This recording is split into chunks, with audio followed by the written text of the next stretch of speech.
Rob prematuri. Lee Lunga. Grazie mille. Star Fox-basso WR45 OMG neither as my wife.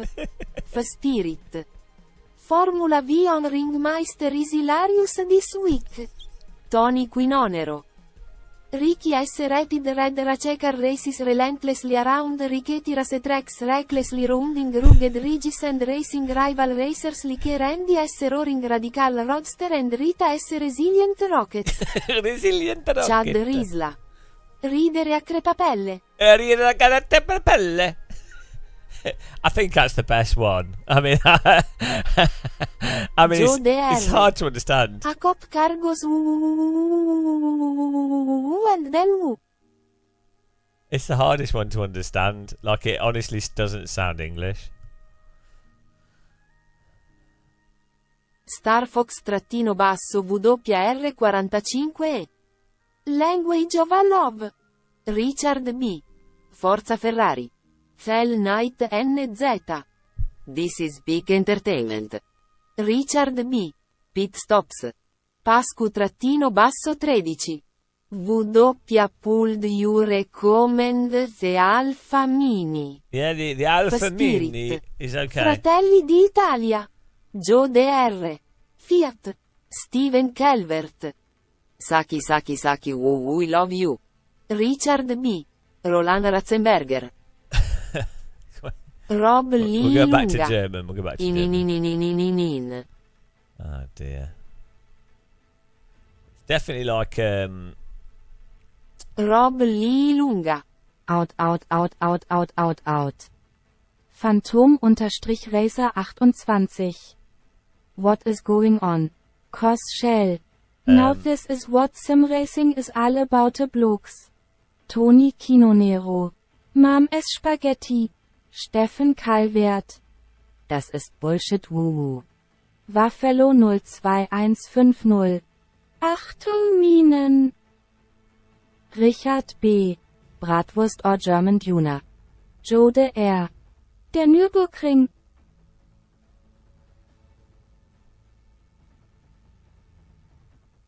Phantom-Racer 28.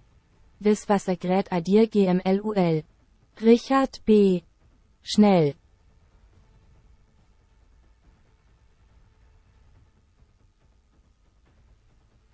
Yeah, Rob Lee J. fantastic. Auslander raus.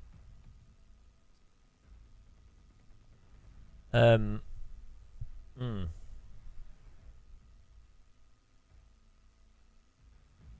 not sure if it'll work for the VR. I don't know how we can do VR.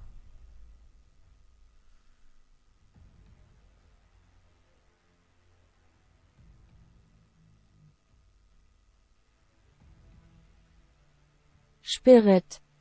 Bomb has been planted millimeter millimeter LH bomb has been defused. Tony Quinonero.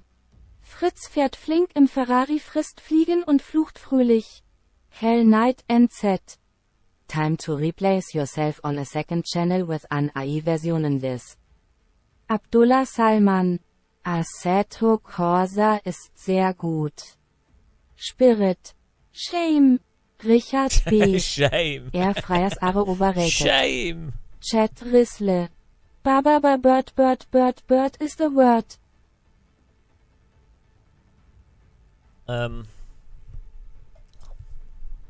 Tea tastes like gone off milk. Let me mute that.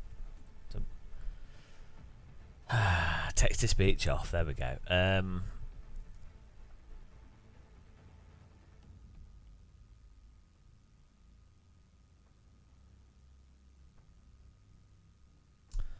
Yeah, I'm not sure. I really don't know for the VR thing what I can do. The more I think about it, I just can't think what would actually be the.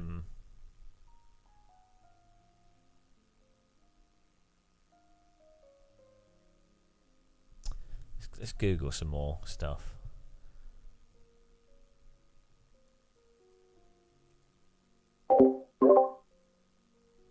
Wait, why is that doing that?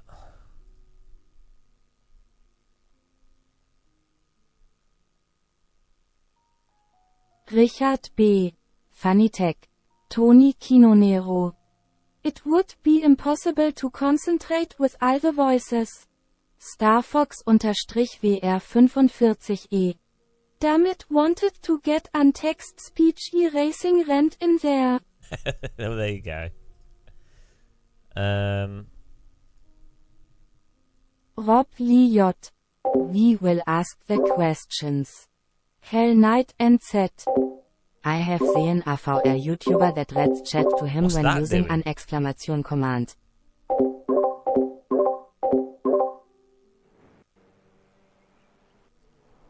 Why does that? Is that OBS?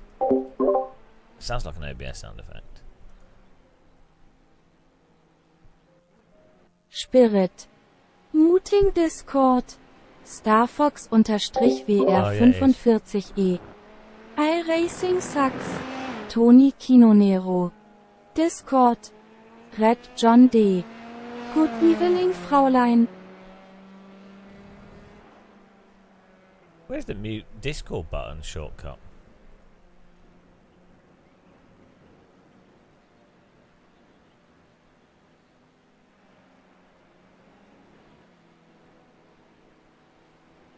Keybind. JZ0. Funky Zeit mit Bruno. Ah, Geronimo Nimo. there we go. Hello, is that your idea of a German girlfriend? Yeah, it's pretty much the ultimate personality disorder girlfriend. Rob Lee J. This Peak Internet, danke. Geronimo Nimo. Uwebu.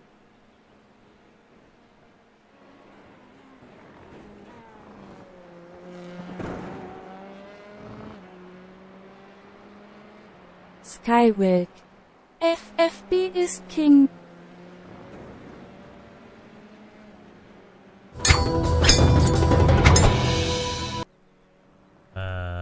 Right. What was I doing? What was I going to do? Oh yeah, I wanted to work out live streaming from the Quest 3.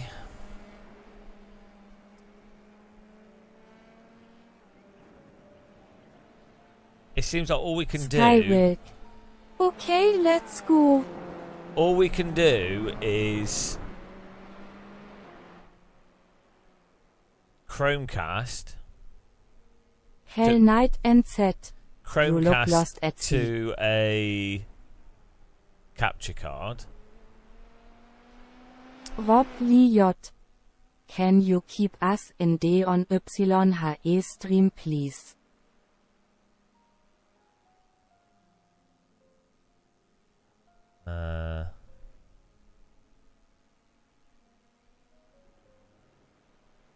Yeah, we can either have Spirit.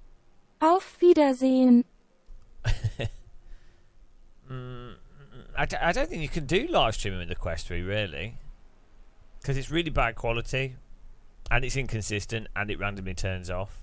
You need like a solid output.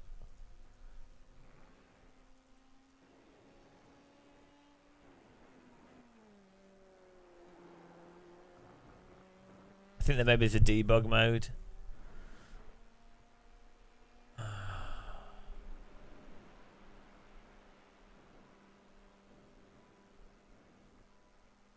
Geronimo Nimo. JM appelle les joueurs marseillais et J beaucoup près tour de force. French, German. JZ0. Oh, hi Mark. Hi, Mark. I mean, it's pretty crazy that with text-to-speech, I don't need to read chat. That's mental. Like, it probably doesn't seem like a big thing, but when you're live streaming, you constantly have to read chat, which obviously is not a crazy thing, but it's just weird. Geronimo Nimo. Didn't he work as well as he hoped? Hell Knight NZ. Ich bin Ausländer, Ausländer, mi amo mancherie, Ausländer, Ausländer, ciao regessa, take a chance on me. Skywilk. GM, do you suck? Starfox_WR45E. I can't believe you are letting them abuse me like this, James. BR0NZE bar 0N. Rammstein Lyrics.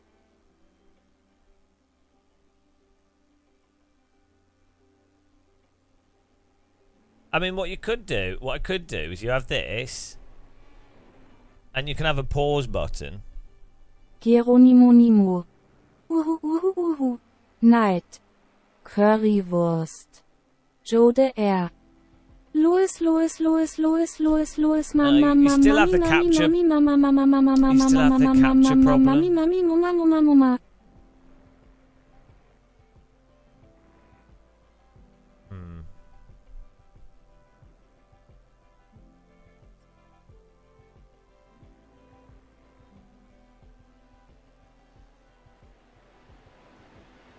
Geronimo Nimo.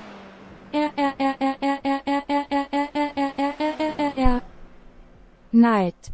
Wiener Schnitzel. BR0NZE bar 0N. WTF is going on here? Skywilk.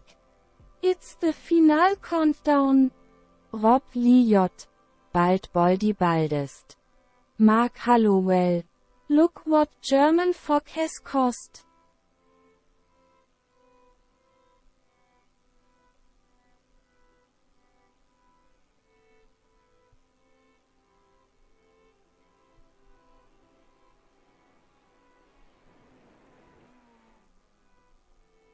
Skywilk. AC sucks GM, you know it now, we can troll you in German accent. BR0NZE bar 0N. Ja ja ja ja ja ja ja ja ja ja ja ja ja ja ja ja ja. Rob Lee J. Fuck me fuck my life. Night. 500 Liter Bier aufs Oktoberfest. Abdullah Salman. It is also the most realistic.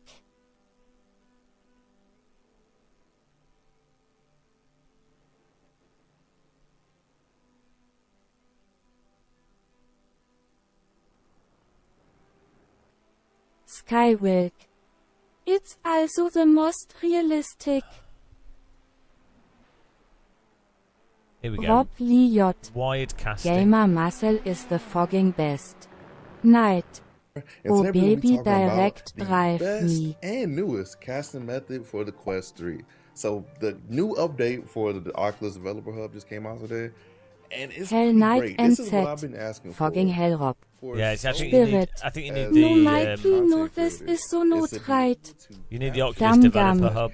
Jesus Christ, this voice is terrible. Skywilk. E-Racing is the most comprehensive racing software simulation in the world. It's also the most realistic. Cos Shell. Middle-aged bald guys are the best lovers. This is it. Rob This is it. Lee J. I don't even wanna Fuck beat around me the bush. Hell Let's get Night. into it. Something I do want to warn you guys about before we get into the video is that this is a wired casting method, so or figure it out. Moving on. All right, guys. So first, you have to download Oculus Developer Hub. So this is the first step. This is the website. I'll put this in the link below because it is kind of confusing if you search it up, but Marty Dude got you. So this is a site. You go down and you just click download now. So just click download now. They'll take you here to like the latest version of, which is November 2nd. Wollt ihr So, einen totalen Krieg? click download button for version of 4.11. Damgam. T-Boy learning to install CD CD That should Quest. download up there.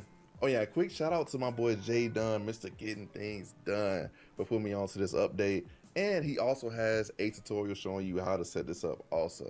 But just without the new update, obviously. So go check him out too. Real quick, guys, you do have to go to your MetaQuest app to Tony turn on Kinonero. developer mode. So what you're gonna As do the is you're sun gonna open breaks your above app, the go ground, to an your old man stands headset, on go the to hill as headset the settings, ground warms then you to go the to first developer rays of mode, light. A birdsong shatters the still. and then Night. turn it on. So mine says debug Grandma mode, but style. yours should say Ooh, developer German mode. lady. Guys, so this is another step that you may have to do, just in case this stuff. Yeah, it's the only way. The only way to really live stream the quest properly is to do developer mode. Neid. Smiley mit Freudentränen, Smiley mit Freudentränen, Smiley mit Freudentränen, Smiley mit Freudentränen. Yeah, developer mode, and then use the cable. Yeah, that would work.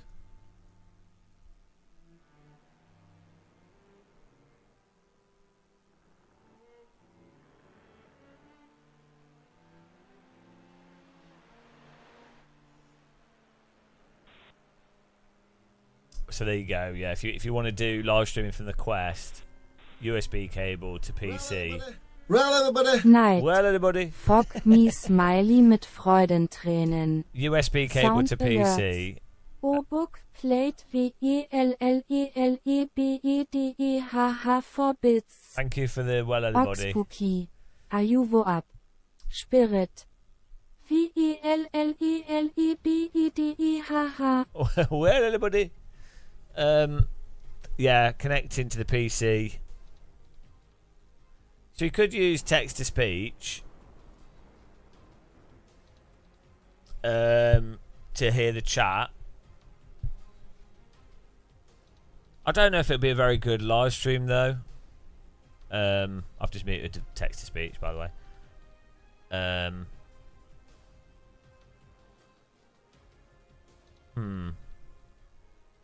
I'm not sure if VR is good for live streaming, to be honest. Probably better for videos.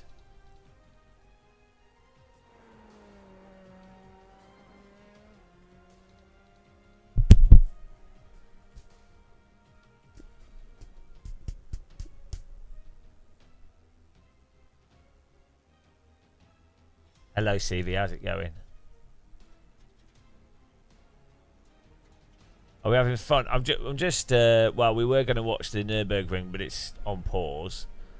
And then I was trying to work out what the best way to cast Quest 3 is. It's a bit of a fiddle. And now I'm thinking, is it actually worth doing live streaming with a Quest 3? I'm not sure if it is. I don't know. Like, I think it could be quite fun to play through Mist, but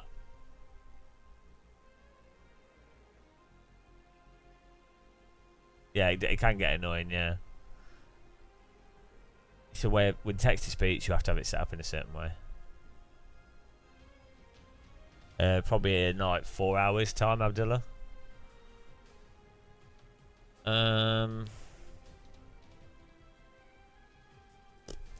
I just think VR is hard to watch, isn't it? As a live stream, that's the other thing. Yeah, exactly. I agree, Knight. Yeah, it's the shaking, and so that's why you need like image smoothing and a whole bunch of stuff. Like VR's more fun to do, but I don't think it's good for live streams. You can do it with PC easy. Yeah, you can have chat. You can have text on the screen with PC. I'm talking about Quest 3 headset stuff. No, this video stabilizing doesn't work well. It's got it built into the headset, which works well because it uses the motion data. But stabilization separately doesn't work well, and it crashes quite a lot.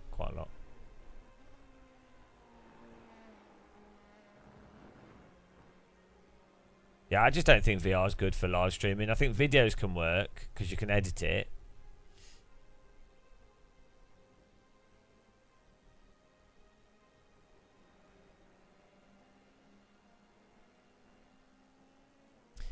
VR live streaming would be good if the viewers, I mean obviously you can do this from the Quest 3, but if you had a separate camera that's you know like when they do like the third person camera, so you have a completely separate view of the game for viewers. You can't keep your head still, like your head always, even when you're breathing, your head moves.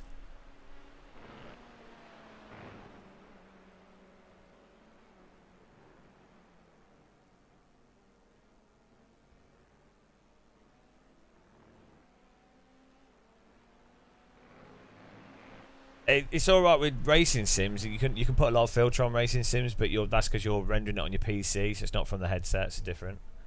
I'm talking about proper VR games.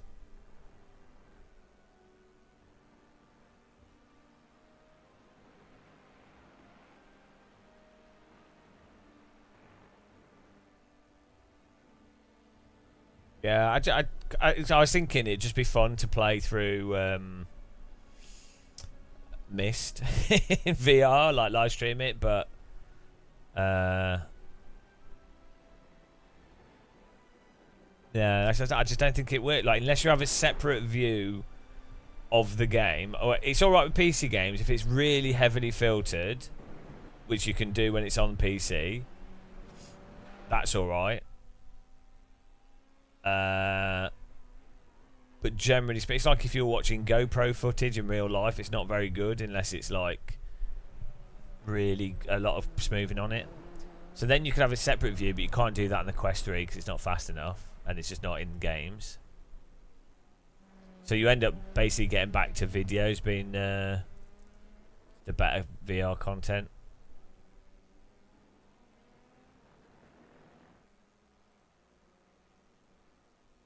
Yeah, DDF Racer is on PC again. It's totally, I'm talking about something different.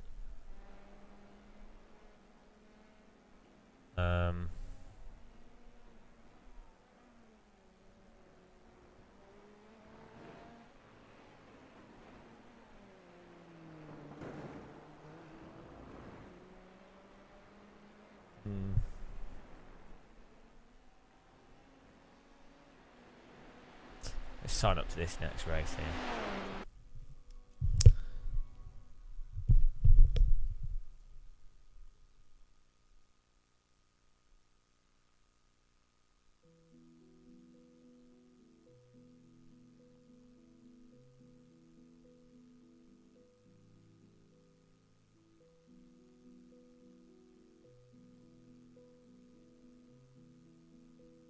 Yeah, you can't do that on the headset. Just you can't do that. I just said that.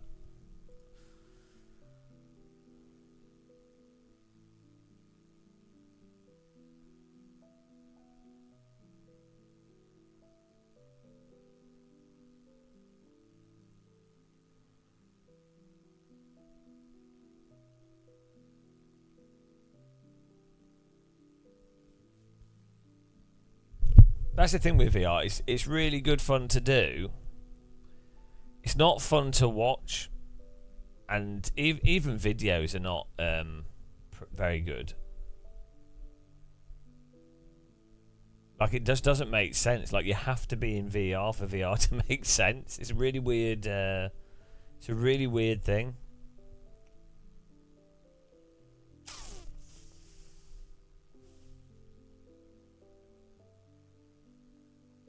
That's why I think VR is like hard to promote.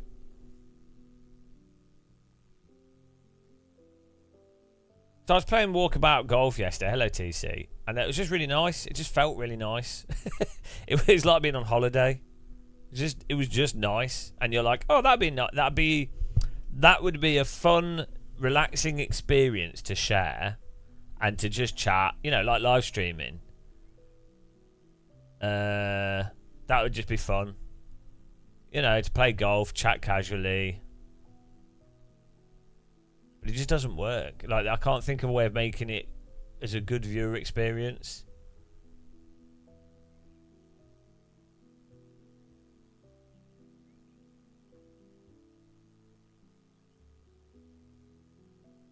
Yeah, Quest 3 is amazing though, Damgam. If you use Quest 3 headset, it's incredible. I was playing it again yesterday. I hadn't played VR for a while, and I was just like, oh my god, this is so good.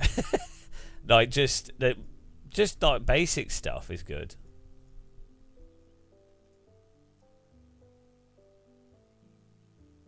Just playing just playing golf, Walkabout Golf. It's just nice. Stuff that's like, so the thing that's in VR that's weird is, I was playing Myst for a bit as well, and stuff that was like simple stuff that's slow. Oh yeah, the new update to the camera quality is really good as well. Like the resolution update. I think it takes in multiple. It's doing like image slicing, so it's up the resolution of what you see on the headset. So, let's say you have a 1 megapixel camera. If that camera's a video camera, it can do like 1 megapixel. Then when you move a little bit, it does another megapixel, and then it combines that into a high resolution end resulting image, like back to front temporal AA. But again, it's just not fun for live streams. For content creators, it's fun to do. It just doesn't work for content creation. Because you'll always just end up with someone going, "Oh, this is really nice," or "Oh, this is what you know." But you can't approach it literally. It's like how films aren't literal. Films are weird collection of edits and implied story and implied everything's implied. It's not literal. But the most of what makes VR good are literal things, like the fact that you feel like you're there. It's like what makes walking enjoyable in real life. It's because you're literally there. Like the act of walking itself isn't the most enjoyable thing, but it's because you're there. And that only works if you are there.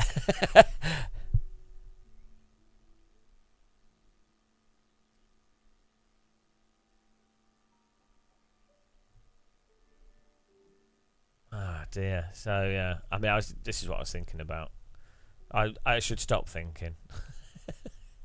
Need to give up this whole thinking lark. It's like with the racing sims.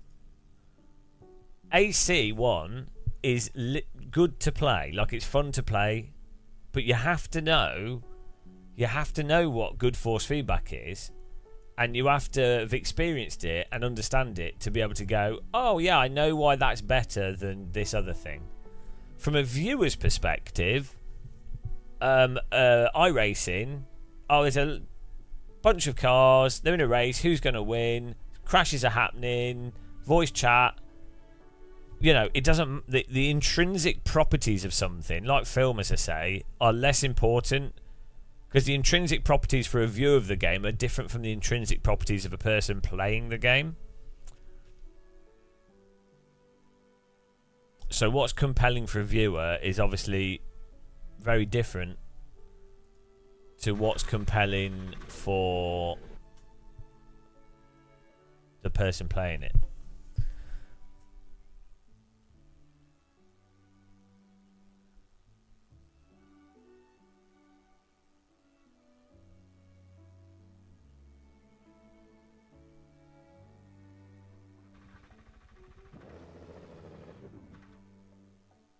What's a good setup for this track? But maybe Donington.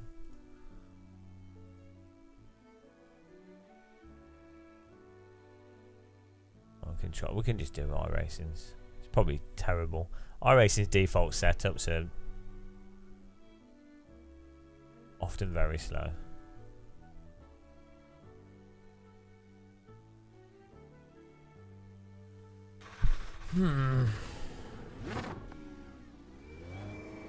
Yeah.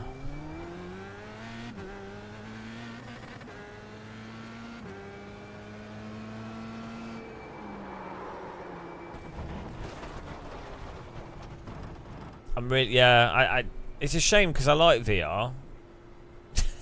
I think VR videos work out okay. Especially on PC with filtering for racing sims, but then VR FPS stuff isn't very good, so that doesn't work.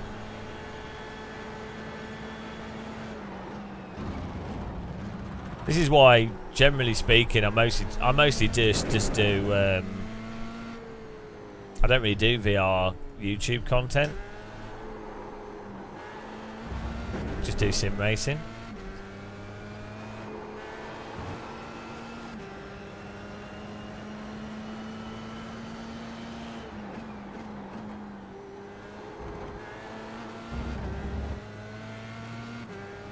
Yeah, whenever I've done VR videos properly, I've always edited them a lot.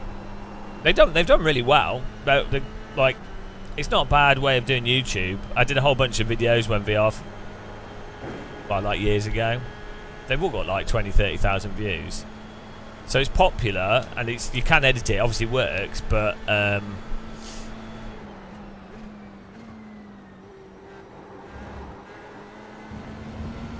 I think the thing is to make it compelling is you do nice quality shots, and then you use narration to link it together and put some jokes in there.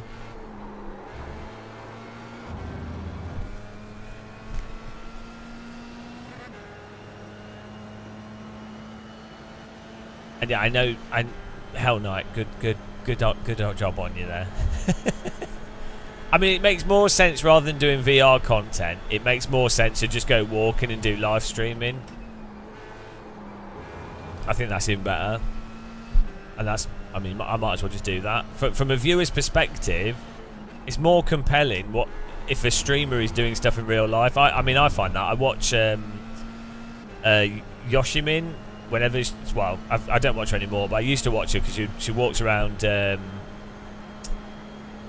Tokyo and stuff, or where she lives, and it's really interesting seeing live streams of countries that you've not been to and stuff.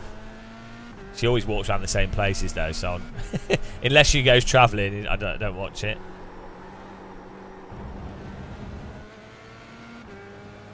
I think people like that. I think it's interesting. Like same with the Simrig stuff. Hell Knight, yeah, I will do more walking. I haven't been 100% well recently, so not been doing as much walking. Yeah, I think even when you've got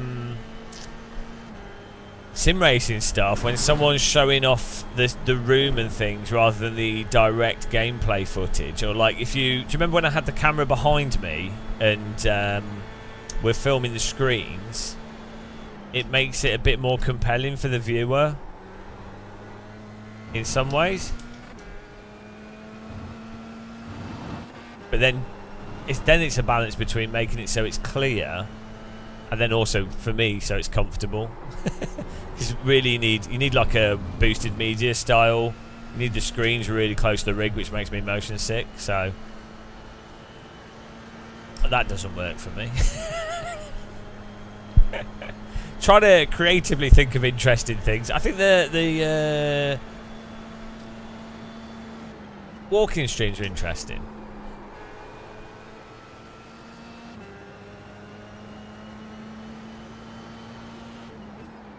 Then you have the issue of the phone disconnecting, and then you need to use a whole convoluted setup to get OBS to do all that stuff, and then to make it compelling, you really want like the tracking on the walk and some kind of like objective.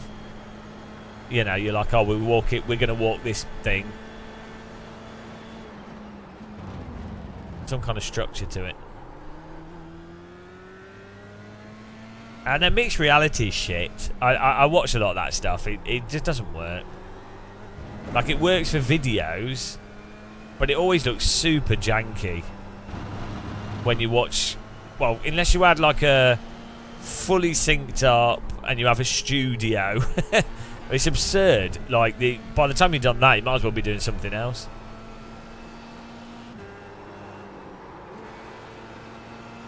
Richard B, well, don't worry, you're not missing anything because it's foggy at the moment, so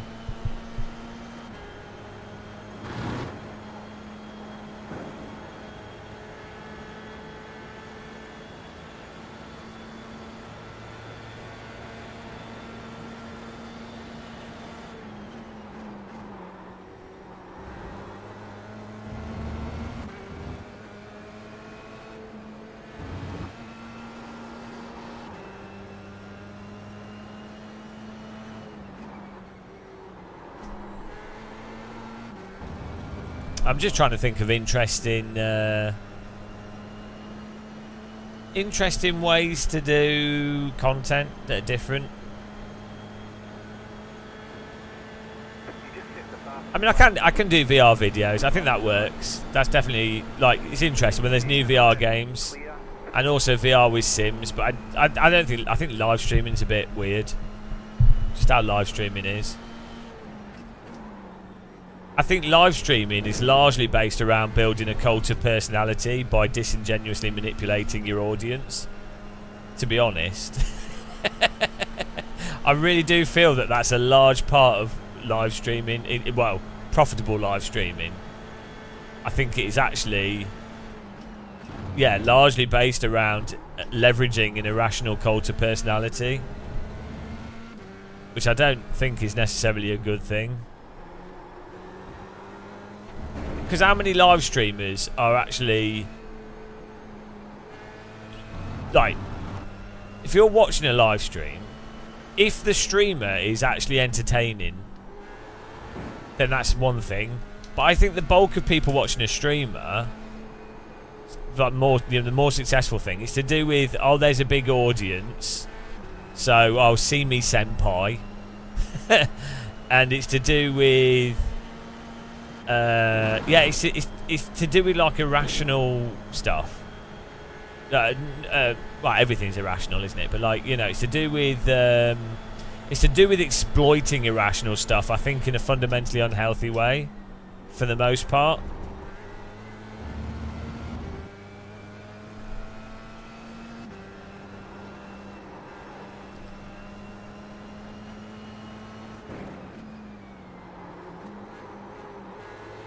Gamer muscle. The VR members need a validation, yeah.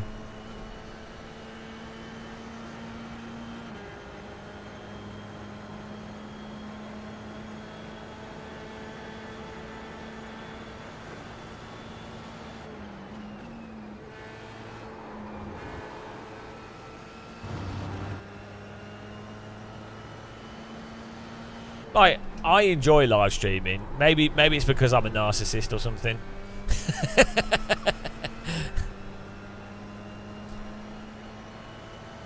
Geronimo Anonima. Yeah, no, that. Well, so what I like about live streams, what I enjoy about doing it is spontaneity and improv. I like improv basically, and absurdity, and I find live streaming, you get the most absurd sort of conversations and things.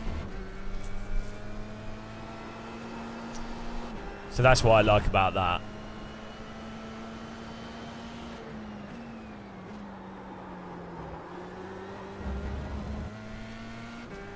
I don't think that's what most live streamers are doing, though. Limmy does. But I think most live streaming is just someone's playing a video game that other people like the video game, and so they watch that person play the video game as a place that everyone can watch that video game, that they know that they like that video game. There's nothing wrong with that, but I just think it's a bit dull. It's fine. It's fine. Like, if I'm saying from my perspective, it's a bit dull. I'm not saying it's a bad thing. If people enjoy it, it doesn't really matter how dull it is.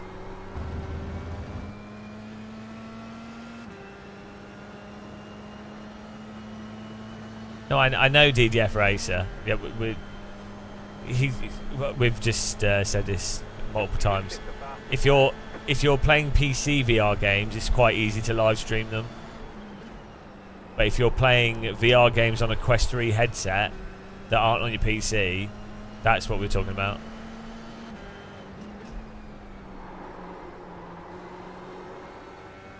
I'm doing the next, whatever the next one is with this. Yeah, I'll do the next fixed one as well, maybe.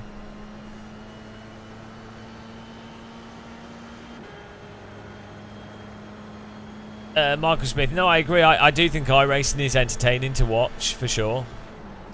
Yeah.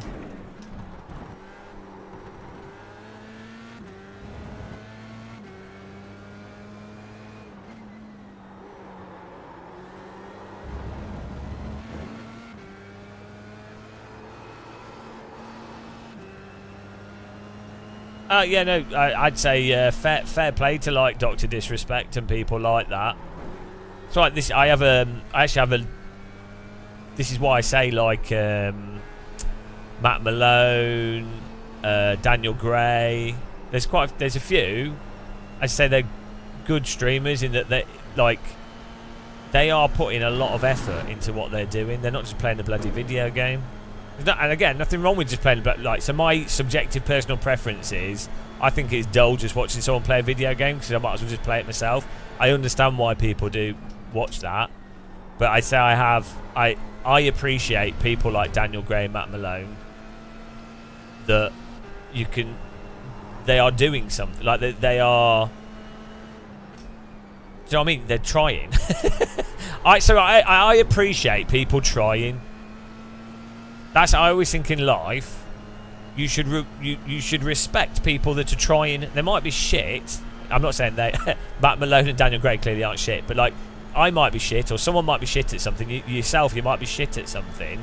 But if you tried and you're putting effort into it, fair play. I am calling you dull for watching, yeah. I'm not saying that's a problem though. I mean, I watch 24-hour races. It's really dull watching 24-hour races with commentators going. So it's fine. It's like snooker's dull, but I enjoy watching it sometimes. I'm not implying that. I don't think dull is necessarily a negative. I like houseplants. I get really excited by houseplants. They are very dull. I mean, they don't do much. Well, one of my houseplants committed suicide, but like apart from that, it literally jumped off the. It just jumped off the shelf. It like gradually had grown into the sunlight, and then that caused it to fall off the shelf.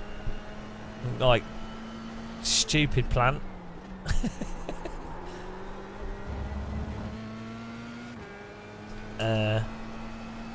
But yeah.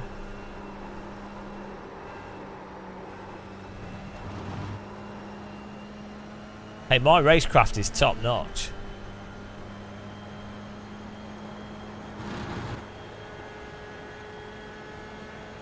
Yeah, exactly. I think it's better to be I think it's better to be shit at driving sims, because you're not going to notice the massive physics issues.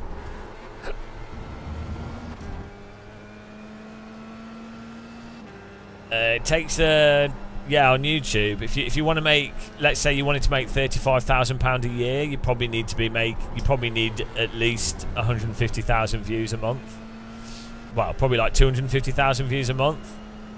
If in normal gaming, you probably need like 1 million views a month, and then you also need some business skills to sell advertising and do other stuff and sponsorships and things. So yeah, you need basically a channel would need to have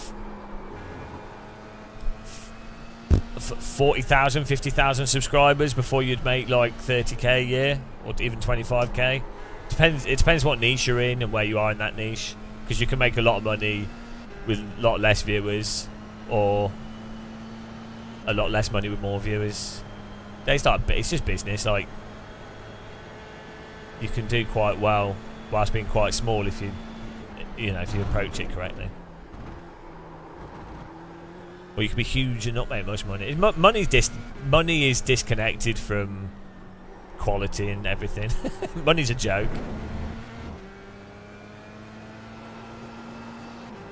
But yeah, so I definitely think people trying, I think you have to have respect for that.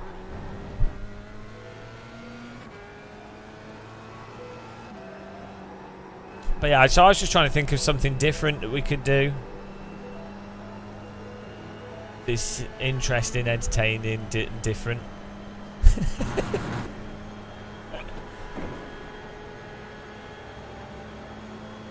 Like Joseph Stalin in Candy.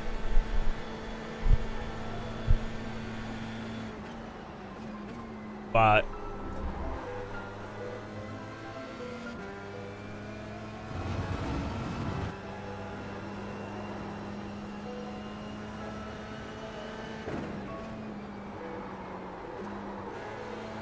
this is nice.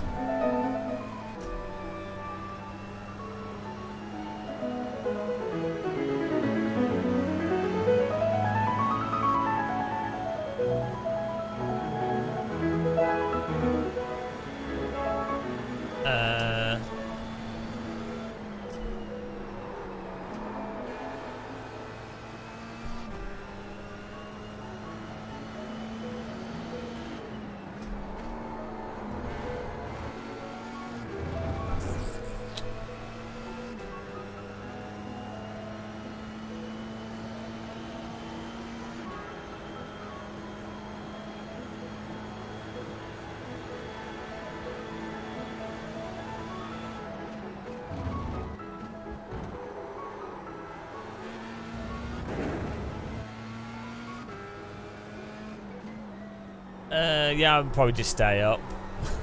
I've had really bad insomnia recently, so it just is what it is. And any of you that have insomnia, you're like, no, the best thing to do is to just go, well, the worst thing you can do with insomnia is to be like, oh, I need to sleep. Why am I not sleeping? I'm so annoyed I'm not sleeping. I feel like shit. Your best thing to do is to just go, wow. That's good. That's good advice for life, actually. Wow. It's great. That is actually the best thing you can do with anything, is to go, bugger. It's correct advice. Yeah. A sort of stoic, pragmatic. Maybe that's what I should do more on. You moron. Maybe I should do more content that talks more about stoicism and pragmatism and stuff, and focus on that kind of thing.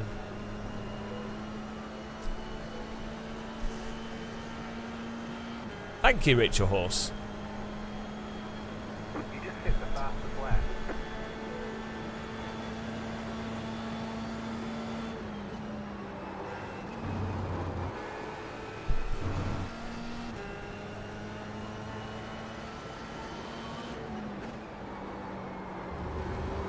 Jump into the fog.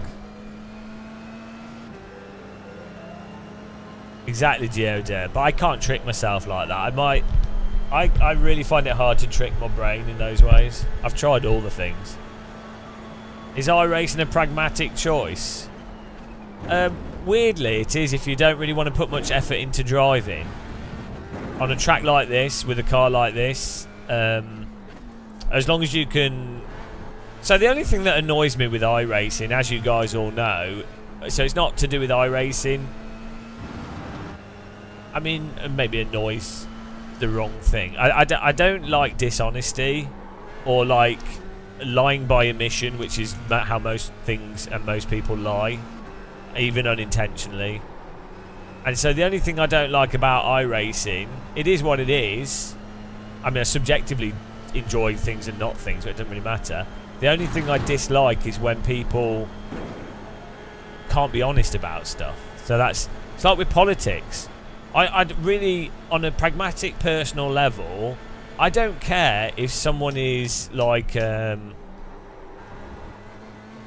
Tory voting, or like they do what people will do, whatever they do. I can't control that, so it's not my worry. Like, it's just irrelevant to me. I'm like, okay, it doesn't affect me at all. But what I don't like is when people aren't honest, because that does affect me, and it is something that I can have some control over. So the problem is with iRacing, if someone like just won't accept the very obvious physics issues, I feel a responsibility to be honest, to explain and counteract points that are incorrect. Just, because it would be dishonest to ignore it. It's the same with, like, if someone's a Tory voter and they're like, oh, I don't care about homeless people, I don't care about the economy for the majority of people, I don't care about the healthcare system being in decline, don't care about education, and I know that voting for them won't improve those things, but I don't care. I'd be like, okay, I disagree with you, but at least you're being honest. Do you know what I mean? I'd be like, yeah, fine. Whereas if someone's like, oh, I'm a proud northerner, proud Tory voter, you're like, well, you do know it's not in your interest at all, right? And then they're like, no, I believe in strong controls, and I believe in... And you're like, yeah, the problem is what you're doing is the total opposite of what you're looking for. So... They've actually got fog in iRacing, it just doesn't happen very often. It's actually quite nice, the fog in iRacing.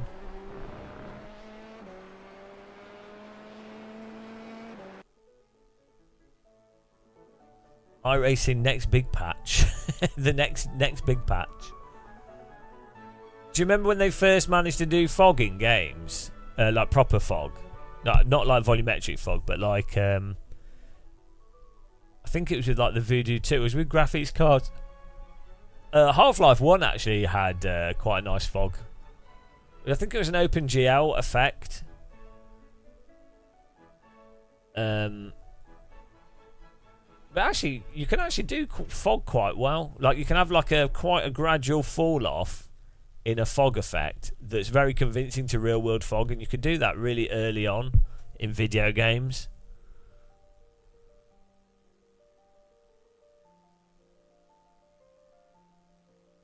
It definitely really helps give a atmosphere to video games if you have, and it's almost a, I don't know, iRacing doesn't really use it that much, but it's a very let's see if it's got it on here. It's a very cheap processing effect. So you see how the trees are there. Even if you exaggerate it, so like if you make these trees a little bit bluer, they're probably too close, but like, you know what I mean, stuff in the distance, if you make it a little bit bluer, so it's kind of it's just atmosphere that you can see into the distance. The same as if you look at the sky, it's blue obviously. If you look straight ahead, objects will be, especially depends on the conditions, but it has a really good effect of adding depth to a scene, and subconsciously people equate it with realism. A lot of games don't really leverage it as much as they can do. Need for Speed Shift did a really good job of it, actually. There's something that Project Cars 2 and Madness Engine has always done well. It's relative to how much processing power it takes. It's a very powerful visual effect.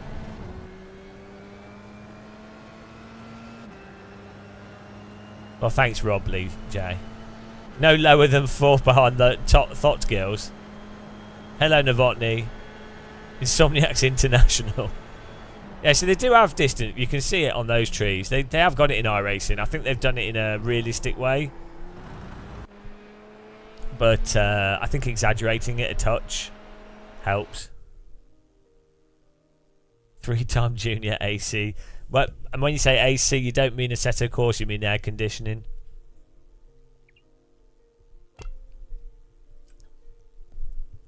My tea tastes really weird. I need to like wash this in bleach or something. It's got I left milk in it, and it's been milked. Mr. Worldwide.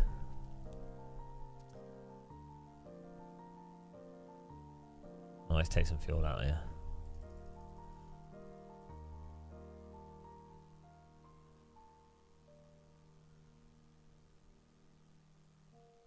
Yeah, I know, I keep accidentally leaving stuff in it. You have to soak stuff in bleach for like half an hour or so, and then it's a really good way of getting rid of smells on plastic.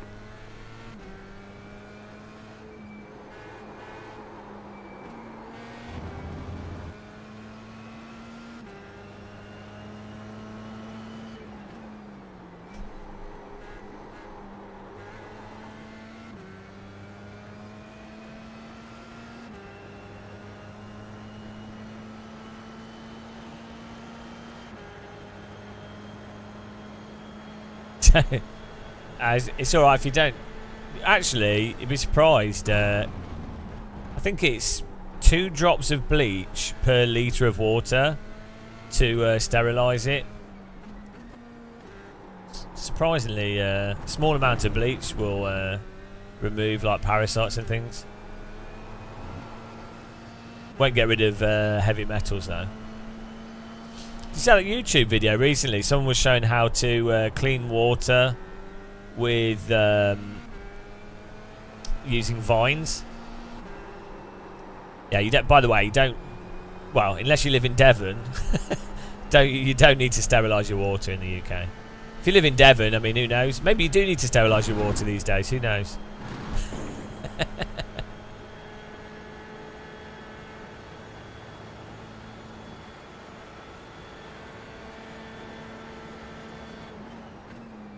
I can't believe in the UK, I'm not going to go too much into politics, but I can't believe that water thing.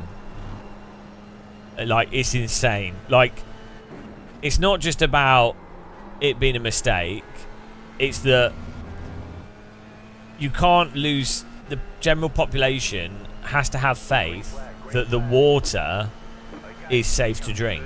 Like, if you have something like, if you have something where people are hospitalised from tap water, that should mean that you go to jail. Like, that should be it. Like, it's one of those. It's like if you had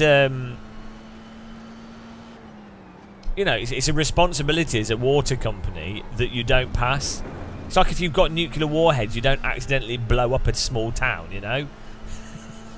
Whoops! Yeah, pipe was broken or something, I don't know, or they did something wrong. It's just badly maintained money, and the water companies have stolen all the money out, like giving it away to investors rather than putting it back into it. It's not quite like Flint, Michigan. It's not that bad, but...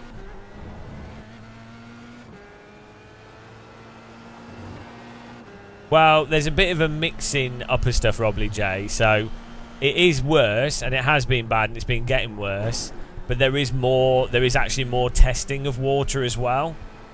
So, some aspects of the amount of pollution being detected in rivers and stuff is to do with better testing and better data reporting. However, I kayak on a river quite a lot, so I check water quality levels and things, and also I like sea swimming and stuff whenever I get a chance. And maybe it's just anecdotal, and maybe it's a false correlation, but definitely seems that way more people getting sick from like E. coli and Viles disease from polluted water. So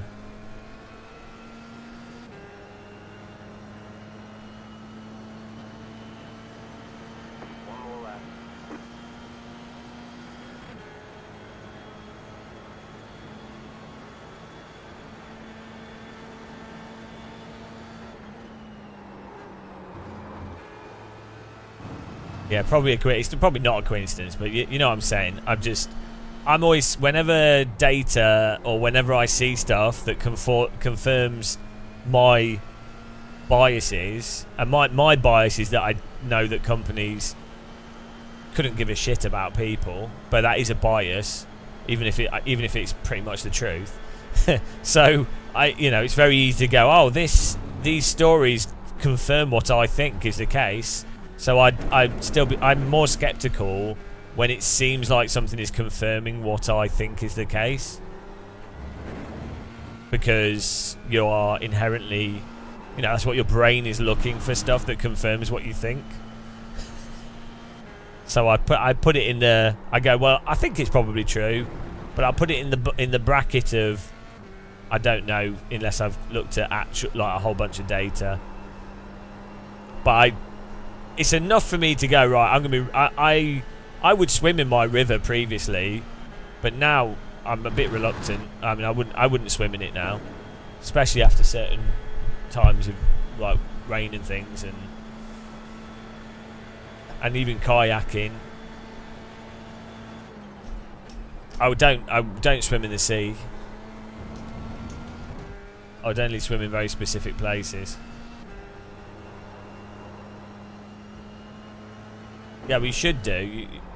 I wouldn't watch this.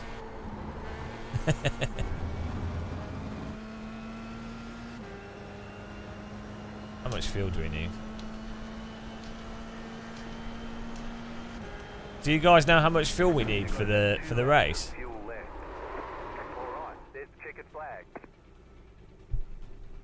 I think. Can you say that again? 25 liters. Maybe a little bit less. That's what I'm putting in. 25 litres. I'm going to put more in because I don't trust anyone.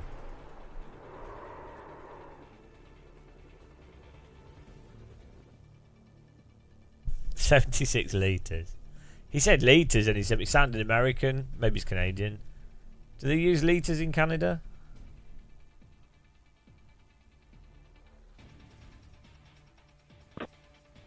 I know exactly, Novotny. See? We're on the same page here. That's a red flag. Immediately, it's like, hang on a minute. Hang on a minute, I detect a deception. Oh, do they? Okay, fair enough. 69 fluid ounces.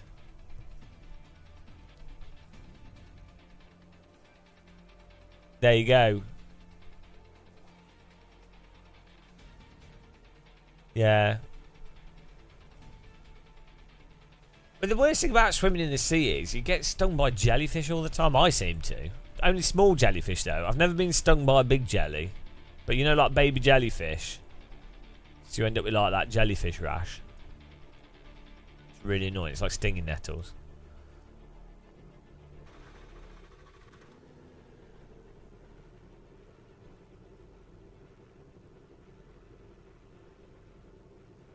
The estimated strength of field is 1,915. Keep it clean. The DNF today would hurt our points a lot. What do we do when we inevitably get wrecked in this? Good luck, everyone. Have a good ride. What should we do? Good luck.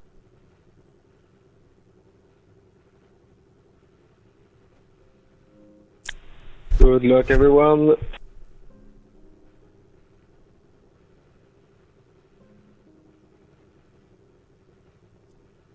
Yeah. We should obviously just use Egyptian measurements. They did it early on. We should just use like palms and cubits or whatever they used. A horse's ankle. You've never been stung by a jellyfish? You've never lived. We used to throw jellyfish at each other at the beach. It's a fun game. It's called Catch the Jellyfish. You never played that? Still waiting on 2 cars to grid. Okay, let's go.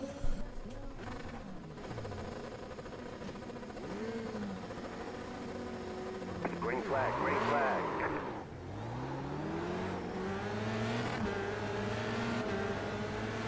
Great start. bit of wheel spin there. Clear on the left. Left side. No. Dude, I don't even believe I touched you, honestly. Check your replay, man. I'm sorry if I got against you there. I really wasn't trying. It didn't look like he touched you on my screen. I think it was a bit of netcode.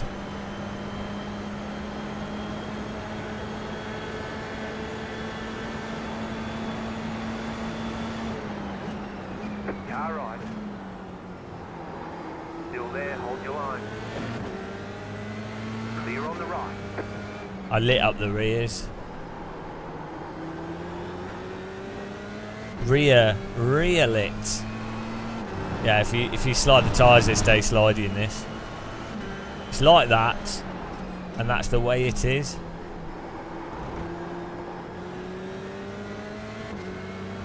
Dude, netcode. That looks nice.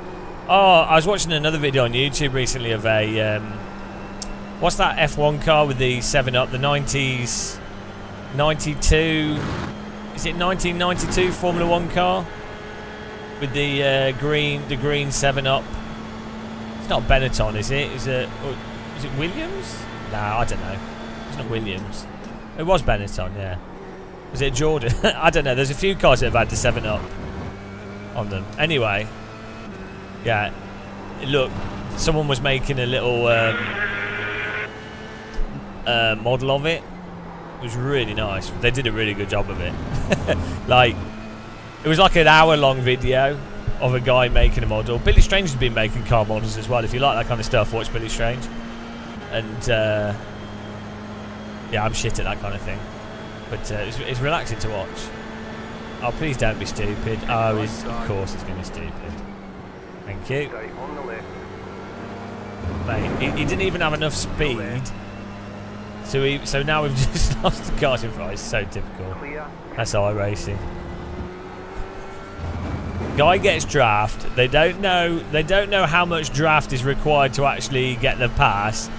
They then brake early, and then they then lose both of you the speed through the corner. Oh dear. Right side. Clear. Tale as old as time. Go left. There's an incident ahead. Yeah, I think it was because his first drive was at Spa, wasn't it? Nerd. This is nerd knowledge. Absolute nerds. There's a 360 no scope.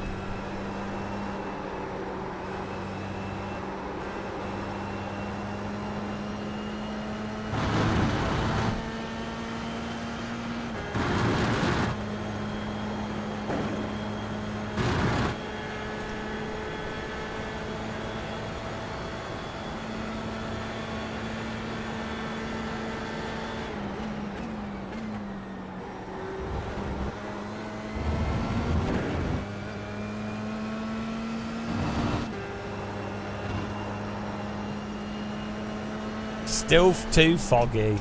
Is your brain foggy? Go to sleep. It's too foggy.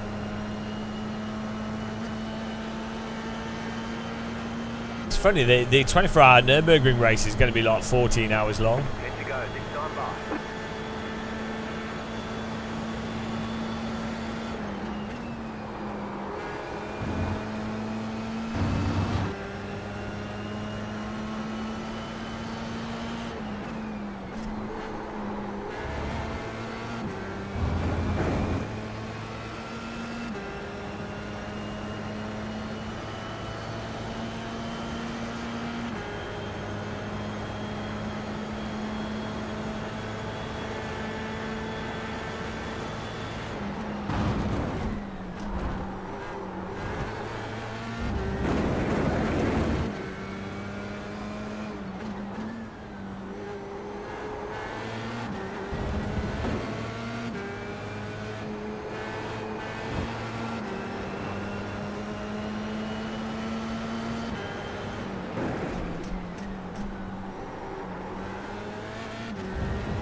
iRacing is so weird.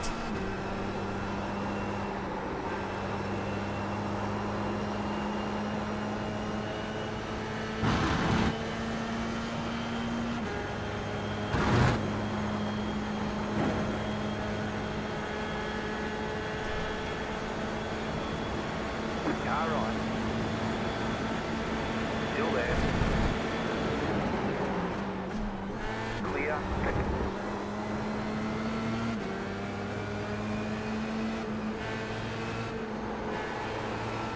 He nearly took me out there.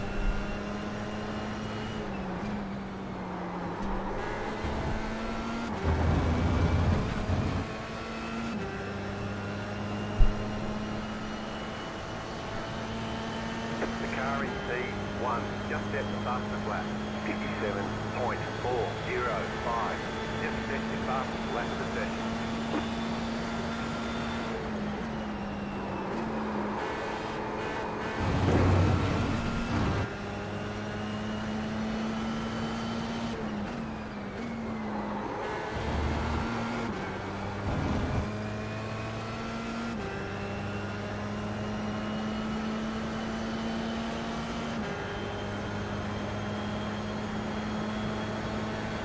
What in the entire fuck are you doing, brother?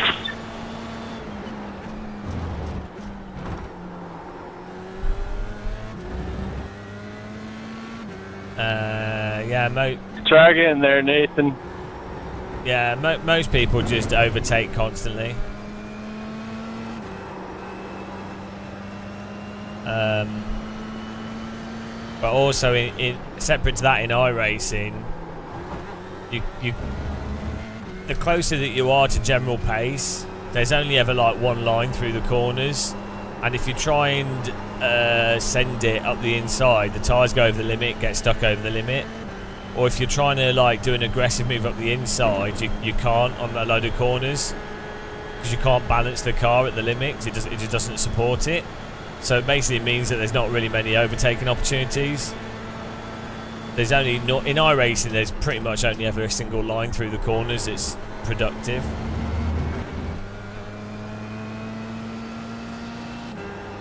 So it really limits what you can do. It really limits the creativity that a driver can have.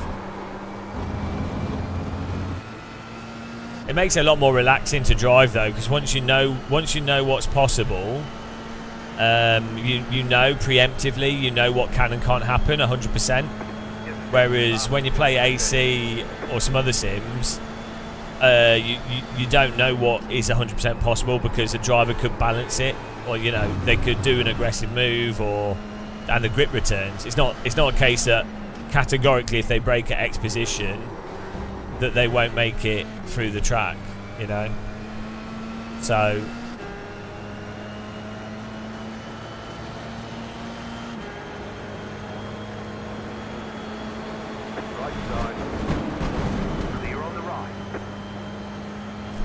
generally you don't move multiple times.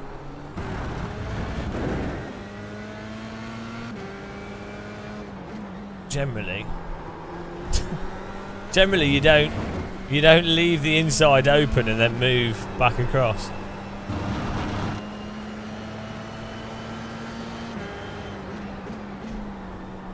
After having just wrecked another car as well. I think we net coded into the back of him.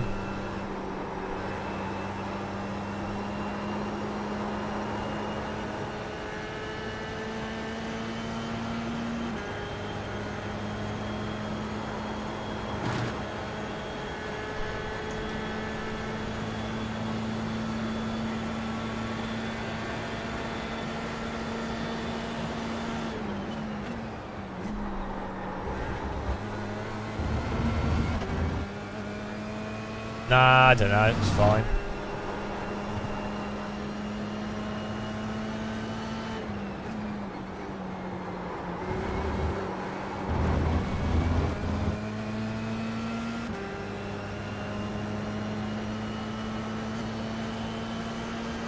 We do have damage though, because we're not getting much draft.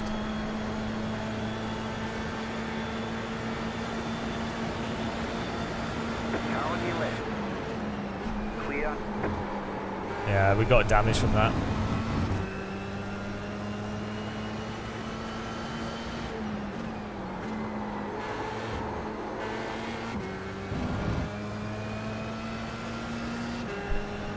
It's iRacing.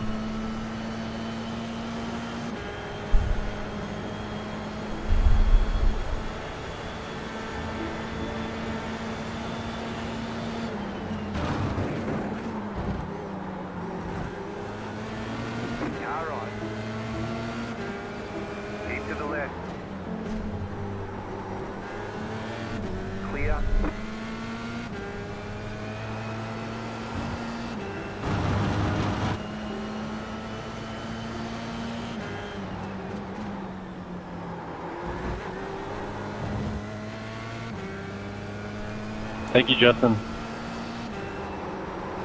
Great overtake. Yeah, we're just faster than him. Nothing he could do. This is the most realistic. iRacing is the most advanced and comprehensive racing simulation software in the world.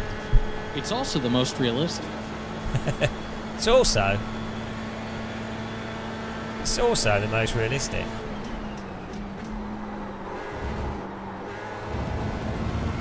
Gamer Muscle is the stupidest live streamer in the world. He's also the boldest. Okay. Yeah, modern F1, the cars are too big. Cars are too big, they're too heavy, they're too wide, they're too long. Tyres are too grippy.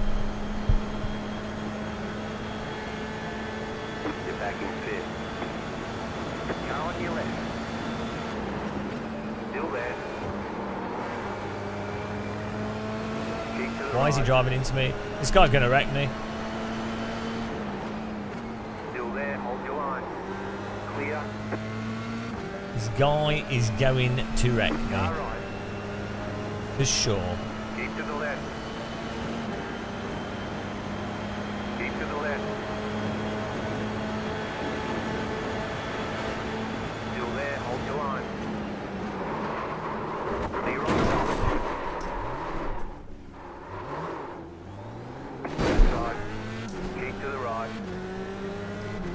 on the left. You've got wheel damage. Oh. Why did he not... I think I was on, like... My goodness! Why did that guy just drive into us there? You can see that we were spun on the track. There's not much you can do in this. The car behind is closing on you. The gap is 1 second.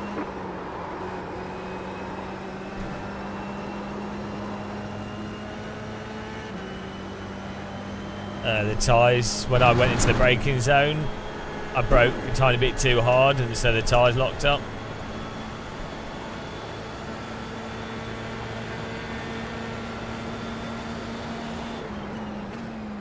And then we caught it, but then the tyres were still superheated, so when I put the throttle on, the car spun crazy.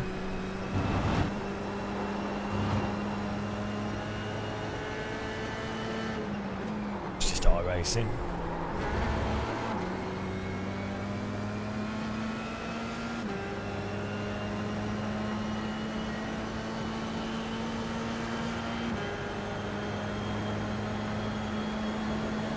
My car's bomb-proof.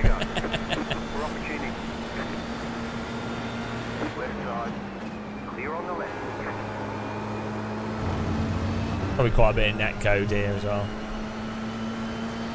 Left side. Clear on the left.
Just faking it.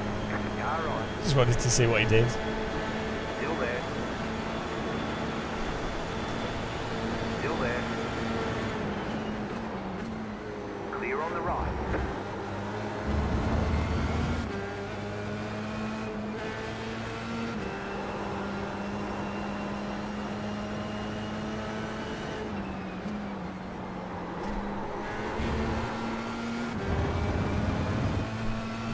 Will he explode from the pressure?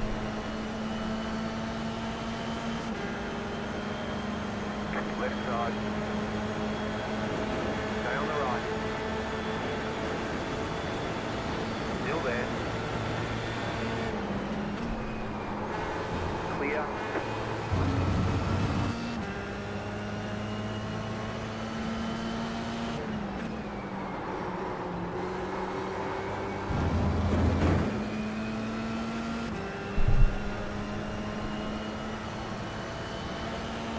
We're in 6th now. I think that other guy quit that we're hitting to.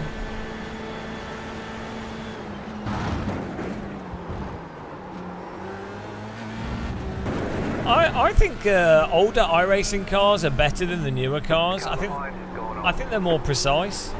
I think the newer cars have the same physics issue as the old cars, but they're just, the tyres are more sloppy.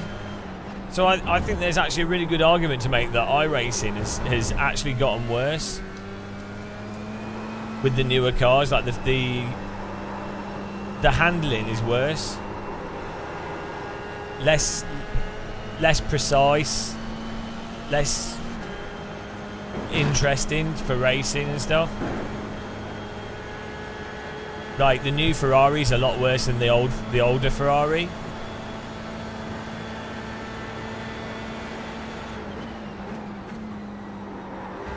I don't mind the Super Formula lights actually. The WR, yeah, we'll watch a replay, see what happens.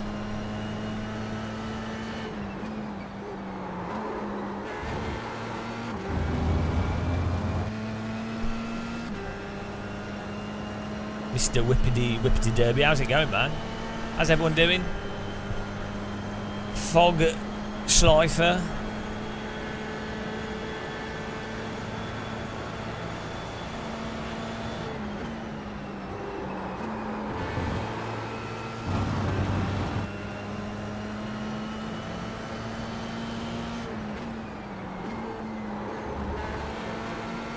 Thanks for clicking the like button on YouTube, by the way. You gotta love honey adverts.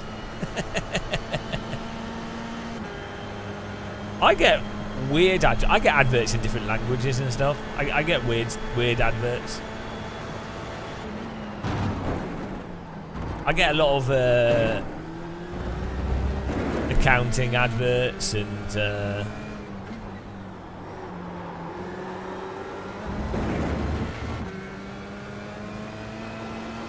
holiday adverts. I get a lot of. Like, I don't go on holiday. I don't know what they're like. I'm like, hang on a minute. I haven't had a holiday for years. I mean, I have a really easy life, so I don't need to go on holiday. But like, I haven't had a holiday. Mind you, for me. Oh, Floydan, thank you. Thanks for subscribing with Twitch Prime. Appreciate that. Yeah, I'd quite like to go to Croatia or something. Just for a week. Two more, let's go. The car in C1, just set the fastest. I appreciate the sub. Would you like a rocket? Would you like a celebratory rocket?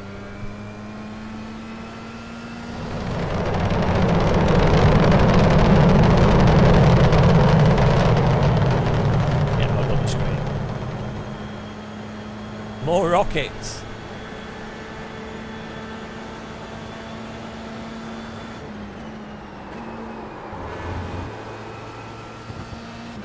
Beautiful rocket. Jeremy Crockett. That's a rocket. What a beaut. What a shaft. Absolutely phenomenal shaft on that.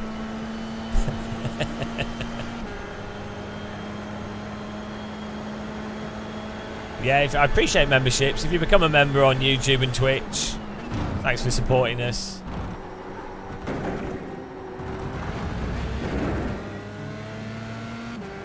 I was thinking it could be funny to do member-only live streams. What I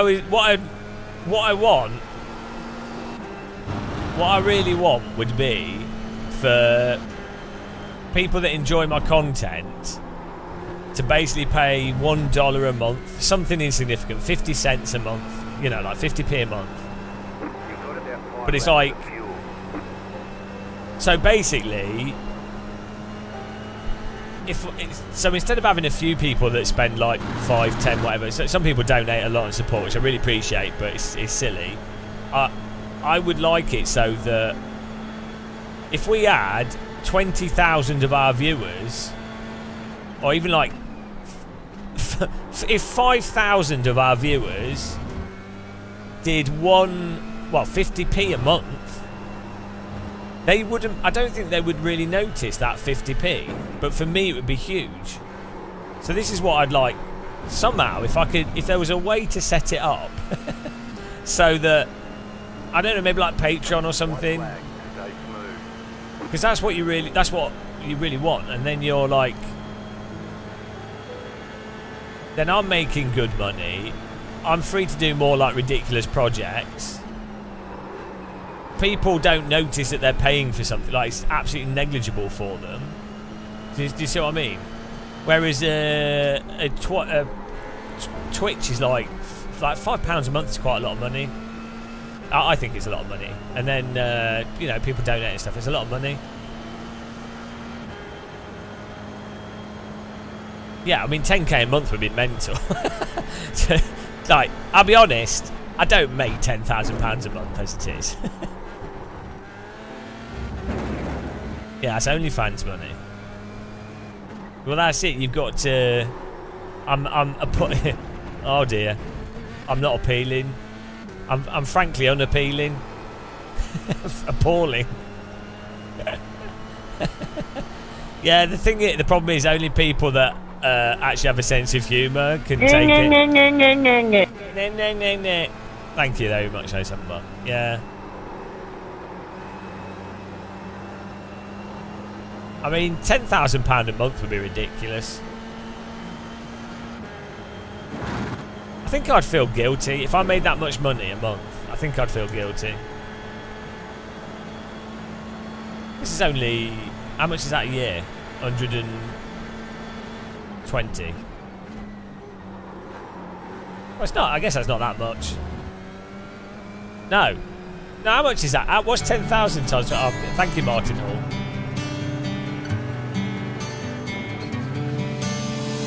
DD girl with a DD wheel. What a babe, what a beauty, what a sexy lady. It's a DD girl with a DD wheel. What a babe, what a beauty, what a sexy lady. DD girl, beautiful silver motor babe. DD girl, dreamy Eastern European babe. Everybody needs a DD girl, put a DD girl in your sim rig. Everybody wants a DD girl, she's so powerful and strong, I can't do anything wrong at all. DD girl with the DD wheel, AccuForce, Fanatec, Sinew Cubes and Magic. It's a DD girl with the DD wheel. Diddy girl, diddy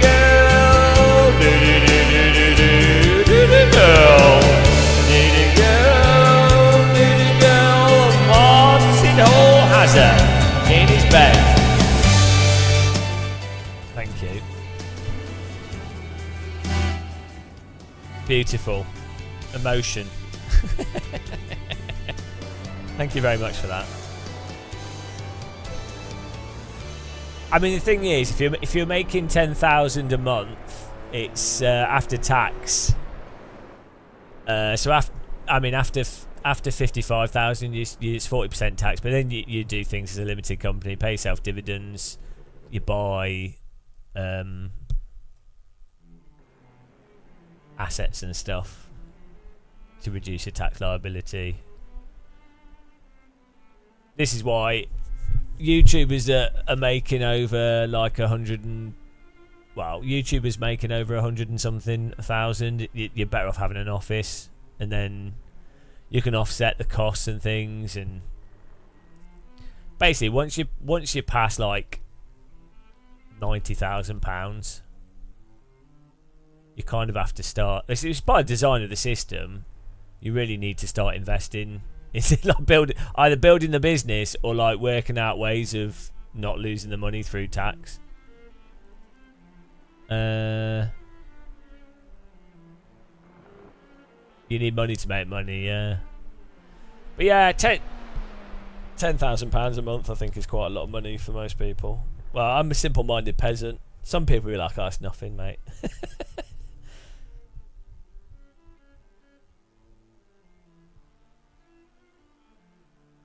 Yeah, well, Gran Turismo has a big audience, so if you can appeal to that audience, then you can do quite well. That's how Jimmy got well known. It's how Super GT got well known.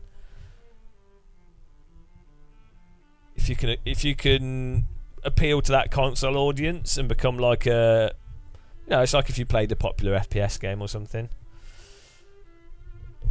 Like, imagine how big someone like Matt Malone would be if he didn't just play iRacing. Like, if he was playing at more popular games. Like Matt Malone, with how he is, he would be, potentially could be another Dr. Disrespect sort of thing. But yeah. Well, I'm not pandering. Like, I'm not going to do stuff I don't enjoy. But it's good that other people don't seem to care enough. So if they enjoy it, so that's fine.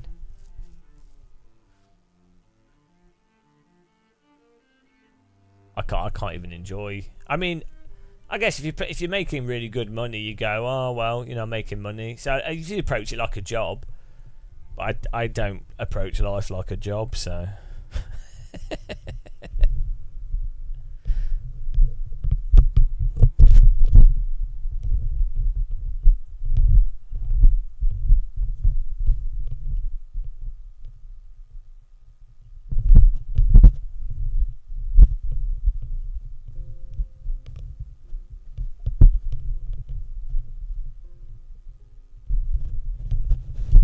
I need a huge swirly mustache.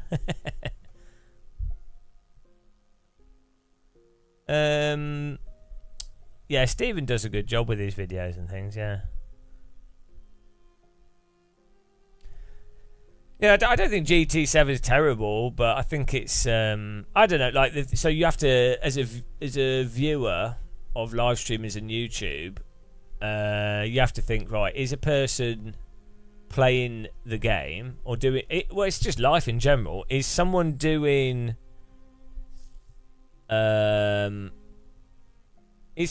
what they do because they intrinsically like the qualities of what they're doing, or are they doing it for they don't dislike it, but is the externalities of the money and other things the main motivation? And for a lot of people, in fact, you know, people need to make money. I'm not. This is not a negative. People always frame this as like a negative. I mean, it is a negative in many ways, but it doesn't have to be a negative. But for a lot of people, the money frames the positivity of something, massively. So people will do stuff that they really are not enjoying at all. It's just, I mean, obviously a lot of people just, you know, people have to have jobs. But you have a balance between having to make money to pay for life and support your family and stuff. That's one thing. But you have a lot of people that have got past that point financially, but they lose. Everybody can lose perspective on, are you actually enjoying something for its intrinsic qualities? 2, 1, go. Or are you enjoying it because of the external things? So it's like ranking systems in games. Are you enjoying playing the game? Are you enjoying World of Warcraft? Or are you enjoying leveling up your character because it's just a bigger number and it feels like a sense of progress, and so that's an addiction to a reward mechanic? So it's the same with money. It's like, does someone actually really enjoy what they're doing, or is it that they enjoy the money that they get from it and then that allows them to do something else? You know, or they just like making money, but then in and of itself you have to go, okay, right, so you've made money, assuming that someone had enough money to live comfortably, what is the point? What are you doing with that money? Okay, you made more money, great. What are you then doing? It's like, well, actually they tend to just do the same thing.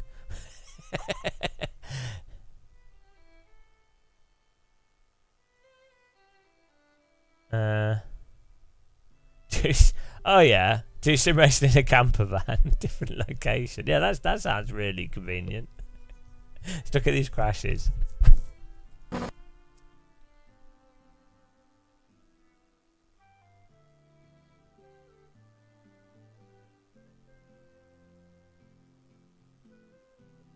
Hello, Mr. Purple.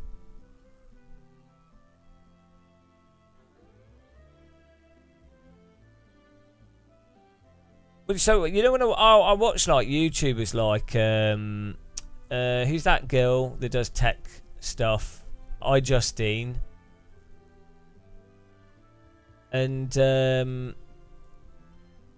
she just doesn't seem or like Unbox Therapy. There's a whole bunch of them. I get they're doing, like, I think they do enjoy making videos about stuff, but then there's just something a bit like glazed over about them. Like, really successful tech YouTube channels generally, the people that run them and make them often just seem like really dull. I mean, maybe they're not in. They probably do other stuff, right?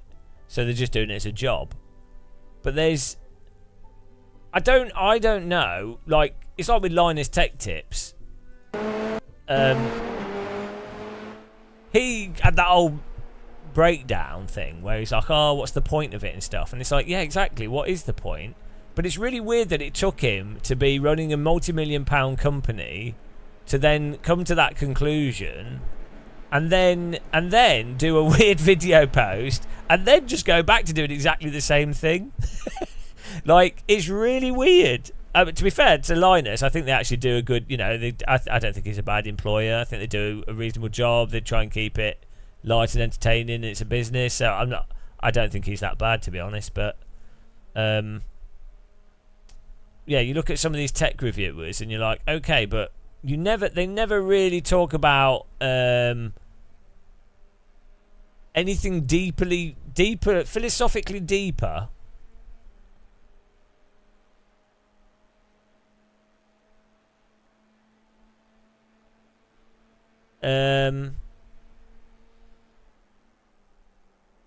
You know, like, you would have to ask yourself, you'd have to come to that conclusion with, like, tech and things. You'd have to be like, hang on, what is the real point behind all this?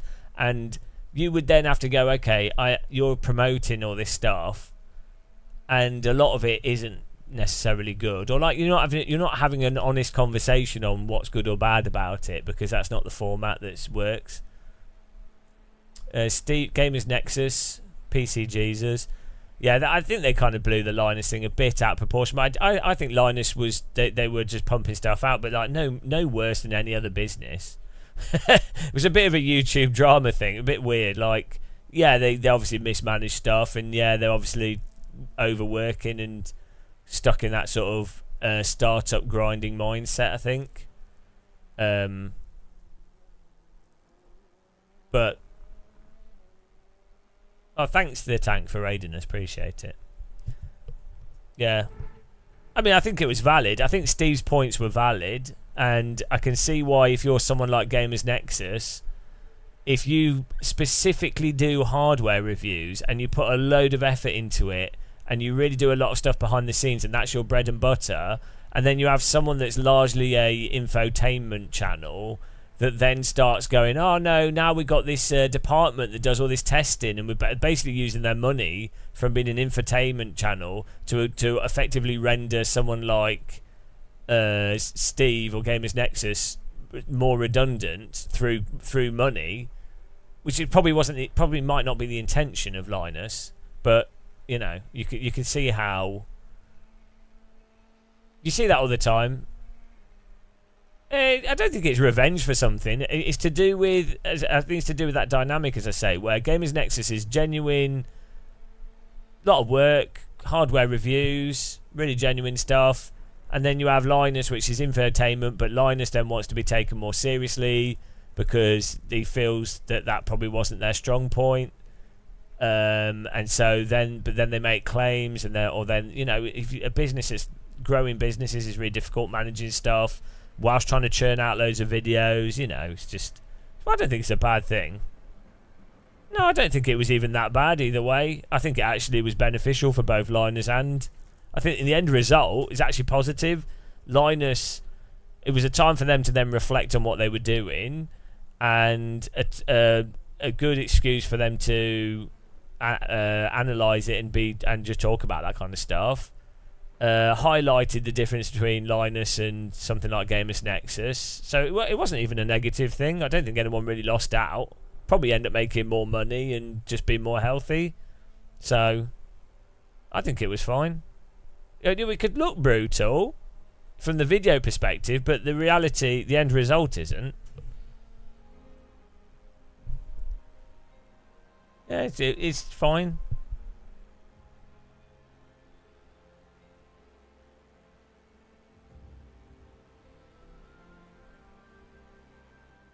I don't know why. The one thing is, I don't know if Gamers Nexus could have reached out and talked to them directly, though.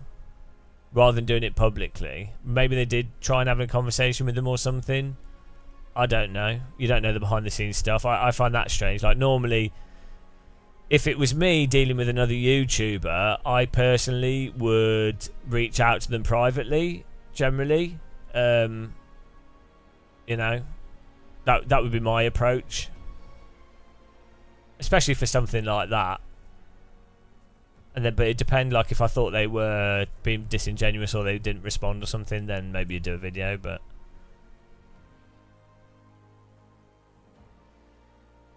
Because as soon as you do something like a public video, there's multiple dynamics to it, and then it turns into entertainment in and of itself. And then you have a lot of bandwagoning, and you know, you do stuff on the internet. You know that a lot of people aren't critical. A lot of people are tribalist. You know, a lot of people have, and you know, they're just disingenuous. So.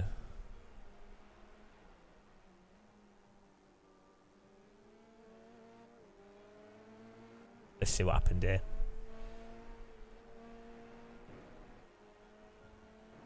But then, yeah, but Novotny, I'm saying as well, though, maybe the way he did it was actually a good way to let people know about the aspects of Linus Tech Tips that probably needed to be out in the open. And then that maybe is what was needed for Linus to then be, for them to then change their business and make it maybe more healthy. So, you know.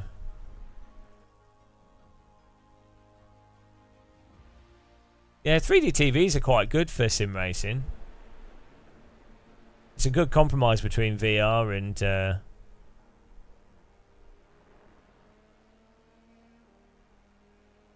Alright, let's see how guilty I am here.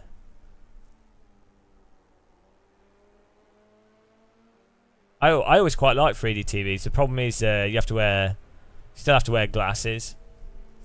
But... yeah, that's a good video to do, actually. I should talk about that.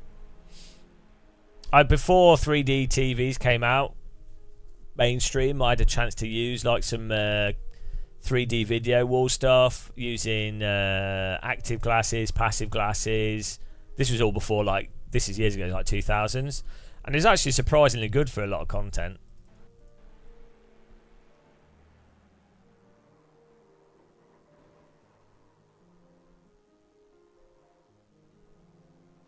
Oh, fair enough to him. I don't think he could have avoided us. I think that was me. I should have waited. I mean, he is on the throttle there, but I think it's my responsibility to join the track. It's my responsibility to join the track safely. I mean, I thought I had enough space and that he could make that easy, but you know, you need to make it easier for people.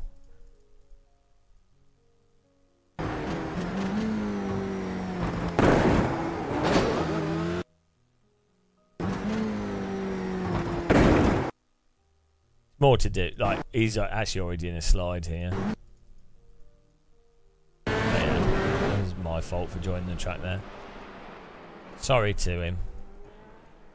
I don't think it did any damage though.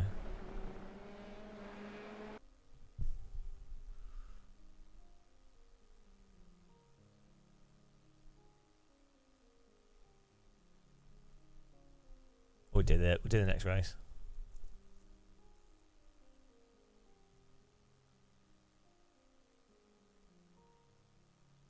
Guilty. Oh, I thought I had enough time, and I forgot I was playing iRacing where other cars can't brake more in the corner without sliding outwards. So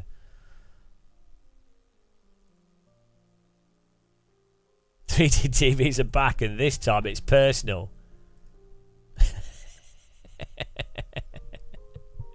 What's the new 3D TV? Let's have a look. Also, let's double check the Nordschleife here. What's going on? I don't think we've got any updates.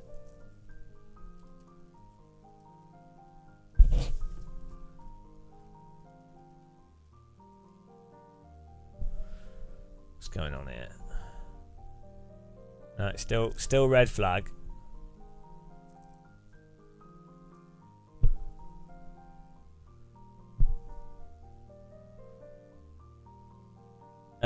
Ahmed Bin Hassan, love your videos. This is the first time I see you streaming. I love how chill you are about sim racing. A lot of people take this too seriously. Yeah. No, I know what you mean. Yeah.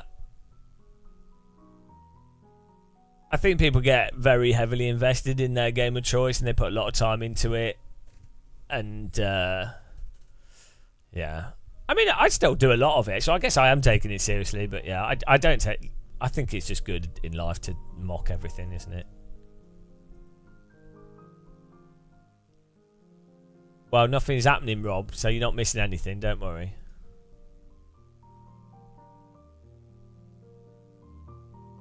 Oh, we're going to do the Formula C fixed race.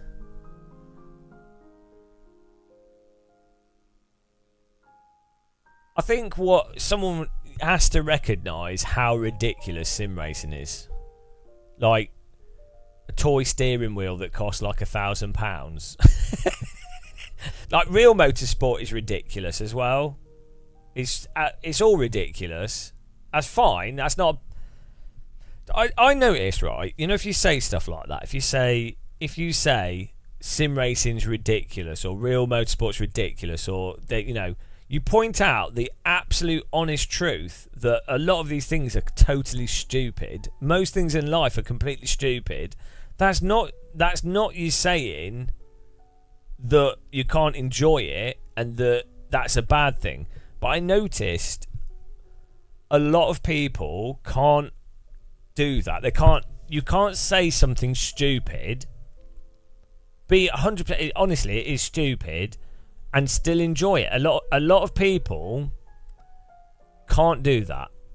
They have to take something seriously to enjoy it. It's like the delusion of it being serious is somehow required for the enjoyment of putting time into it. But maybe that's how they're approaching life. Like they think they don't see, maybe they're not aware that when you're dead, you're dead. And it was all pretty stupid. Like, you know, the planet's going to get vaporized eventually. There could be like I don't know, some like whatever. It's all basically totally futile and pointless. It is whatever you make it.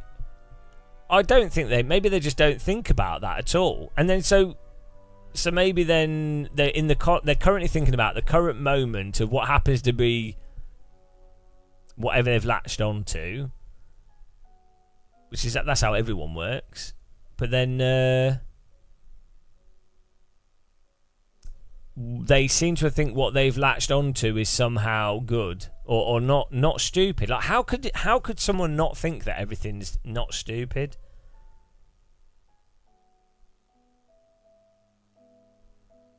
It's alright, the Russian nukes are probably faulty, so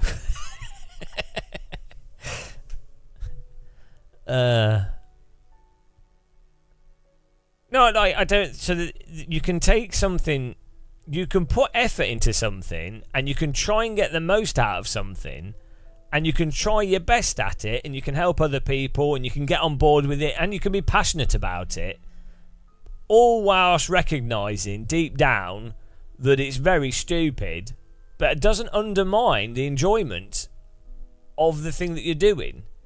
It's just the truth. I think a lot of people struggle with that.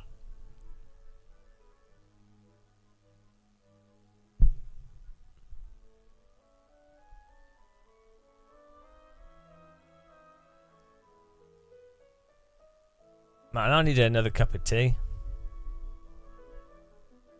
Maybe it's partly like oh no, I don't know. I speak to Eastern European people and they seem to have a similar attitude as well.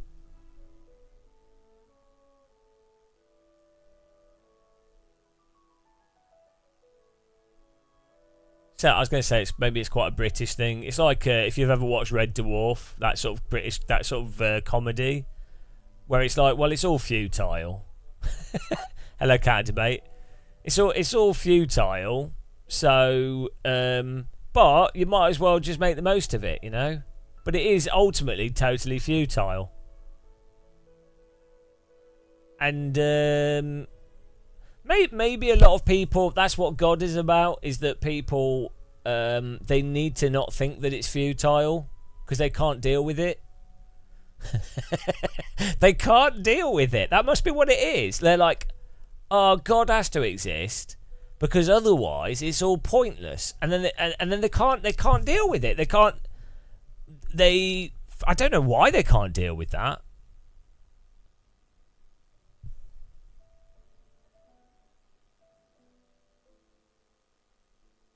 Why would that be? Why is that a struggle for a lot of people? The idea that it's pointless or that it doesn't mean anything. It is what you make it. Why is that hard? Why is that problematic?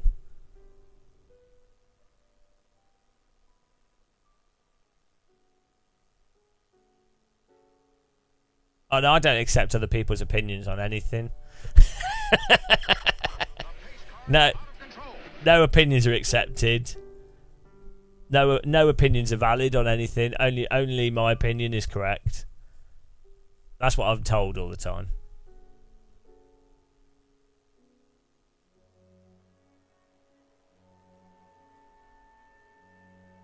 Well, you're not allowed to enjoy it. Stay for the carnage. Can't debate. I realised that the only way you can broadcast to your PC is using DevTools, which I can't be bothered to set up right now. The only way that works consistently. Cost shell. I was making progress on my lap times until I started taking it to competitive level, making laps after laps after dropping sim race for 6 months due to burnout. Now only races, no endless hot lapping. Yeah, well, you have to ask yourself, what is the point of doing it? What's the point of getting better? This is the problem I have with driver coaching to some extent. It's not universally bad. If you enjoy coaching and you enjoy getting better, and you want to do that, fine, get coaching. Or if you get stuck and you enjoy it, fine, that's fine. But I think sometimes it's fun to noodle around and play without a regimented structure of how to do it the best way. Playing around and messing around to find out the best way is playing and entertainment. So it's a bit weird with driving sims and stuff where people that are never going to be professional race drivers, they're never going to be esports drivers, and they probably won't enjoy being better because they're never going to get to a really high level and they're just going to reduce the amount of competition they have. They do all this driver coaching and stuff, and it is literally on a par with phoning up the Nintendo helpline and going, oh, how do I pass this boss? Rather than working it out for themselves. Or it's like going to a beach as a child, and instead of playing with the sand and seeing how the water knocks it down and how you could defend against a tide coming in and how much water makes a good structure and instead of playing with it and seeing what happens and just enjoying that process of learning and experimenting, it's like, right, I need to build the ultimate sandcastle, and now I'm going to pay and watch these guide videos on the precise amount of water required to build the ultimate sandcastle. Right, it's this thing here and this structure, and if I place it like this, we will then have the ultimate sandcastle that's impervious. And it's like, okay, but did you enjoy building the sandcastle? Some people might enjoy that. That's fine. It's certainly an approach. But do you know what I mean? It's like some people I think are just desperate to remove the playing out of things, or they don't understand that that's what they're doing. I'm saying you can do it both ways, but it's really weird with driving sims, mill sims, flight sims, that we have to learn it in this way, and we must be the best in the world, and I must pay for lessons. It's like, okay, you do that if you enjoy it, good for you.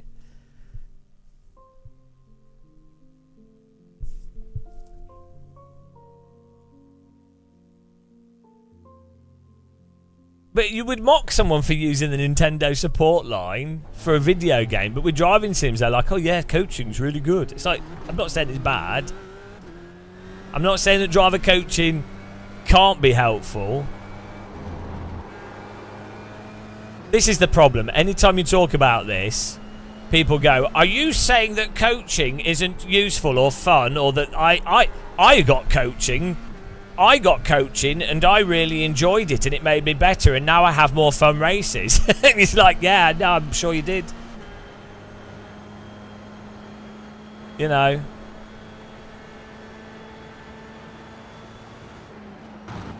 It's, those robotic people don't seem to understand that there's multiple ways of doing things. But I totally get if you're stuck at something. Oh, the other thing they'll go is, wow, that's why you can't drive, Gamer Muscle. That's why you're so bad. It's like, no, you're missing the point. You're totally missing the point. You know. It is a, yeah, I think there is a validation thing to it. No, I'm not saying that it's all bad, though. I can totally understand why you would do coaching or especially just look at how to do stuff in different ways. And I can totally see how that can be more fun.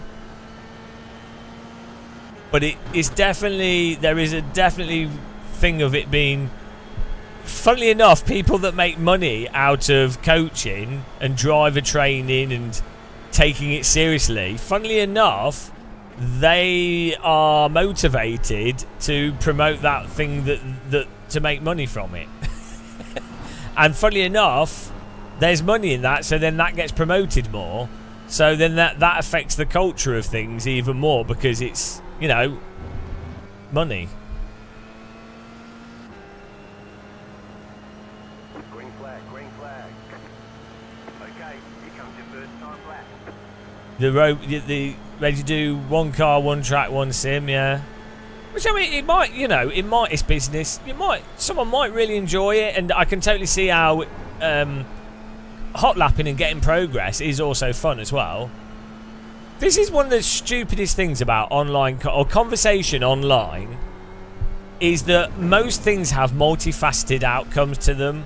So driver coaching isn't bad for everybody. It can be really good for lots of people. It could be good for everyone in some ways. But there's also negatives. There's also other aspects to it. It can be bad for lots of people. It can be a waste of money for lots of people. There's also a lot of delusion around it. It's a multifaceted thing, right? But the way the internet works, so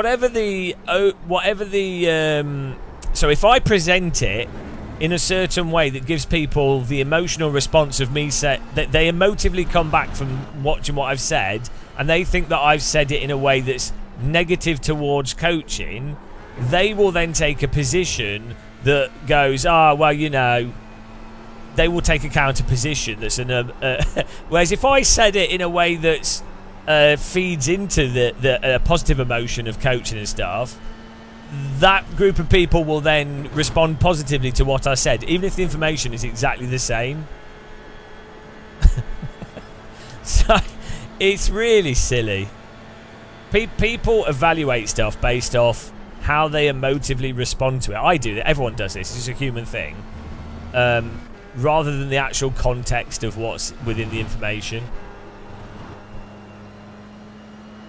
Well, the fact is, yeah, you've got... If you really wanted to get better, telemetry is probably the best form of informational transfer of knowledge when it comes to driving. Like, it's specifically designed. Telemetry was invented to communicate what drivers, to objectively communicate what a driver is doing to go faster. So ultimately, if you want to teach how to drive faster, ultimately you basically need to teach someone how to read telemetry. That would be the primary thing, and you can do that for free.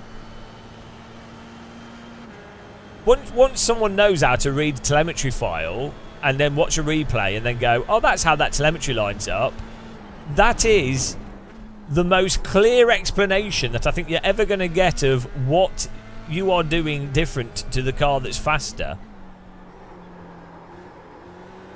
There will be some, like, race strategy and stuff, so...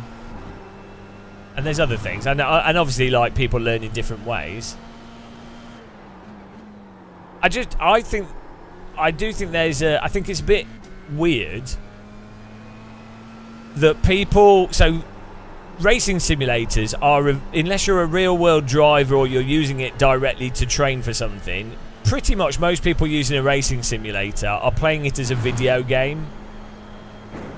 Right?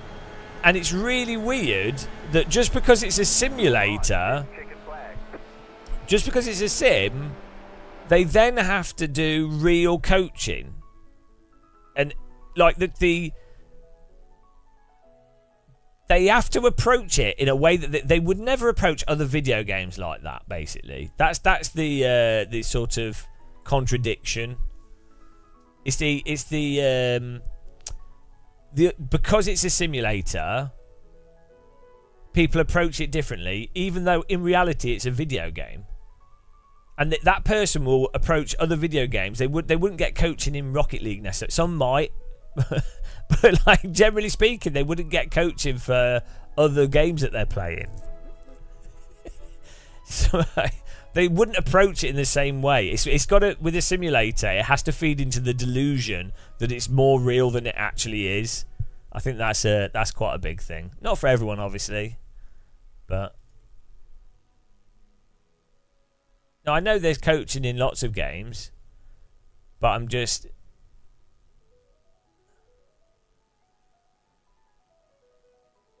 When it's a simulator, people approach it totally different, even though it's still just a video game. Or, you know, they'll approach it differently to how they would approach other video games. Yeah, it's role-playing.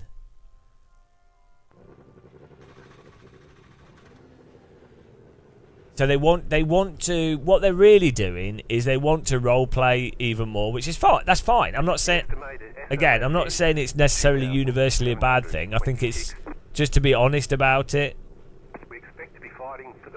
And I'm not saying that it wouldn't actually be valuable to get better at driving.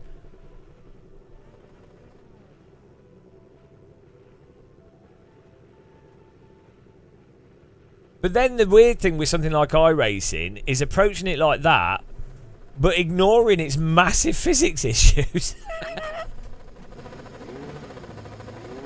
Green flag, it's a bit of a contradiction. And I would argue the most fun you can have in iRacing and most driving sims, the most fun you can have is the more that you treat them like a video game. And also, ironically, I think the esports guys that I've spoken to and people doing esports, they actually treat them more like video games as well. so you have more fun treating it like a video game. You'll probably be better at it treating it like a video game.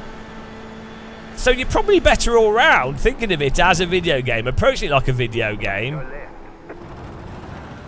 It's just being honest, isn't it? Still there, hold your line. Clear on the right.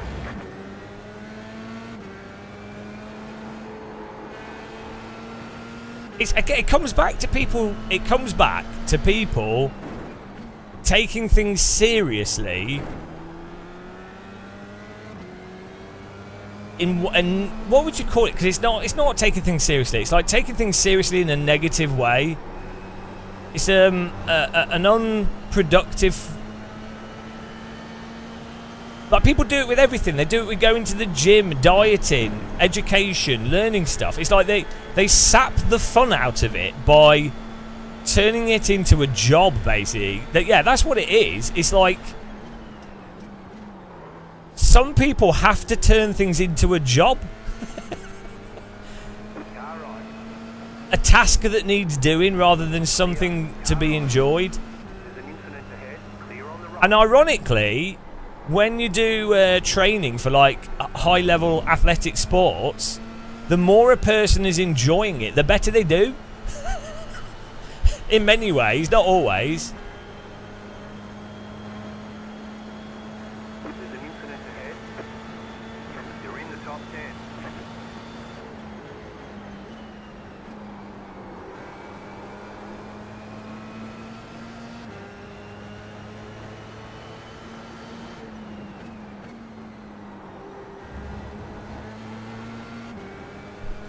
So it's got to be, there must be a word for it. It's like taking something seriously without taking it seriously. That's what I'm talking about. It's a philosophy that should be used with everything in life. That was a bit close.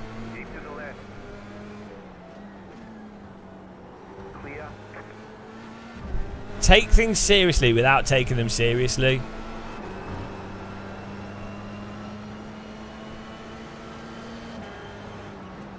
There must be a word for this.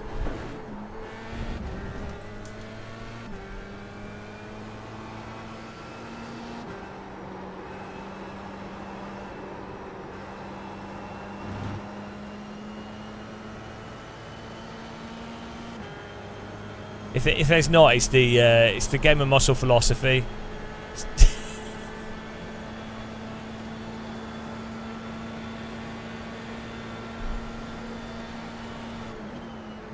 No, it's not. It's not about it being a hobby. This applies to jobs and everything. I think it applies to life. It's a fundamental. I think this is a fundamental thing for happiness, is the ability to take things seriously without taking them seriously. So you put in a lot of effort, you get out a lot from it, you can invest a lot of time into it, you can get whatever you want with it, but you're not like deluding yourself.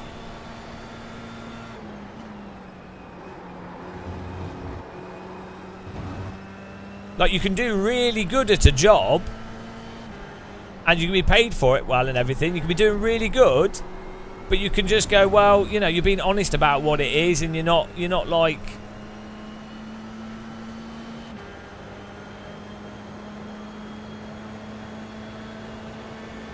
no, you're talking about separate things as well. Like, if you're, I don't know, Ollie, I don't know what my goal in life is anymore.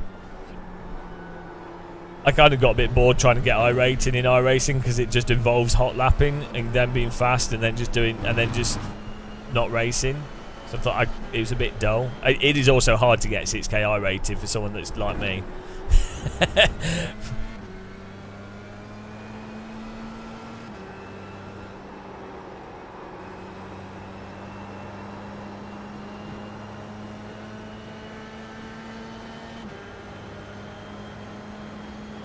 Taking things seriously. Oh, thank you. Unseriously. Like, there must be a word for this. I am the champion of the ninjas. Thank you very much for subscribing. It's like, I tell you what it's analogous to. If you're trying to be creative, right? You're trying to make music or something. If you've ever done art, creative people maybe don't get this. Maybe this is the problem. If you're trying to make art or you're trying to do music, me Verstappen, thank you very much. Just put a mug on the screen there. You're trying to produce, you're trying to draw, you're trying to take a nice photograph, you're trying to draw something nice, trying to make a song, whatever. The harder you try to do it, the less likely that you actually enjoy the process, and the worse output is.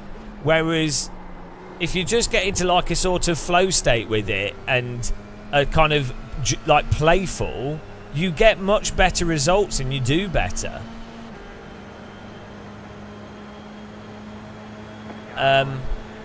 So you can take art really seriously. You can spend a lot of time getting very technically good at different types of instrument or writing or drawing, whatever, painting, whatever.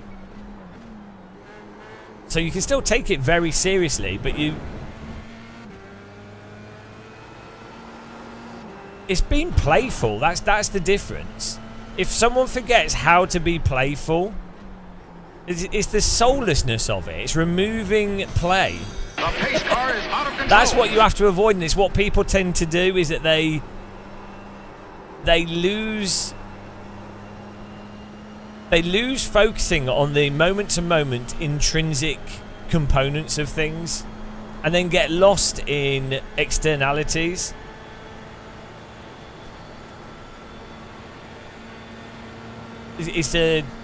When I say people, I mean even me, like everyone. It seems like a human. human thing.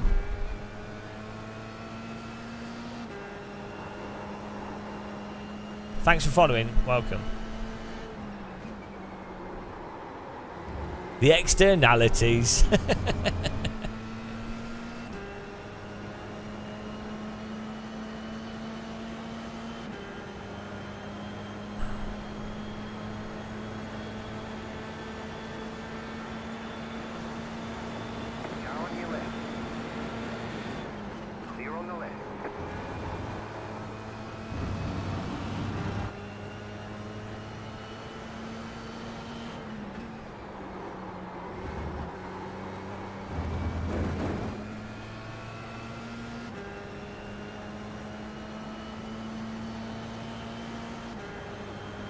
Back rooms of emotions. The back rooms.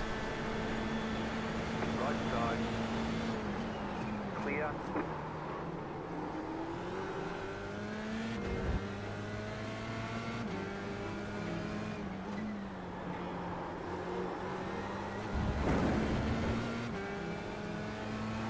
No, I didn't have enough safety rating.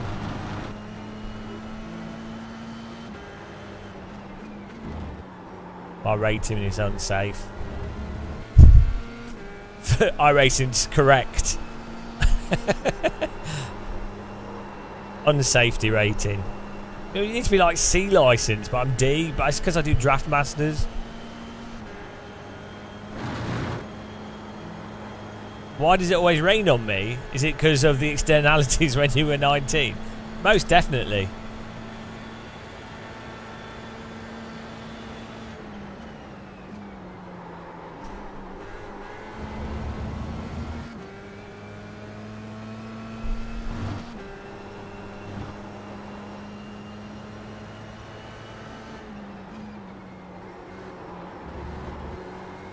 Shocking.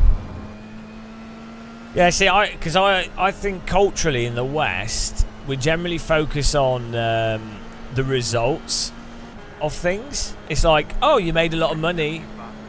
Oh, you're popular, or oh, you won the race. Or like, do you know what I mean? Oh, you did good in that exam. And it's like, actually, I'm not saying there's no utility to being to the finances of things or to winning something or whatever as a metric. It's quite useful, but like really, the focus should be on the moment to moment, not the end result. That's exactly how you need to. I think how you should bring up children is you reward effort, not results. So when a child is struggling like an idiot to tie their shoelaces, no experience of this personally, you don't reward them for, oh, well done, you've tied your shoelaces. You go, oh, you really you put a lot of time learning how to tie your shoelaces. That's you know, keep at it, or congratulations when they do it, but like, you make a thing out of rewarding the struggle and the effort.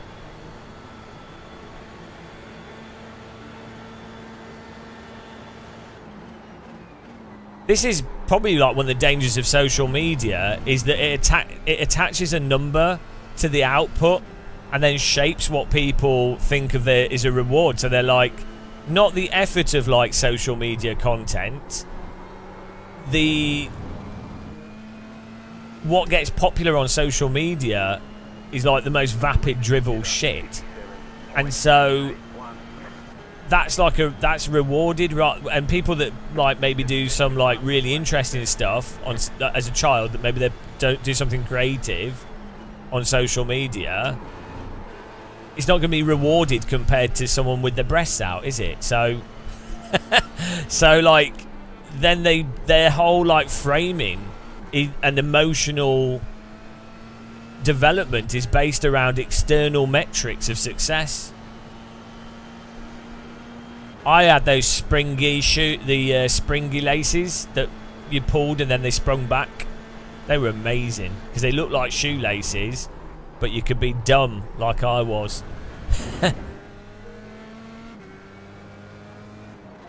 We didn't have Velcro in the 1920s when I grew up. Fortunately, Dave Cam, who was 60 then, taught me how to tie my shoelaces.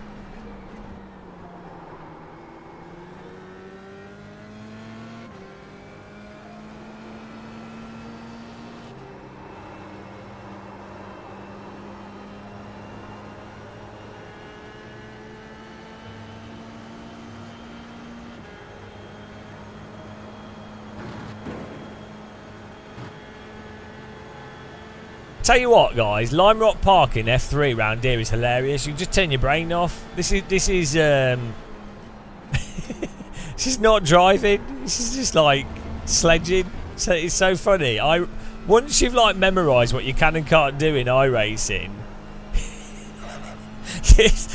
no wonder people that are good at iRacing just keep playing it, because you can just like, you don't even try. You just like trundle around.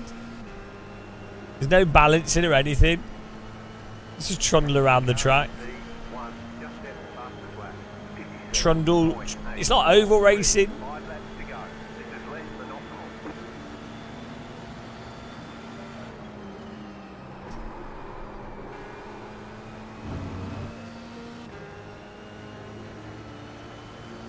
When you were young, you painted your feet with tar.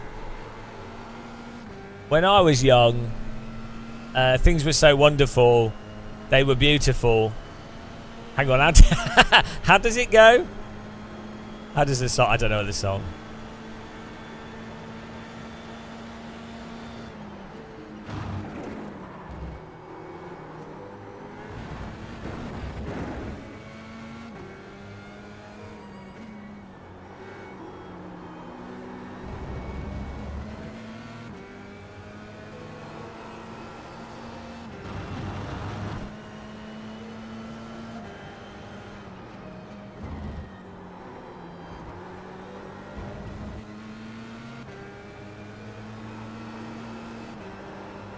Imagine wearing socks in a real race car. I'm surprised that they don't have like sock-like shoes for race drivers. Like many layers of socks that are fireproof. Maybe not on the brake foot, but on the throttle.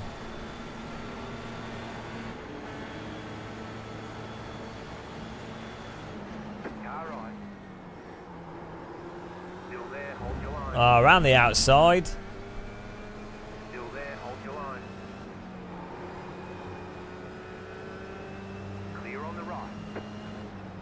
How does he do it?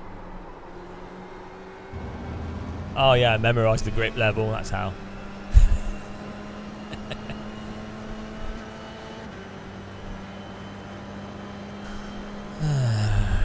Oh, we're in glorious 5th now. You're losing on the car in front. The gap is 2.6 seconds. Car on your left. Clear. Ferrari trainers.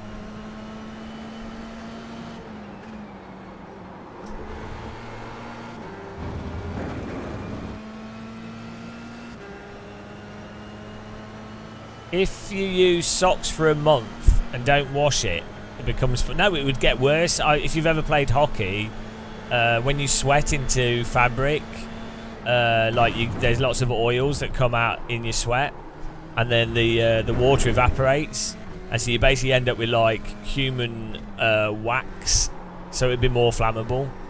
If you've ever played hockey and you've not washed your hockey gear, like gloves and stuff, you'll know what I mean. Like it gets all waxy and like it's like body grease. It genuinely is like wax. It's really disgusting. You have to wash it in the bath like once every 6 months with this stuff that takes the waxiness out of it. Yeah. I mean, it's a bit sad that I know that, but yeah, if anyone's played ice hockey, or you would know about that. I don't know exactly what it is. Probably like a mix of dead skin and whatever you sweat out. Yeah, you could like scrape the like wax, dried sweat, whatever it is. You could scrape it off. Like tallow, sweat tallow. Oh, the football boots bag where you haven't washed your football kit and it smelled like soily, mouldy soil smell because you didn't wash your football boots before like after the last time, and mouldy soil smell. It's a weird smell, isn't it? That's oddly specific. Mouldy football kit.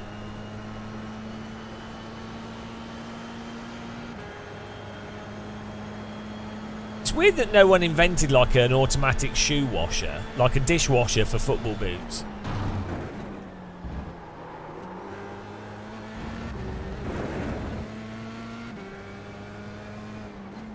That's what you need.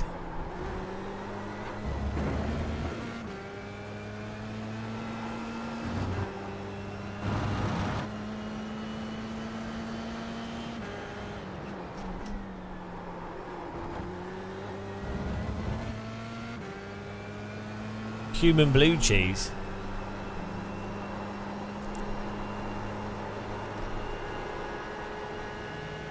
Thanks, Rob. Can we try and keep things PG? Yeah, hockey equipment's really bad. Most British people don't know what hockey equipment's like. I'm glad that I learnt that. I used to like CCM gloves. I had a CCM girdle, CCM. I think I even had CCM hockey skates. I did roller skating, not ice skating. Thanks for subscribing. Welcome. Skagger. Skiggity baggity bong. Hello. 2 left to go. 2 to go. You could put them in the air fryer. Probably not good though. Well, I didn't do ice hockey. You could afford it. It was a lot cheaper than other stuff. So it was like rollerblades were like the most expensive thing. They were like £270. And then about 150 for the helmet and the rest of the kit. And then after that, it's basically the ongoing costs of cheap. So like £400 all in, really.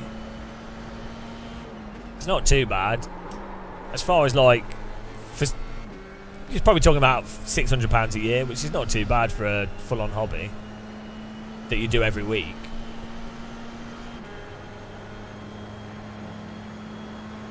Ice hockey is a lot more expensive.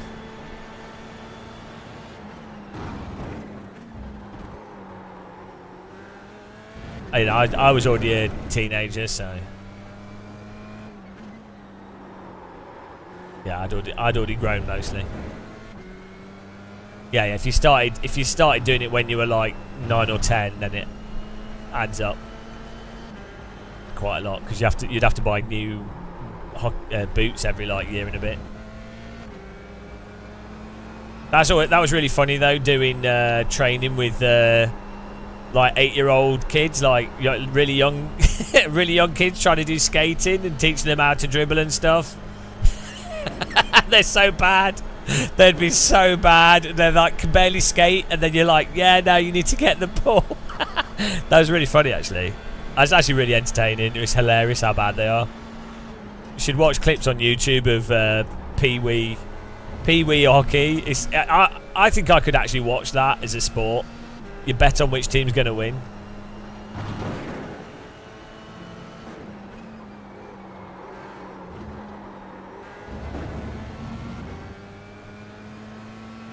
You have about 5 laps of fuel left. The car in P1 just left the fastest lap. 57.804. You just got the white flag. That means Clip it and ship it. Oh dear.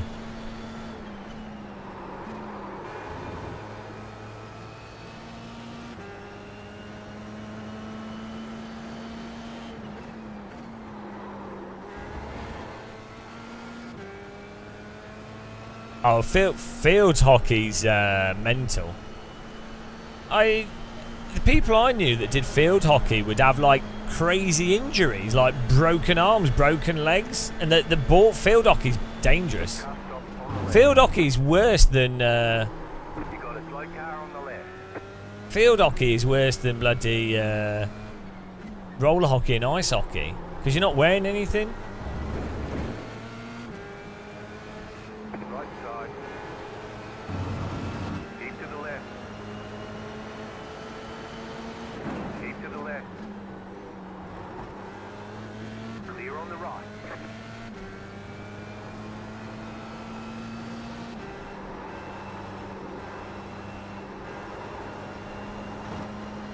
You like field hockey? Okay, good. Yeah, good for you.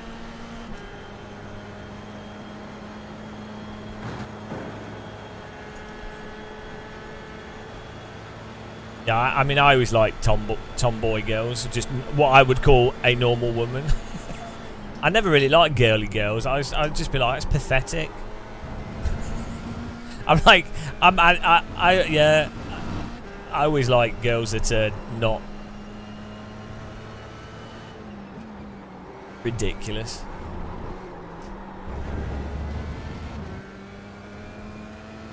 Yeah, well, it's more common in Europe for people to be to be more gender neutral and less like, you know, wear less makeup and stuff, more, you know, more sporty. I mean, yeah, the UK actually divides people up by sex quite a bit, especially when I was. Maybe it's less worse now, but they're called men. Oh well. Oh well. Be watching the hockey at the Olympics. I'm a big beach volleyball. That's where it's at.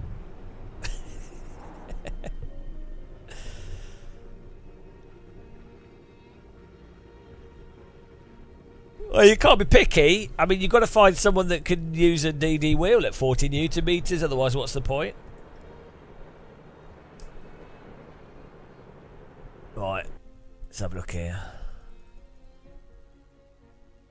That was a nice cruise. I need a cup of tea. Oh yeah, no, badminton's it's a really good sport in that you can have a fun, you can enjoy playing it against people that are much better. It has a much a good you can have a fun game if you're really good and the other player's shit. If you're playing against someone that's genuinely really good, you'll get absolutely destroyed. And the problem with, the only downside with badminton is if one player doesn't have the wrist strength or technique to be able to hit the shuttle to the back of the other court from anywhere on their court, then they're at like a huge, like a ridiculous disadvantage. It's the equivalent of like, if in Rocket League you don't know how to do aerials, you're screwed. You're absolutely screwed. And so it's the same with badminton. If you can't hit the shuttle to the back of the other court from anywhere on your court, well, a player that can will just beat you like instantly. But outside of that, you can have like a pretty good game. All right, Rob, take care. Where's he going? I don't know if he's even going. I just thought I'd say goodbye. Saud Ali, do I think it's worth upgrading from a DD12 Newton meter to 21 Newton meter? No, not really, no. Especially if you're doing formally using you're probably using smaller wheel rims. It doesn't really matter that much. I wouldn't worry about it.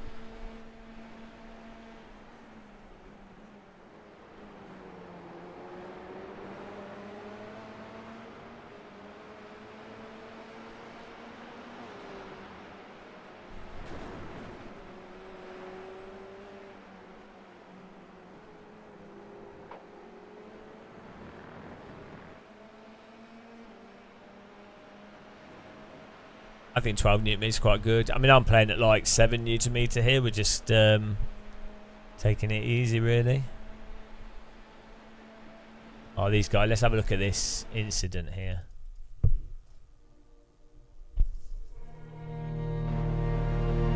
What?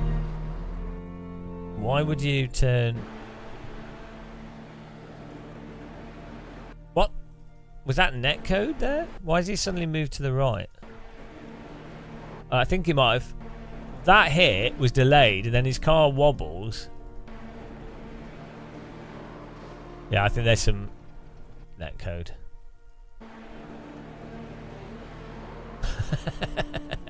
That was stupid.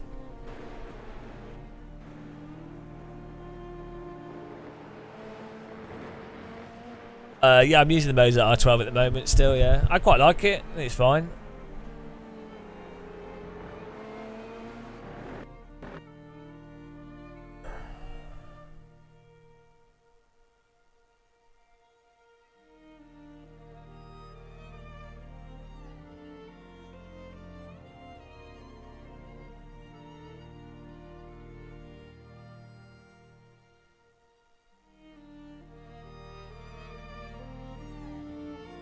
I mean, this was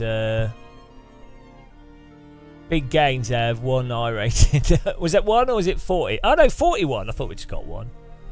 Big gains. Surely we lost the old SR.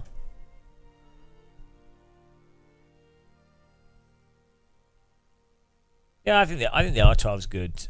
Good wheelbase. It's been really solid. Gets a little bit warm if you do like stuff with a lot of damper on it.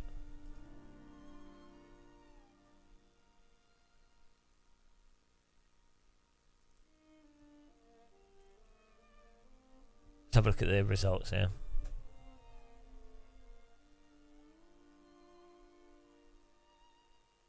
World champion. I didn't know they did a world championship for pole dancing, but congratulations.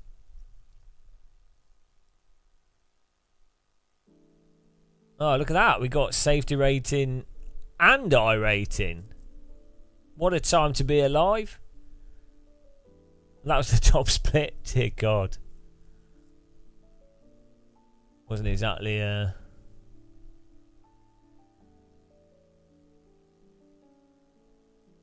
we could have just done it. We could have just done this Formula C Road America. 10,000 I rating, Formula C Road America. Stupid challenge. How much I rating can you get in a day in a Formula C at Road America? The one car challenge. We're not playing till next week against Afghanistan. Are they good? Afghani golf. What's their team? The Afghani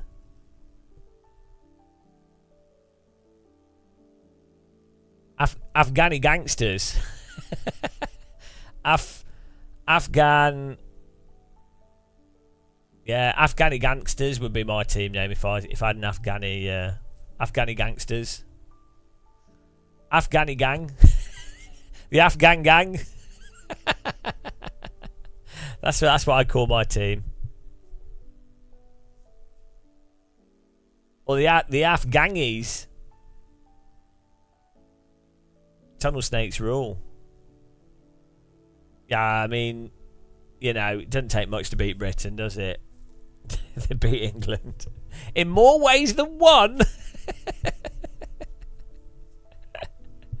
Oh dear. Right, I'm just going to get a cup of tea. I'll put text to speech on for you guys whilst I get my cup of tea. Spooky. WTF is going on with this French banker? CV. Good evening, Schmetterling, Schmetterling, Schmetterling, Schmetterling, Schmetterling. That MKK. Are we having fun? CV. Oh, it's delayed. Good. Hell Night NZ. I have seen a small VR tuber using it with the elimination command for the TXT to oh, we go, restart it. Cos shell. Penis. Cos shell. Penis. Cos shell. Penis. Oh dear. Right, I'm just going to get a cup of tea. We'll do the next... Counter-debate. Alexa restart PC. Richard B. Opening match made USA v Canada grudge match. I'll be back in a second, guys.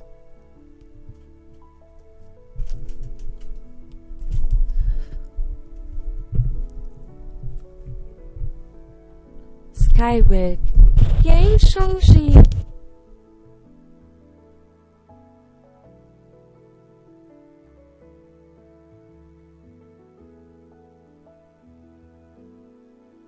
Hell Night NZ. Don't you know that I want to watch those two playing cricket though?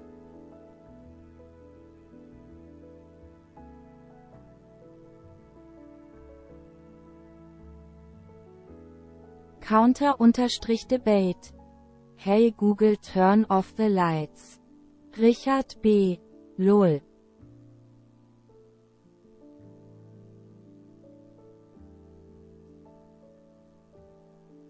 Richard B. T is fine, even shit teams are okay to watch. Tony Kinonero. People is really evil lol.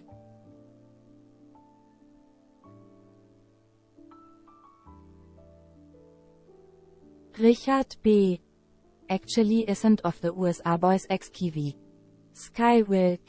Sea World is Mine.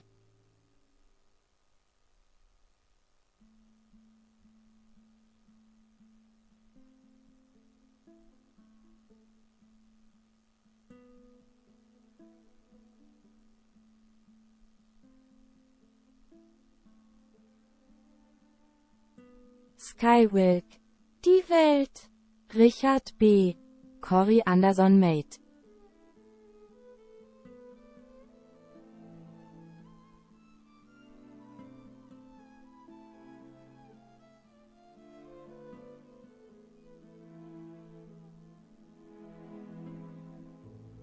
Richard B. Playing for the US of A. Hell Night NZ. Really he is playing for them. Counter-Debate. iRacing is the most realistic driving simulator in the world.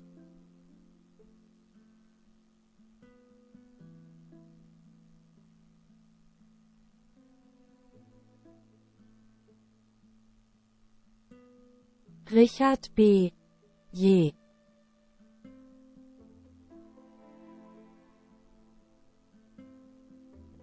Skywilk. Simulator.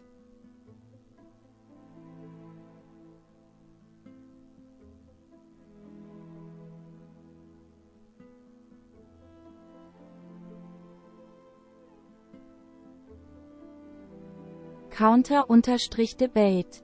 In Assetto Corsa the Moral 1 is very floaty.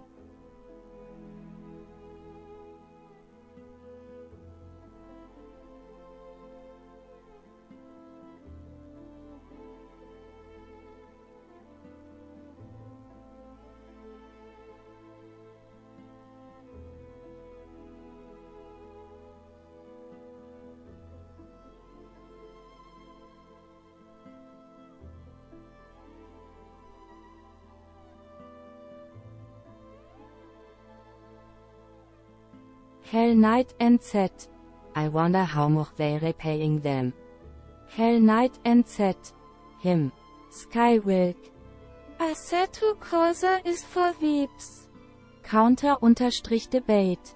Automobilista is the best driving simulator ever.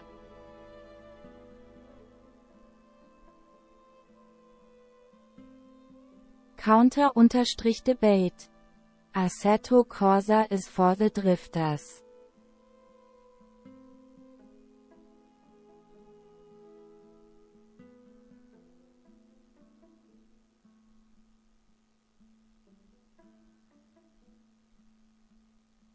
Richard B. He's in the US team tonight. Novotny 72. Novotny is better at Counter-Strike than James. Floydian 777. LOL.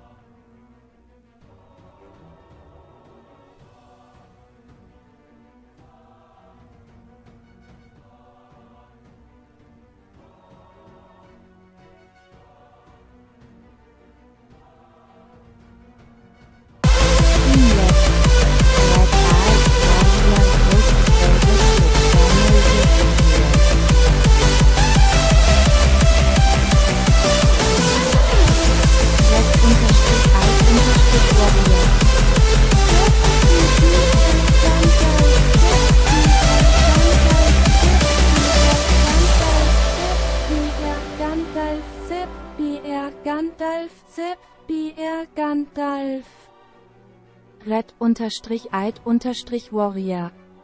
Redai Hype, Redai Hype, Redai Hype, Redai Hype, Redai Hype, Redai Hype. Nowotny 72. Red-Eyed Warrior is very cool and all German women want him. Sound alerts. Oh book, played Murray, my goodness forbids. Skywilk. Gamer muscle come back by hot British stud. I want to make dirty German love with you. Hell Knight NZ. Leaving a stream unattended in text-to-speech mode is not a bad idea at all. Counter_debate. You re not to supposed to rate as we supposed rate you. Red_Id_Warrior. Redai RIDS not like this. Floydian 777. Yeah, this is great laugh out loud. Toni Kinonero. Sich vor Lachen auf dem Boden wälzen.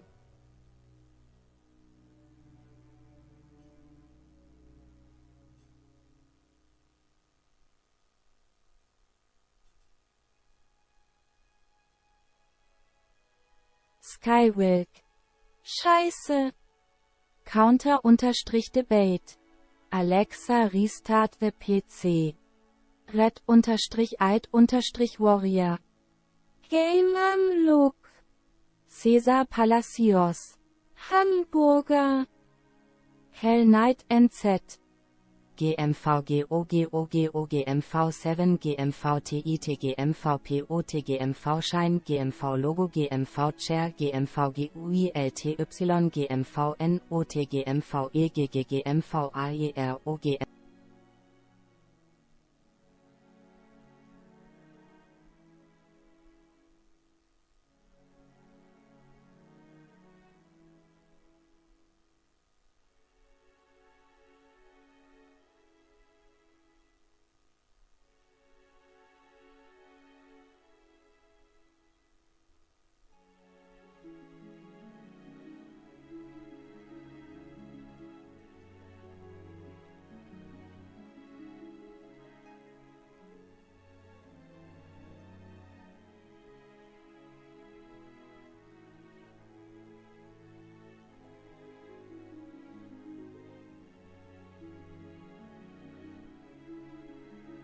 Hell Knight NZ.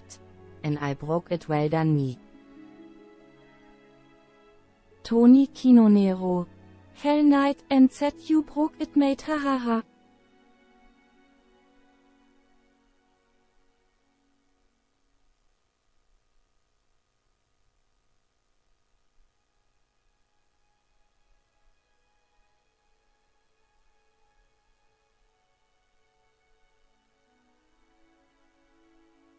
Skywilk. This is the German AI kill all humans.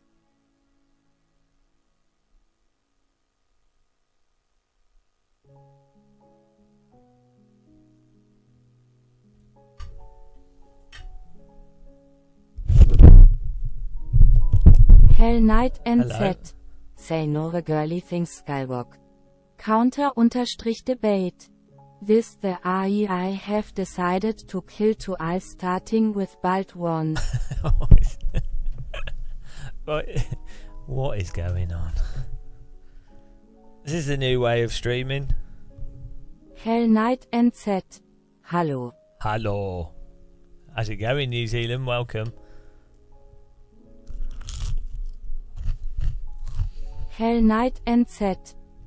GMVERROR GMVERROR GMVERROR GMVERROR GMVERROR GMVERROR Skywilk. Gamer muscle come back by hot British stud. I want to make dirty German love with you. Stood. Hell Stood. Knight NZ. Ich bin hier for hours. Wow. Wow. Sorry. Counter_debate. It was the voice. E-Racing is the most realistic racing simulation. Simulation. Pongilu. I am going to sleep. Can we go night mode play some classical music? iRacing is the most advanced and comprehensive. iRacing is the most advanced. Pongilu, hello.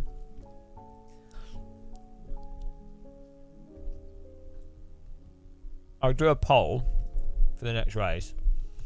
Skywalk. E-Racing Blasting. I don't know.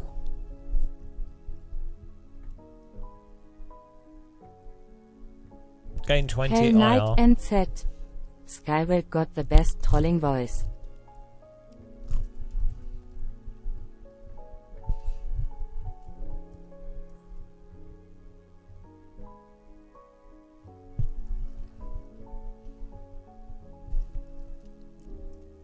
Skywalk.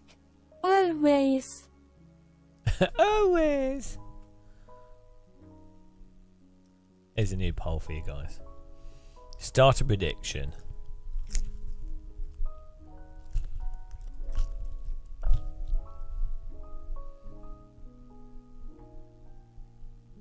Novotny 72. I am actually incredibly impressed. Nobody was addic. As I dig. Because we're all old here. Let's have another check to see what's going on in the Nordschleifer.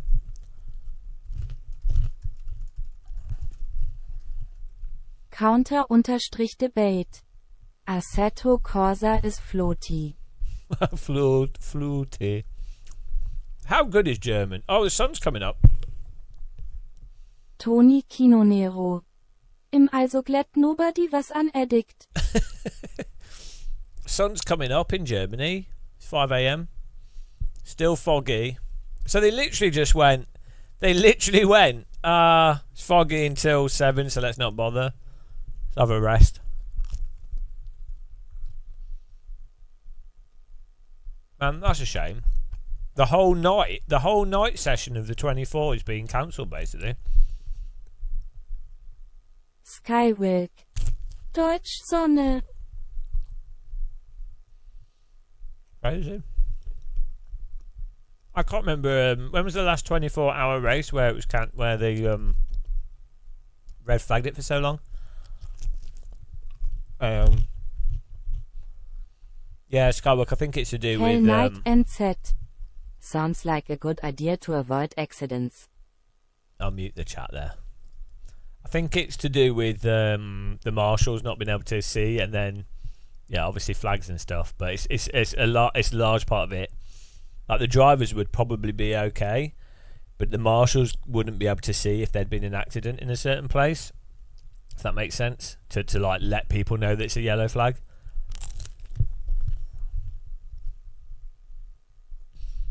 I guess you could probably tell from trackers in the cars, but.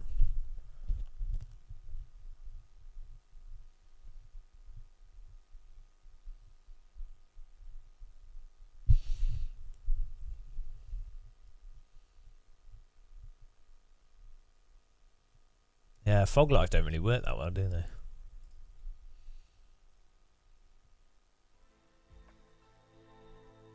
I really want to. I'd really like to play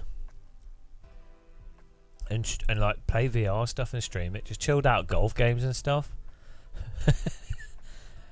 Because when it comes to single player games, I enjoy VR single player stuff. To me, playing VR feels like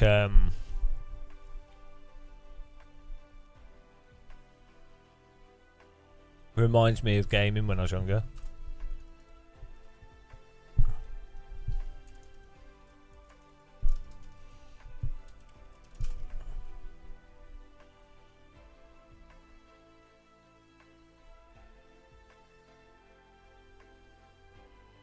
And I think VR games also they're smaller. They're more like those types of games. That they're more interesting. They're less like bloaty.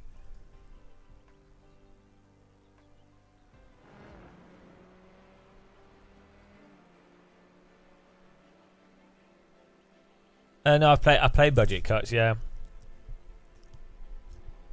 think I've talked to the developers of that as well. I enjoyed the demo, you know, when they did their demo first for the HTC 5 of Budget Cuts, but I didn't enjoy the single player that much. Like, it wasn't bad, but I really enjoyed the demo, and then I didn't enjoy playing the actual game as much. Wasn't there a second Budget Cuts that came out, but it didn't sell very well? Well, maybe I should play. Yeah, the bigger problem was the headset. It wasn't very good quality. So it'd be really good on the Quest 3.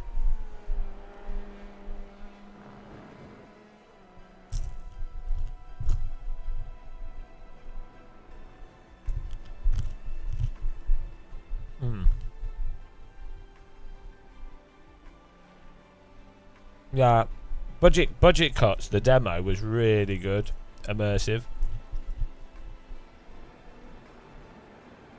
Is it any good? Can't debate that.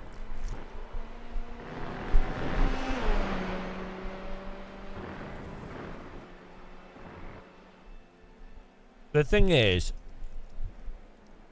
I don't enjoy games. There's a lot of VR games where it's open the drawer, take the thing out of the drawer, put the thing in the hole, turn the thing, then get the object. Do you know what I mean? It's like, that's not fun gameplay. It's not fun gameplay. Like Job Simulator, there's so many VR games that are Job Simulator, and it's just like, oh, you know. Yeah, and that's what a lot of games are turned into on PC.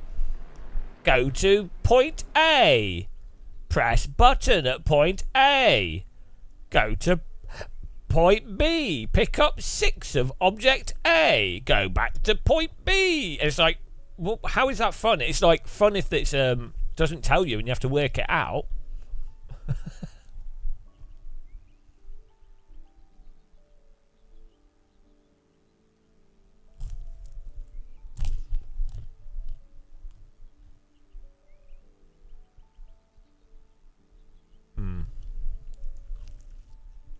Okay. Like, as I was saying earlier, I think it could be funny playing Myst and live streaming it, but as we've established,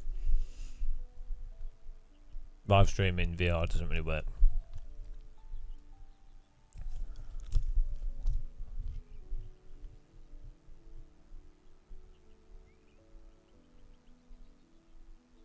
Yeah, but I want to play it in VR. I tried it out, it's really good. Oh, something I found out recently with VR games. So,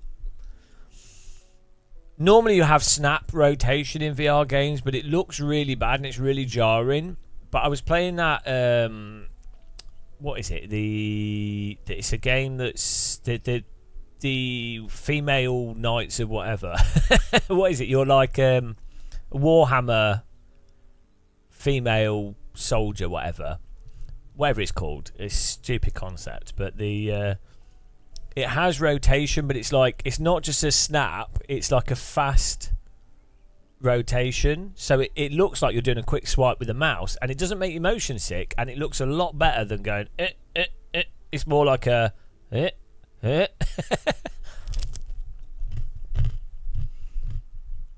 good.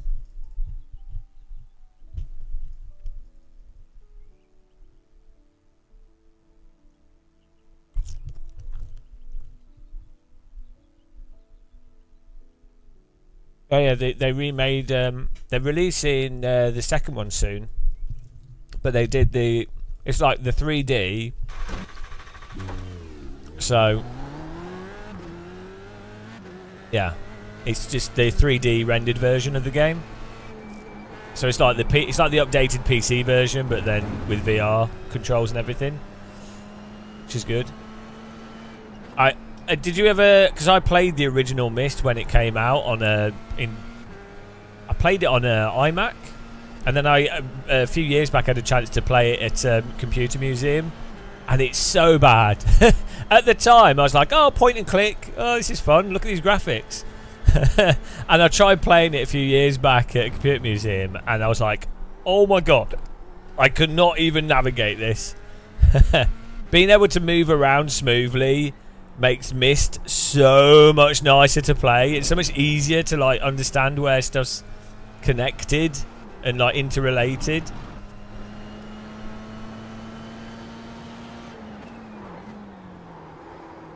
Oh, I tell you, one game I quite like to play is Star Trek Bridge Commander, the old one from the 90s, the TNG one. It's a 2D RPG. It's actually got really good dialogue and stuff in it, and voice acting from all the main actors. I always wanted to play that. I remember when that came out, thinking it was amazing as well. But I never played it. I just know someone that had it.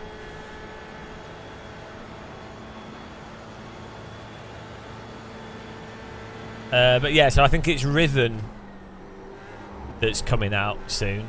A VR version of Riven. Yeah, I played that VR Bridge Commander game when it came out, but it's a bit simple and a bit janky. It's quite that VR Bridge Commander game. It was by Ubisoft, but then they cancelled it. But now you can still buy it on Quest. It's good as a team though. It's good to play with a group of people. It's good as a sort of social game. It's more of like a social chat room with Star Trek stuff happening.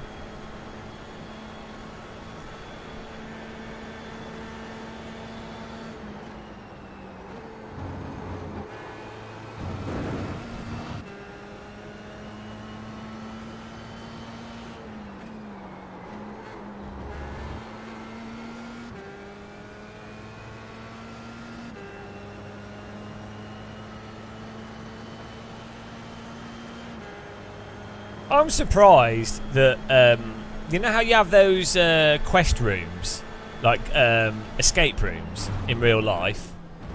I don't know why there aren't more escape rooms where it's like you're in a shuttle pod and you have to do like a space mission. And so basically it's a projector screen, you're in a mock-up shuttle pod, and so you go into the shuttle pod, it does like a fake takeoff thing. They could just use tactile transducers on the chairs. And then you do like, then you have to do like a space mission. Someone's a science officer, someone's a pilot.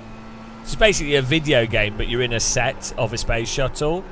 And I think that could be like as an escape room thing. And then you have an away mission. So one door opens, and then it's like a room in the escape room place.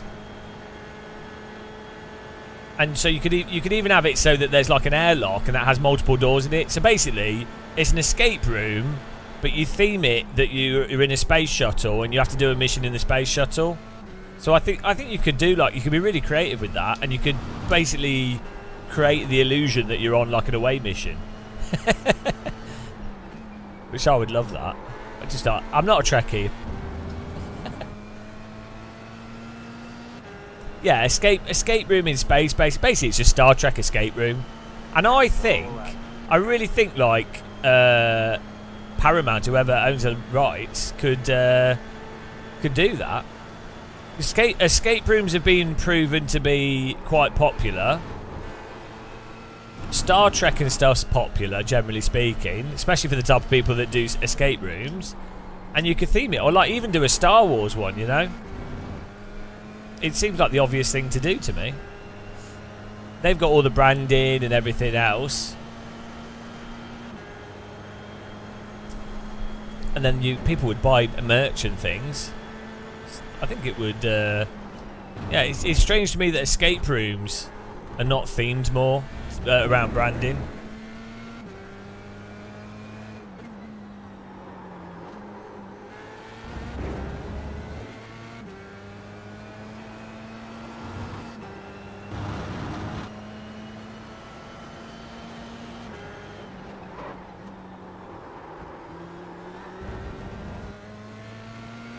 My music stopped.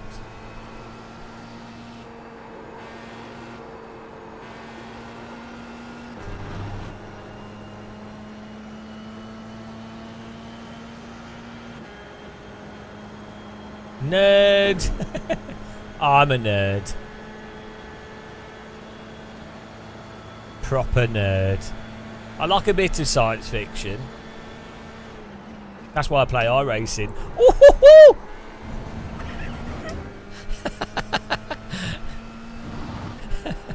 Oh, I'm well happy with myself. Do I get a prize? Do I get a prize for that? No, I played Kerbal Space Program, but I was hoping Kerbal Space Program 2 would be good. Well, we know what happened with that.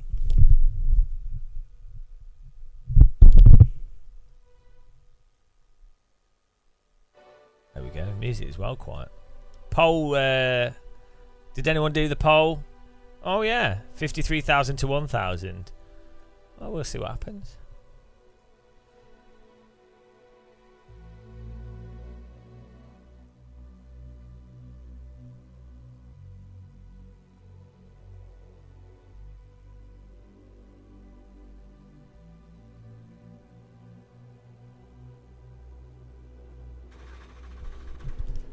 Sipping my tea, yeah.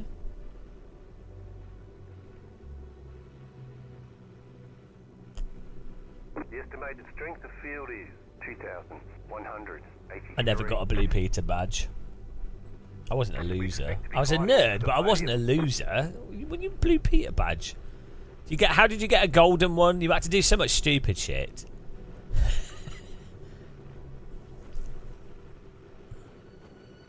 There was like different colours, wasn't there? There's like the basic.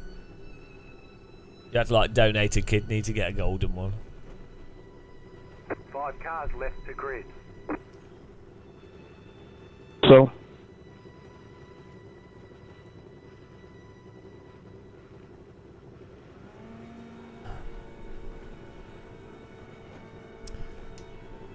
Don't crash into anyone whose name begins with J, thank you. Same.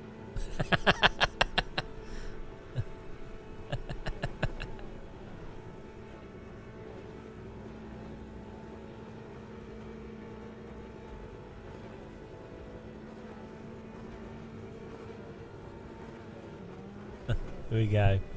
Oh dear.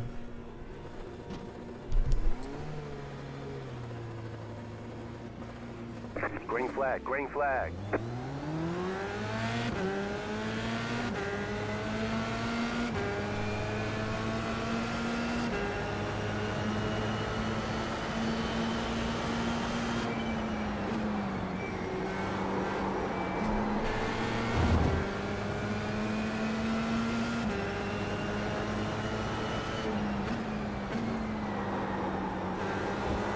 And the world's greatest amount of understeer award goes to iRacing Cold Tyres. Oh, thank you.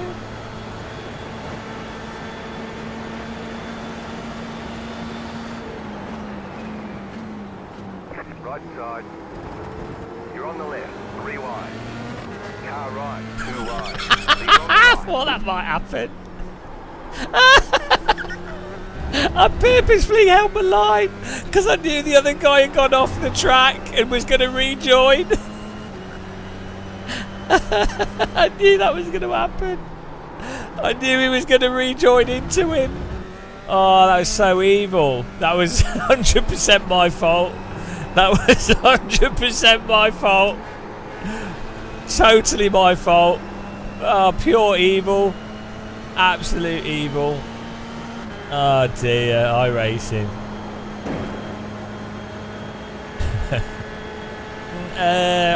Race Room has better netcode and better physics and it's cheaper, but no one plays it. Because that's how sim racing works. The better a game is, the less people play it.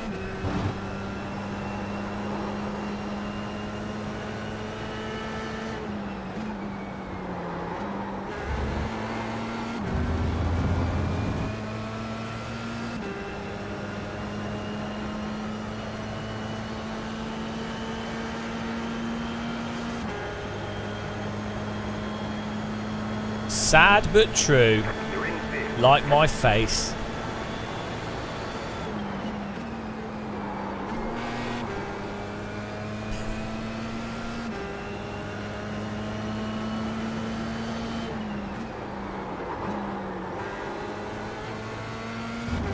Oh, I'm using the default setup here. I don't think it's so good.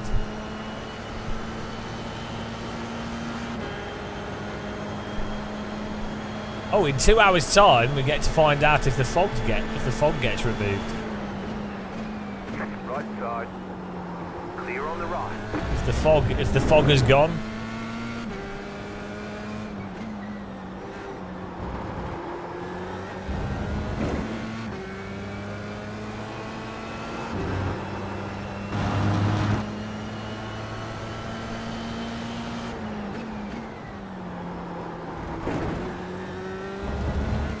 Oh, we could get a podium, guys. I need an ibuprofen, actually. My back's hurting. Has anybody got any ibuprofen? Is it? What day is it today? Are we on Saturday or Sunday? Is it Sunday? Sunday.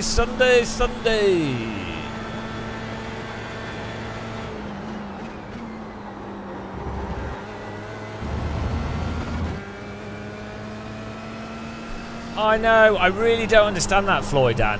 Floydane. I don't get why all VR games have to be like full-on hand controller VR games. I don't know why we don't have, you know, like Doom. Well, we do have Doom and Quake, but you know what I mean? Like using a mouse and keyboard with a VR headset would be fantastic. I played loads of VR games early on.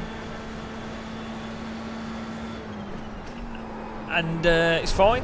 It's really immersive. Half-Life 2, I played both with a mouse and keyboard in VR, then with the Razer Hydra, then properly with VR controllers. Don't get me wrong, aiming with VR controllers is great, but there's loads of stuff that were just fun games that would be fun to play in 3D. I know you can use that Unreal Injector and stuff, but you know what I mean. Yeah, you could even convert them properly. You could, and weirdly, a lot of them would actually run really well on stuff like a Quest 3.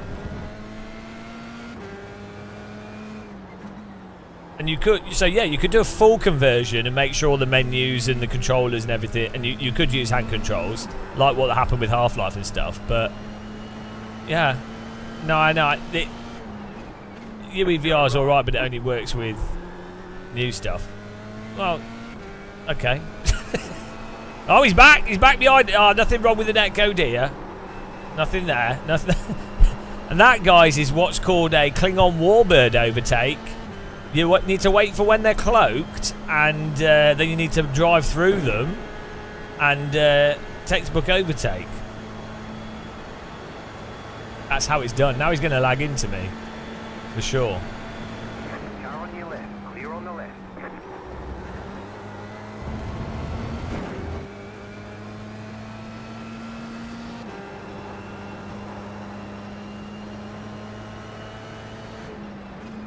I'd like games like, I mean, Hell Let Loose doesn't run well in 2D, but that'd be nice.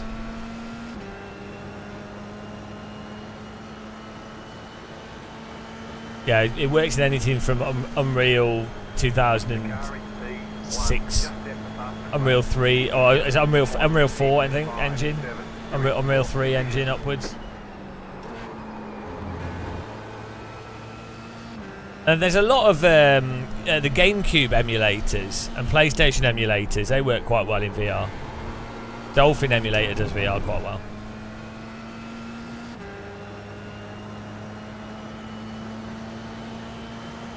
Yeah, exactly. I agree with Floydane. If you're playing VR, it's already a fiddle to get the headset on. So you don't want to then have to do technical shit with the headset. You know, you just want to put the headset on, click a button and play a game. That's, for me, that's VR has to be, the games have to be super convenient, because the moment you have to fiddle around with taking a headset off and adjusting things, VR instantly becomes very annoying. But it's great when you've got, like, the Quest 3, bung it on your head, load up 11 table tennis, or bung it on your head and play walkabout mini golf. That's great. Yeah, they've done a good job with that Unreal thing. It's a lot better than Vorpex used to be. Vorpex was so annoying to use, so bad, and such a headache as well, and like a literal headache and also a metaphorical headache. Oh, we might get a podium here, guys.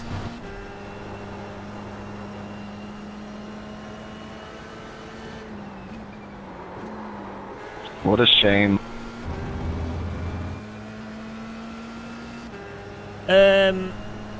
Yeah, also I feel like the Quest 3 is just at a quality level where it's no longer a strain. The car in P1, just set the fastest lap, 57.5. Oh, AC's alright VR, Hell Knight, I found.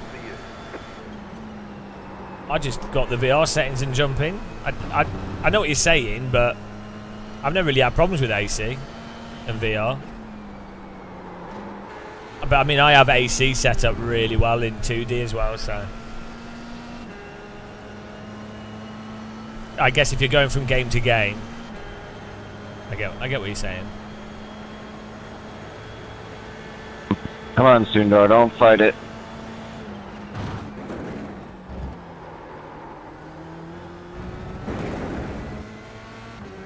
Yeah, no, I know what you mean. Yeah, going in and out of the headset. But then for Sims, most of the menus are better to do.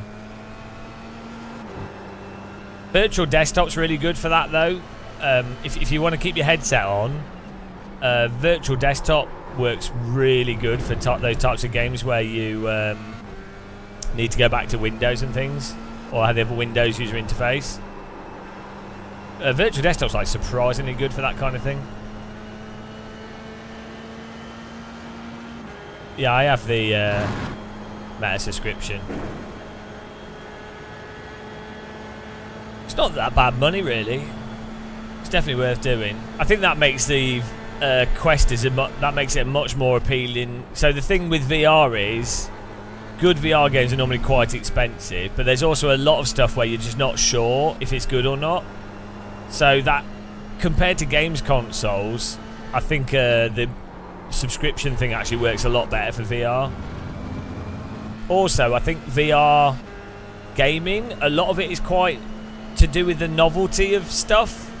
So you might only, you know, you don't really want to commit to buying a game. You'll be like, oh, I'll give this a go for half an hour. Okay, that's all right. Like, for example, I quite enjoyed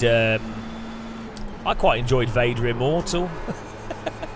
It's not good. It's not very good, but it was Vader Immortal was an enjoyable experience. So it was actually really good, but I wouldn't have played it at all. Tell you what's right, Virtual Desktop. No, I've never seen anyone talk about this. I was thinking of doing a video, maybe a short on it. I don't know. But you know the city room where you're in the skyscraper, and then you look out the window and it's a video of the environment, and there's like cars and stuff driving down the street and like people walking around and things, and it's mental. It looks like real life, and it's just the menu. It's just the menu. I was just like, what? And because I was watching out the window and I was like, oh, where's that? Oh, that's actually a video. Goodbye. Podium. And it's like, oh, it's just people. I think this is the thing that I think a lot of people don't realise.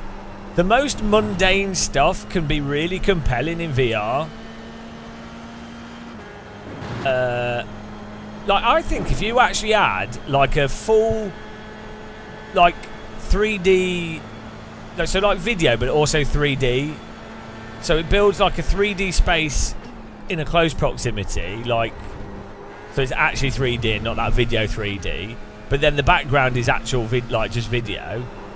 I think you could just have a camera in like different locations, like that. What's that game where the exploring game where it's like scenes? What are the scenes?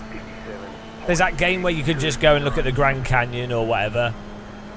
That kind of stuff is surprisingly good. Like, I think if you just had that, and then you have a basic puzzle game, it's surprisingly good. Oh yeah, Tetris Effect as well. That's really good.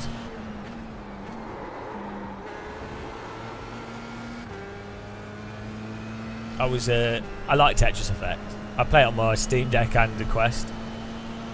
It's not Google Earth. It's a specific game where they 3D modelled the environments, like the Valve demos for the Valve Labs or whatever they called it.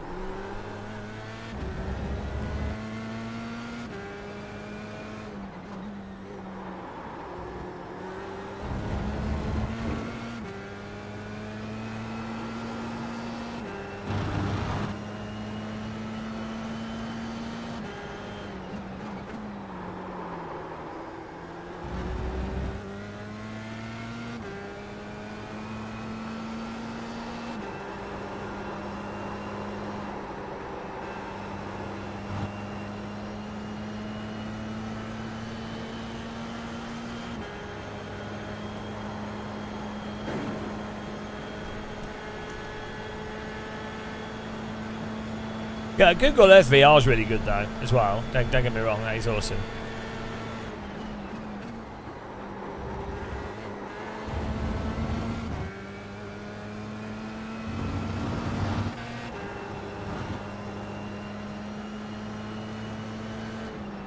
I'll give them a go.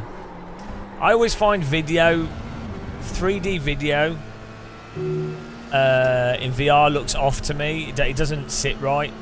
I think because the convergence point is wrong. 5 laps to go. We're in a great spot with some hardware.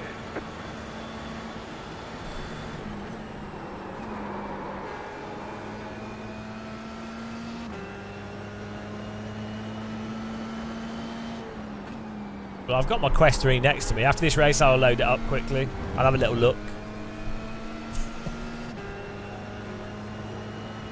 I just think VR is incredible. VR is actually mental. It's obviously, like, granted, you have to have a headset on, and it is a different thing, but it's so obviously the case that in 20 years' time, people will just have shades that do VR. Because why would you want to do anything else? Like, screens will be... People will be like, oh, screen. They'll be like, you what, mate? A screen? Why would I put a screen on my wall? I can just get my glasses out. And then I can have screens wherever. But it's just difficult because VR is so hard. There's so much that has to go in place to get to that point. Like, lenses, resolution, chips that are low power and high performance. You know. There's so many subtle things that have to be at such a high level, and it also has to be cheap.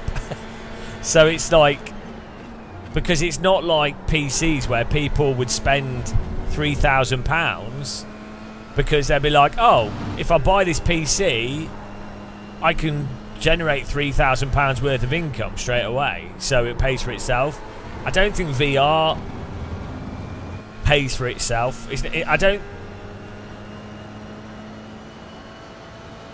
It kind of does in the way that it will open things up in the long term, but from an initial consumer perspective, it doesn't offer function. It doesn't offer your average person the utility that a computer does, if that makes sense.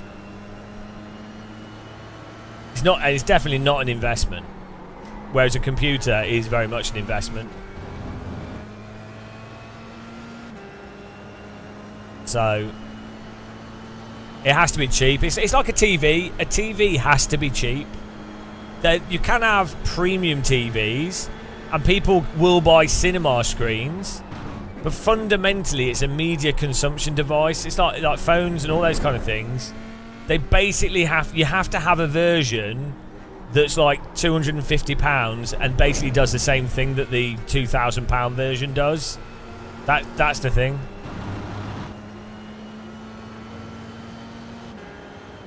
It's not another video of you topless, is it? I've told you I don't want to watch that. Constantly sending me those videos every day, jiggling man breasts with tassels. What are the tassels? Why the tassels? Why are the little symbols on the tassels as well? What's that about? You don't even need to do it. You Tassel Master. The Tassel, that's his nickname.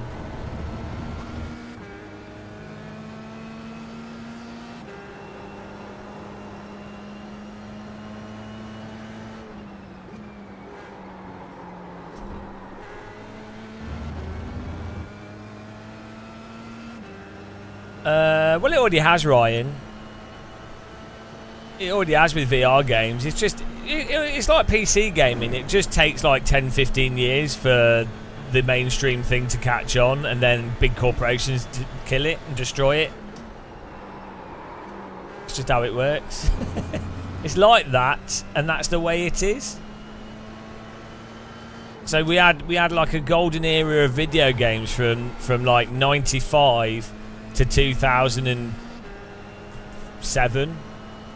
And then from that point, corporations were like, oh, hang on a minute, we can make a lot of money out of microtransactions, shitty casual games, and gambling. And so they were like, oh, why bother making... Why should we even bother making interesting single-player games? And then they're like, oh, most of the audience is on console and it's like dumb people. So why bother making games for sort of 25-year-olds? We need to make it so that a 10-year-old can play through it. So a 10-year-old can play it and then buy gambling crates and crap. So it's just like, that's what happens to everything. Capitalism sucks the soul out of everything.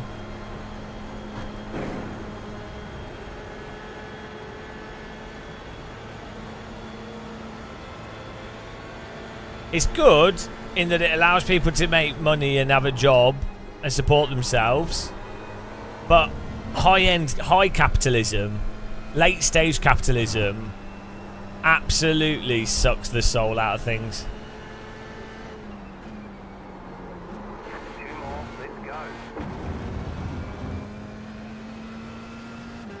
Oh, we're being chased by Austin Tiller.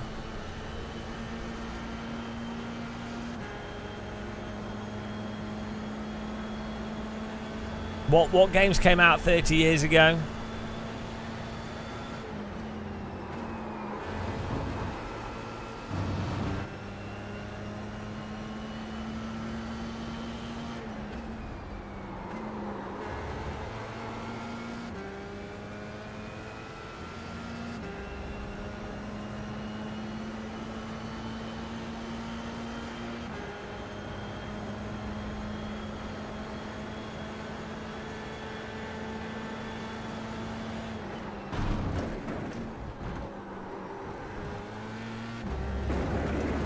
Oh, will Austin get us on the final lap? He's certainly going to try.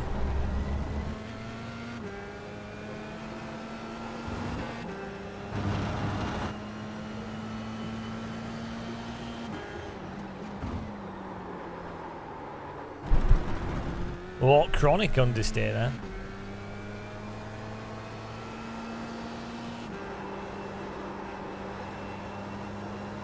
Oh, nothing beats the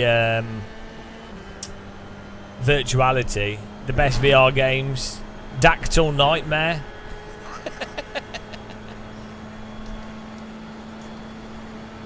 Nothing beats that.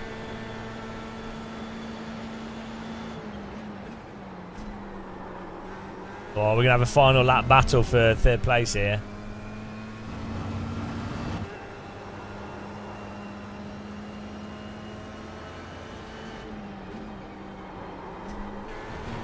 Now that people don't even play games now, they just watch Twitch streamers.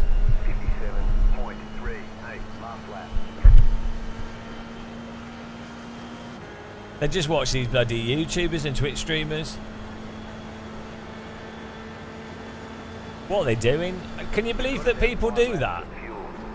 Can you believe that people would just sit and watch a live streamer? It's really weird.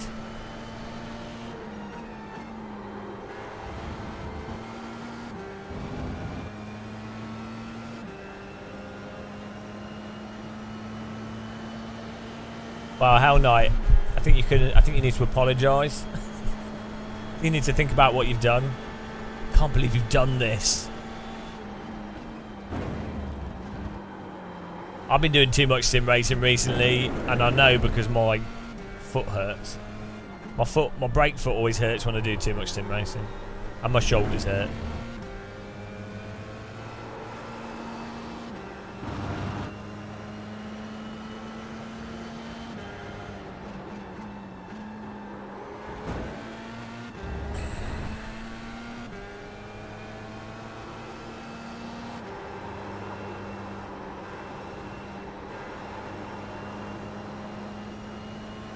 Henry.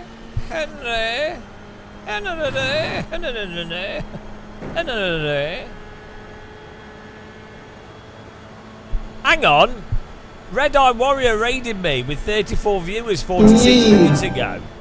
I didn't know about this. What? Did he bean us raiders when I wasn't live? When did this happen? I didn't even notice. Typical guy. Ah, typical Red Eye Warrior. Didn't even notice. No one said anything. Third place. On raw skill alone. Pace and skill alone. Totally not just Alright, there's the checkered flag. rowboat in the car. Good job. Very good job.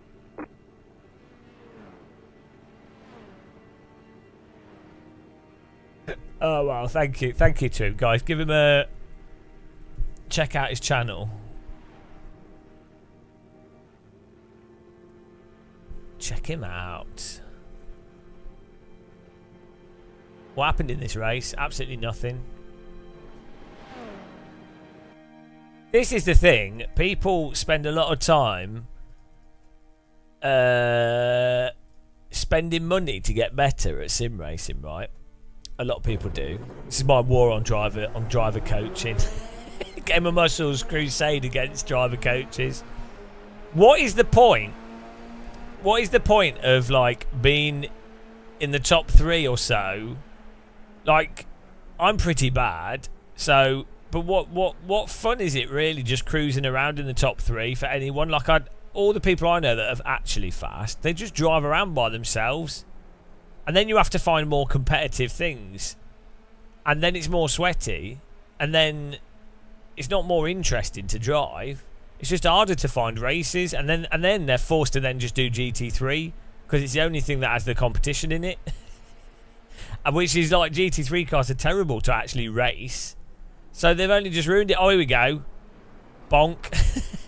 I left him plenty of space, you know. I thought this might happen.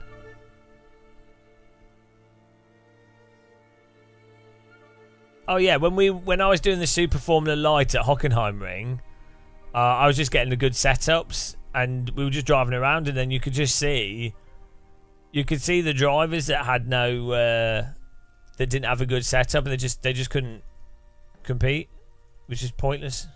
And you could tell who had what setup. Good rejoin, textbook. Great rejoin by Brett here. This is how I rejoined. Good takedown. Great job. That's what it's all about. Leaving the track and joining into the side of a car.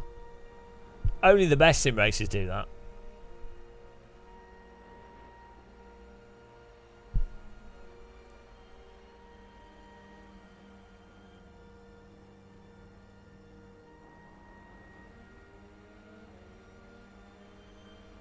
Say it's a 90-degree rejoin. Armour T. Cheers, everyone. Look at this. Game of Muscle mugception. Real mug. Look at that. Amazing. Well, the thing is, Cos, in a sense what you're saying is true. However, if you enjoy the intrinsic qualities of the handling of the vehicle, when you hit your wall of pace, you're still enjoying the process of driving the car.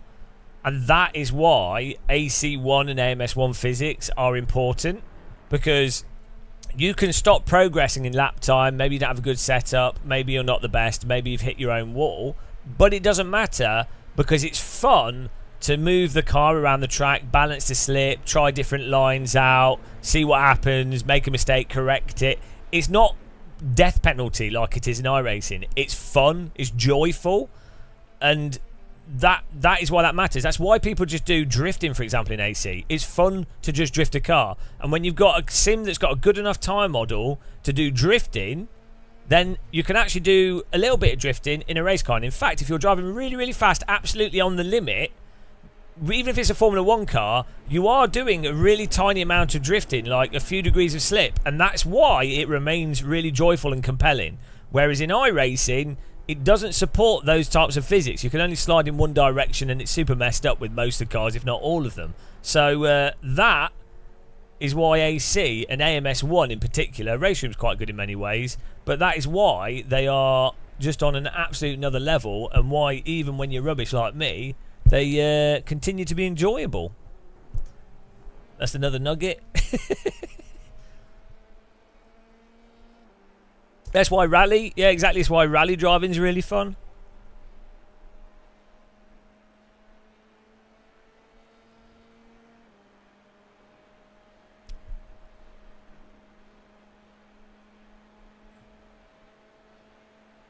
I don't like that I suggested you might not be the best. Well, I'm the best, obviously, so it's obviously two of us can't be the best. Where's my goggles? I want my race goggles on. It's my look. I need to find them. It didn't. No, I'm trying to save ramps at rants. Rant save. By the way, guys, do you like the last donation message at the top? That's right. By sending me money, you can have a message on a stream that has 3 viewers. But isn't that good? Isn't that a good feature? Isn't that like amazing? Like you could say anything. It could be like I don't know. It could be like any message could fit there. The dream, the power that I give you people.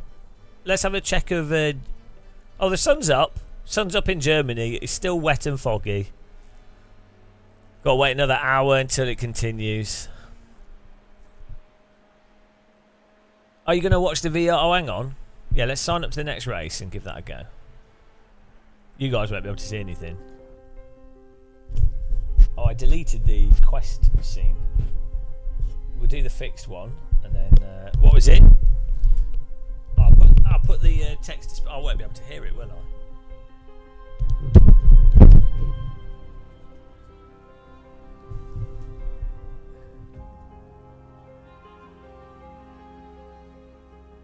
The volume button. Where is it? Speech on, so.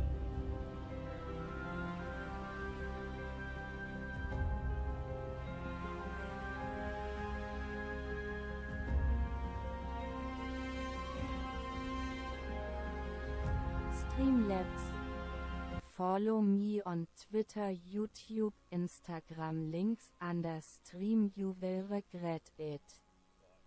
Where is this? Oh, have I signed up? Streamlabs. Oh, I did. Love this low quality content. You can subscribe for free with Prime. I mean, the quest I noticed when you put a VR headset on, when it's cold, it's way more comfortable. Counter-debate. Oh, the quality is definitely a lot better.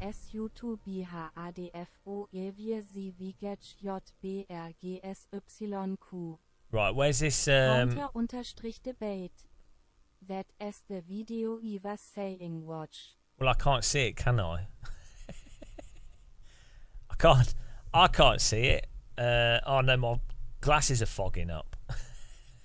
Where? What app is it in? Counter-debate. In the YouTube app in Quest. Oh wow, you're well ahead of my brain. YouTube app. Where's this? Let's have a look. I know you guys can't see anything. We're doing this before the next race. Where's this YouTube app? Horizon feed, store, people, camera, browser. No. Settings, library, applications. Where is the YouTube app? Is it a new YouTube app? Get more apps. Counter-debate. Quest store if not installed. Counter-debate. Yes. It's good that the is it called YouTube VR? It's good that the there we go. Yeah, that the Apple Vision has definitely forced Quest to like try and make their stuff better, which is really good. But I still think the Quest 3 UI is pretty terrible. It's so... Counter-debate. Set the setting wheel to car. Oh, here we go. L night and set. Settings. Make to change the quality COG in the app. Hang on. Where's the setting? I'm in the app.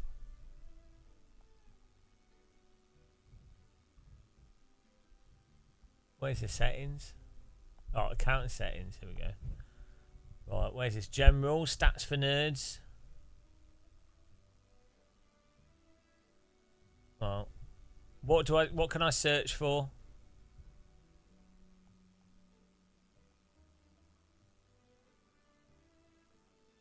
PRL-purple. That headset is hilarious. You mean my headset's Counter-debate. Explore New Zealand Stereoscopic VR. Explore New Hell Night Zealand. and set. When playing the video slice of life VRK. 4K. L. Emir de Passi. You don't need it helps for Sure, but I had RTE with my Vario Aero and it was great. You just use the headset to the full capacity. 4K flight. Debate.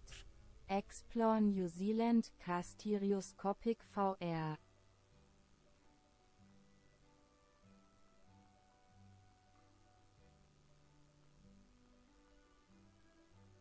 L. Emir de Passi. You just won't use the headset to its full capacity. Oh.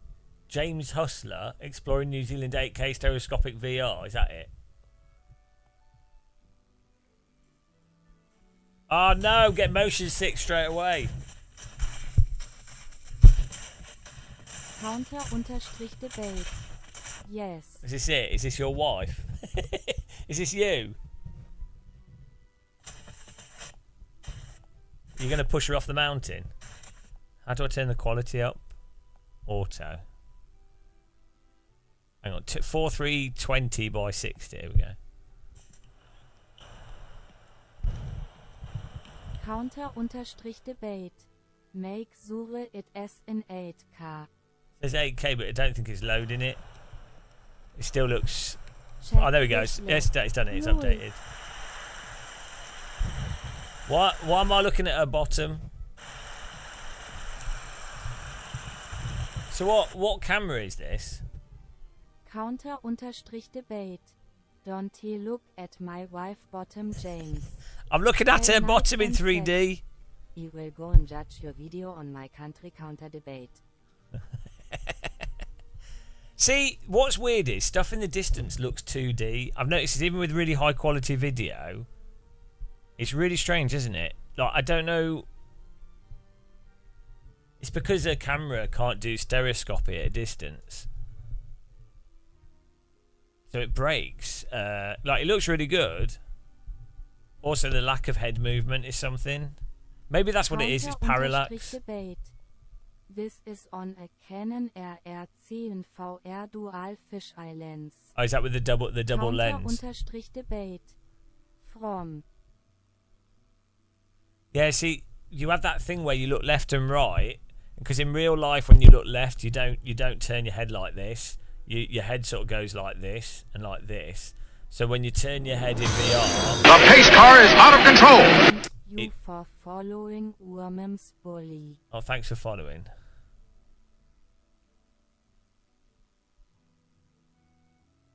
Yeah, it's weird. Like it's really good, but it's interesting that, as I say, it's just interesting that. Clark. I feel like I am having a stroke hearing this German TTS. Counter-debate.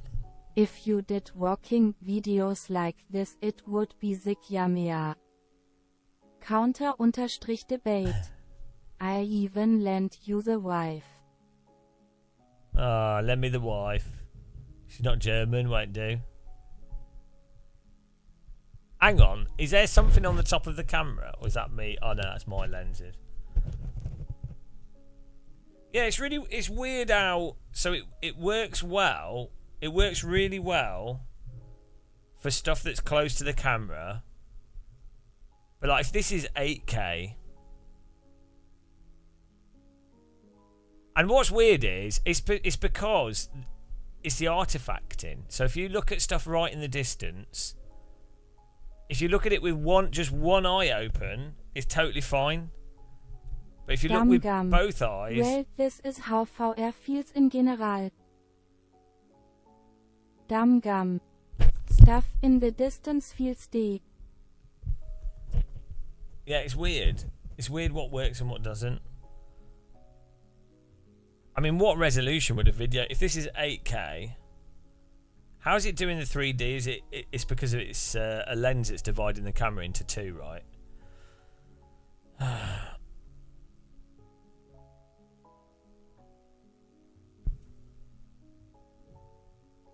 Yeah, because you're going to need like 16, 20, or maybe like 20K, and then the encoding would have to be like really crazy high resolution.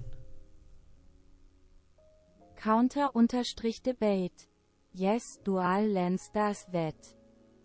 Why are all these shots just your wife's bottom in 3D? Was this just an excuse to film your wife's bottom in 3D? Floydian 777. Wife's bottom sim. Strangely, it doesn't look like car count on my phone.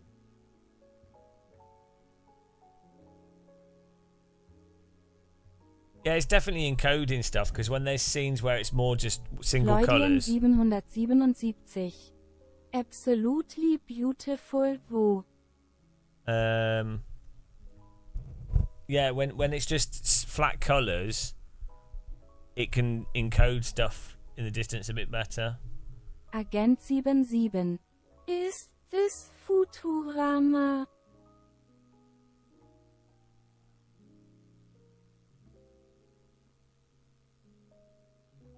I think it. Yeah.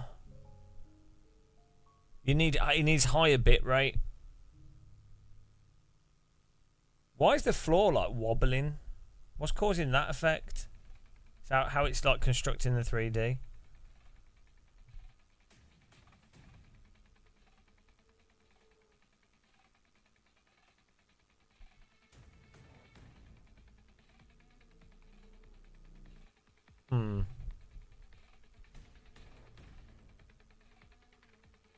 Yeah, it's interesting.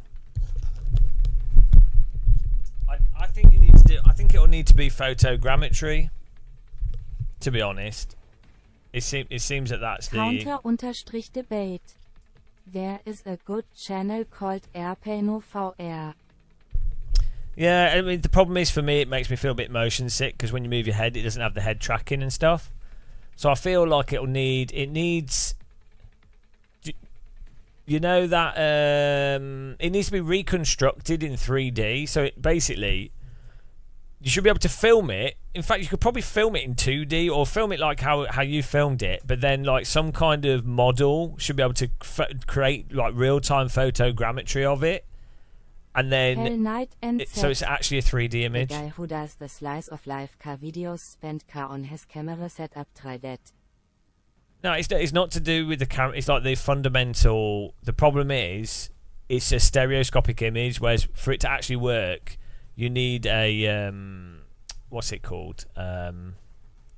What's that thing called where you can move? Where you're filming light field. It needs to be light field. So you need a camera that basically either it's a light field camera of some kind, or is some kind of algorithm turns it into some kind of light field. I think that's what's the ultimate. Yeah, but I don't think there are any light field cameras out there that are, well, there's a few, but they're totally custom. Your wife's bottoms from 2022. Oh no. Yeah.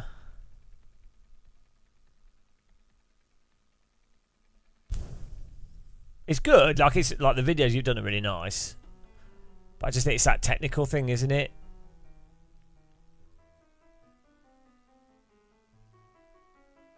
Because nothing... You've used the... you know the Valve Labs. You know those environments from that? Those photogrammetry real-world locations.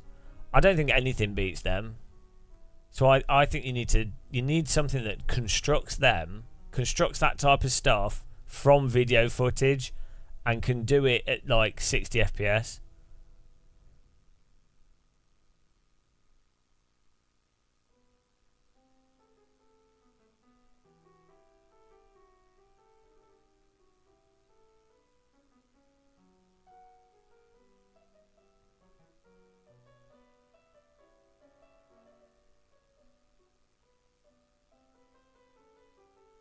It's that artifacting is really artifacting is very noticeable in 3D because you'll have different artifacts for each eye, and so it breaks the stereoscopy.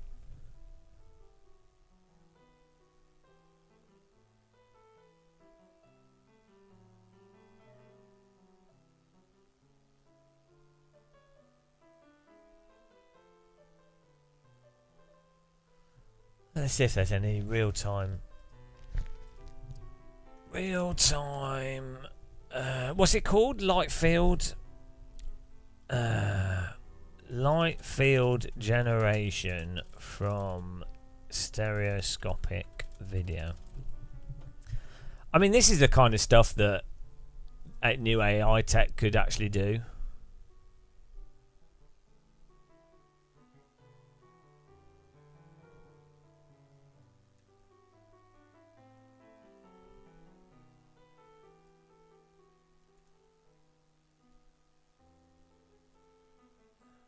Like real-time photogrammetry.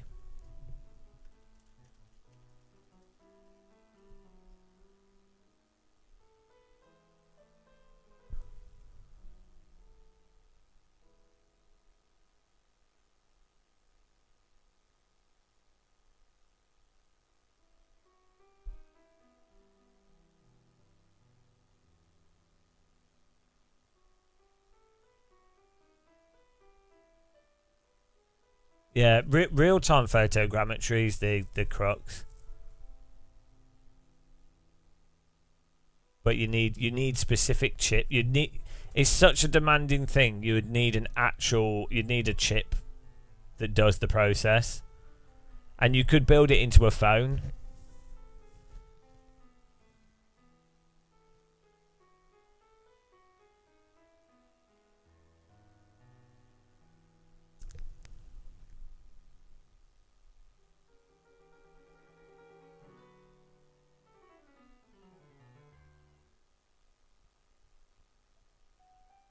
When's this? This paper's from 2005. They're talking about real-time photogrammetry in 2005.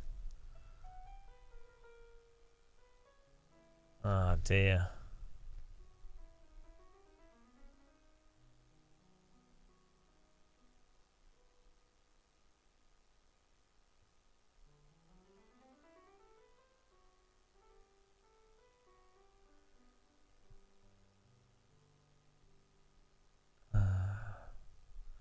Well, we need that bottom in real time.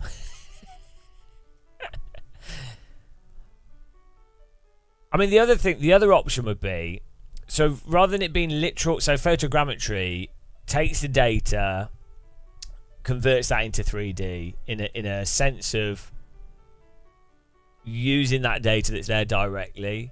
Whereas it might be better that you have some kind of like large language model thing that takes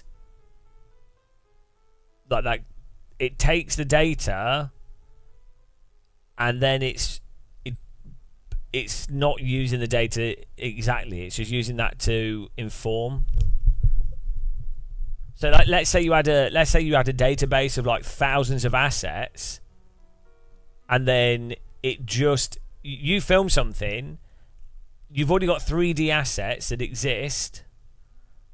It then takes that filming data and then uses the pre-existing 3D assets predominantly to build the photogrammetry space, and then maybe those 3D maybe those assets aren't textured, so it uses the texture data that exists from the camera.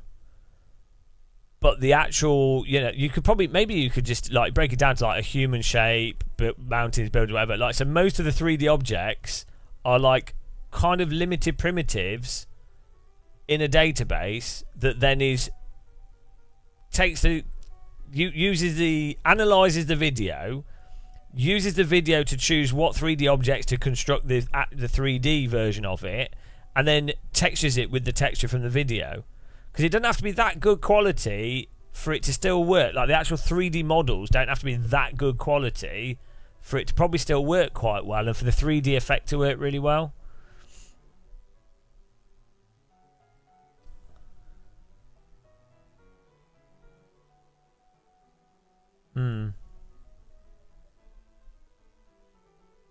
See what you did? Assets. Assets. Oh, I do a new poll here. We gained 50 I rating in that last one, so you guys suck. Do a new poll. Let's do 40 I rating.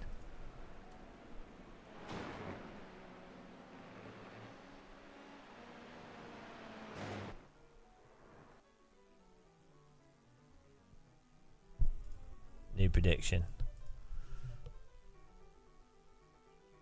I don't know about you, but I always find actual 3D rendered stuff in VR way more impressive than video. It's that artifact instantly makes me think it's a video, even when it looks really good. Oh, new poll. Why are you all obsessed with his wife? She might talk like this. She might be like, "Hello, I'm going to New Zealand." You never know. That's you guys are all like, "Oh, look at her bottom," but then she's like, "Would you like a cup of tea?" My legs are hurting. You don't know. These are the things that you have to keep in mind.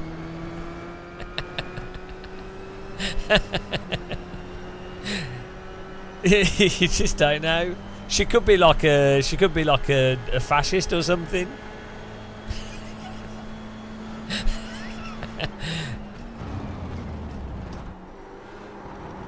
Those hot women you look at and stuff, and then you know, as soon as they start talking, oh, you're like, wow, yeah, okay.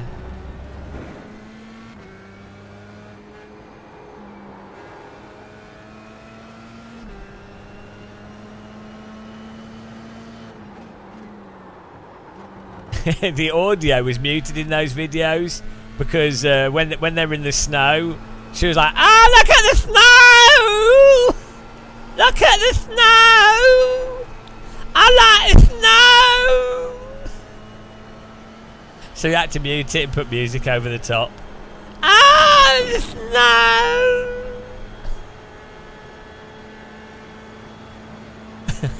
Fortunately, Counter Debate is deaf, so he doesn't notice. But anyone else, they're like, "Oh, dear God."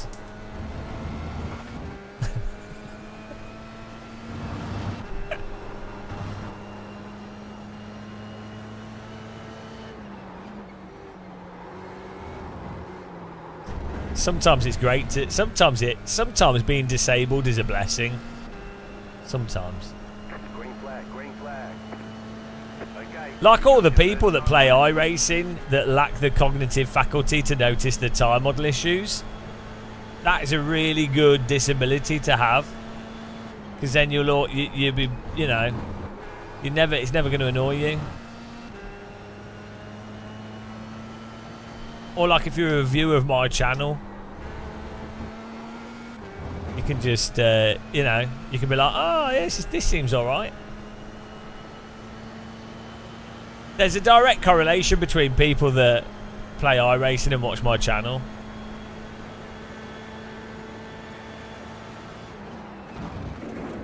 They were all dropped on their head at birth.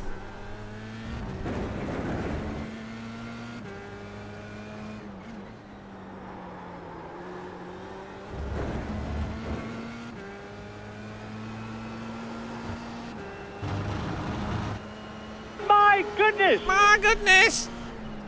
I wonder what the maximum safe height is to drop a baby on its head from. Like if you had to...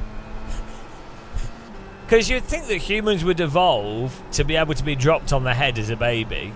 Because it's surely going to happen quite often. So maybe it's like... What's the average height of a woman? Like 5 foot something? So... Yeah, you'd think that like... Well, like animals evolved to be able, like birds can drop out of birds' nests without dying. So you'd think that humans, yeah, that's what I'm thinking. So take that number and times it by 2, and there you have counter debate's number. 10'6". That's the height that counter debate was dropped from as a baby.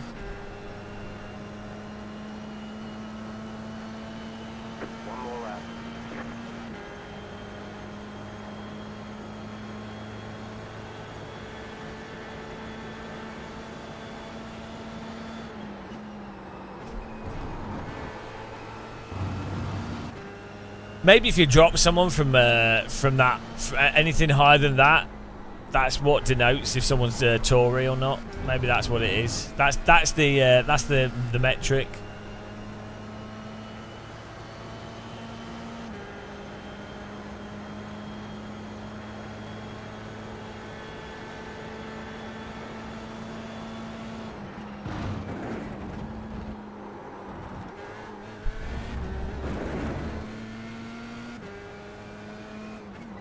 By the way, I was actually dropped on the head as a baby.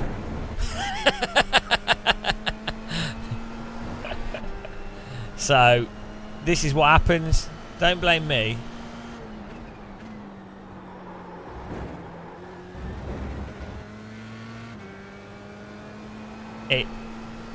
Yeah, good job, mate. Good job. Yeah, good job, mate. It explains a lot, but also it doesn't. Thanks, 07 buck.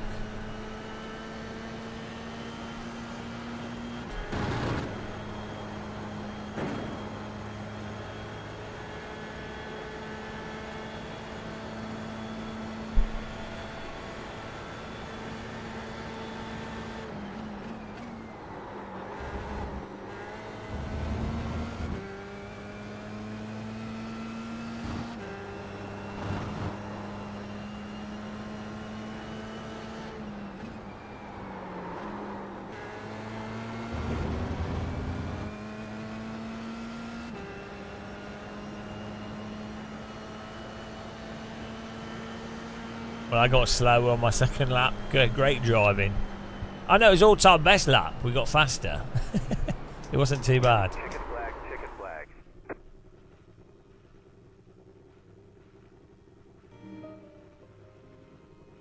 There we go. How's everyone doing? Woo!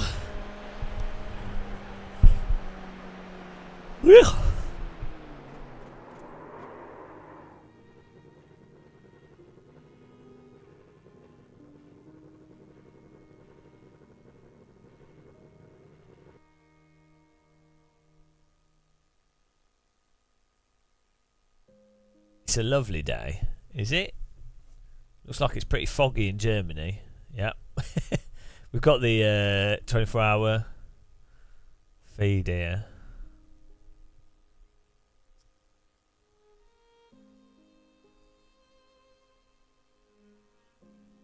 This.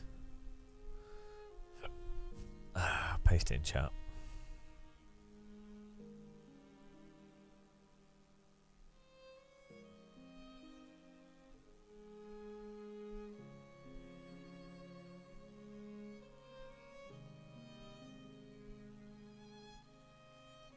What? You're on the wrong side of the earth, aren't you? Doesn't it get confusing for you? Don't you go, oh, where am I? Don't you ever think to yourself, where am I? Why am I here? Why am I on this side of the planet? I would. Every day, if I was in New Zealand, I'd be like, oh, what am I doing? Why am I taking the hobbits to Isengard? You know? Woody. Good luck.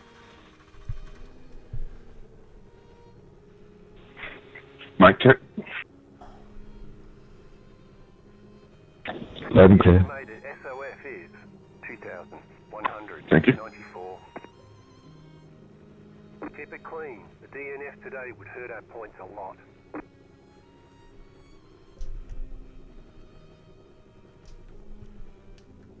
Don't crash into anyone that has a compass direction in their name. Right, here we go.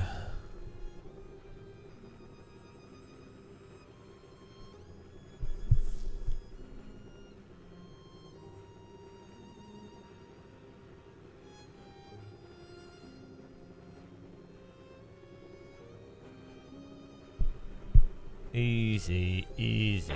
Mic check. Uh-huh.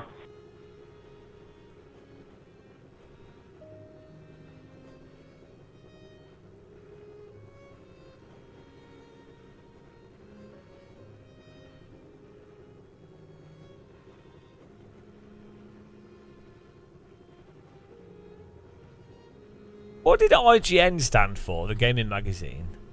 Was it International Gaming News? Are they still a thing, or is that finished?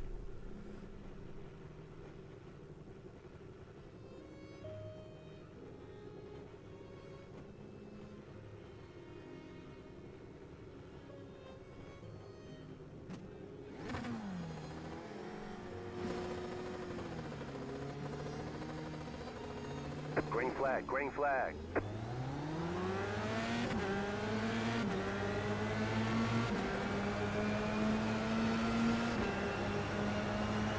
Right side, clear on the right. Car right. Clear. There's an incident behind.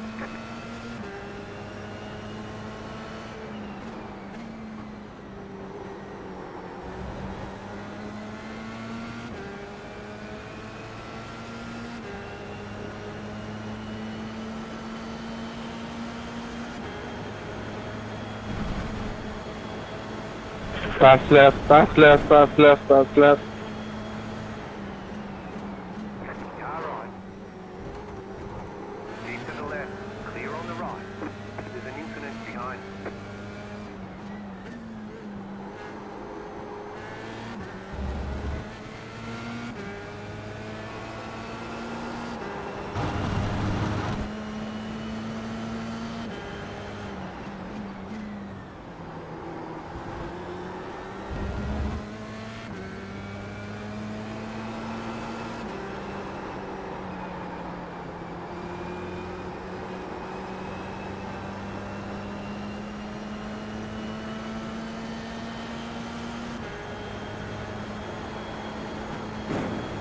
Oh, I think an accident's about to happen.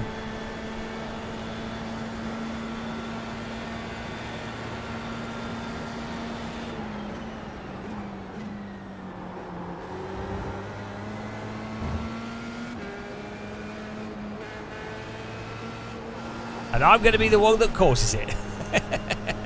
How do you know the future? Well, I am the future.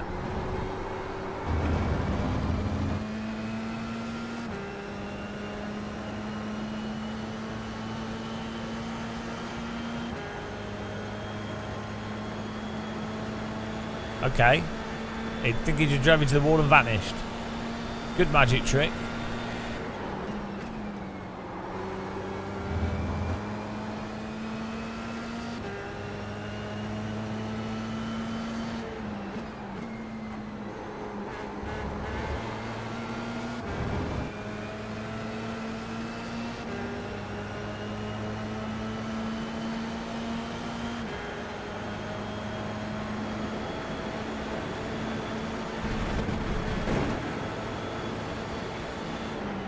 Right side, you're on the left, 3 wide. Clear all around.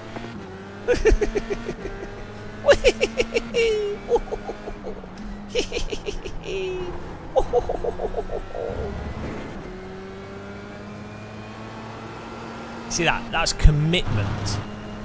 Absolutely committed to the inside line. Oh, come on, guys. What the fuck? You guys fucking suck. Man, what the fuck, man?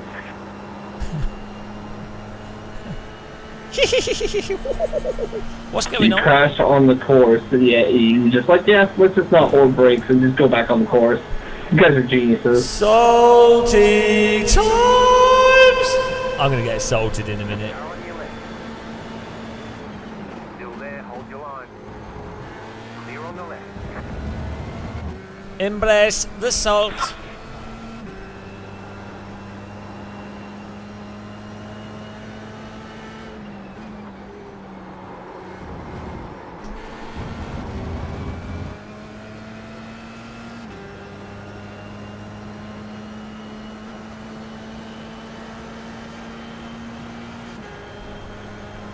Okay, my muscle cruising. You're in fourth position.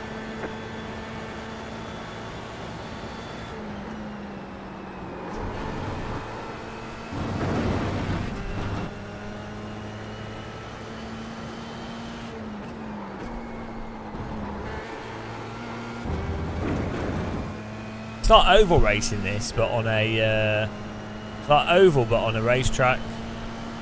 They should do the Coke 500 or whatever it's called. The Road America 500 should be here.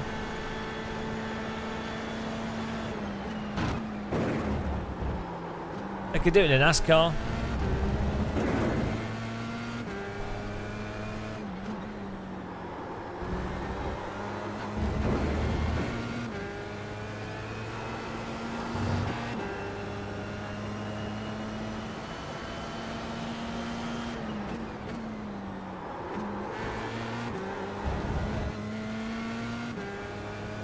Man, I'm hungry. What would be a good thing to eat? Shops aren't even open yet.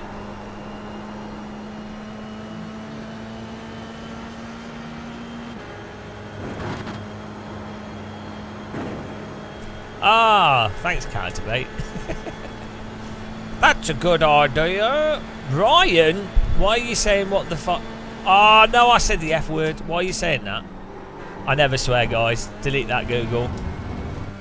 I am never rude. What the F?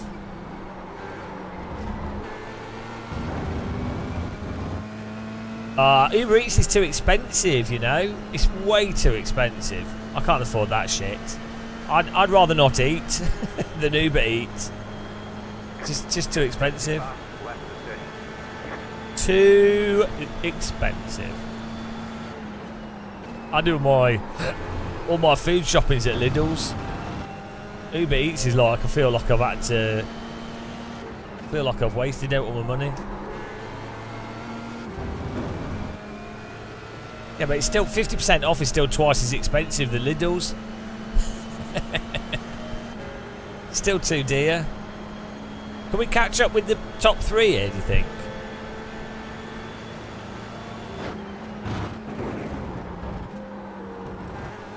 I'm sending it.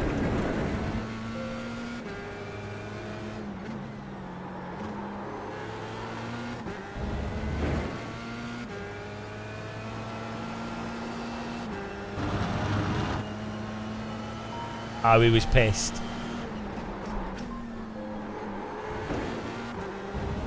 I thought he sounded quite happy to me.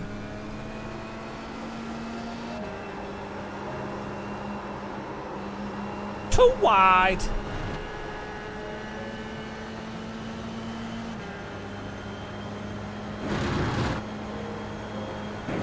You got 15 meals from them last week for $1. Yeah, you're making excuses. Maybe in New Zealand it's cheap. Do they just deliver grass or something? Spare sheep. We've got some lamb. Another lamb has fallen off a hillside again. Looks like it's kebab day once again in New Zealand. A glider is flown into a lamb. Another lamb. What's for dinner, love? You know, lamb. It's my favourite. What did we have yesterday? Lamb. What are we having tomorrow? Lamb. Did we have anything else? No, just lamb. Even the politicians are lambasted. Oh dear. I'm just jealous. I need to do some more glider flying in Microsoft Flight Sim. That's what, yeah, exactly. They jumped off the hills.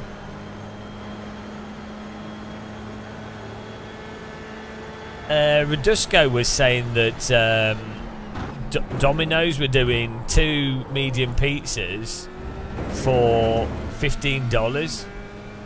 We never get that in the UK from Domino's. We don't have stuff like that. Domino's is well expensive.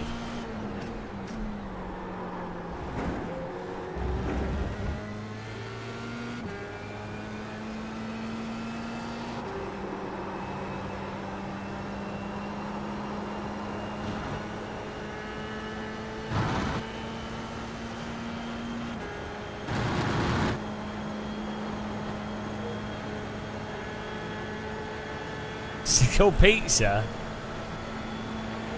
Also, why, like, I'm telling you, the Lidl's Deluxe frozen pizzas, which are like £2.60, are well good.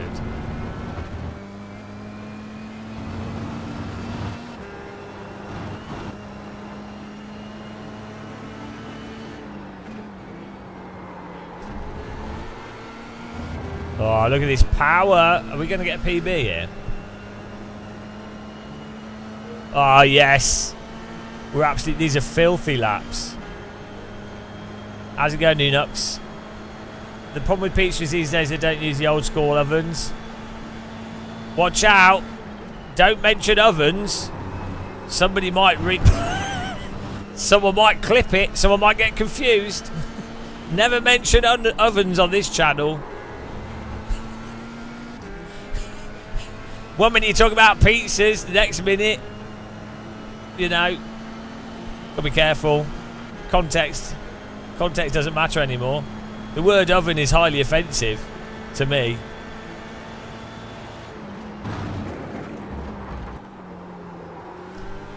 It's like the word aeroplane. Really traumatises me.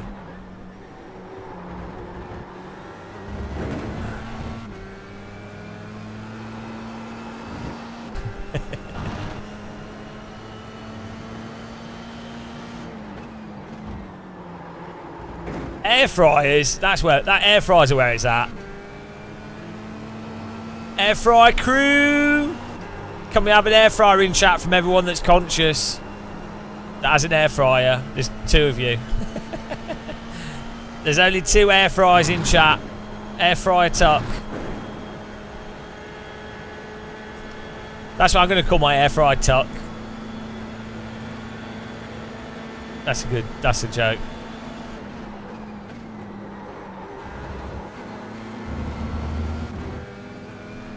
It's the cult of air fryer.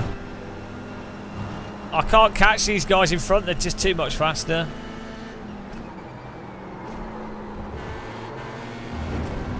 I'm using all the girth. I'm girthing it to the max. Birthing the girthing. Dirty girther. CV with the air fryer. Fry that air, like you just don't care. Put your hands in the air. Oh, we're doing PBs after PBs here.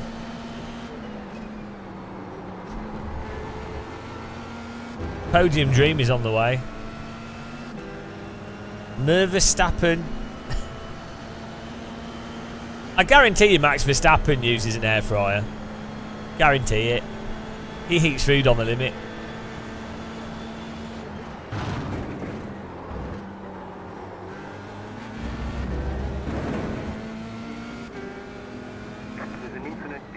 No, I want incidents in front, not behind. It's no use to me. Incident behind doesn't help me. Can they make pizza? Yeah, I do pizza all the time. It's 7 minutes for a fresh pizza and 8 minutes for a frozen pizza. It's unbelievable. The power of the air fryer. The fact that you can do pizza in 7 minutes and it comes out amazing. Unbelievable. You have to snap it in half though. but can only fit half a pizza in half an air fryer. But 7 minutes, it's life changing.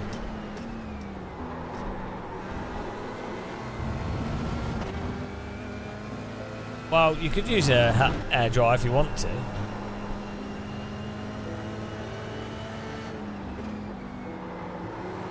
Amazing, dude. Amazing. Amazing.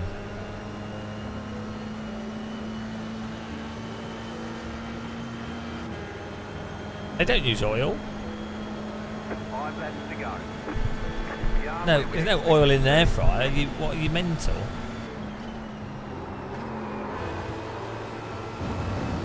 Oh, we're coming for third. 2.2 seconds. Every lap's a PB, guys. That's where I'm at. I'm that much of a pro.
I'll get it even faster. Wait until we hit the limit and we go flying off the track.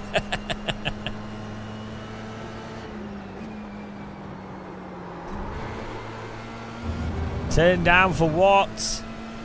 2 seconds. Still got 4 laps. 1.9, we're closing. Do you think we'll get the podium?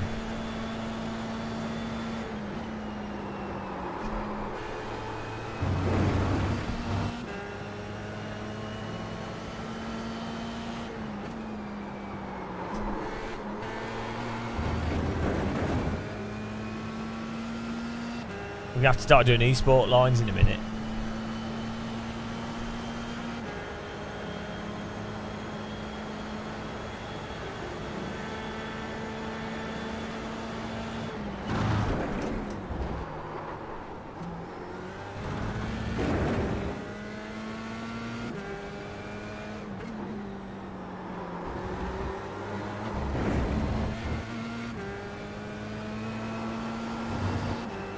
Trying some experimental stuff here.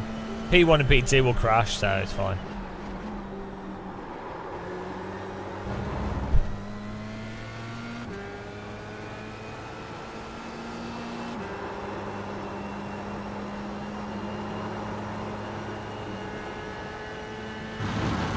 Definitely, we're getting close to spinning here because the I'm using IR FFB. You can feel where the tyres are going to kill you. Thanks, Stephen.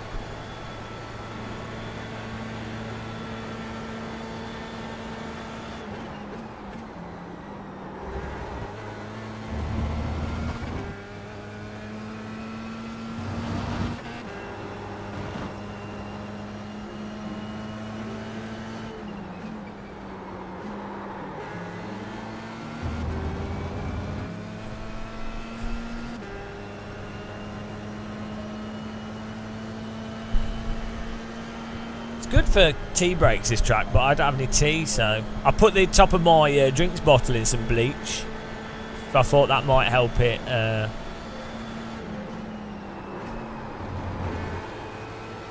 get rid of the smell, and then I can make a big cup of tea, so that'll be good.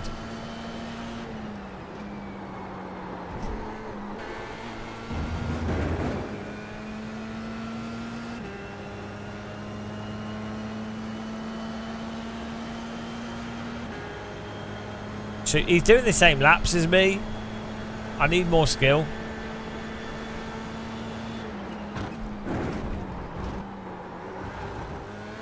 I can always attack corners harder, but I'm pretty sure we'll spin. We've got a 10-second gap though.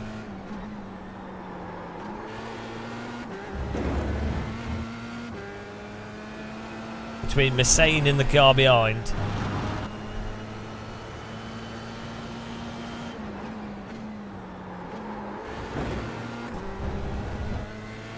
Oh, that's the corner.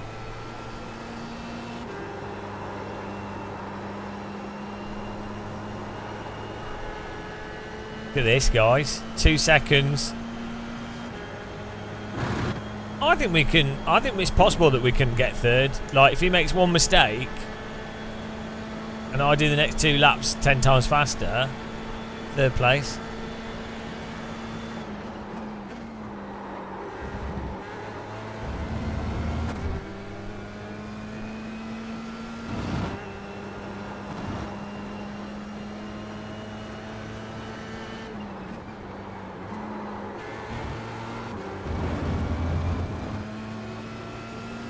Oh, 1.9. 2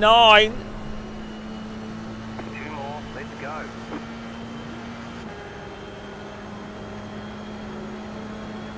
1.8. Ooh. Okay, let's go. Ooh.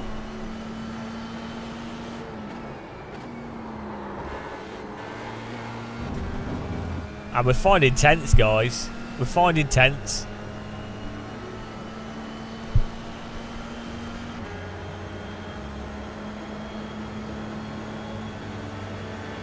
It's 6 in the morning. That's where it's at. Oh.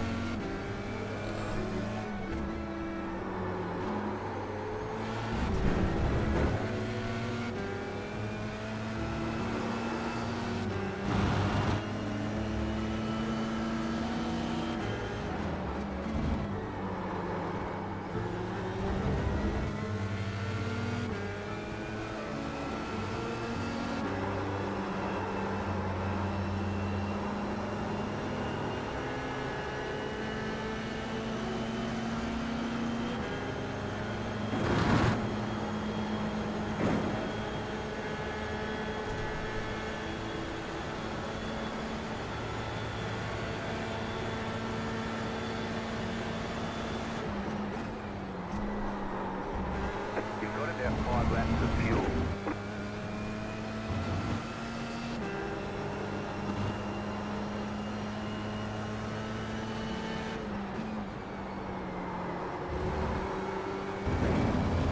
Oh, what a stonkus of a lap.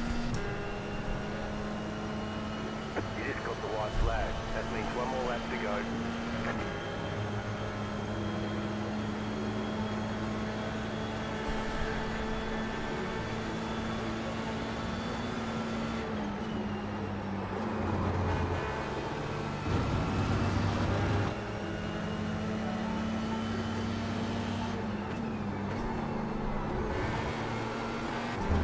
One mistake from him and it's all over.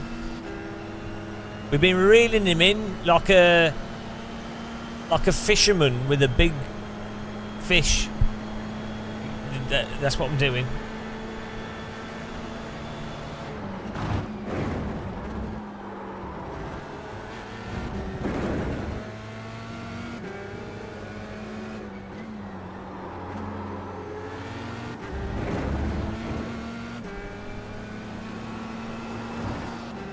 This is filthy pace.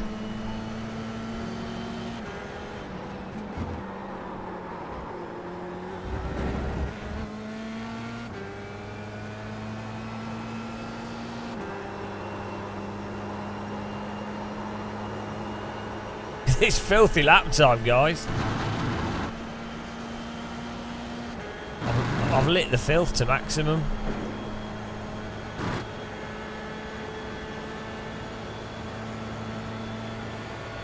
Pace car is out of control. Bit loud.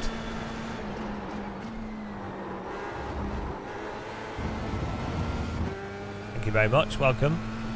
Thanks for following.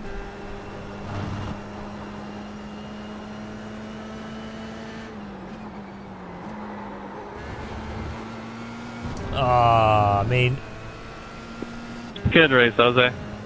Good race, John. Good strategy. Absolute disgrace. Yeah, I hope to put on the pressure. I don't know. Nice defending, though. You seem to manage it well. Yeah, man. Absolutely disgraceful, that. What are the lap times here? We're getting better. We're doing all right laps. How do you see your lap time in the race? We were closing on them.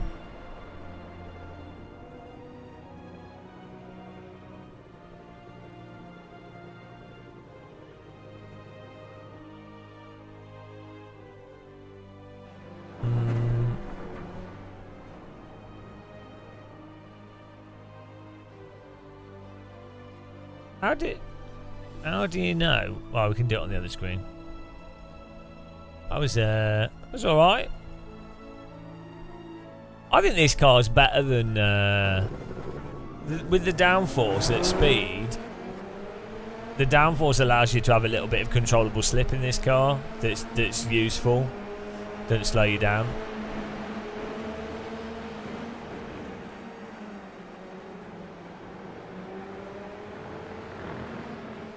What was that?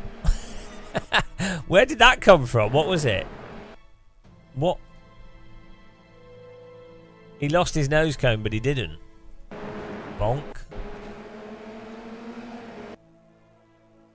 Did he lose his whole nose? I like it, yeah. Hang on, I should have camera angles. Oh, that's good. Good camera angle, yeah. Great. Yeah,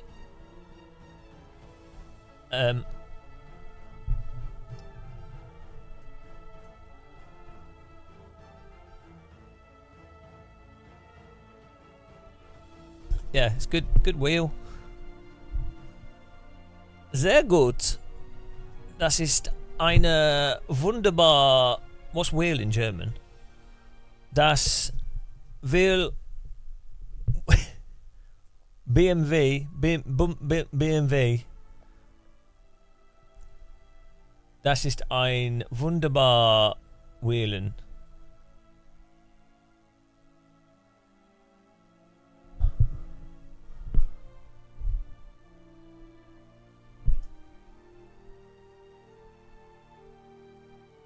Good. This tripod is going to fall over.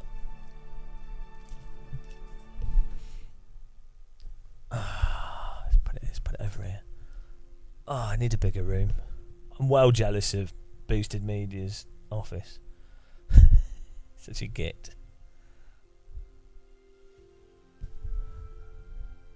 Wunderbar. No, I don't like iRacing's GT cars. I think they're really boring to drive. Would I recommend it if you only had one wheel starting out? No, I'd probably buy the circular wheel. So is this the KS wheel? Which one's this one? This is the... What is it? This is the...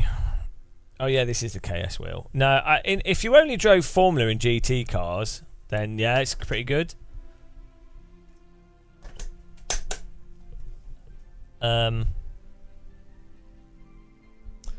But I would recommend getting a circular wheel.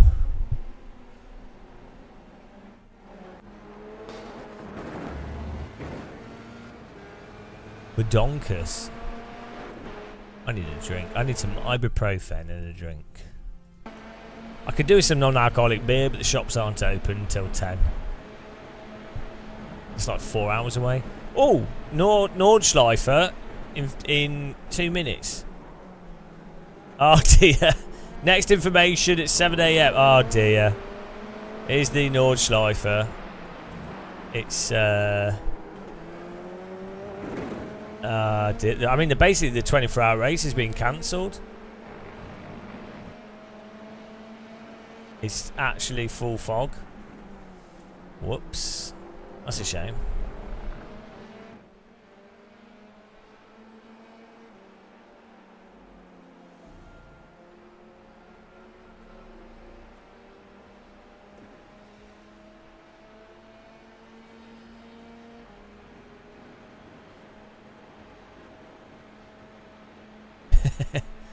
Ah dear, what a disaster. Think of all the money and planning that's gone into the 24-hour race, and then the whole thing is just fog. It's not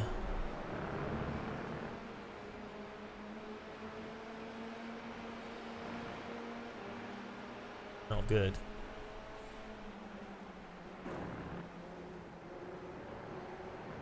We need big fans to blow the fog away. There's nothing you can do there, really. Some parts of the track are, like, you could only see, like, 30 metres. Think of all the rich people, I know. It's just a bit... It's a bit unfair for Super GT, just because he's not driving to, like, set up a giant fog machine. Do you know what I mean? He's like, if I can't drive, no one can. So he's set up a giant fog machine.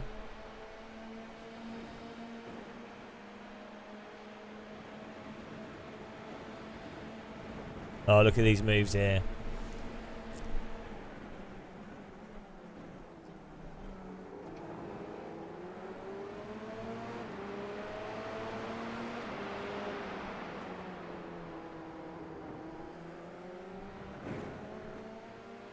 Oh, yeah, I mean, yeah, there's dear. It's going to take at least another 2 or 3 hours.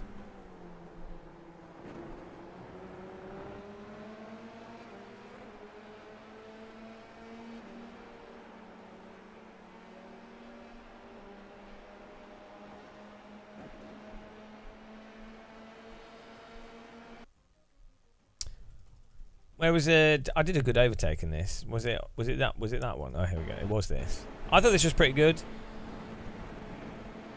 Look at this. I thought it was alright, wasn't it?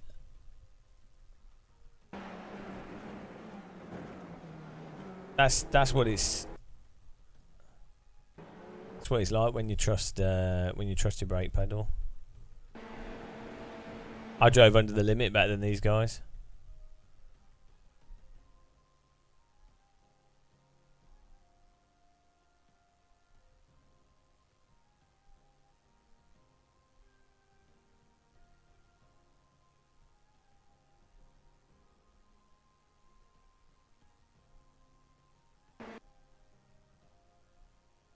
I don't know why they move so far to the right.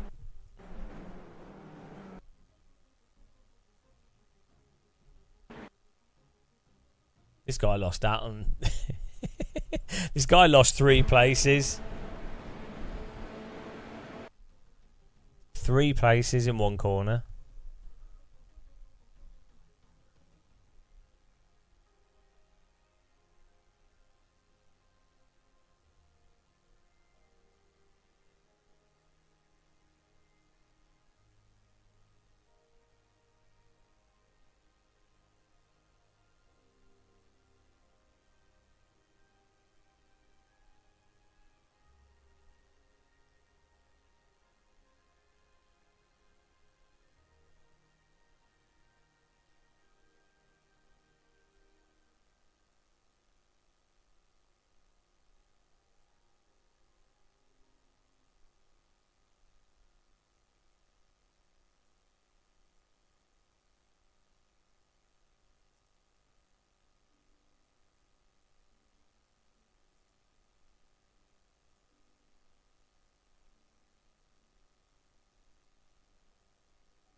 Oh, a random guy stood outside holding a camera.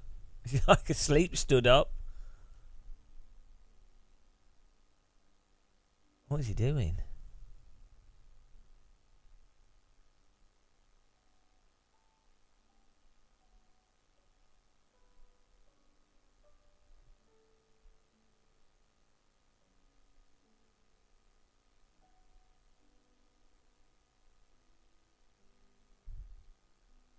Let's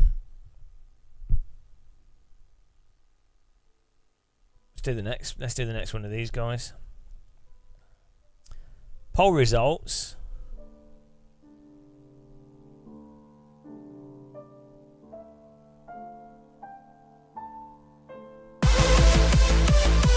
Why are you raiding me at 5 in the morning?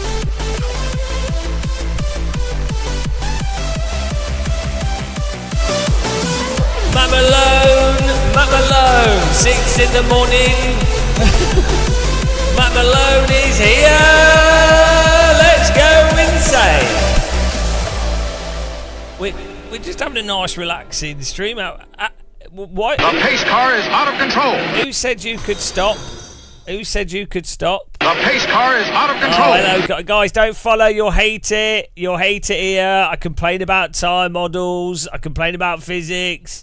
I'm miserable. You will hate it. If you follow, you will hate it. I'm telling you. The pace car is out of control. You won't enjoy it. You know, you need a concussion to enjoy this channel. The pace car is out of control. No, you're not going to enjoy it. You don't want to be here. You do not want to be here. Don't listen. Matt Malone's he's done you a bad one. He's really done you one here by sending you over. Matt Malone's he's got like confusion from streaming too much.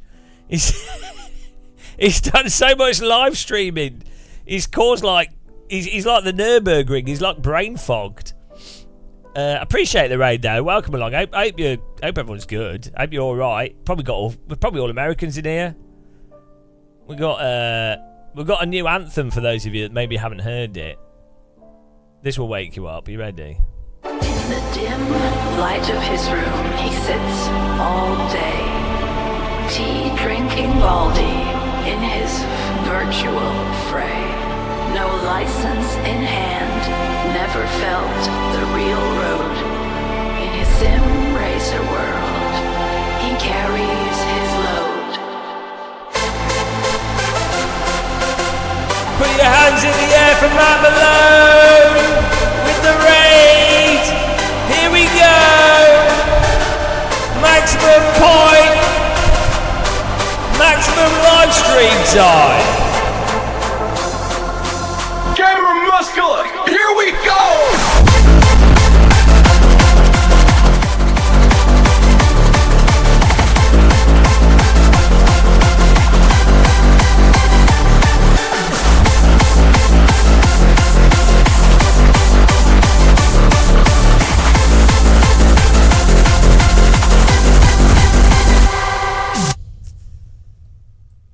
That was a nice little warm up. Oh, let's register the race. We're doing the F3 here. We're just cruising in the F3. What have you entered? You've entered the teabag zone. If you want to follow our Discord, we have a teapot. It's a one-room Discord. You can follow that link on the screen there, and that takes you to the teapot, which is the place to be. It's one room, and mostly we just talk about tea drinking. So go there, check that out if you haven't. We're also on YouTube. I hope you guys were harassing Matt Malone though. He deserves a good deal of harassment. How many hours is left on his clock of despair? Last time I looked it was on 30 hours. I'm going to phone up a bank so he has to keep going for another month. I don't know what a biffer is.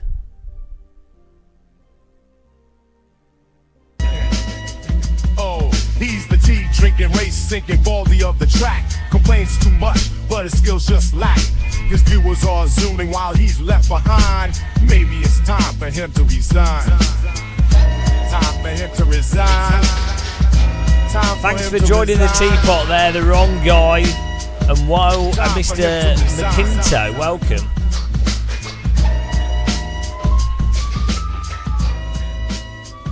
Down 12, up 80. Yeah, we were watching the 24-hour Nordschleife race whilst driving the F3 car, but it's foggy and it's windy in Germany, so it's not on. there's no racing. Next information at 8 a.m. Absolute fail. Oh, 87 hours. He's never going to be able to stop streaming. He's just going to have to live stream perpetually for the rest of his existence. He's going to, like, in 300 years' time, in 2,000 years' time, you'll have the pyramids will still be left, and people will be like, oh, those are the great pyramids of Giza. What a spectacle. They've been here for thousands of years. And then they'll be like, yes, but it's not as impressive as the Great Monument of Malone, where he's been live streaming for 16,000 years. And he's still going at it. The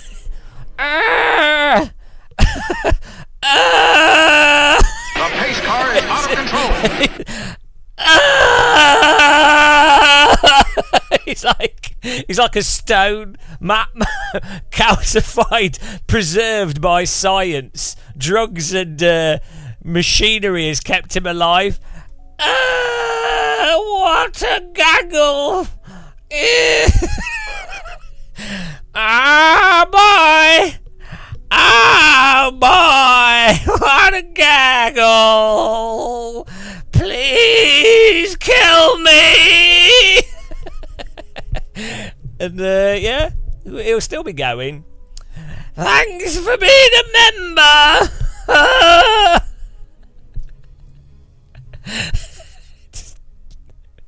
Oh dear. For more true stories, this is why you shouldn't follow this channel. This is what happens. I do need a cup of tea, actually. Go and follow Matt Malone, guys. The 3 people that don't know him. Go and follow it. Why not? I can think of a few reasons. You have a really important question to ask me. Go on then. Ask me the question. Oh yeah, let's put this back here. Thanks for joining the teapot, guys. We have two new people in the teapot. Beautiful.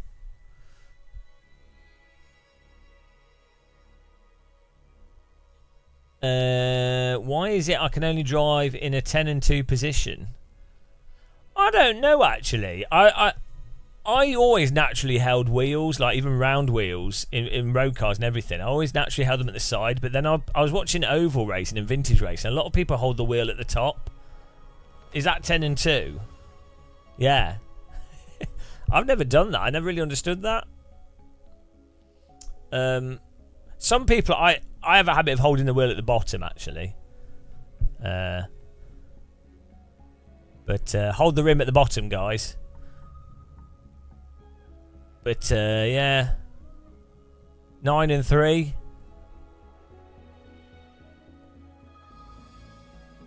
What's the proper time? 9. Yeah, 9 and 3. Right. That's right. Seems like a pretty stupid way to talk about how to hold something. You don't like go, oh. You don't go. I mean, where else do you use clocks to explain angle? Like, it's mental. Oh, which pizza slice are you eating? Oh, 6 o'clock. Oh, I think I'll have the 4:13. Where does that? Why do we go to clocks with steering wheels? Like, just because it's round, it's like it's a bit arbitrary, isn't it? I'm trying to think of other stupid things that you could do with a clock. We only do it for steering wheels. Oh, I've just put food on your plate. Where have you? All my analogies come back to food. I'm clearly hungry. Where did you put the food on the plate? You know, 4:15. The pace car is out of control. 5:18 in the morning. 5:20 in the morning. That's where I want it. Yeah. Do you know the way to the local to the nearest pub? Yeah, what you want to do is you want to go 6 o'clock, then 3 o'clock, then 4 o'clock, and for about 200 metres, 2 o'clock, and you'll find yourself there. Oh, thank you. Bogey at 4 o'clock. Thanks for following, Joe Racer. Who followed us? Who was stupid enough to follow us? Matt Malone. You can send your complaints to Matt Malone, by the way, guys. Not me. Hammy, the wrong way. The wrong way. I don't know why I read that. I thought that was like a.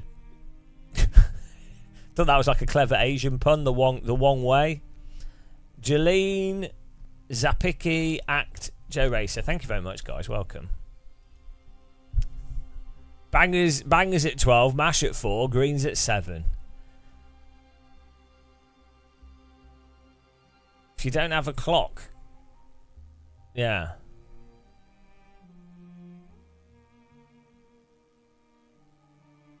"12 style." Hang on, what's that? Holding your wheel one-handed?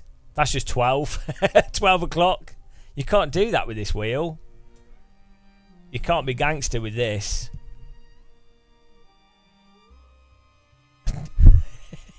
Doesn't even have a handle. Maybe that's what they need. Someone needs to get one of these wheels and put another thing in the middle so you can hold it like that. So it's like this. You could always calibrate it. You could calibrate the wheel side on, and then you could do the race like that with one hand. Genius. How do you drive? 90 degrees. Wait, maybe that's good for oval racing. You're already doing the turn. You just turn out of it. Now, I need a cup of tea, guys. I need a cup of tea. I think you guys all need a cup of tea as well. If we've got any new people that would like to know more about tea, just let me know and I'll fill you in. I'll fill you in on the tea advice. Yorkshire tea, by the way, guys. I might have a coffee to celebrate Matt Malone raidiness. I really appreciate it. I don't expect to get like a billion viewers at this time in the morning. You know, I feel bad for them, but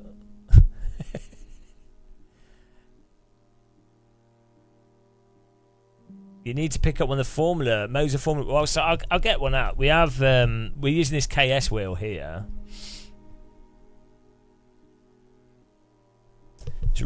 It's their cheaper wheel, so I've been using the cheaper stuff. Just I think the sim racing cheap stuff's good. Acertech's awesome. That's, as you guys know, that's what Matt uses. But Moser's cheaper. But I like them all. They're all the same, really. Acertech, Moser, SimMagic. They're all very similar, just depending on what wheel rims you want and things. But this is their Formula wheel. But this one's like £600, right? And it's nice. It's got a screen on it. It's got nice buttons on it. It's got clutches and things. It's fantastic. But to be honest, this is fine. I'm the worst. I'm the worst promoter of sim gear. It's the same with the Fanatec stuff. This is the Fanatec McLaren wheel, which is their cheapest GT wheel, and it's really good. I think Moser ripped off the grips from this and put it on this, actually. They feel very similar. But yeah, it's really, really good. You know, often cheap is good, I think. I'm very practical with equipment. I'm not like a big. I know some people are massively into like really fancy wheels and stuff, but I'm not really a big thing on it.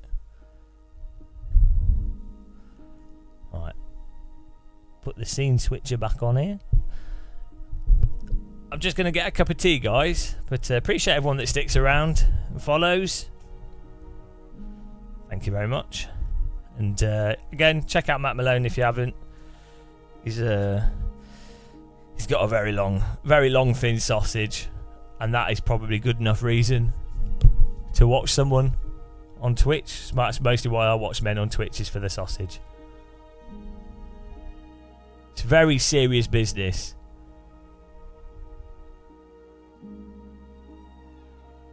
But back in a second, guys.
cup of tea, and we're ready.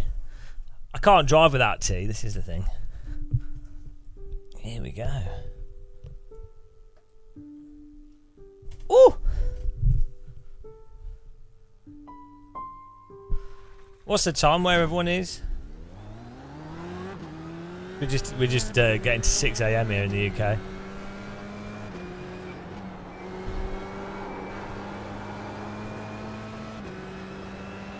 We've just been doing this F3. Hello, Chris Tat. How's it going, man? Been doing F3 races. Quite relaxing, really. Got quality just starting. 9:20. What, you in the States? Florida. 1:20 AM.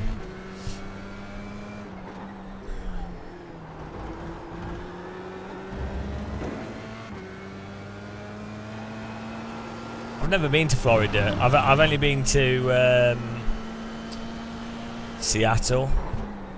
There's some really cheap flights though to the States, so I think I might try and go. I'd really like to walk some of the Appalachian Trail, and this year I'm going to walk across Scotland in the UK. Loch Lochy, Loch Ness. I'm going to see the Loch Ness monster. I'm going to slap it, and then whereabouts in Alaska? Yeah, we're gonna. I'd really like to. I don't know. Part of me wants to walk the Appalachian Trail for some reason. I'd hate it. I don't think I'd last more than a week. But part of me just feels like, oh, that's something to do. I don't know why. It's weird, some weird mental condition. Probably from watching Matt Malone, to be honest. Oh, nice one, CB. Oh, you know, Overtake this week are doing a. They're in Cologne, so if you're close, they're doing like an open day at their office with some competitions and equipment with Moser. I was gonna go, but the last-minute flights are really expensive.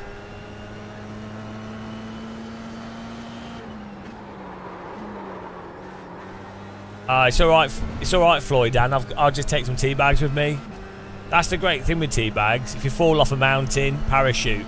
Bear attacks you, slap him in the face with a tea bag. Thirsty, make a cup of tea. Really infinitely versatile tea bags. A lot of people underestimate how powerful the tea bag is. The mighty tea bag. And you're boiling the water to make a cup of tea as well, so it makes it safe to drink. Tastes good and safe. Safe and tasty. Safety tasty. I would actually be pretty scared about bears. But I've seen quite a lot of stuff on bears. I know they're normally fine, but I've seen some mental stuff. Exactly, Floyd, Dan.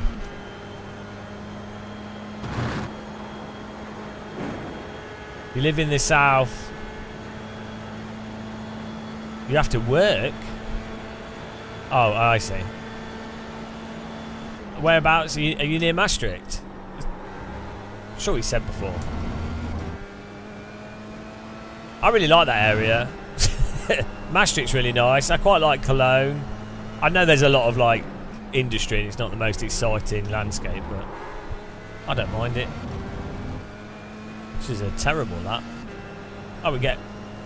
Oh, do I get enough time to do one more lap? One more lap. Oh, yeah. Yeah, we should be able to finish this.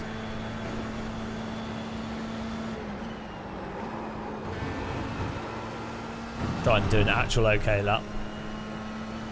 Yeah, Maastricht's really nice.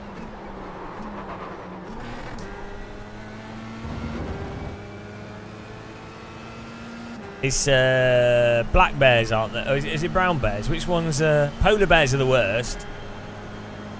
Normally they're all right. It's if they've got cubs with them and stuff.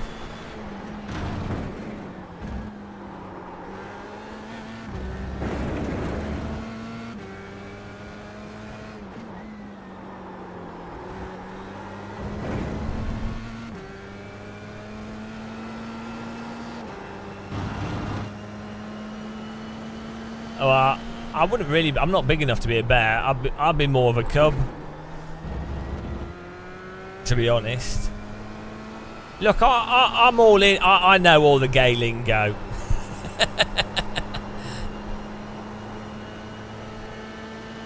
I'm not big enough to be a bear.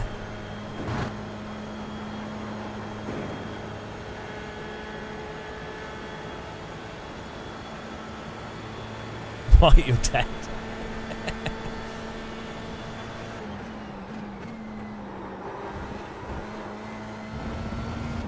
Are you talking about bears? Is that advice for how to survive Britain attacking your country? Lol. Lol. Yeah. Good old joke that. Right. Big spoon, little spoon, cardboard box. We have a spirit bear where I'm at. There's the flag. It's over. There we go. He takes it and not gives it. No. The cub and bear thing's just to do with how big someone is. Well, that's how it's explained to me, at least. Hang on, was this the fixed? Oh no, it's not. Is this the fixed one or the open? Oh, this is the open one. Oh, I should. Whoops! Should probably have a setup. Who cares? Doesn't matter. When you're as skilled as me, when you're at my level, you don't worry about things like setup. It don't matter because you just bridge the gap with your talent. Where did we qualify? Yeah, look, see, 6th, fine, absolutely fine. No, another easy victory, I think, is on the cards here. Did we do a poll for this one? New poll. Start prediction. Gain 20 I rating. We'll make it 40. 30 I rating. Yes. No. 2 minutes. There you go. Easy, guys. Easy. Appreciate everyone that stuck around for Matt Malone's raid. The 5 of you that are still here. What a waste of a raid. He should have raided like a good iRacer. You know, like a good... there's probably good iRacing streamers on. Maybe not at this time. Oh dear. Should do a poll if Game of Muscle is Big Spoon or... I'm a cardboard box. Big fish, little fish, cardboard box. Right, here we go, guys. Matt Malone's a good lad. He's like the Fred Dibner of sim racing. He climbs right up to the chimney.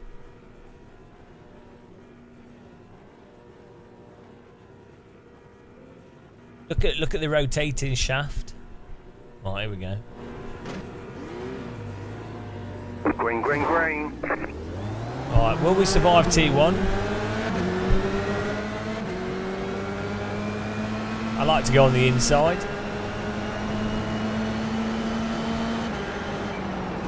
Car on your left. What? Okay. Still there. I would suggest that braking erratically is very confusing. Okay, let's go. Clear on the left. Okay, we need to keep in mind that the car in front of us, Sundered, whatever his name is, brakes very erratically.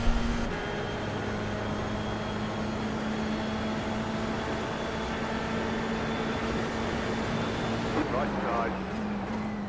Clear. There we go. Past him.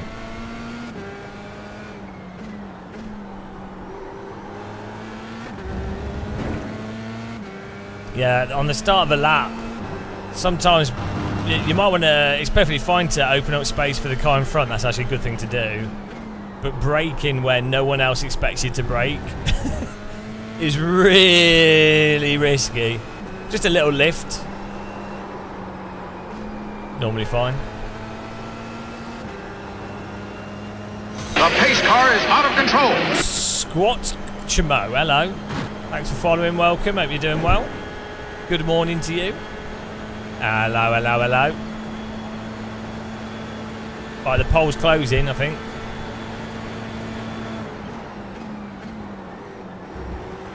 man, I'm trying to... this guy's slower than us, and he's erratic, so don't really want him in front of me.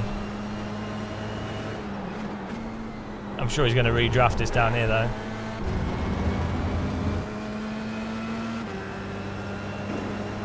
Yeah, not much I can do here. Still there, hold your line. Still there. Stay on the right. Clear. Left side. Okay, just drive into me. Why not? Oh, thank you. How do you drive into the car in front like that? It's always the terrible... I could tell from the start how he was driving. Completely erratic. They're always the ones to drive into you. Still there. Clear. They're always the ones. There's nothing you can do about it. You might as well just pull your trousers down and take it. But like, you might as well get a bar of soap and throw it on the floor. Get a bar of soap, throw it on the floor, and pull your trousers down. Ah, we got wheel damage from that idiot. Thank you. Now the car won't drive properly. iRacing. Well, we got to beat him now. Sunder the moron. Sunder the... He's going to wreck before the end of the race. Ah, bloody hell. He's having a nice, chilled out race here. Wow, we'll get him back, guys. We're getting this. We're beating Sunder. This is now turned into... Ah, there he goes. Ah, it's all... They're always the same. Keep to the left. Always the same people. Clear.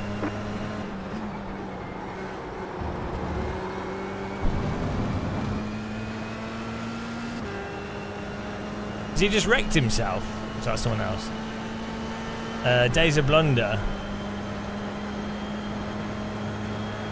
10 to go, 6 on by. Car on your left. Clear. What is he doing? Car on your left. Clear.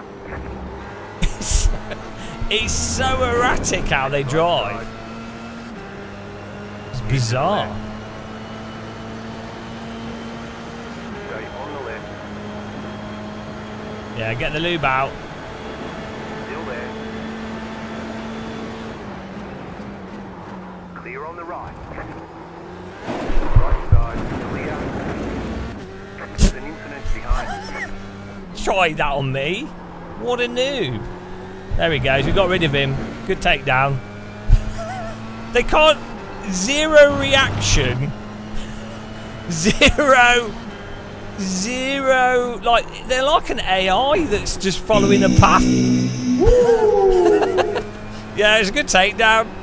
We beat him. Victory to Game of Muscle. Enemy defeated.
Teabags in their face.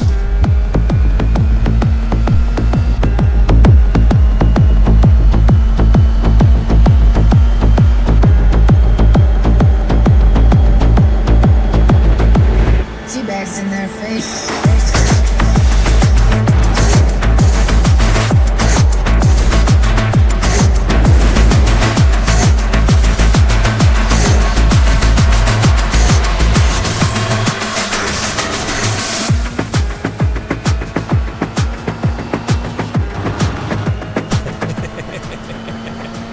Tea bags in their face.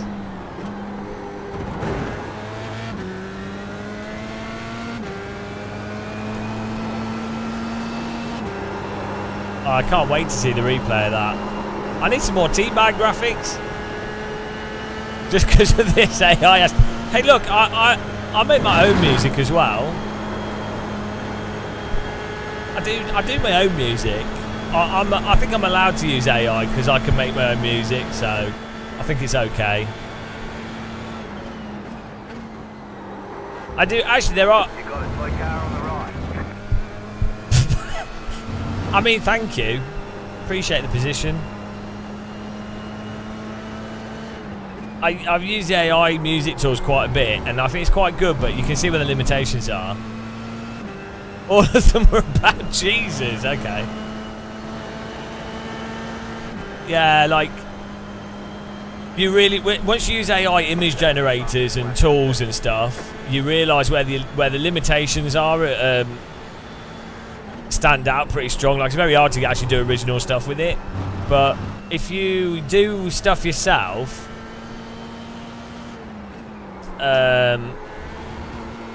it's quite good as a way to like come up with new things. But like you have to already know how to do things. It's like if you ask ChatGTP to write a song, it'll be crap. But if you write a song and then you say to it, "Oh,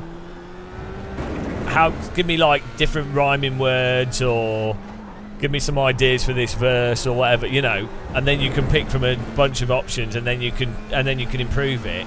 It's really good for stuff like that.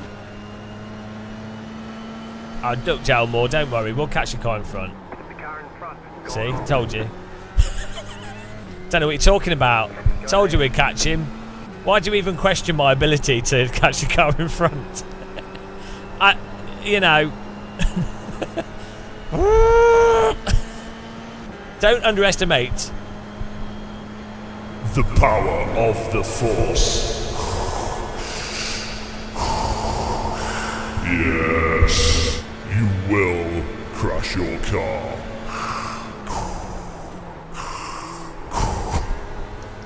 You will understeer off the corner, you pathetic Jedi.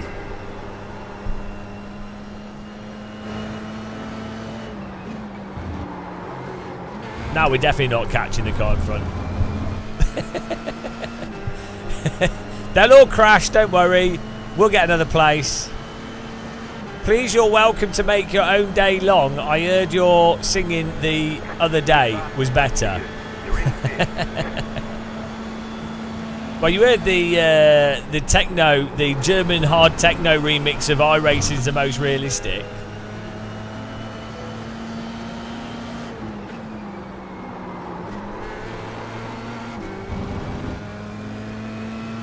Hello, Unlucky Vader.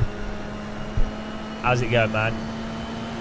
How long till we get music that's scientifically fine-tuned to each of our specific brains to trigger a release of dopamine? What do you mean? That already exists. It's called Hard House. So, what are you talking about? J-pop. Yeah, surely you're describing. Aren't you describing Italio disco?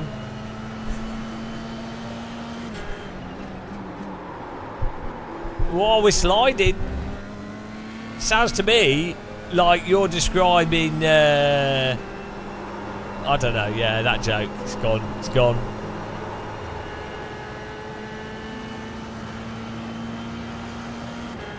DD Girl, Spotify. Wait, I'm banned from putting on Spotify.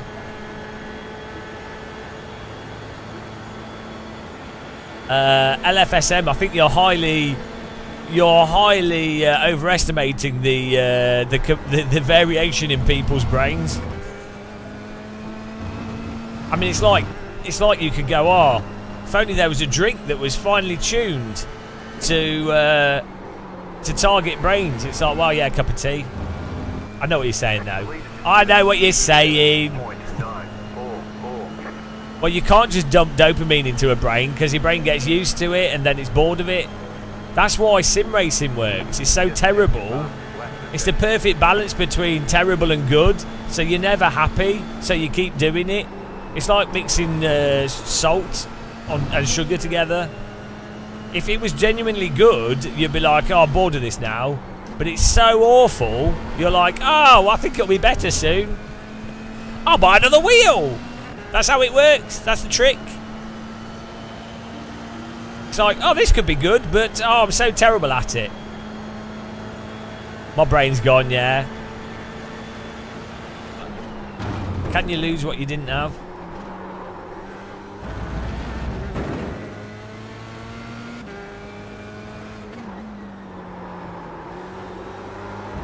We're drifting.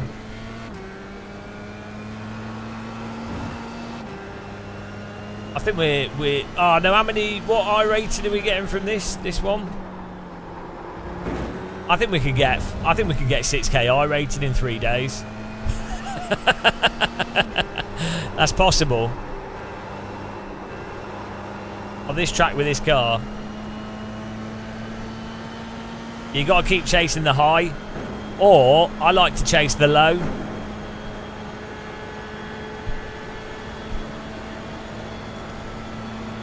What is the high? Like for me, so this is a Western philosophy thing as well. So the idea of being happy and the perception of what happy is. So in reality, actual true happiness is actually feeling content. That's what true happiness is. But the Western interpretation of happiness is, or the Western promoted and the capitalistic promoted version of happiness is a high. So, you know, like, oh, feeling depressed. Woo, I'm excited. And then so there's like, woo, we always need to be in there. Woo! But actually we should not. We should always be in the, that's where you want to be. You don't want to be woo or you want to be woo woo. Yeah, that's, you know, that's where you want to be. But yeah, obviously it can seem tempting to want to be in the woo all the time, but you really don't want to be. You want to be neutral. You want to be like Yoda.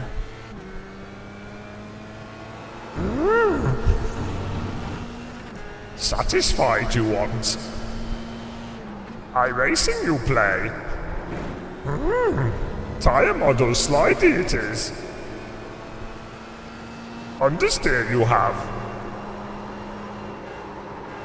Bad driver you are. Learn to drive you have not. The force weak it is. That's what you want to be.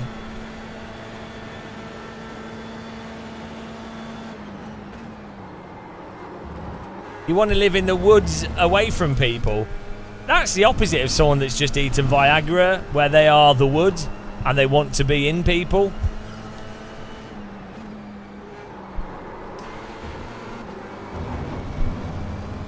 That just popped in my head. You're very content and happy with your life. Joe Moore works as a torture agent for the NSA. Yes, I especially enjoy it when they start weeping. Listen to Barney the Dinosaur theme tune 500 times. Tell me the secrets. Woo. I will tell you everything you need to know. Just stop playing Barney the Dinosaur. Why am I streaming so early? Because I woke up early. I have I have some issues with like insomnia at times, and by at times I mean pretty much all the time. But it's like that, and that's the way it is. A wise man once said. So that's why often I live stream, is when my brain's cooked, and then I'm just like, oh, I can just live stream with a cooked brain.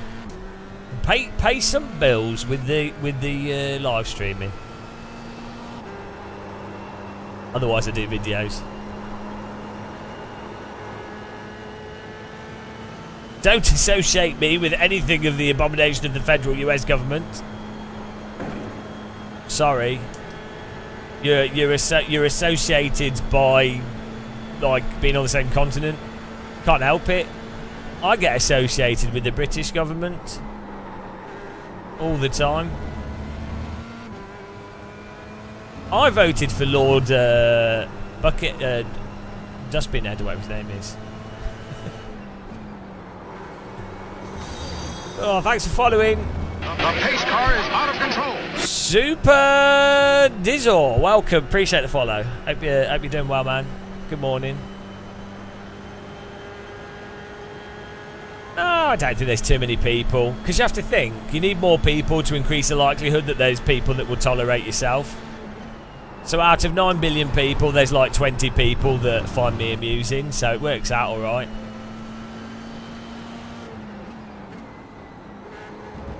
It takes 9 billion people to find like 6 women that are attracted to me. That's more people, guys. Keep making them. Well, go back in time and make them.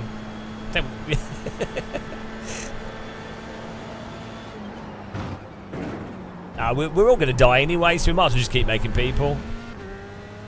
Elephant now, it's been... Next update is in 2 hours, I think. Well, in an hour. Oh, no. Next update's in 15 minutes. But yeah, it sucks. I just can't believe that Steve, after being banned from driving due to accidentally speeding, would set up so many smoke machines around the track to stop everyone else from driving. Pretty genius, though, to be honest. Can't blame him.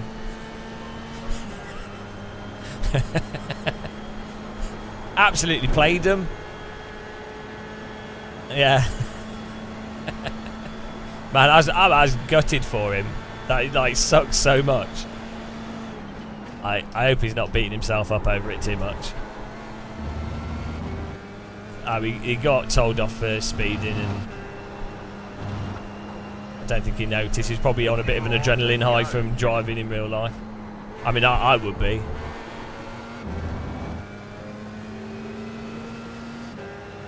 A lot of people don't realise if you're doing something in real life for the first time, it's pretty intense. So, like, to the point where you just don't notice certain things.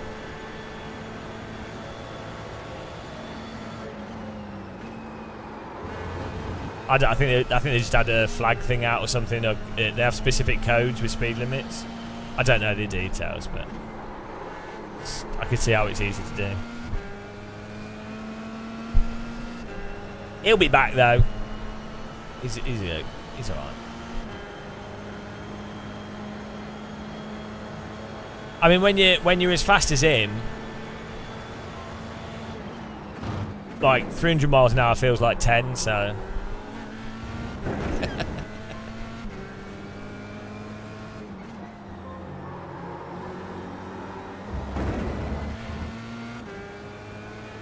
Yeah, it's just a licensing, but you have to think there's like like 600 people taking part in the race, and so you have to have pretty stringent rules, and there's not enough time to be there's just not enough time to debate it, or like, it's just how it is.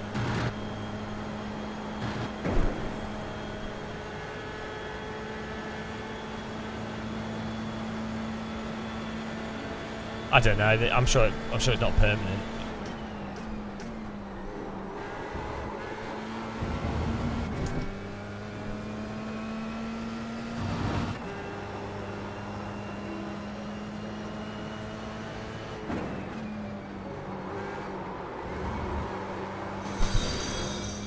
Oh, we're catching up with The pace car is out of control.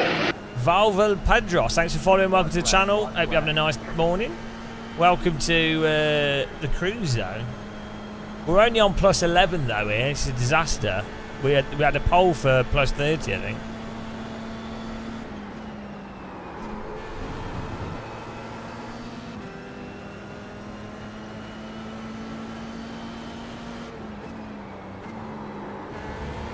Well, I can't wait to see the replay of the guy wrecking behind us. We had someone drive into us.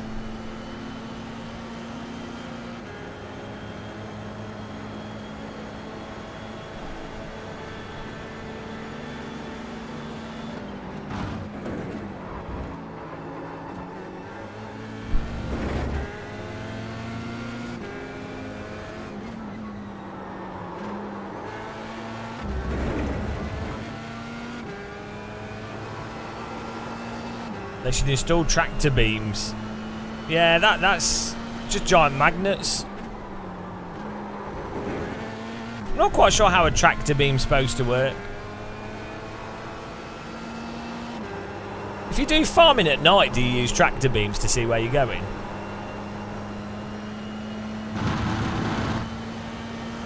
Right, you ready for the replay, guys? We had this car. Boo! We had this guy at the start braking erratically. Then he drove into us, and then he drove into us again, and then he wrecked the cars behind us. It's pretty skilled.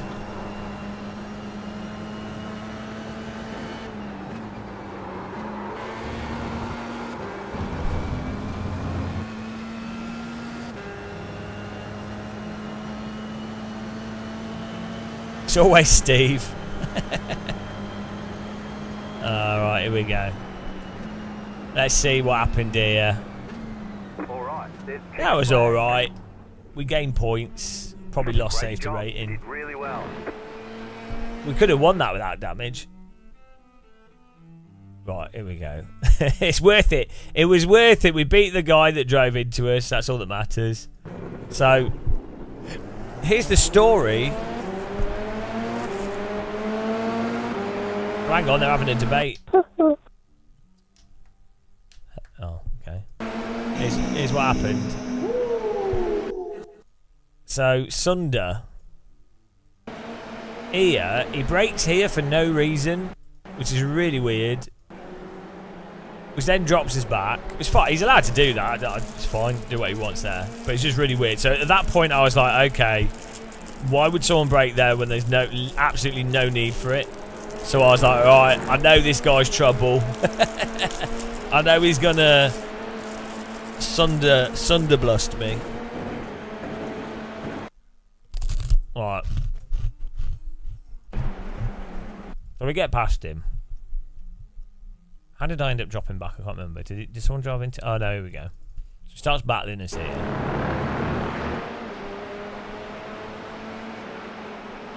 Totally pointless. But it's fine.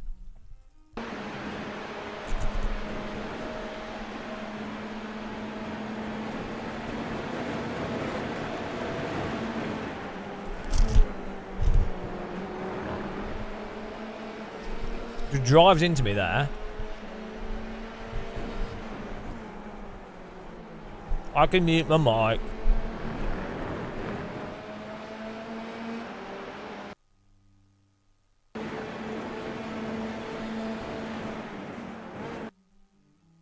Okay, all good, all good. Oh, what happened there? Oh, was that me? Oh, that was... So I had damage from when he drove into the wheel, into our back wheel. But that was me. I think that was just me being a noob.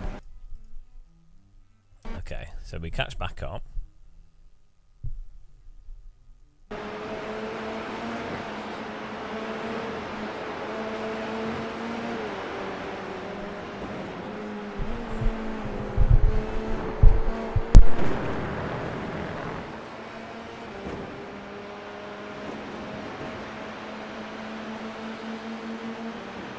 I can push the mute button every time I chew.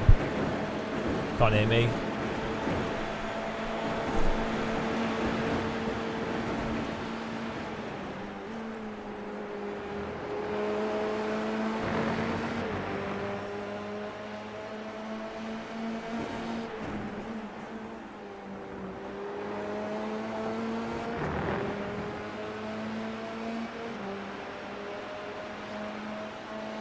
cough button's actually a biscuit button. Right, so here we go. Side by side, though. Good driving, really.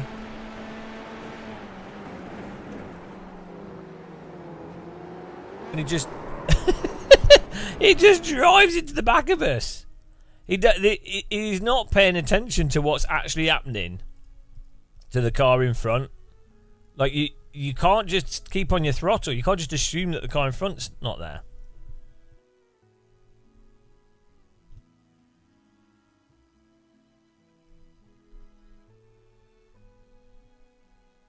You can't just hot lap it. Like, obviously my car is going to be slower through this corner than if you do the hot lap line. Like, your car in front that's not done the hot lap line is going to exit the corner slower. You can't just stay on your throttle and drive it. Well, you can do, and people always do it, but it's always going to be a problem. It's constant. it's absolutely constant in iRacing and other sims, but iRacing is particularly bad for it. But end result is bonk. He rolls. He doesn't stay on his brakes either. Here rolls out and takes this guy out. And this guy is driven off the track to avoid it. I mean, absolutely textbook iRacing. I mean, what can he do? Good launch. Nice bunny hop.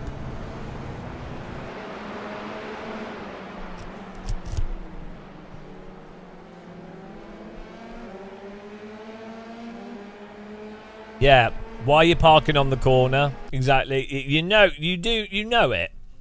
I think I had the sound muted, but 100% this driver will go, "Oh, why are you so slow? Why are you parking on the apex?" And the funny thing with that is, the car on the inside should categorically park it on the apex, so that the car on the outside can't double up the inside of them. So it actually, you would, if you're behind the car in front, I didn't even park on the apex, but like, if you were the car there doing the faster line, you would assume that the car in front of you would park it, because that would be the most strategic thing for them to do, or for them to be a little bit slow. Like, they can't like not use a throttle, but you know what I mean.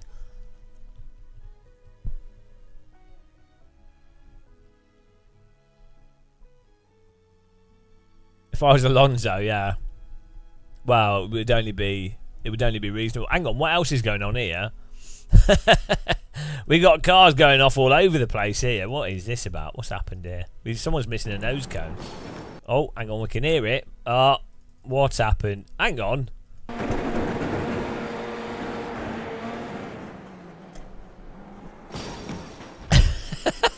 Sometimes you're just bored. You know, it gets to lap 3 and you say to yourself, I can't be bothered to finish the race. I think I'll just drive into the wall.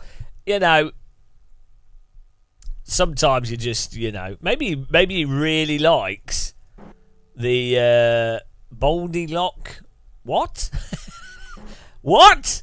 The bold. Oh, the bold look. I thought this was I thought iRacing had put some bold disses in here out of the blue. The boldy lock of collar. I was like, what on earth is that? The boldy lock? Boldy locks?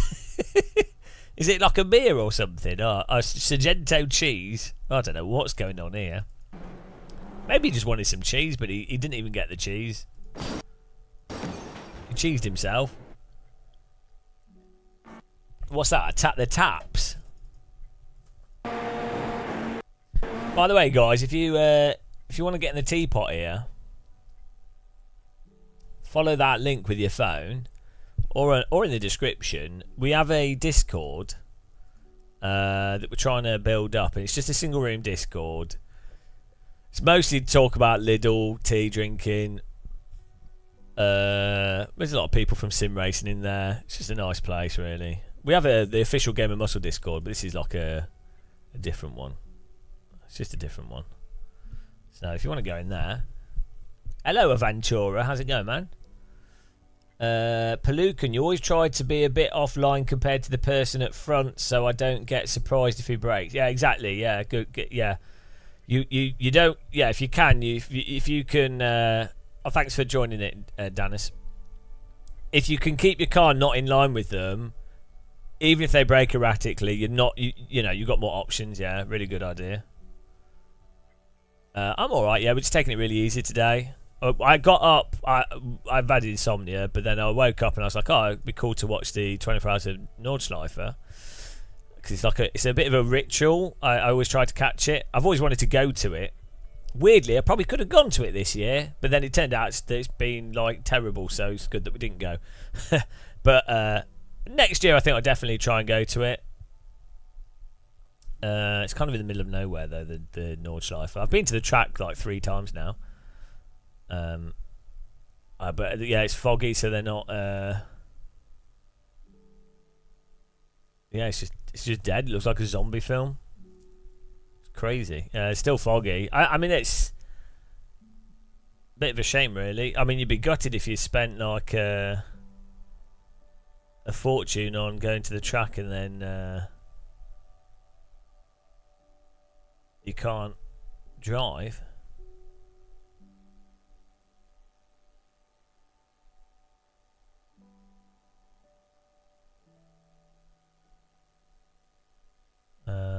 But oh well, it is what it is.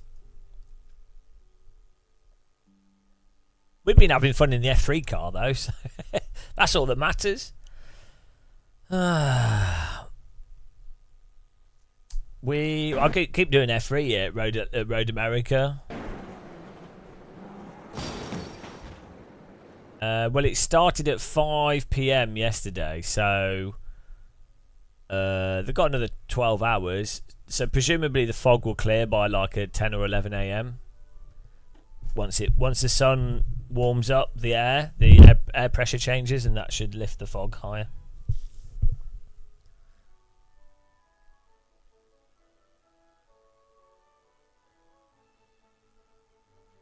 Freud, that West gaming in general is really cool. Like VR especially is amazing, I think. Oh, nice one, Scott. Really nice grass at Road America. No, they just resume it. They can't keep doing the. Well, I mean, it's still classed as a 24-hour race, but obviously they'll have only done like 10 hours of racing. But it's just how it is, unfortunately. It's just the race starts when the clock starts, and then it finishes at 24 hours later. So whatever happens, happens. You got DD. Yeah, I think the software is still a bit. So we still don't have a simulator with like iRacing's online ranking that also has really good physics. So we need something that's got on iRacing's online, Assetto Corsa 1 or AMS 1 physics, Race Room or R Factor 2 netcode. That's it. So with the software, we're still not there. Like we don't have a single game that sort of does everything to like a baseline standard. But I'm sure it'll happen in the next 5 to 10 years. But VR's great. Yeah, the hardware's really good. Wheels, DD wheels, pedals, haptics, motion stuff. Good motion stuff is now quite affordable. Like £3,000, you can buy. Yeah, Lift for Speed's pretty good. You can buy like a Sigma Integrale or like Cube Controls, not Cube, what's it called?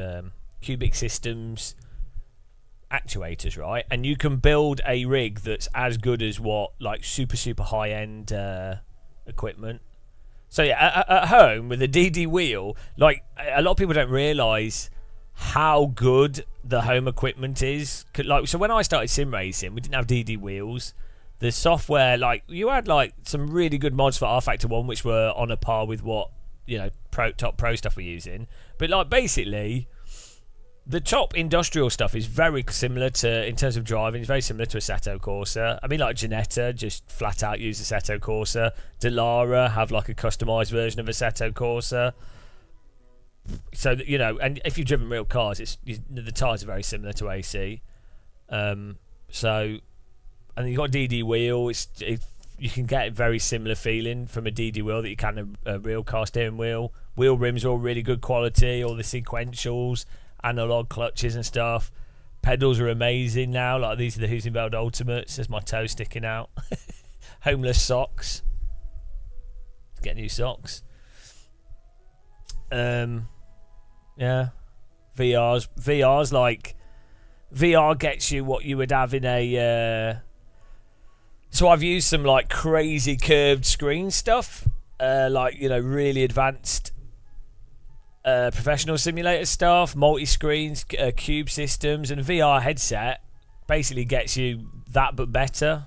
Like I've even sat inside of cars, physical cars in front of projector screens, and it's like VR's better than that. It's crazy. Yeah, I think a lot of people are using sim racing as a way to market themselves. Even people that hated sim racing, they're like, "Oh, hang on a minute, I need to do this because this is the only way to really market myself is to take advantage of sim racing." It's quite funny actually, the amount of people that just really were never interested in sim racing at all, and then have seen that sim racing has grown, and then they're like, "Oh, hang on a minute, I can make some money out of this." It's so funny, but fair enough. Good for them. If they're having fun and if it promotes it, it doesn't really matter. Quest 3 is the best headset all round at the moment. Yeah, for like value for money and.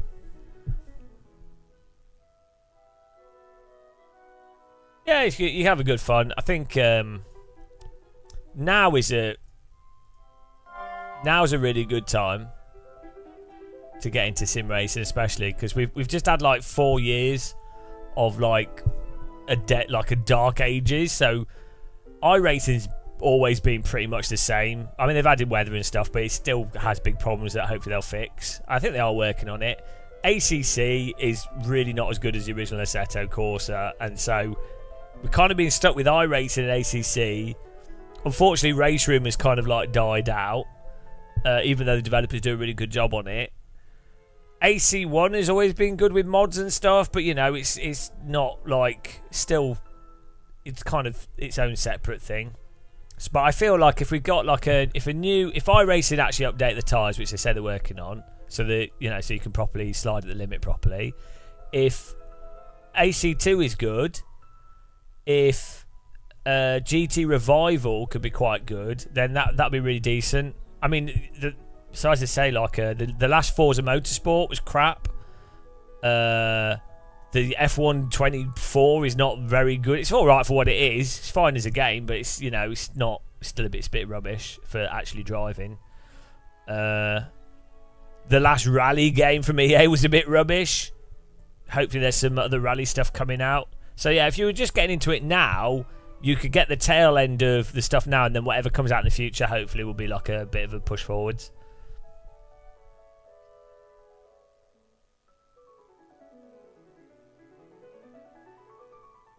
Well, so with the Quest 3, this is what I do. Where have I put it? So with the Quest 3, I remove the head strap. So I have this is a custom. This is a AMV. No, this is the Bobo VR head strap. I've got videos on the YouTube channel if you want to see those. This Bobo VR head strap, and then I have the facial interface, but I take the foam off it, the default foam, and then I put well, it's actually falling off the sides, but I put the soft part of Velcro on it, so there's no like rubber touching my face. So basically, this is not touching my face when I'm wearing it. This is like, it's gently resting on my face, but very gently. Might be able to see it on that camera better. Like, see, it's just there's nothing there to soften it. So you don't need a fan. Yeah, you just have a fan. I have a fan on my sim rig here that just blows on me, and it's really comfortable. It's really airy. So the key thing is just not having it squashed on your face. And then this AMVR, this Bobo VR head strap has this support here, which puts the pressure on your forehead. It's really comfortable. You just don't want your face to be clamped, or even your forehead. You want it to just be resting gently. That's the trick. and that's one of the reasons why the Quest 3 is such a good headset, is it's really light and really is quite airy. Yeah, makes a big difference. And then having a little fan like this £12 Amazon fan blowing at you is really nice. We did the poll results for this last race we did. We're going to do the next F3.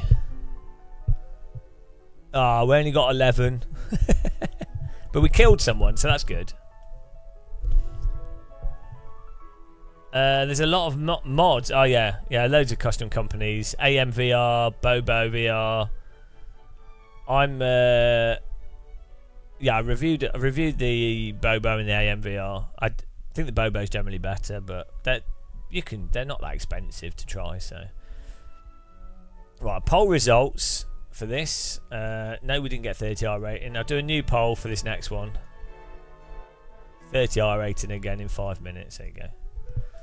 And yeah, thanks guys that supported us. Thanks for all the subs. Appreciate that. If you enjoy the content, we have if you donate with a message, we stick it on the screen. So whatever you want, you can basically have up there. Whatever the last donation was, whatever your message is. Appreciate everyone that supports us. You can follow us on YouTube as well if you want to.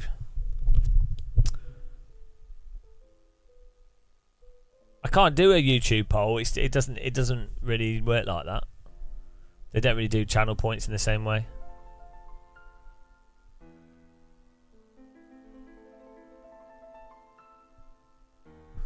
Well, there's not many people online at this time.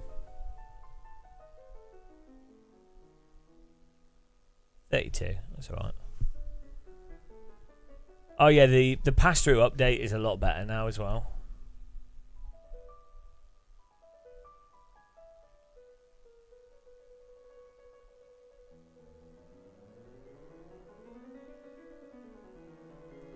Yeah, I think VR is awesome. Yesterday I was playing Tetris Effect and then Walkabout Mini Golf.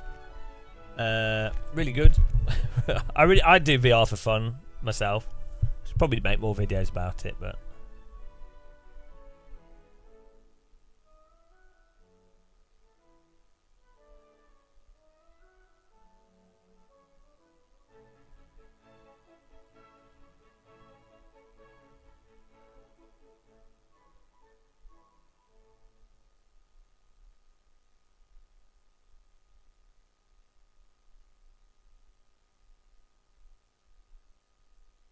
Got 1 minute and then we're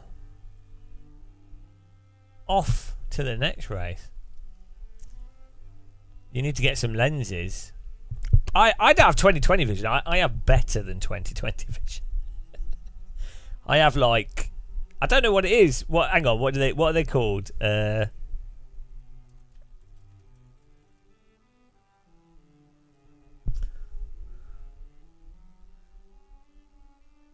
You can have 2015, 2010.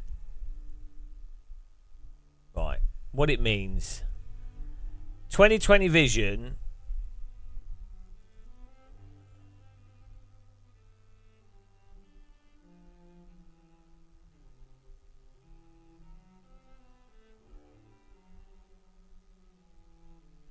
Three, two.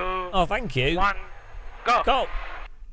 You won't care about bad FF if you just get an ECCE.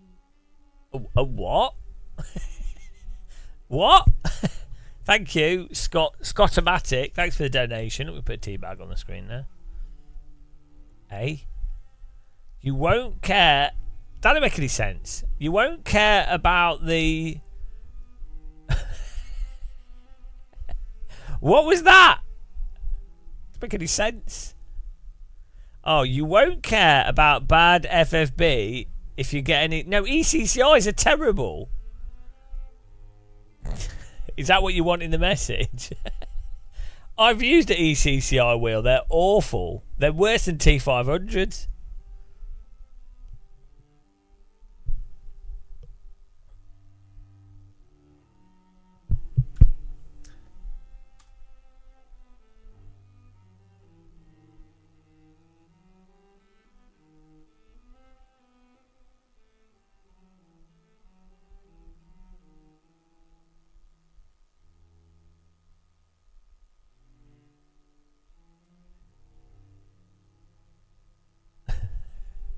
don't know what that's about. Have you been drinking again?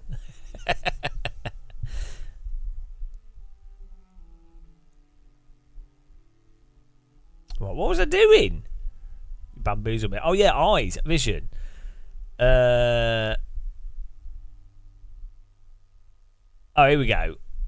Having 20/20 vision means you have normal or average vision. Some people have vision that's better than 20/20. Me, of course. Like 20/15 vision or 20/10. This means that you can see something 20 feet away, like a line on an eye chart, that most people can only see when they're 15 feet away.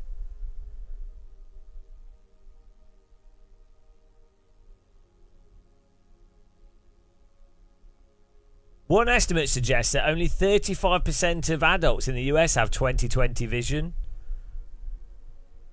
I can see through space and time.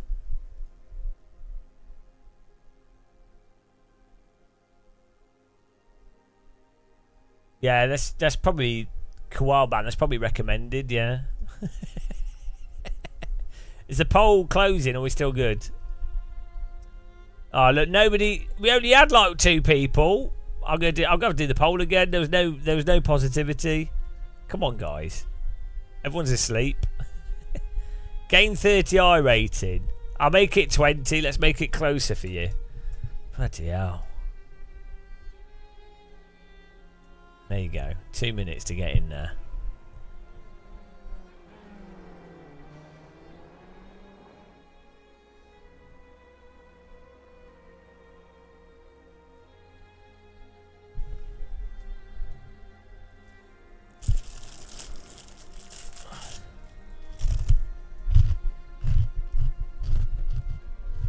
Thank God there's in the race.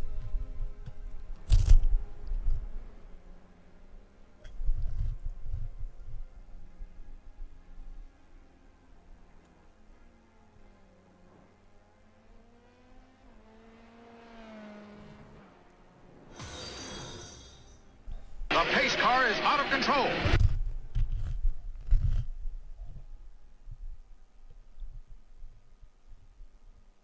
Thanks for following. Welcome.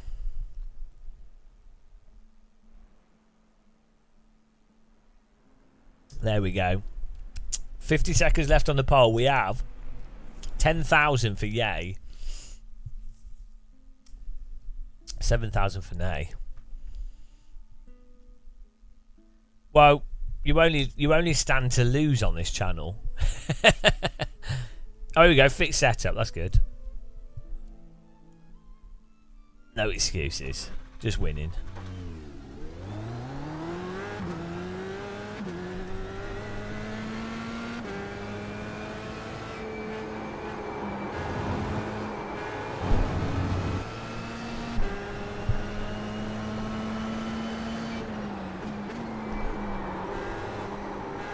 Is it still foggy at the Nürburgring as well? Let's have a look. Yep. Oh my goodness. Oh, what a disaster. Yeah, it's definitely worth getting the lenses if you don't have the best eyesight. And this is what I was saying earlier. We were talking about VR earlier because I was trying to work out some stuff for streaming in VR. It's definitely the case that you just don't want to be fiddling with anything. So you really want, you need it to be the image to be as sharp as possible and just to maximise what is there, and then you just want it to be convenient and just working. If you have to like take your glasses off, you have to adjust things, all that stuff, that's the kind of thing that just ruins VR straight away. Oh, nice one, Pelucan. They're supreme. Nice. Glad you enjoy them.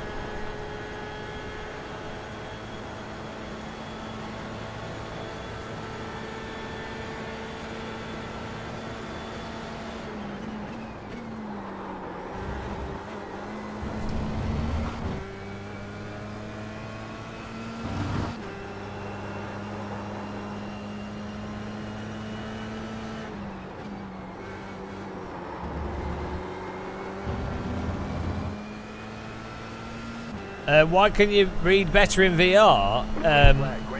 it's probably to do with the focal plane. So in real life, when you're looking at something close, you're having to focus close, and if you're looking at something further away, you're having to focus further away, like the convergence point of your eyes. Whereas VR at the moment uses a set focus, a focal distance, and a set convergence point. So it might just accidentally turn out that that lines up with was easier for you to read, or so even if it's close to you, it's as if it's actually 2 meters away. So your eyes aren't having to focus on something that's close. So that's if you're short-sighted,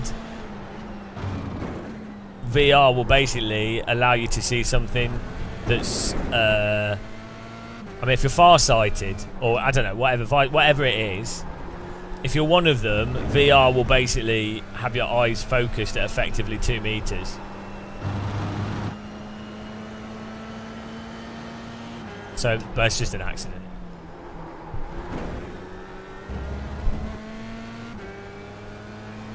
In the future, we'll have like VR will have like multiple focal points and different convergence points, which should help with comfort and things.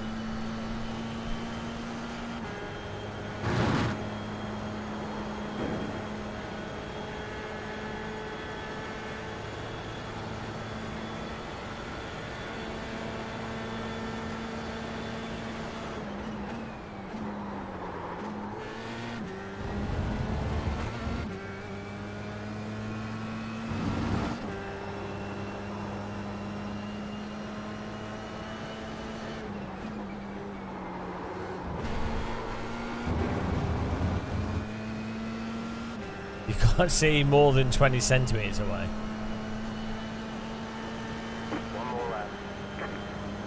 Yeah, my eyesight is normally based on how tired I am. Outside of that, if I'm not exhausted, I have really good eyesight. But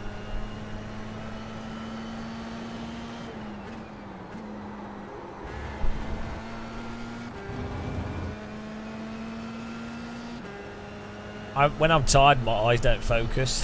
I think that's pretty normal, though.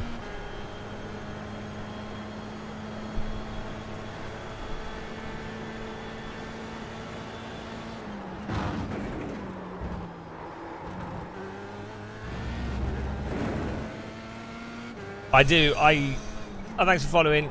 The pace car is out of control. I have this rig set up that I'm using now so that the screen is about 1.5 meters away from me, and that way it's kind of like how you'd have a VR headset focuses normally around about 2 meters, 1.42 meters, and it ends up being very comfortable for your eyes. Whereas if you have a sim rig with a monitor right on your wheel, if you do a lot of racing, a lot of people, some people are fine with it, but a lot of people will find that uncomfortable and causing eye strain.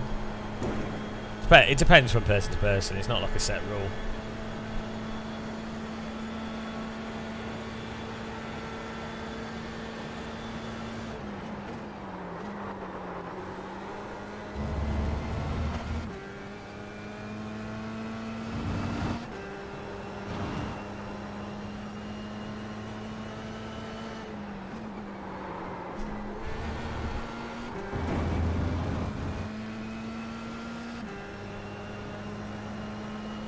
Yeah, well, if you don't open your eyes, you're going to have trouble, yeah.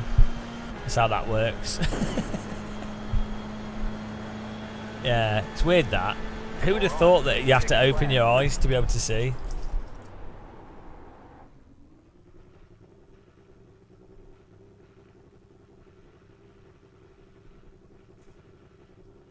Right. Where did we qualify here? Oh, not a bad lap. Why does it say second when we're third? Drunk. There we go. Hello, Uhtred. How's it going?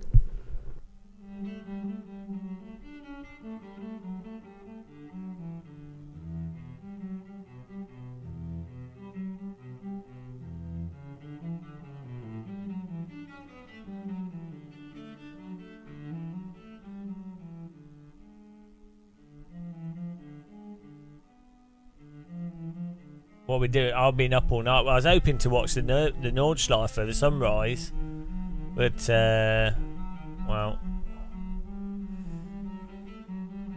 Next information for the race is at 9 AM, so in 30 minutes. Sun's up in Germany though. It looks sunny. It's just still foggy though. Don't know if they'll do like a full restart. It's red flag, so they'll have to do a whole relaunch.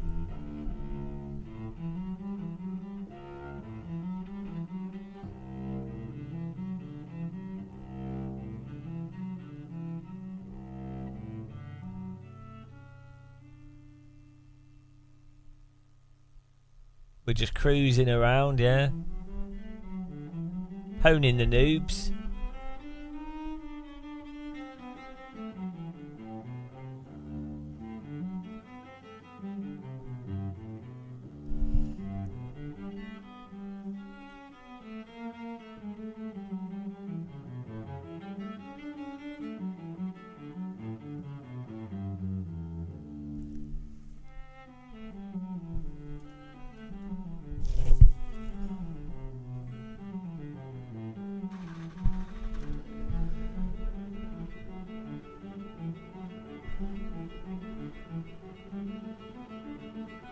The estimated SOF is 2,297.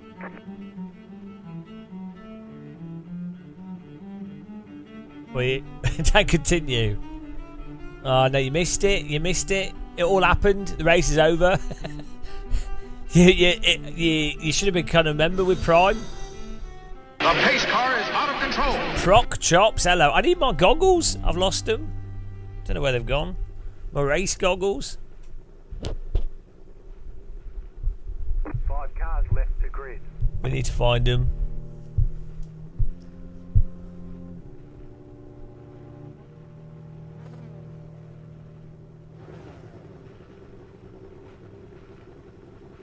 Yeah, my race goggles.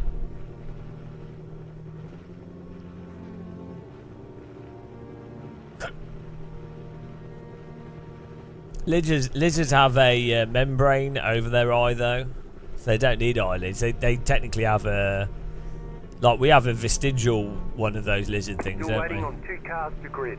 Waiting on the final car to grid. I don't know what it's called. It's got a name.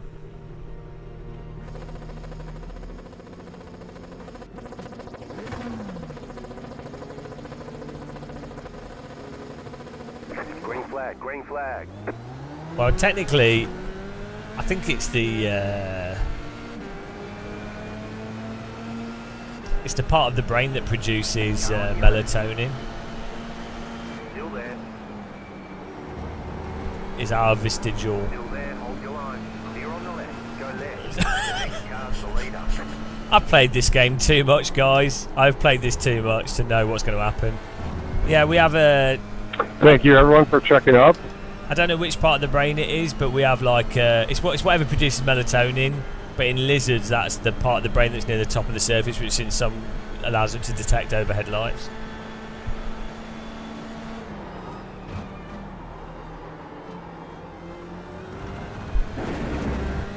There's an incident behind.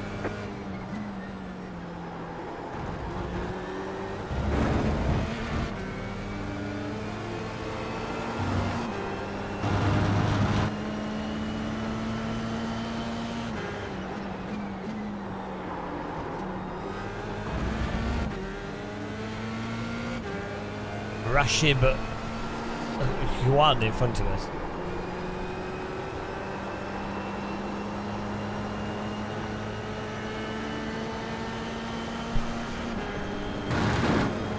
What?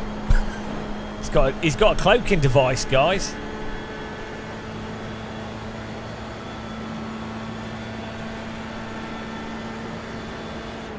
The next car's the leader. The next car's a Klingon.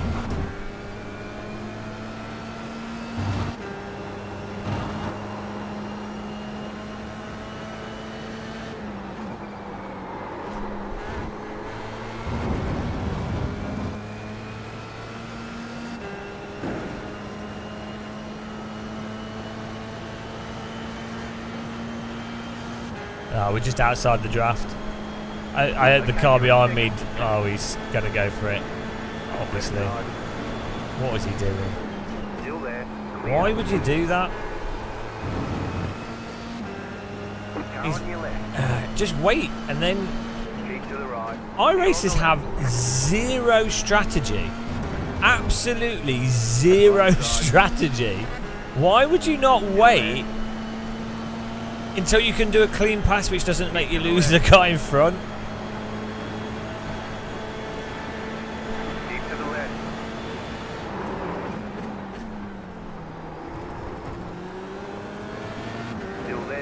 Oh, it's just zero strategy. Oh, well, it is what it is. It is what it is. You can't do anything about it. That's iRacing.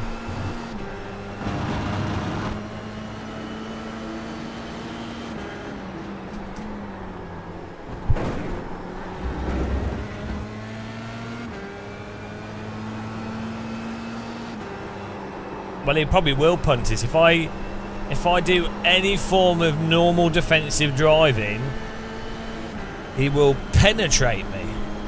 You know it. You know how it is. You know how iRacing is. Oh well. Left side. Keep to the right. Clear on the left. He's just going to get tired and eventually just drive into me. All he needs to do is just wait and then pass on the straight.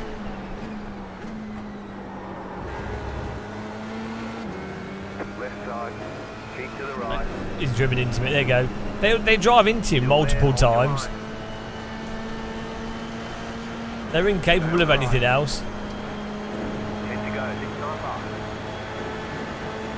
He's probably going to turn into me here.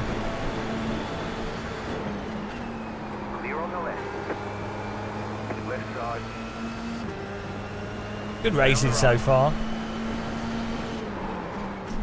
Still there, hold your line. Clear on the left. It's another one. Two 0X's so far. How long until he wrecks us? I'm ready. Stay on the left. Keep to the left. Still there. It's another 0X. We're on 3 0X's now. Clear on the right. Car right. Clear on the right. It's only a matter of time until the net code explodes.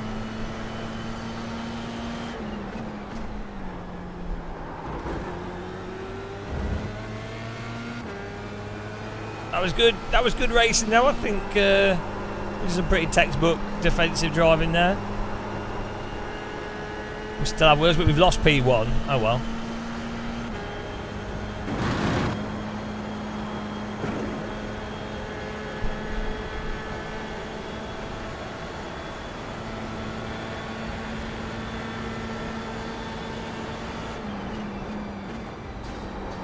Up. He's just killed the car behind me. There you go. It's always the same. Honestly, guys, it's non-stop. I don't know why, but it is non-stop.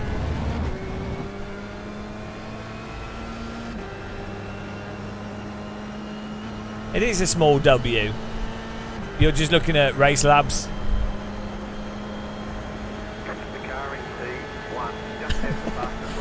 He killed the other guy. He couldn't kill me, so he killed someone else. He took revenge. And so after all of that, we're now 5 seconds away from P1. Welcome to iRacing. P1's on holiday now.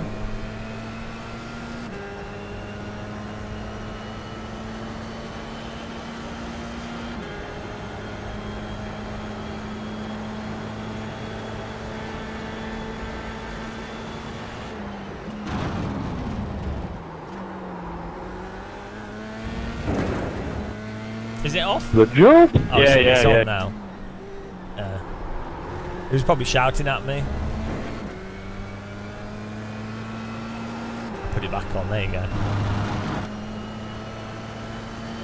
He was probably screaming at me.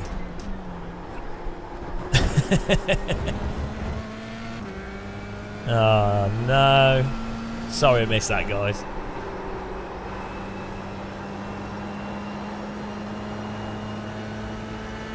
We're just having a nice relaxing drive here. It's good times.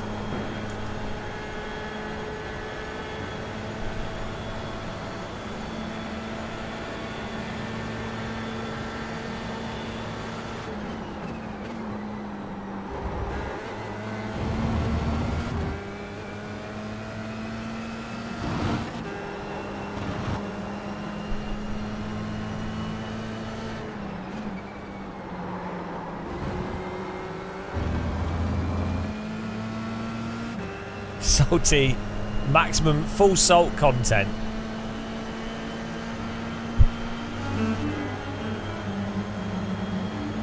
Just set your fastest lap position.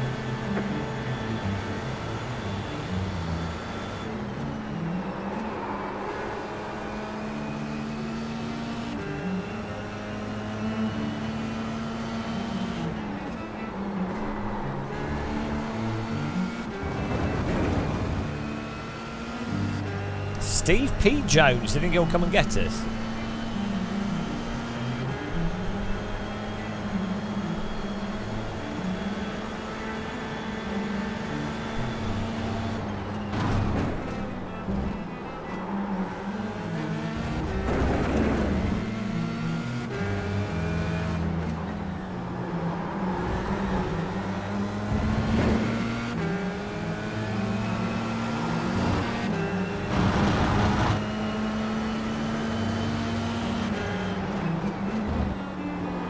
My car is slower, man. I let you pass on the straight, alright?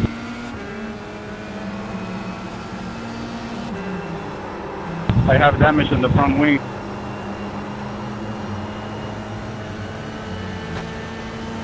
I mean, I think you were trying to fall over the draft, but it looked like you threw a block on me on the straight before. Threw a block.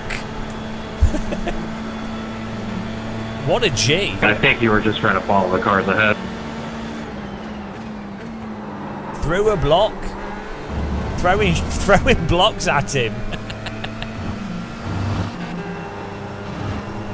Was he playing Tetris, throwing blocks at you?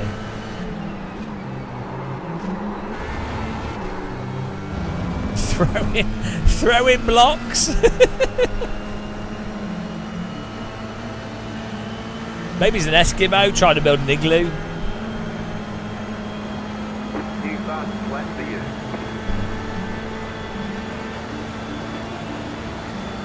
No, Renee, try not to ruin me this time.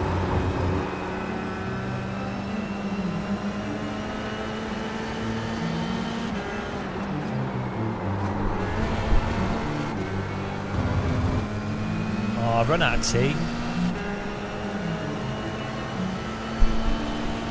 Bugger. Ah! Booger.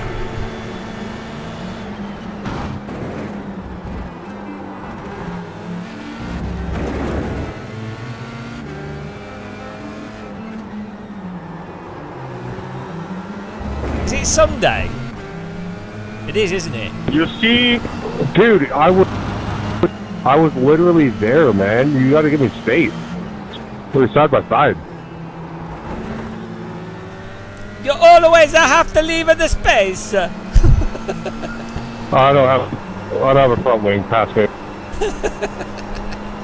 You have to leave the space. I don't know what's going on. I'm confused. I don't know what day of the week it is ever. You must leave the space. Why do you take a space? Ironically, Italians never leave the space. They park the cars everywhere. It's a beautiful sight to behold. Cars, Italian parking is like, yes, I stop at the car. Not really anywhere to go. It's an order. Here is the parking space. There is an order. Here is my car. so funny. It's good though. I think it's pretty cool. We should embrace Italian parking in the UK. Forces people to drive slower.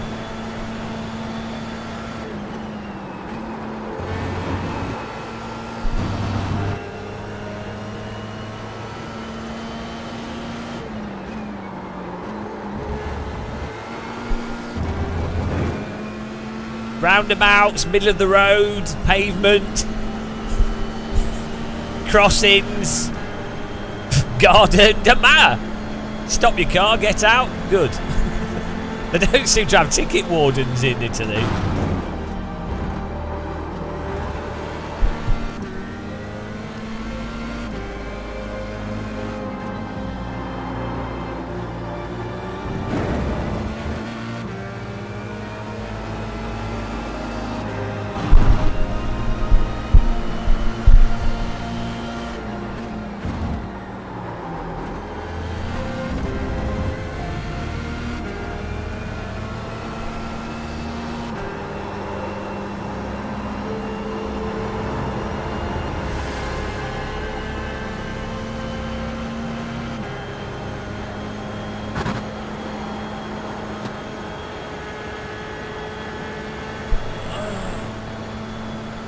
It is, this track's always nice with cars with a bit of downforce. It's nice and relaxing.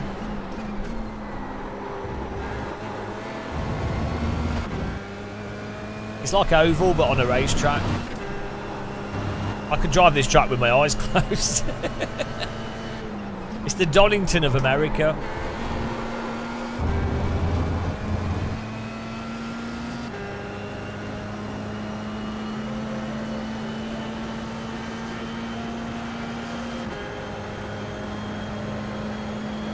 You got 5 laps to go. Keep it up. We're in a great spot.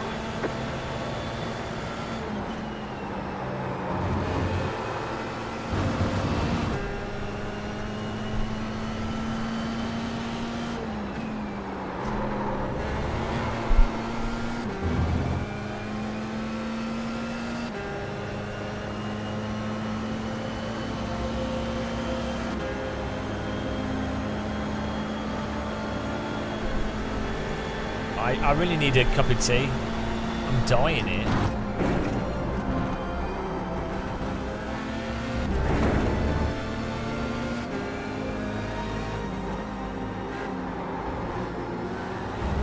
Do any of you in chat play VR games at all? Like, what's your favourite VR games that you're playing, or what you're playing the most? I definitely need to play more Tetris Effect. I had to rebind the buttons though to. There's no D-pad on the Quest controller, and the joystick's really bad for playing Tetris. So I had to bind A and B to be left and right, and then the other buttons on the right-hand side to be rotate, and then the squeeze to be drop. But it's requiring a bit of effort to learn that A and B equals left and right. I'm pretty good at Tetris. I think I could actually. I would wager that I'm better than all of you at Tetris. I'm well good at Tetris. I've even beaten Japanese people. That's how good I am. If you can beat Japanese people at Tetris, you can basically beat everybody in the West. What up? Yeah, we should have a big Tetris off. Game of Muscle versus everybody with Tetris. No, I don't sleep. I have issues with sleeping. I don't get on with it. Although weirdly, the insomnia's been really bad. The last week has been pretty bad, worse than usual. But I've been having better quality sleep. So normally when I have insomnia, I feel sick because I don't get. It's low quality sleep plus not sleeping, so I feel absolutely. I just feel sick, feel ill. You get like stomach. Diarrhea and stuff, a whole bunch of problems for not sleeping. But even though I've only been sleeping like 4 or 5 hours at a time, the quality of my sleep's been quite good. I got a new pillow arrangement.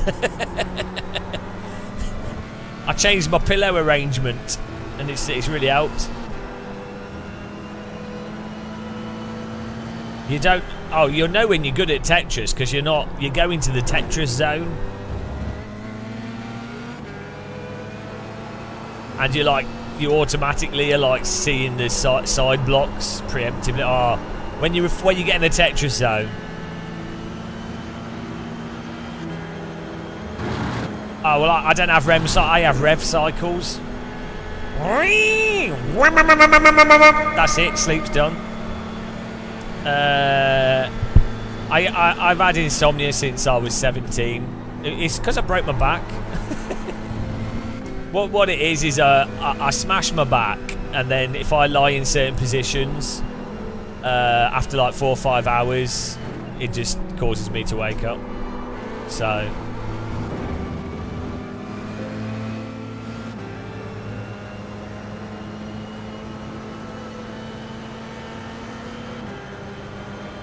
Yeah, the Tetris game's awesome. The way they've linked the audio to the game is really fun as well.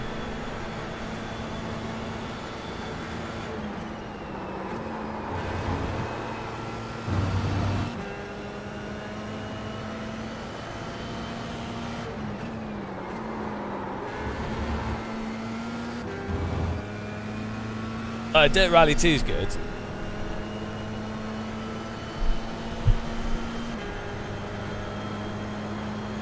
Is the Quest 2 go for only Assetto? Yeah, but the Quest Lite is going to come out probably in the next 2 or 3 months, which is going to be a lot better of a purchase than a Quest 2, and probably, well, Quest 2s will be very cheap. So wait for the Quest Lite to come out, or maybe get the Quest Lite. Quest 3 is amazing, but yeah, it's like £450. Yeah, Quest 2 will drop in price even more once the Quest Lite comes out. As I say, I think it's probably about within a month or two the Quest Lite will be announced, and I think it'll be $299. So the Quest 2 will probably go for like £100. There'll be second-hand ones, really cheap. No, the Quest Lite will be $299. And then the Quest 3 will be going for $399 and $450 for the bigger one. That'll be about maybe like $499. Yeah, that's what will happen. Quest Lite will be like $250 and $299, and then Quest 3 will be $499 and $570. And then Quest 2 will probably start going for $100. Like, there'll be a second-hand market.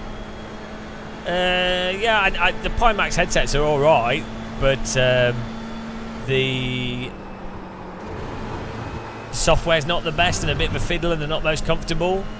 And hello, Kirsten, I can't read your name. So you're kind of better off just getting a.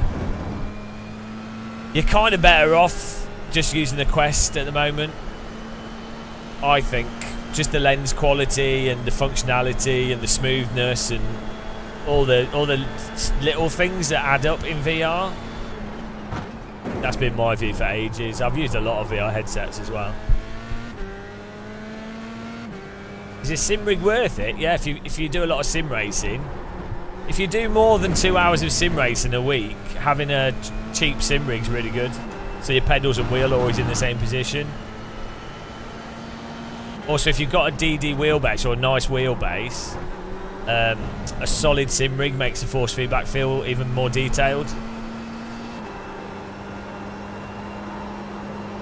Yeah, I don't think the Pimax software is terrible. It's just the whole thing's a bit, you know.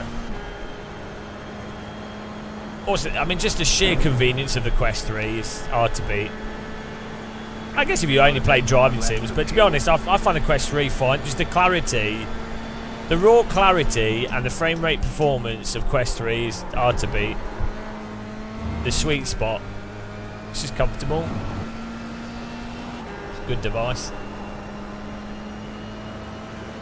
I let you pass, man. What's left? Pass, man! Pass, man! White flag. I don't have top speed. Don't have top. Oh, last lap and we're getting second on raw pace alone.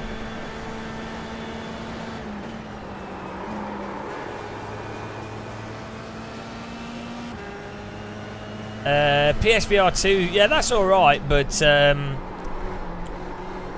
I didn't find the PSVR 2 that comfortable, but the PlayStation hand controllers are really good. The eye tracking's nice to have on it for dynamic foveated rendering, but yeah, the screen door's quite noticeable on the PSVR 2. I mean, the Quest 3 just destroys the PSVR 2, like, generally speaking.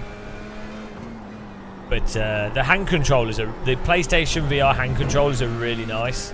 The haptic motors and feel of them, it's really good.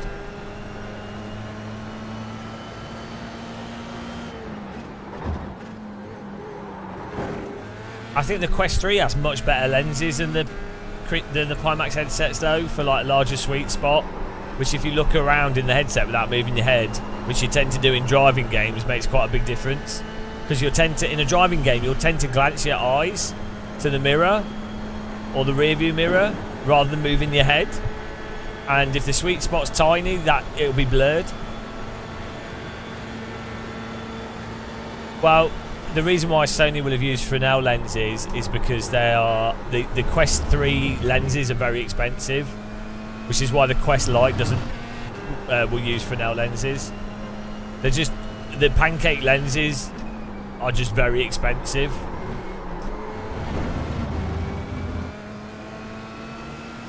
The compression artifacts aren't really that much of a problem, to be honest. If you set up the settings well, and you use wired, if you're using wired VR, which you probably are on PC. You just, you know, I mean, can you argue with someone that just comes in second whilst chatting about VR? I bet none of these other drivers were chatting about VR. When you're as good as me at sim racing. Look at this first lap, so stupid. Well, no, I'm water, Floydan.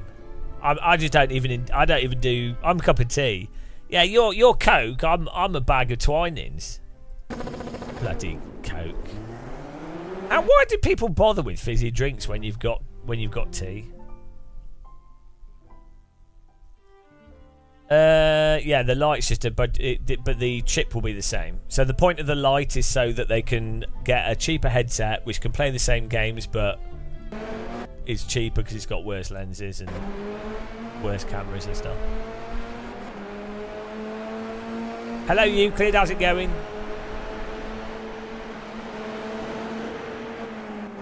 Hang on, is that Redusco? It is!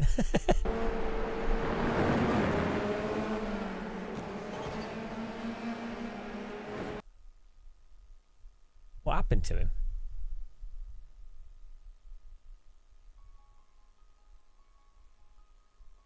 He's Redusco's on here. Check out his channel, guys. Go and give him a follow now. If you pop in his chat, let me link it. He's a nice streamer. Hang on. Go and say hi to him.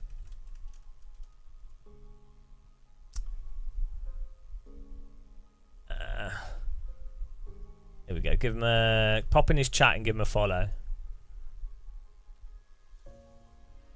So go in his chat and say he should have folded pre. Yeah, type in his chat. Should have folded pre.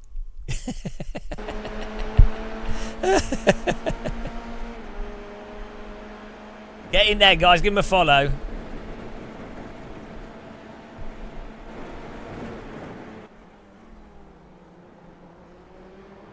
Quite bad. Should have folded pre. He does a lot of poker.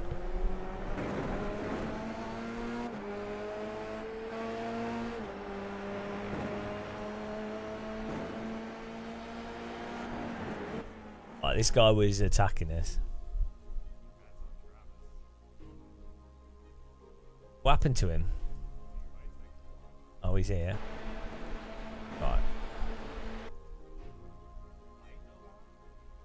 This guy kept driving into us over and over again. What it is? Yeah, it's folded before the flop. What is he doing? Oh, look at this. Oh no, did he? Oh. Vioya, you still here? Yeah, Vioya. Oh.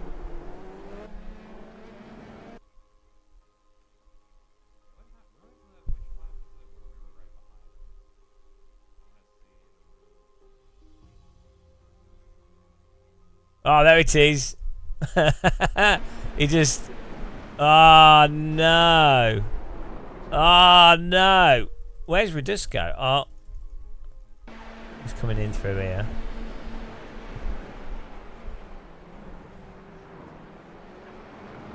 Oh, he's still going.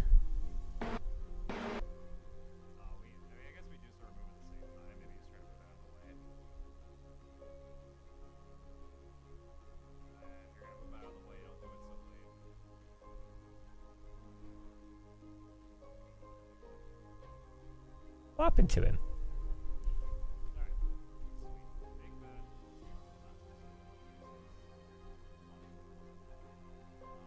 I think he got damage. I think he's got damage. Oh, we just drove around in that one, like the legend that I am. But I don't know why that other guy kept driving into us. It's really weird on iRacing. Like, maybe a bit of it's lag. Thanks for following Radisco, guys. Right.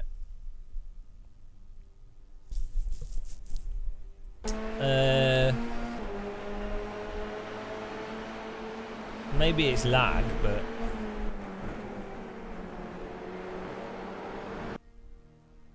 that crash. What was he doing? Oh dear. Well, this guy just drives it off. Like nothing's happening. It was P1 that crashed. Unlucky. Lol. Safe rejoin. Textbook rejoin.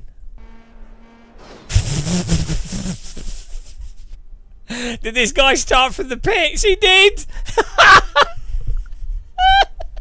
Oh, guys. This guy, right. So people don't want to get involved in accidents in iRacing because it's a bit of a crash fest. Even this top split, still a crash fest. So this guy has started from the pits. Ryoira Tanaka, starting from the pits. Don't want an accident. There goes the rest of the grid. Nice and safe, you know. Lets everyone go. You know, you don't want an accident, and inevitably there's a T1 crash. But it's all right. He started from the pits. It's all set up. Oh, perfect.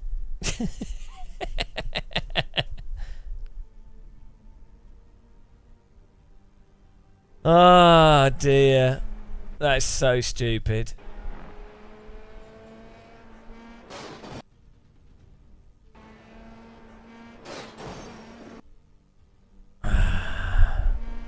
I mean, what can you do? What can you do? There's nothing you can do to avoid that. This is we're starting from the pits. Is nothing. You have to qualify at the top. That's all you've got. Qualify from the top.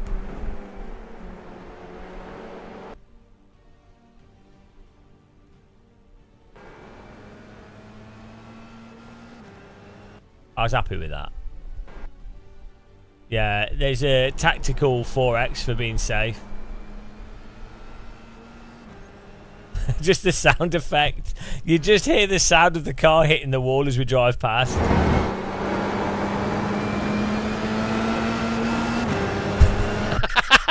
The sound. Beautiful.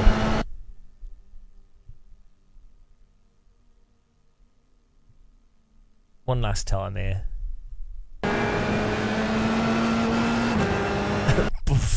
Sounds like a dustbin lid. Right, let's do another. This is good. That was a mega Sega Mega Gains. Thank you, Hell.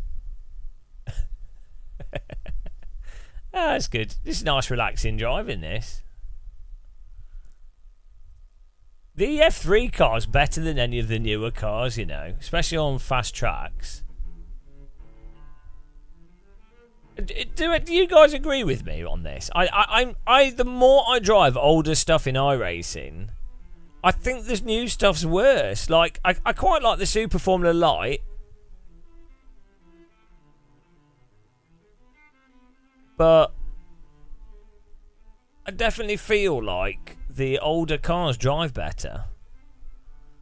Hello, Mark Gaming. I'm alright, yeah, we're just taking it easy. We got up to watch the Nordschleife. Unfortunately, it's been red flagged since 10 PM. It's an absolute disaster of a 24-hour race. People are leaving. They're giving up. Spectators are just leaving. Oh no, pit exit green at 9:30. There you go.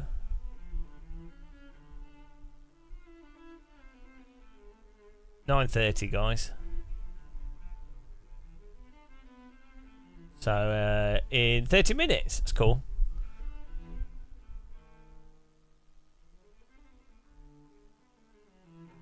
Too much content, not enough quality content. What's that? That's my whole channel.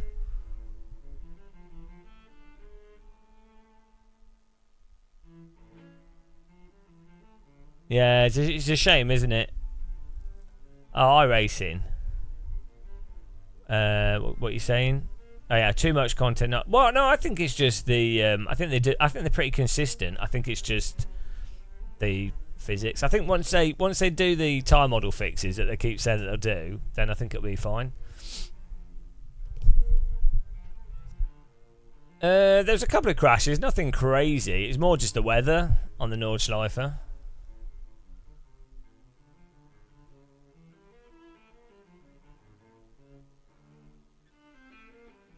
So, like, there's 51,000 people watching the German stream, 20,000 people watching the British stream. It's quite a popular event, the Nordschleife. I feel like the 24 hours of Nürburgring is like to me it feels like kind of legitimate motorsport. Like it feels more you know, do you know what I mean? It has more of a organic feel to it. Whereas you got like Formula 1 and everything, it's just hyper commercial and like it's like rally driving feels more. Well, it's a bit of a mess now, but like the sort of spectator side of rally driving seems more genuine in a sense. You're watching cars get out of wet grass. That's peak entertainment. That's where it's at.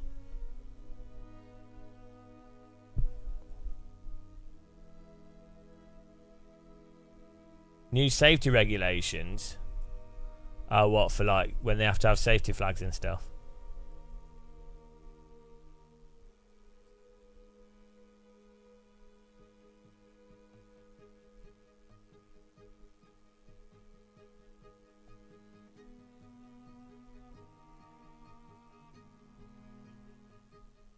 I mean, it's good to make things safer, but I think the thing is more. I think the safety should be for spectators and marshals.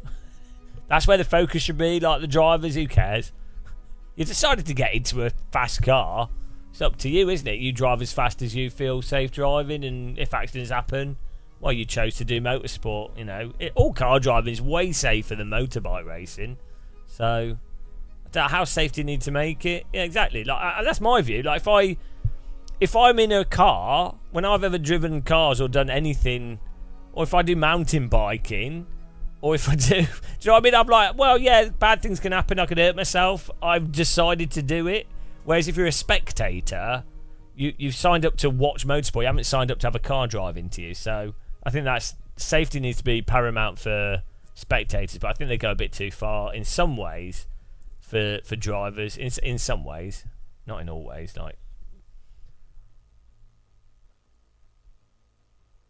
if you're in a car with a windshield, like Formula cars will always be somewhat dangerous because of how exposed you are. But once you're in a car with a roll cage, like they're so well made these days as well.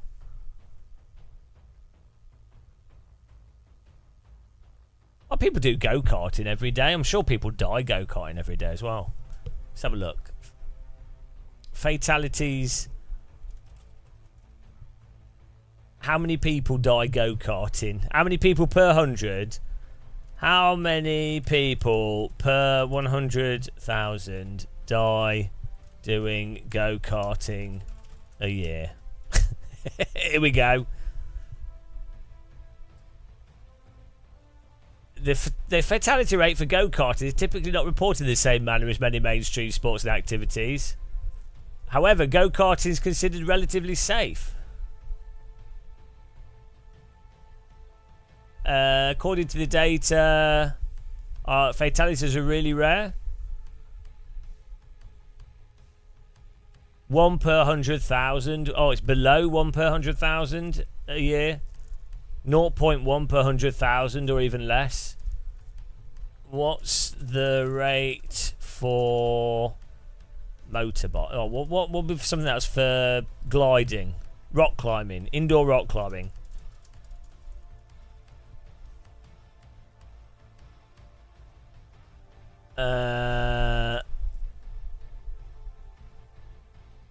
One for every 4.6 million climbing sessions. So, lower than 1 per 100,000. It's totally safe. Yeah, gliders is weird. Gliding's weird. Like, it can be really safe, but also really dangerous. It's like same like helicopters and like flying. Basically, if you are aware of the weather conditions and you're not being stupid, it's really safe because, well, there's nothing to hit into, and it's, you know. But if you start, it's unforgiving. That's the thing with flying. If you're stupid, you hit the ground, you're dead. So the margin between, oh, it's totally safe, this is amazing, and instant death is like there's this. It's got both. Do you know what I mean? That's the thing with flying. It's both incredibly safe and potentially incredibly dangerous. Yeah, well, it's from all the flight accident stuff and gliding accidents I've seen, nearly all of them are, they went gliding in bad conditions. They tried doing a cross-country glider flight and then, you know, they didn't turn back when they should have, or they didn't ditch when they should have. They were doing like low level flying and like stunt flying and stuff, which they didn't need to be doing. You know. Yeah, like if they're just doing, yeah, where glider competition, there's loads of other gliders. If they're just doing like bog standard glider flying at a local club, it's really safe.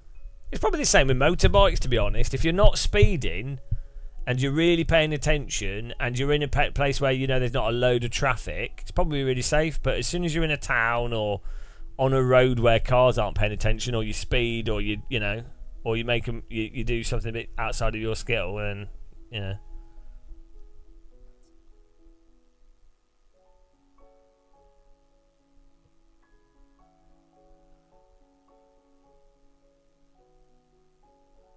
A lot of gliders have parachutes as well now, actually.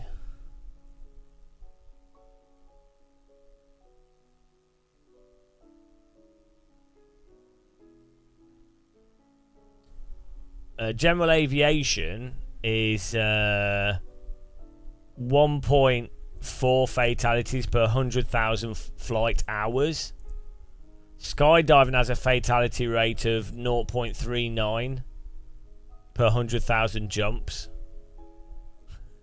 Thing is, skydiving, a lot of people purposefully don't pull their parachute and stuff. They like, there's really weird stuff with parachuting. There's really weird stuff in parachuting, like murder. It's weird. You could probably make a documentary about the dark side of parachuting.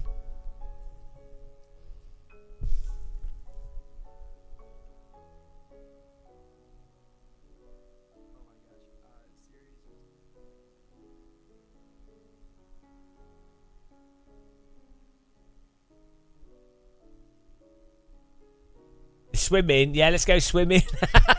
The swimming, what was it? The swimming is basically flying. Yeah, I think I'm right on that. You know I'm right. Come on, you can't disagree that swimming is basically flying in a different liquid instead of air. Swimming should be called water flying.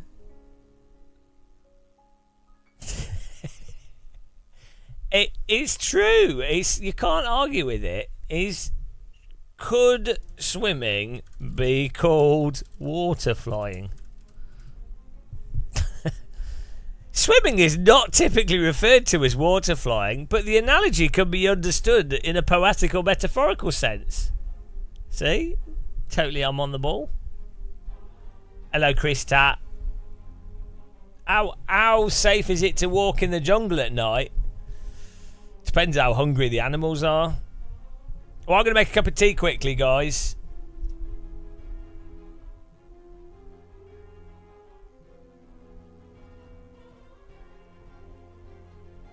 Gonna make a cup of tea here.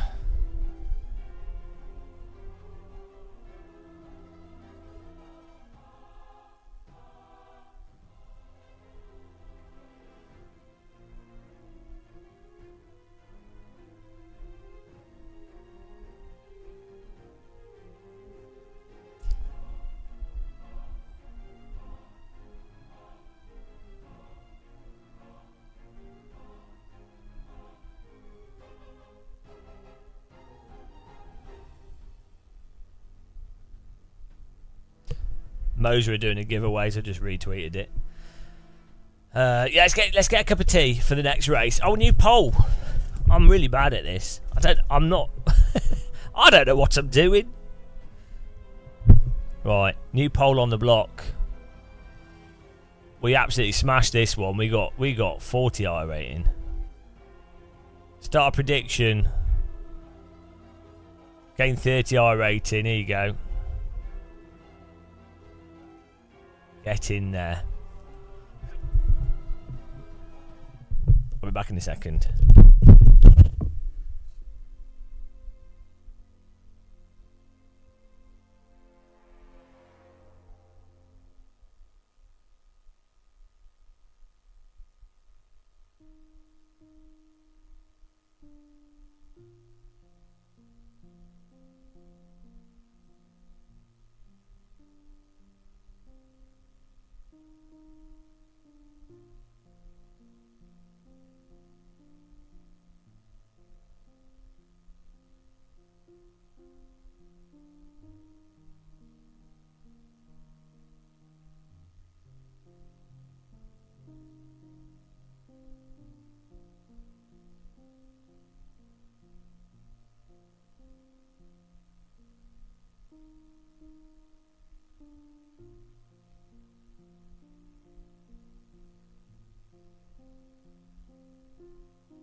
Birmingham.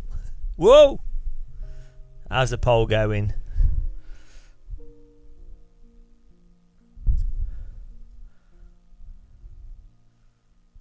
So, there's hardly any points. What are you guys doing? Come on. Pathetic. Absolutely pathetic. Only 1,000 points. I mean, come on, guys. We're used to having like 100,000 points on the line here. Not, you know.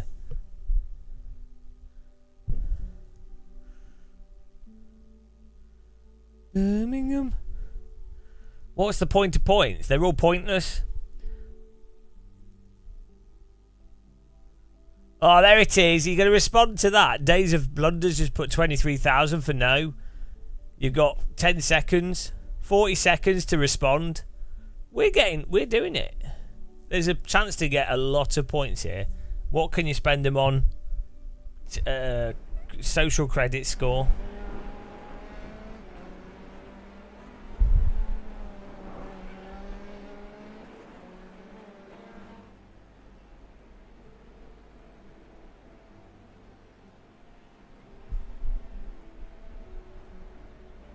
Well, I think this is going to be another victory for me. Default setup muscle. No one can compete with me.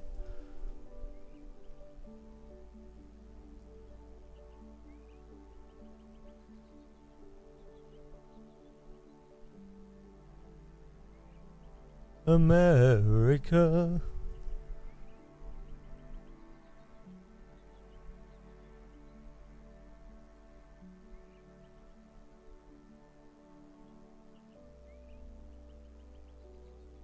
Easy. Easy poll.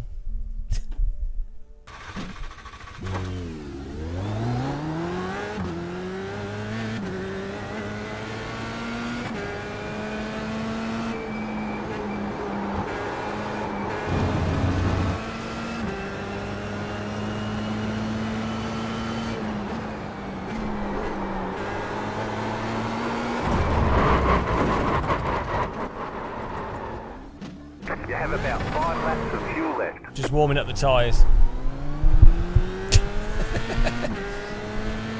Just warming them up.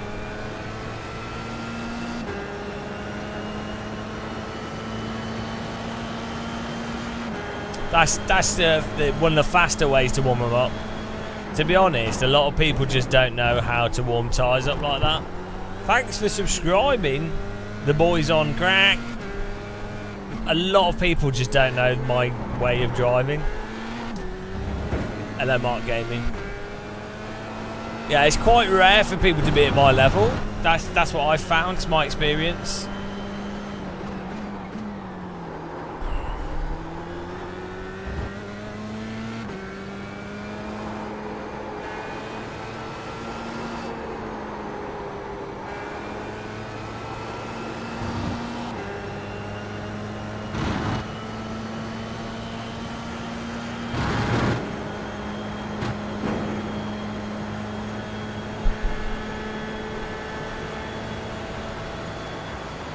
Don't worry, it's a totally valid technique. Last race we got second, this race we're going to win, I think. Pretty sure we got this in the bag. 8 out of 10 scientists would say we got this in the bag.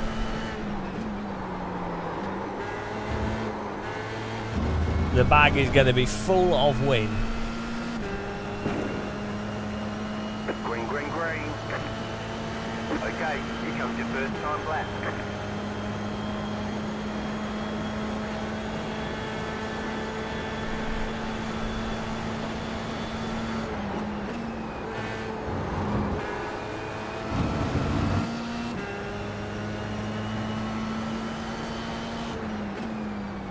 I think I could probably get a 6K rating on this with this car at this track. I actually do think it's probably possible.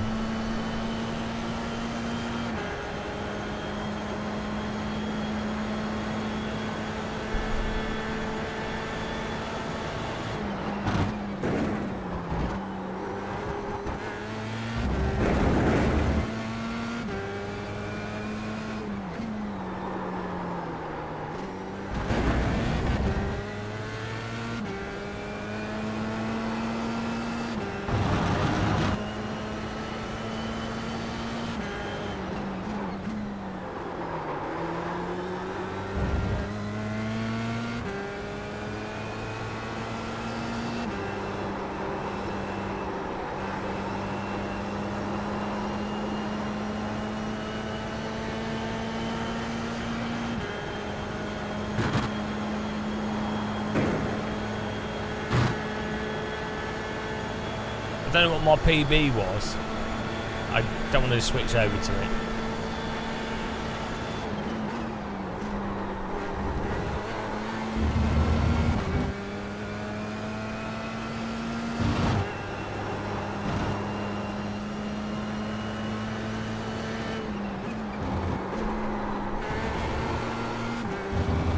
Mark Gaming, question, time to start saving for a new wheel and pedals.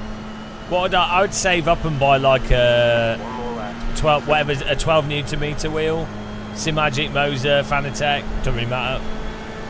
Just something Acertec, whatever's in that sort of 12 Newton meter category.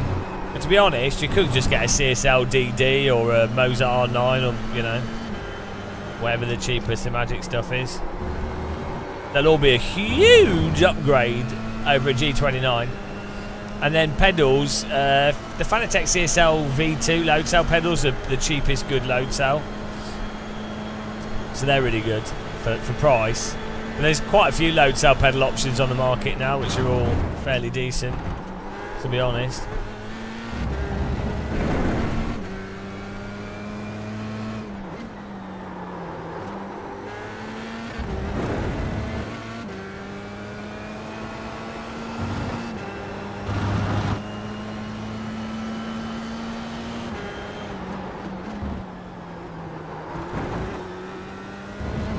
Is that a good answer? What an answering machine that I am.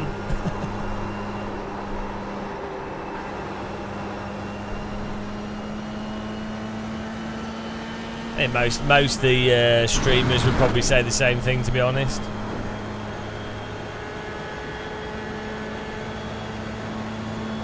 Well, you don't need a long throw. If you've got a load cell, you don't need that much of a long throw on it.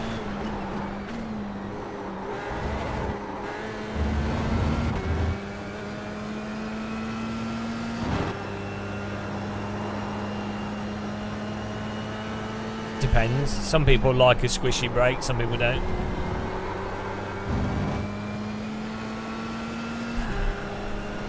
I like it. I like a kind of squishy brake. Probably like a centimetre, 2 centimetres of travel. Let's have a look. Chicken flag, chicken flag.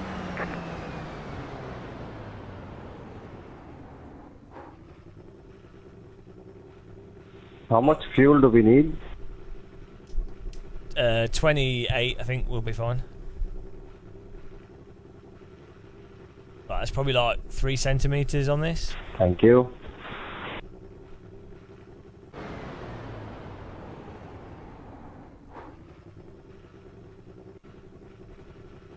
Well, it depends what you're driving, Pelucan. Like a race car pedal is about the same as what mine's moving as.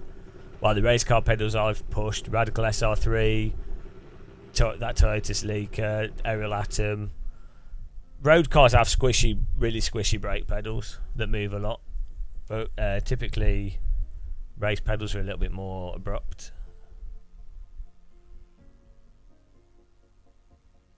But you can set it up however you want. Even in race cars, you know, it's driver preference, really.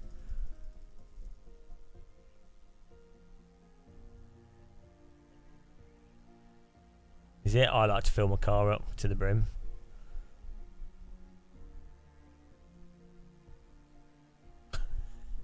I like to carry the extra weight around me. Should we just go in? Oh no, he's gone to bed. Alright, here we go.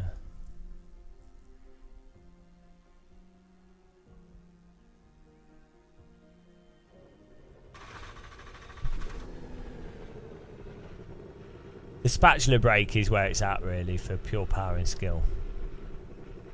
The estimated strength of field is 1,892. We expect to be fighting for the podium. Oh, no.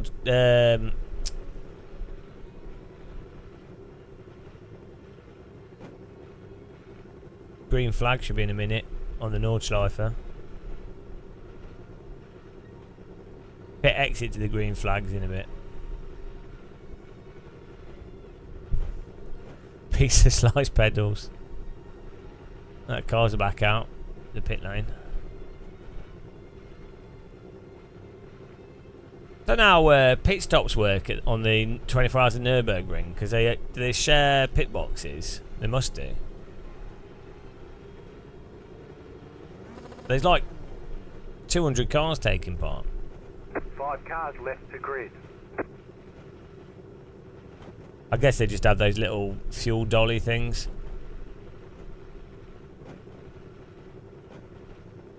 Doom guy, yeah. Well, that's what happens when you're an Assetto player. You just become a legend, even when not trying. Absolute legend.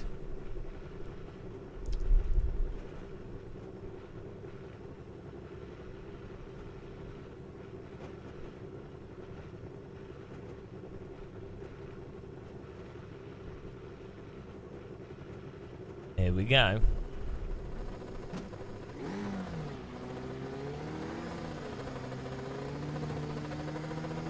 Green, green, green. Why would you start over like that immediately? That's the dumbest shit ever. Because it's a safer thing to do. Left side. Clear.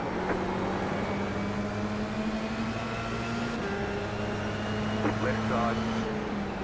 Clear on the left. Because there's space and you want to be on the inside. That is why. Yeah.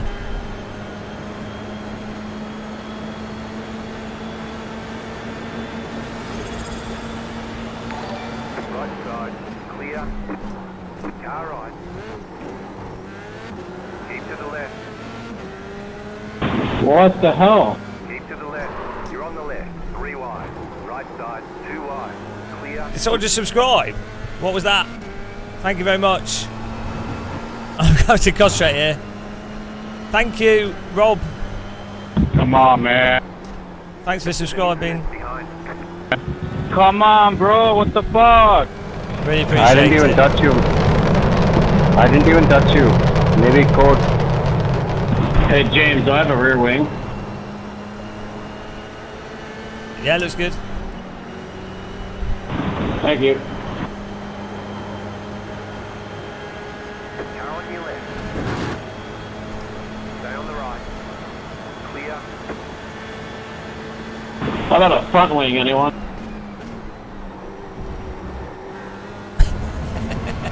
I wouldn't, personally, I wouldn't get Camus. Oh, the cars are going back on the track on the 24 hours of Nürburgring, guys. It's still foggy, but they're going back on track. Get in there. Oh my god, there's zero visibility. Well, they're going out.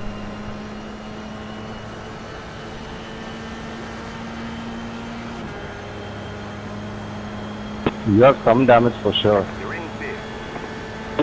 Oh, yeah. It's slow as hell now. Car on your left. Stay on the right. Clear on the left.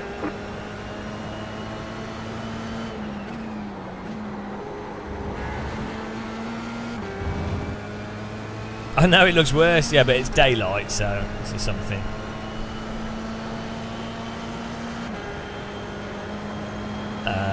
No, I don't know, Doom Guy, but I just, yeah. No, I just...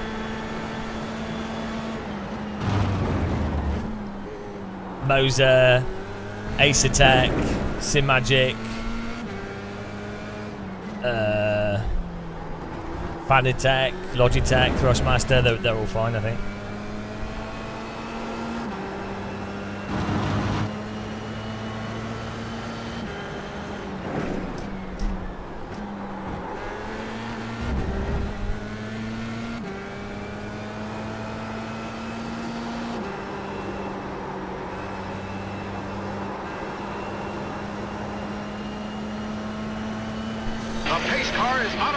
Thanks for following. Yeah, thanks for subscribing. Let me get a mug on the screen.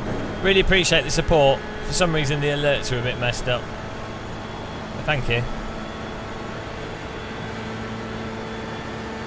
Left side. Clear.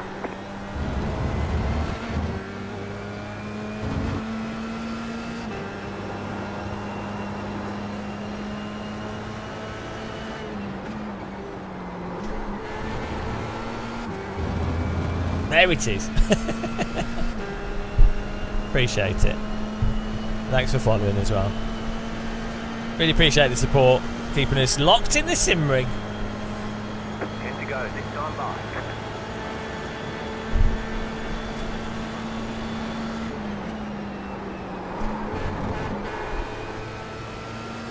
by. Why would you go for Moser over Simagic?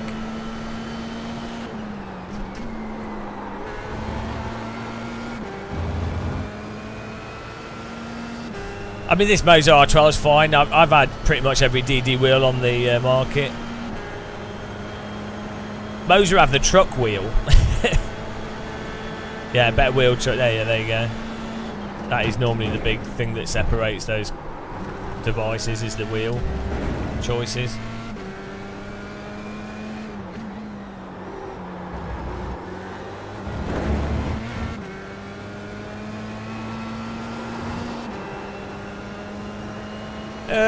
Well, the thing is, a lot of the Fanatec stuff is like, a lot of influencers are sort of playing up on the drama to get views, you know. So I'm not saying that their company's in the greatest of shape, but they've got a tangible, they've got a physical office, they've got a physical product. The products are good. I'm not saying they don't have problems with, like, if there's issues with the hardware or you have to, you know, you order and it takes too long to arrive.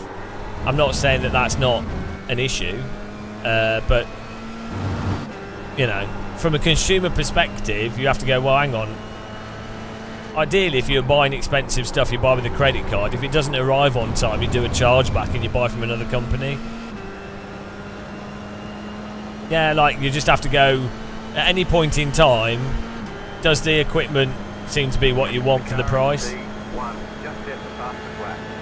I don't think Fanatec's disappearing, to be honest. Wouldn't make any sense.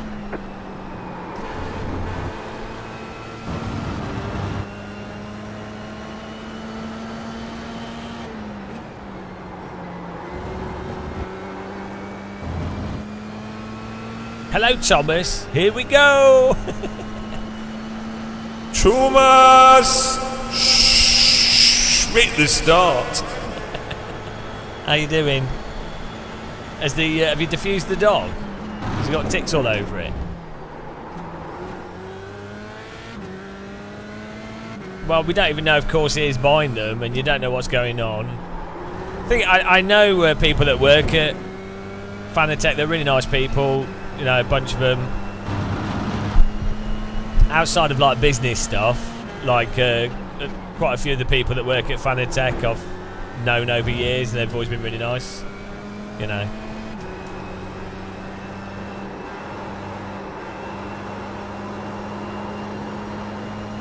Obviously, if you're a YouTuber, you know, people sometimes will, you've got marketing and stuff, but, like, I get the feeling that the people I know at Fanatec are genuinely just nice.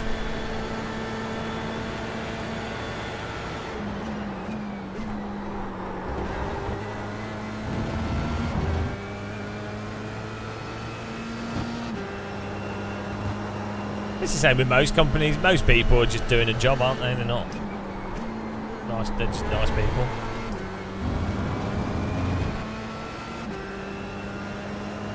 The thing is, a lot of the Fanatec drama is people getting views out of it. Like, there is stuff there that's worth reporting on. I'm not saying that people shouldn't cover it, but, like, you know what it's like on YouTube. What I do think is really weird, I get so much shit and attacked by people and death threats and bollocks, right? But the thing is, I only ever comment on stuff that I demonstrably know, and, like, the tire model in iRacing, or, I don't know, it's weird physics shit in whatever game, or, you know, like EA WRC being, like, stuttery and stuff. Like, I only ever comment if I'm saying something negative about something, it is only things that are absolutely demonstrably the case. Like, And I get so much bollocks for that. Yet you will have other YouTubers that are effectively full-on baiting a drama, which they're fully right to do. And, you know, they could do that. But it's just weird that they don't... People are like, oh, well, thank you, you know... And they're getting like, pats on the backs for, like... Oh, wow, thank you. It's like, hang on a minute, guys. They are baiting an issue for views, which is fine. Again... Don't have a problem with that and cover it. It's fine. It's just the inconsistency of viewers and the way that you're treated. If you happen to go against a mainstream thing as opposed to if you bandwagon on something, it's really stupid. So inconsistent. Like, imagine if Kirith, for example, I like Kirith, by the way, so I'm not knocking him in his content, but imagine if he did a video where he's like, GT7 controversy, force feedback clipping.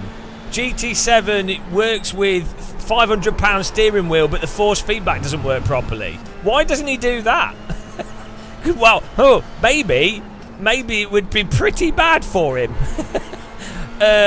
iRacing controversy, marketed as realistic, but the tyre model doesn't work at the limit. It's a bit of a problem. That's a bigger controversy than Fanatec. They're never going to do that, because if you say these things that go against the mainstream viewer base, you'll just, you know, it's never going to be in your benefit. ACC, no force feedback depth. ACC canned physics. ACC blurry, doesn't work well. It's like, be consistently critical about stuff. But, you know, again, I have nothing against... I've done events with Kirith. I like him. You know, so I think people should do YouTube videos or whatever they want. I don't have a problem with the YouTubers doing that. As I say, there's a bizarre inconsistency of what viewers want to hear and what they respond to, and then what they think is like journalism or like, you know. But it is what it is. That's just how it is.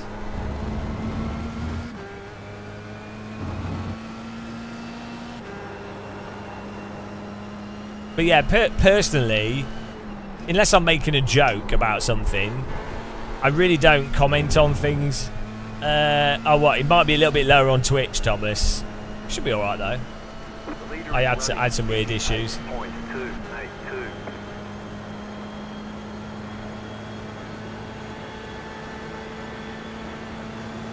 Palooka, well, clearly you said something ridiculous. Yeah, no, Thomas, so what you're probably mistaking the fact that there's no fog all over the screen. So the weather in Germany at the moment at the Nürburgring, that's not normal for most things. So this is what's called a clear view of the racetrack. Most of reality doesn't look like an N64 game. Oh, hang on. Someone screenshot the 24 hours of Nürburgring. That's my next tweet. Loving the new N64 24-hour N64 game. Ah, the old N64 jokes. That'll be funny for 5 people that are old. Jesus Christ. Game of Muscles jokes that only work for elderly people. Oh, do you remember when games consoles were foggy? No, we don't remember. How old are you? Too wide. Passing on the right. Danke. Dankeschön. Entschuldigung. I'm basically German. I know all the words. Excuse me. I'm getting ready to move to Germany. I remember the N64's control sticks. No, there was the first analog stick. It was pretty good. Considering it was the first analog stick, it was pretty decent. 5 laps to go. This is less than optimal.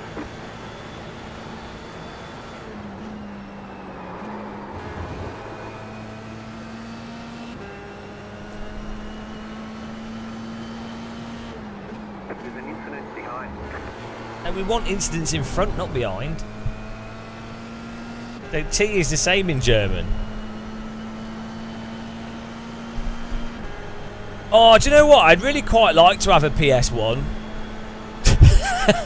Just a proper, an actual PS1. I probably would only enjoy it for a day, but...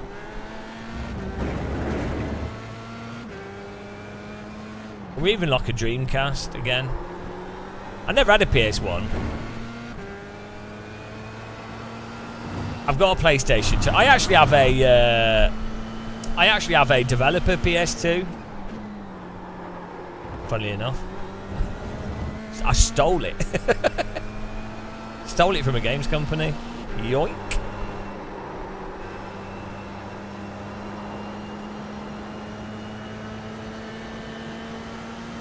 Did you guys ever see the dev kits for PS3s? They were mental. Yeah, well, you know, company went out of business. I happened to be in the office. Thank you. There it goes. It probably would have been thrown away, to be honest. Nobody would have known what it, you know. Now, the PS3 dev kits are worth a fortune, I think. They're like collectible things. They're really rare. Because back then, you could only get... Technically, the dev kits on loan, you could only get them from... you could only get them from Sony and stuff, or from Nintendo, or yeah, you could only get them from the games company. Sometimes they turn up on eBay, but then technically they don't belong to anyone. So mine's not a dev kit. It's like a testing thing.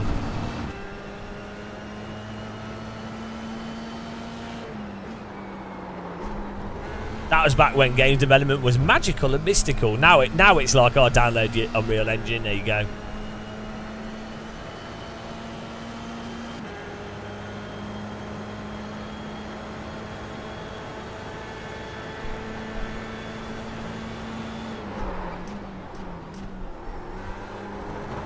Ah! iRacing, we don't like you to slide. That was unhinged.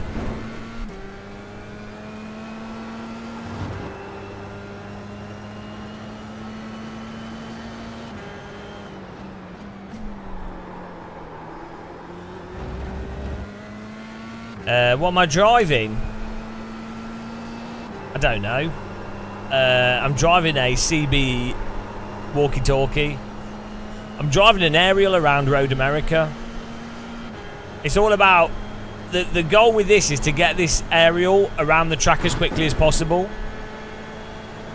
Really passionate about aerials. This is the fastest aerial that exists. It's balanced. It's like you know, like the egg and spoon race. It's like that, but with an aerial.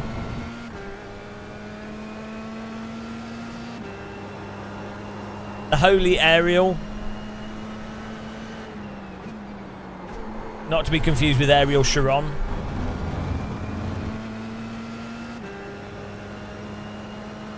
Sometimes when you get bored in a race, you can play hide the car in front behind the aerial, and you can just look, you can just see his wheels. This is a fun game to play. It's what I do when I get bored in races. Hide the car in front. There he goes. Oh, he's back. He's back. There he is. And then you go around the corner. You're like, oh, hide the car in front.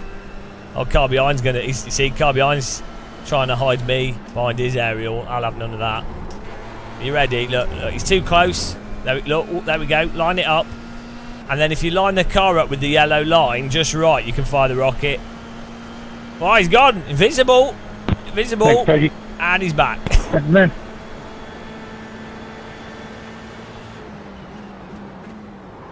Can't be almost going for the punt there. Whoa! Ah, there it is. Takedown. He's gone. Oh, so there's the back of my car.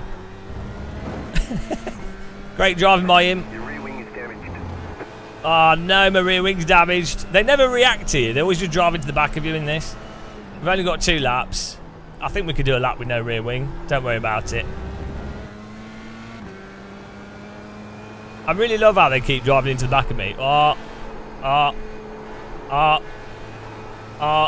We have no rear wing. Car's wrecked. Oh dear, low downforce. Did he just drive into him again? I got no rear wing, guys. 2 laps though. Can we hold on to 5th place with no rear wing? He's got no front wing, the car behind us. What's worse, no front wing or no rear wing? Battle established here. Wow. Look at his car. Spectacular to watch from behind. I can't believe my I car's escaped. faster with no rear wing than no front wing. Easy. 2 laps to go here. What a battle. The battle of the wingless. He took off my wing. He's the one that removed my wing. The crippled here. Battle of the crippled. Oh no!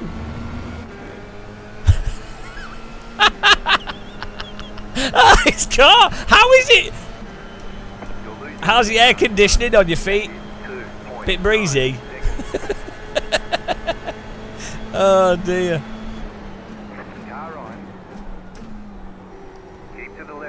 James, it's good to see you back on iRacing, my friend. Away from Assetto Corsa.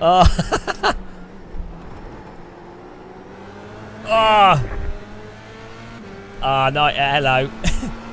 Oh my goodness! I'm gonna beat you with no rear wing. Oh!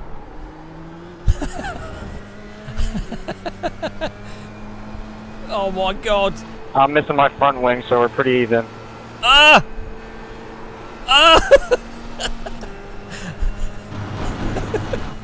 The car's trying to kill me. It's like driving an Indy car.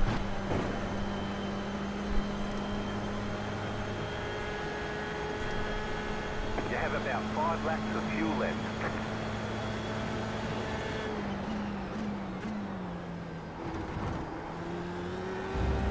We're dropping back, but we're still going. Final lap coming here. Oh my god.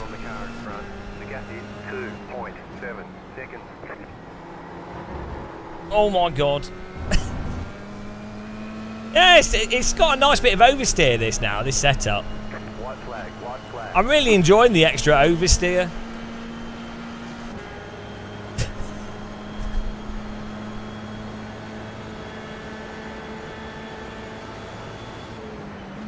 Left side. I don't think you want to go around the outside of a car with no rear wing. Element who doesn't like a bit of a challenge.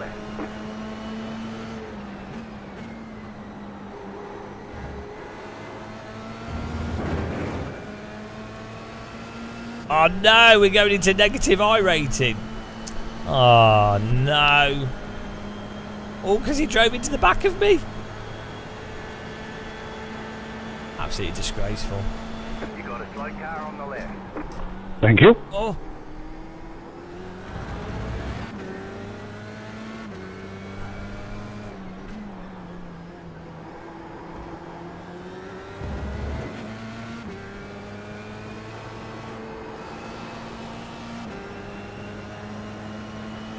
Oh, no, it's back marker. Oh, they've driven into him. It's another 4X for you. Enjoy. Oh. You're losing on the car in front. The gap is 2.3 seconds.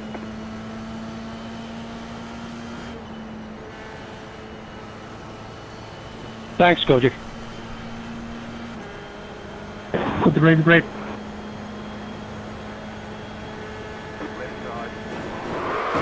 Firework. Yeah, that was a good job. Good job. What is wrong with iRacers? Good race, Jose. You timed that pass well, man. It was good fun. Good move there. What? Hey, Peru. How can you be that bad? How can you be this bad? 3 wide's almost always a great idea into that corner for run. I have no rear wing, and he just flat out drives into me. My car was driving. I was doing pretty well with no rear wing. How do you do that?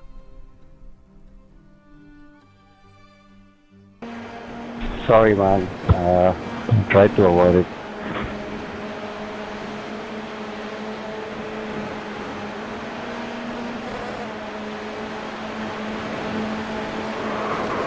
Like, he's not even by the side of me here, so he has to. Why are you putting your car there?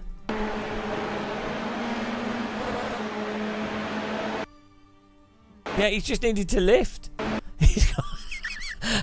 I've got no rear wing. He's got no front wing, and he's put himself in the middle. No, pro tip here, guys.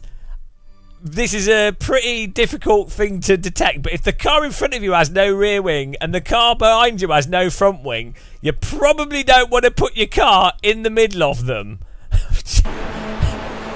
He just completely throttles into me. What is he doing?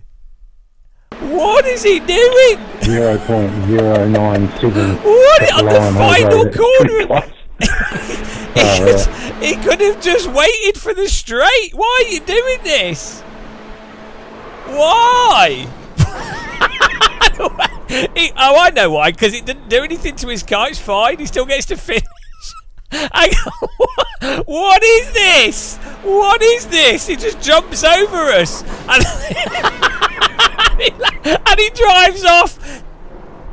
I've got a perfect audio clip for this, for moments like this. iRacing is the most advanced and comprehensive racing simulation software in the world. It's also the most realistic. iRacing is the most advanced and comprehensive racing simulation software in the world. It's also the most realistic. iRacing is the most advanced and comprehensive racing simulation software in the world. It's also the most realistic.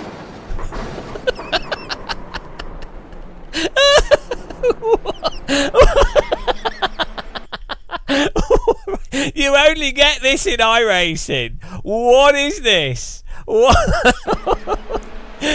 is this? The whole situation. No rear wing, no front wing, and then this guy tries. Textbook overtake. What is this? What is this game? Why did What is this? iRacing is the most advanced and comprehensive racing simulation software in the world. It's also the most realistic.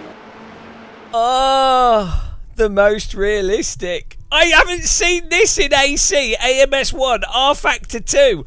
I have never seen this in those games. What? The way his car launches. He's destroyed me. He's took me out the race. I held it together for 2 laps. For 2 laps with no rear wing. No rear wing on my car, and I only lost a few places. The reason I've got no rear wing is because the other car drove into the back of me. In like a completely stupid move. Like he didn't even need to do this. So he just hot lapped into me. I slide a bit and he just drives straight into me.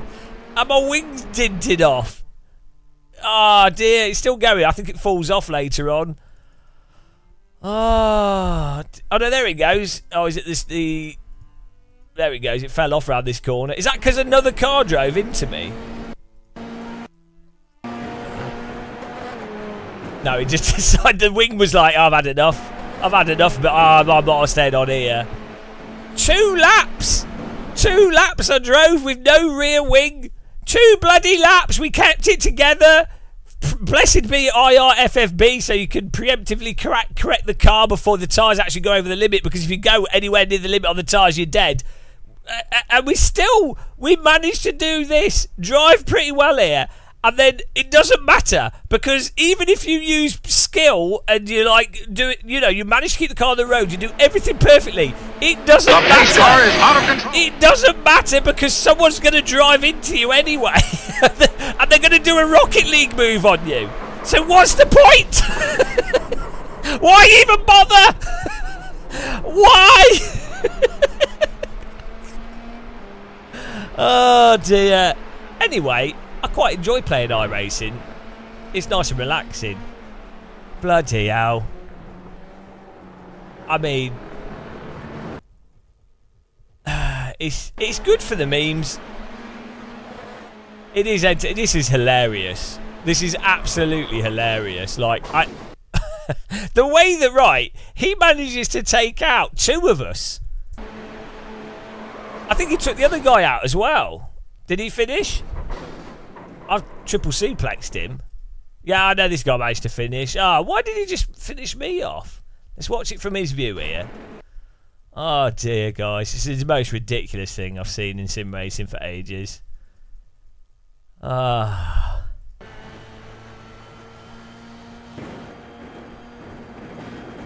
He can see that we're both slow.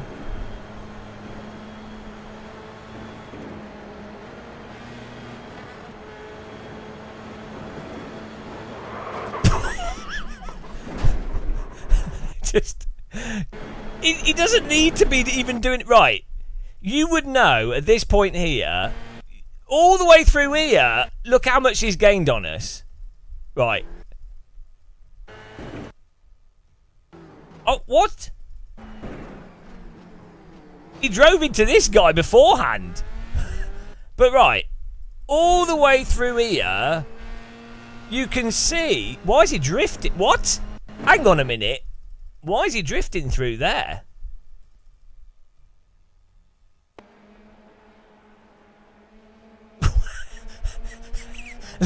What's he doing there? Right, anyway, all the way through that, you can see that he's gaining on us super easy. So you'd be like, oh, okay. I think he's got damage. You'd be like, oh, okay, I'm gaining on them really easy. So you just wait and then pass on the straight. Like, it doesn't really matter. Like, Oh, dear. It was worth it, because this jump is hilarious. Boing. Look at that. Oh, there you go. There you go, guys.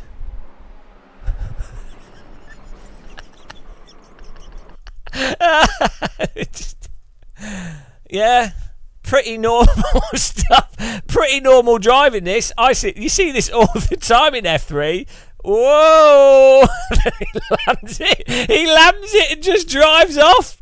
He just drives off as if nothing's happened. He's just murdered two people. Oh dear, iRacing. Honestly. Right, next race. That was good. I enjoyed that. It was entertaining. Oh dear. Next race. Oh, they just started again. Race is back on. Nürburgring GP's just started up.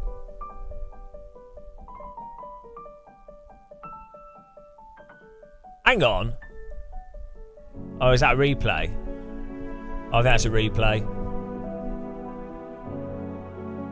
Oh, they're doing a replay. It's not started. Oh, dear God. What is that? The fluorescent green Porsche? The KUS one? That's in Race Room, that livery. Oh, here we go. They're playing the replays of the crashes. Oh, man. He got pinned on the Dottinger Ho. Jeez. Oh, my God. Imagine being on that corner in a real car parked.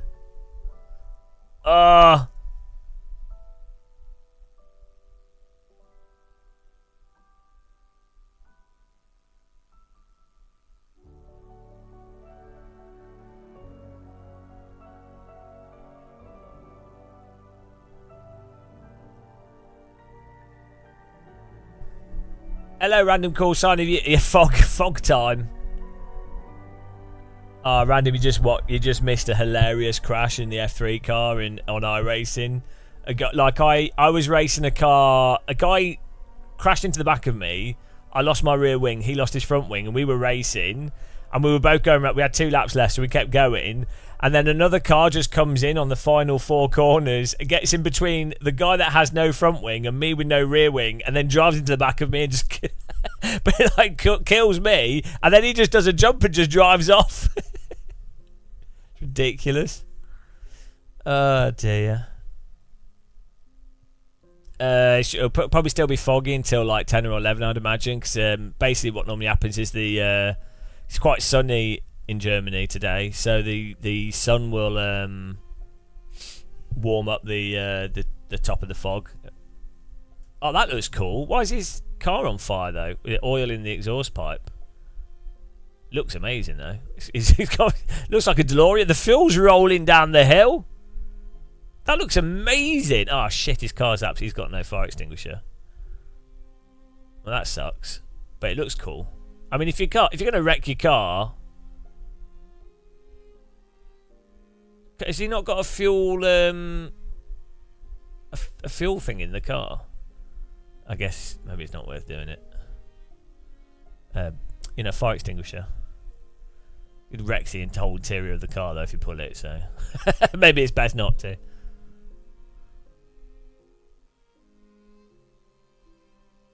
Yeah, R Factor 2 has fine. It looks ridiculous though, like the radicals would just burst into flames. Right, poll results there. That was terrible. We did not gain I rating.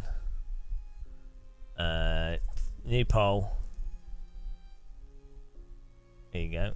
Start a new prediction. Get in there, guys, with your points. Oh, let's have a banana and a cup and some tea.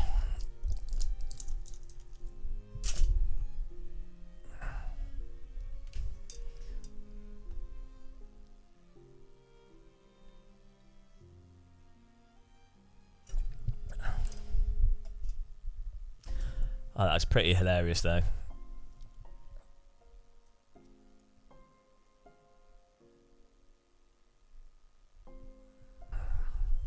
They keep saying that, yeah. Next year, random call sign. I think next year I'm going to put a firm date in to go to 24 Hours Nürburgring next year. Do you want to put it in your calendar?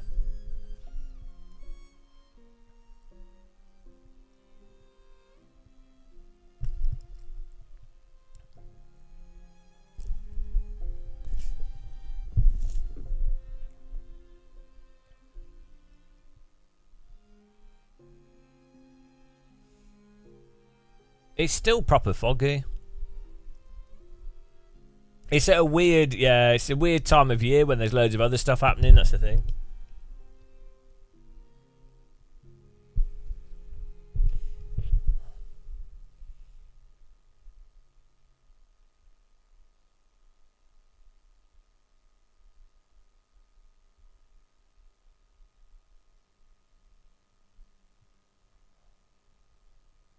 Needs more zombies.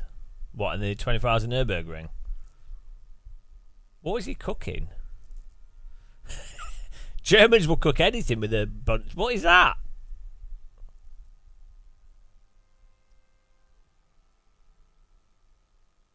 You can't beat a German barbecue.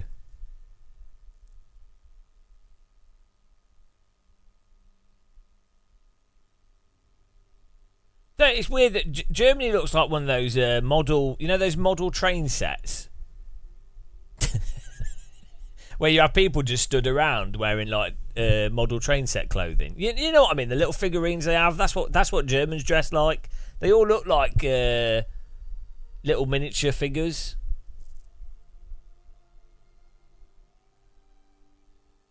I don't know why. I don't know why Germans particularly look like model train set characters. I think it's because German fashion and stuff is like 15, 20 years behind the UK. So it's still, in Germany, it's still the 90s. Basically, they've still got W.H. Smith. They've still got Woolies in Germany. It's a time machine.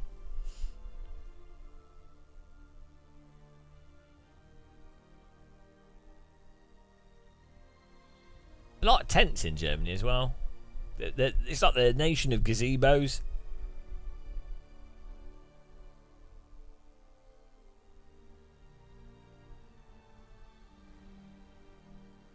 I guess, from a strategy standpoint as well, with the 24-hour Nürburgring, they've not done like 10 hours has been taken off it. No, all right, Hell Knight, don't worry about that.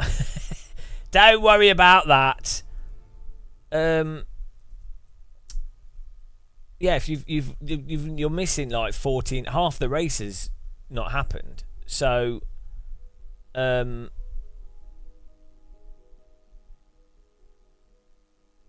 really weird. So basically now it's a sprint race or like a mini endurance. So for like setup and everything,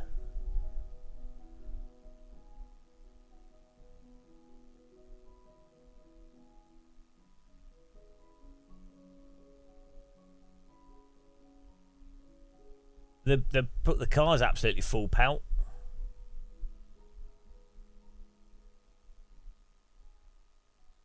Why have I got Moser? Because Moser sent me some equipment, and I just said I'd use it. I'd agree to use it for some live streams, and I've enjoyed using it. It's good price, good value.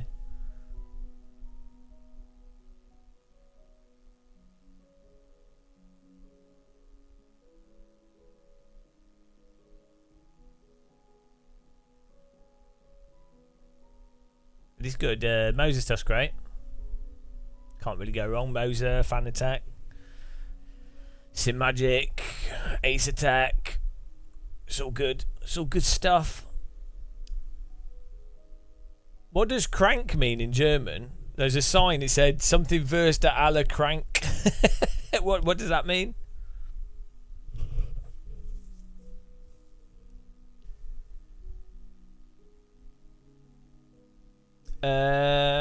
It's pretty similar to Fanatec. Fanatec has better options on the wheels for like filtering, and the Fanatec damper is better.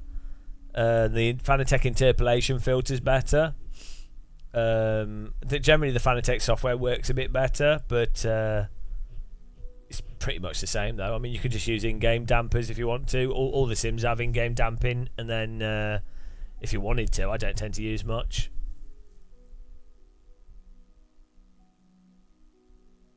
Jim, yeah, I think so. I'm not sure what the shortest. Which year of the 24 hours of Nürburgring had the least amount of driving in hours?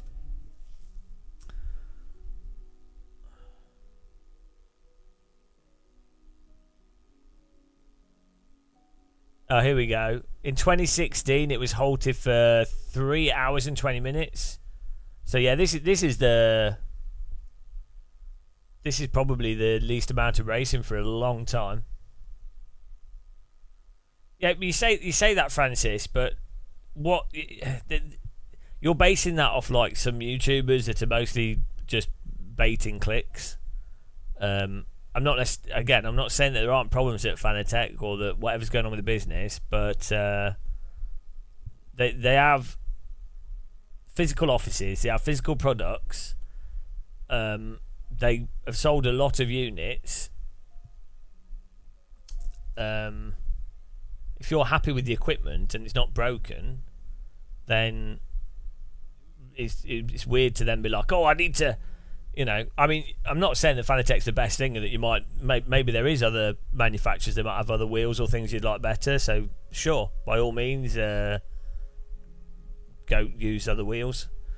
But I wouldn't base your entire perception of a company based off YouTubers baiting views. We were talking about this earlier. You'll get certain topics and things that become like a meme on YouTube, like a sort of you know, this is when if you do YouTube, there's certain things that become specific memes that if you make a video on it, you're guaranteed to get more clicks and make more money or just get more subscribers and things. And so YouTubers will generally do those types of videos. And I'm not saying they're wrong. I'm just saying that's something to be aware of.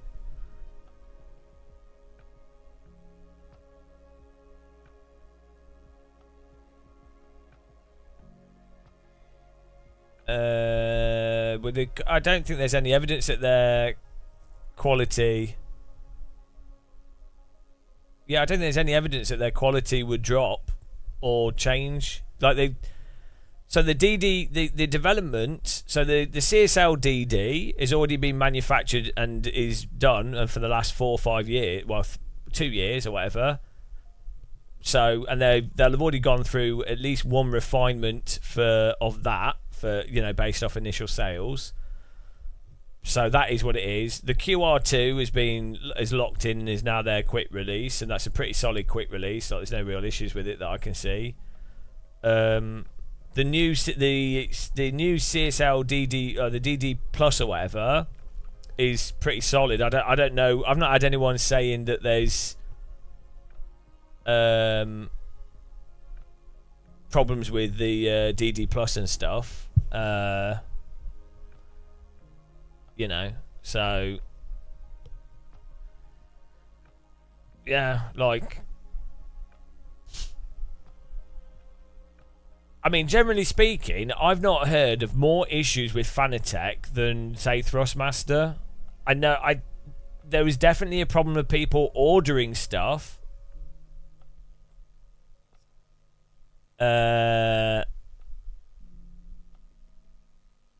That was definitely a big thing, you know. Yeah, no, I'm not saying that other companies might not be better in general, and I've heard good things about Acertec as well. I'm just saying it's good to keep in mind that YouTubers will follow trends, and they're very selective trends. They're not YouTubers generally, because they don't have enough time, or they just notice they're like, oh, I can make a video today, or I've got free time, or that fits in. So YouTubers will just make videos like that based off trends and whatever. It's not like YouTubers they're not doing it to, like, you know, it's like, oh, there's a trend. As a result, certain things get fixated on, maybe disproportionately, maybe not disproportionately, but you have to be aware as a viewer that some things are inflated, some things aren't inflated. It's very hard to tell what is and isn't inflated. From my perspective, you notice I don't watch any of his content. From my perspective, if there's a fault with equipment that's a very common fault, I will get a lot of people in chat going, this is broken, or this is broken, and it will come up multiple times. So you normally know when there's an issue.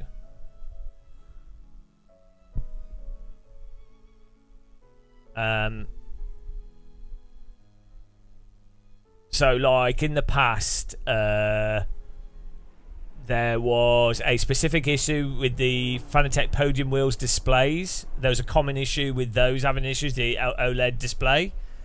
Thrustmaster, the new Thrustmaster wheel, the quick release on it, there was a common issue with that. There was, with the CSL V1 load cell pedals, the potentiometer thing, the cog bit would snap on that was a common issue. Logitech G25s and G27s, you'd have to re-tighten down the motors on there's like a rail that it rotates on. That was a common issue. You'd have to clean the potentiometers on the CSL pedals, and that was also a problem with Logitech pedals. There was quite a few issues with people having problems with the first Thrustmaster load cell pedal. Normally they're just minor issues that you can fix, but these are sort of things where you see, oh, there's a really consistent pattern the connectors on the back of Fanatec wheels would quite commonly break. So, yeah. But it's bizarre that you don't have YouTubers making... They don't attack stuff that would be negative financially to them. So you don't typically get many YouTubers going, iRacing's time model's massively unrealistic and it's a bit of a problem for what's supposed to be a realistic sim. They don't do that because it's not going to be good for them, because they want to pander to the user base of the most popular simulator. You don't typically get YouTubers going, oh, ACC's really blurry in VR, runs terrible, has really bland physics compared to the first Assetto Corsa, and has no detail, very limited detail in its force feedback, despite people buying DD wheels and stuff, because you're going against one of the most popular games on the market. You don't have even dedicated Gran Turismo players or people that play a lot of Gran Turismo. You don't typically have them going, oh, it's a bit weird that the force feedback clips from the game and is really lacking in detail, yet people are spending £500, £600, £700 on DD wheels. They don't talk about that. Like, it's oddly selective. You really don't benefit as a YouTuber. Like, even with like EA WRC having really bad stutter and a lot of issues, you really don't benefit going, oh, EA WRC, it's really buggy, I don't enjoy it, it's not very good, these are, they should do better. You benefit so much more as a YouTuber if you're like, guys, there's some issues with EA WRC, but I think they'll fix it, and yeah, there's some shortcomings, but I'm really enjoying it. Here's my next 5 rally stage videos. Here's how to drive the cars better. Here's what I love about this, Yeah, but James, you don't know. You don't have the data point to know exactly what the processes are like. I don't have them. This is why I know people that work at these companies, so I'm probably closer than most people are.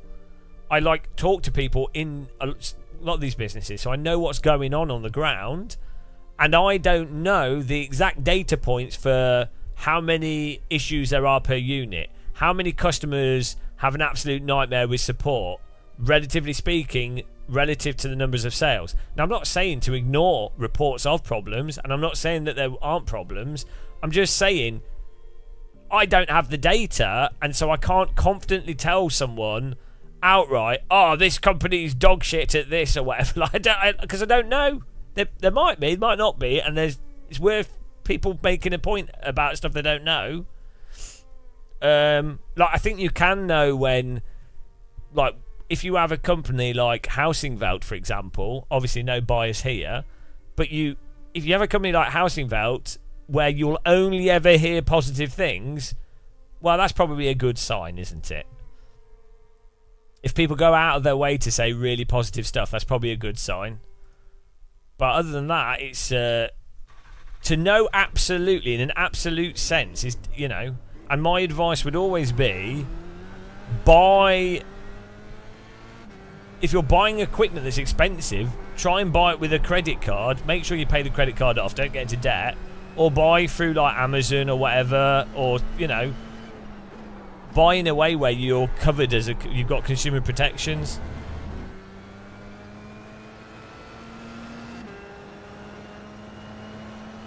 I mean, from my personal experience, in the past I had some problems with, this is before Fanatec knew me as a YouTuber, I had some problems with CSL V2 load cell, and they sent a replacement out, and I think it arrived within 3 or 4 days. Thrustmaster, I had a faulty TSPC racer. They sent a replacement before I'd even sent the original one back, and this is before I did it privately. They didn't know as a YouTuber. So I've had good experiences in the past from both Thrustmaster and Fanatec, but I don't know if that's representative of the average customer. Just people need to be skeptical. People form their views based off trends. If that makes sense. We're going.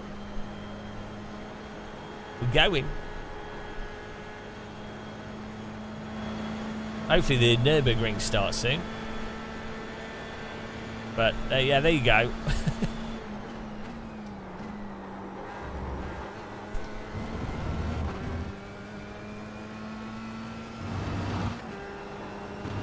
But yeah, I would say, if you're looking at YouTuber content or influencer content in anything, tech, sim racing, gaming, what I would do is I would look which influencers, are they actually playing the games, or do they just make random one-off videos occasionally that seem to just be on topics of like either rage bait or, you know, trending stuff? Or do they actually... So, like, I'll give you an example of a good YouTuber, like Champion Joe. He's very obviously a sim racer that plays Assetto Corsa, so obviously he's cultured.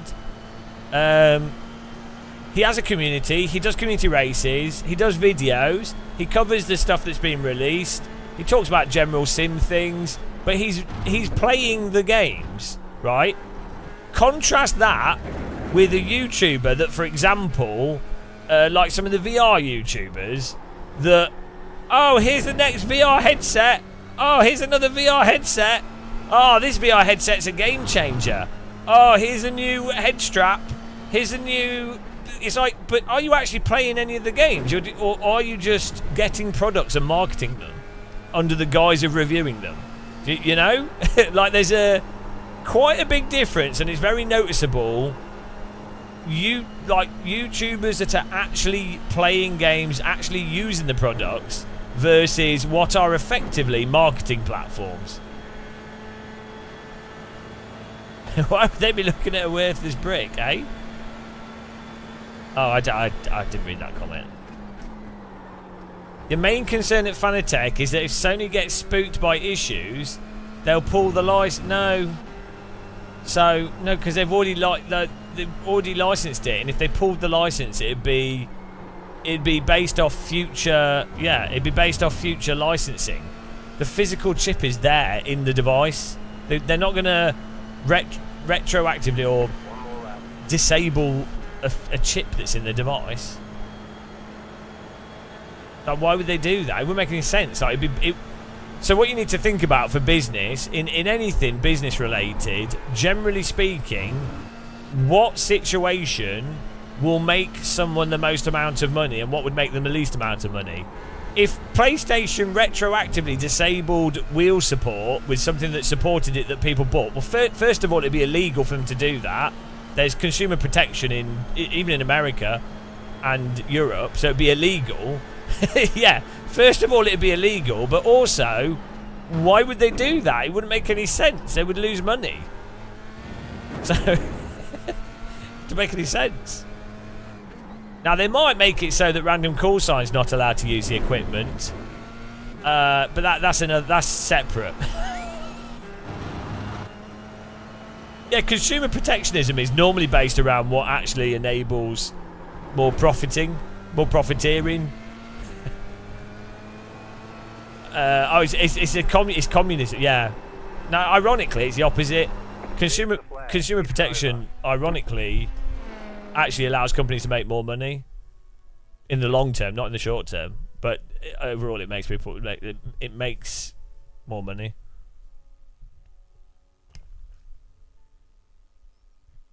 Jared Paul, you can, I know, but it's not practical. In Germany, they have some display stands with Logitech wheels on. If you live near Cologne this week, Overtake GG are having an open day at that office with Moser, so you'll be able to try out some of the equipment there. Gamescom in Germany, Moser would go to that, and some other companies go to that. And then you've got Sim Racing Expo in Germany, which you can get to pretty cheap, to be honest. You can get flights there for like £50, and then you could try out all sorts of like motion rigs and everything.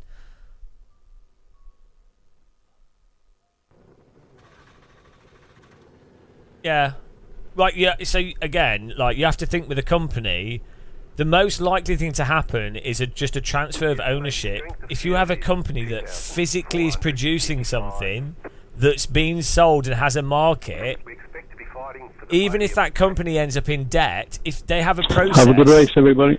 They have a process of manufacturing stuff that's a product that people want because they're buying it. So even if they've got into debt for whatever reason, there's still a tangible thing. They've got factories producing things. They've got an office. They've got staff. They have a product. Someone would just come in and say, "Oh, look, we're a big company, like Corsair or Logitech or whatever," and they go, "Oh yeah, okay, well, we're just buying this. We'll take on this debt or this amount of the debt, and then we will take the profits." The only times where companies completely disappear is normally if they don't have any tangible assets at all. So software companies, or even then software companies, the assets of the staff, they typically get absorbed into another business. So yeah.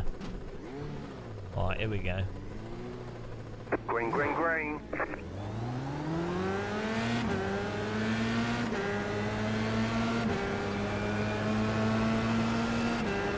You probably could have fixed your G27.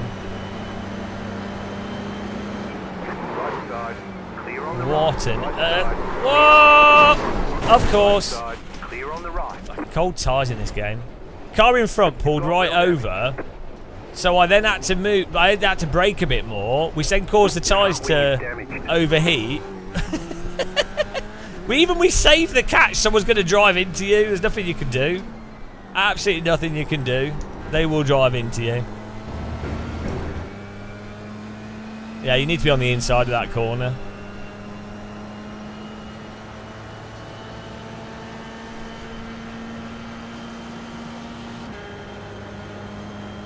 Car's in mint condition.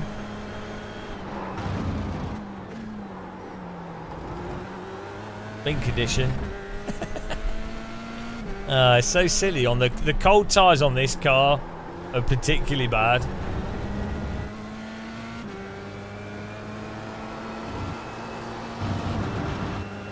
But yeah, it's not as bad as the other drivers that will literally just drive straight into you.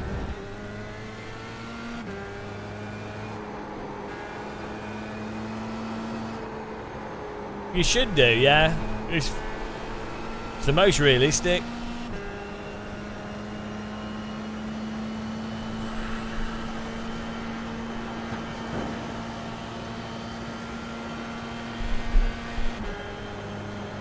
Is he missing? The pace car is out of control. I can't walk. Hello.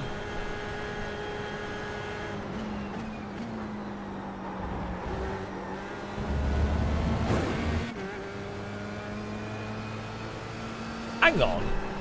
We didn't even get a 4X for that guy ploughing us.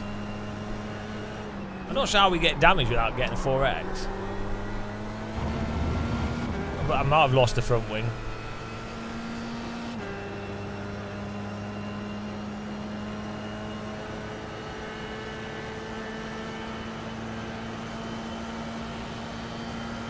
Hey, you what? What do you mean reputational damage? What would the reputational damage be?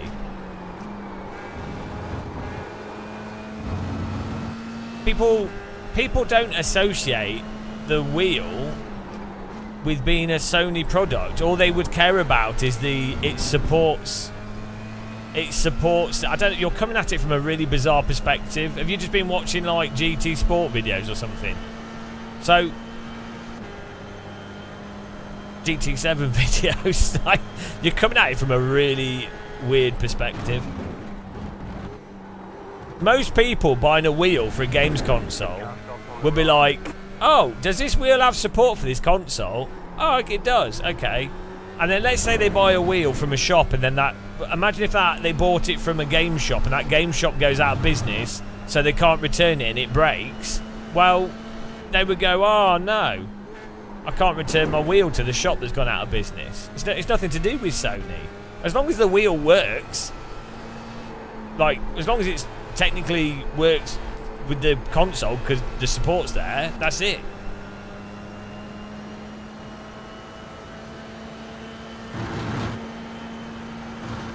The question would just be a case of if Sony was to license in the future, Sony would go, "Oh, should we license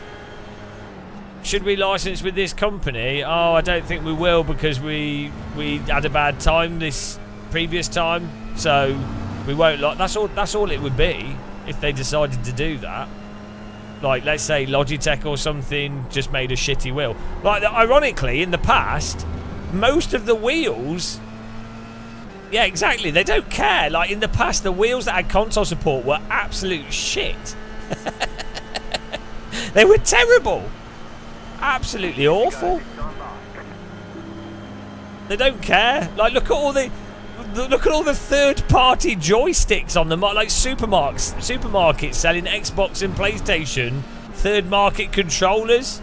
Like, Sony do not care. They'll be like, oh, because the consumer's not going to go, oh no, my third-party controller. Oh, I've lost all faith in Sony. I mean, Sony don't even care about their own products. Sony, look at what Sony did with the Bravia line of TVs or the PS Vita. And like, yeah. So as I say, it's just a really weird perspective that you're coming at it from.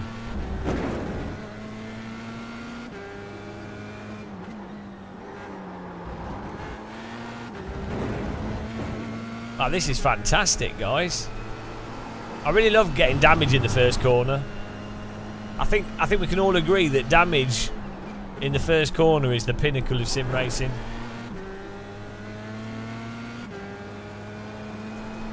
Yeah, you also have to keep in mind that Sony could not give a shit about racing games or wheels. Like, 99.9% of people playing Gran Turismo are using a gamepad. They will never get a wheel. They will have no interest in getting a wheel whatsoever.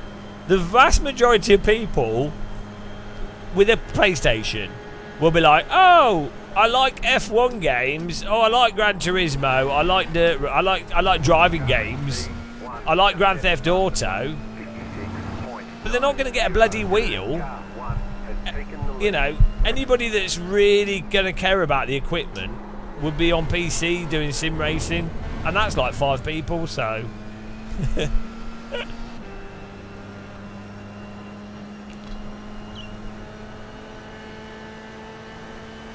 Right, let's keep trying to beat our broken car lap times. Here we go. This is like one of those PS1 missions.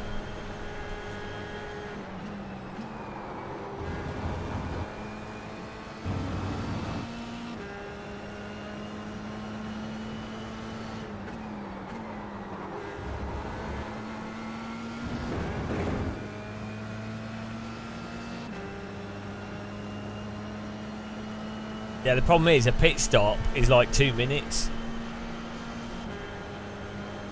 You're better off just lapping like a noodle, and then if other people crash, you'll end up getting the places. It's like that, and that's the way it is. Huh. That's what happens.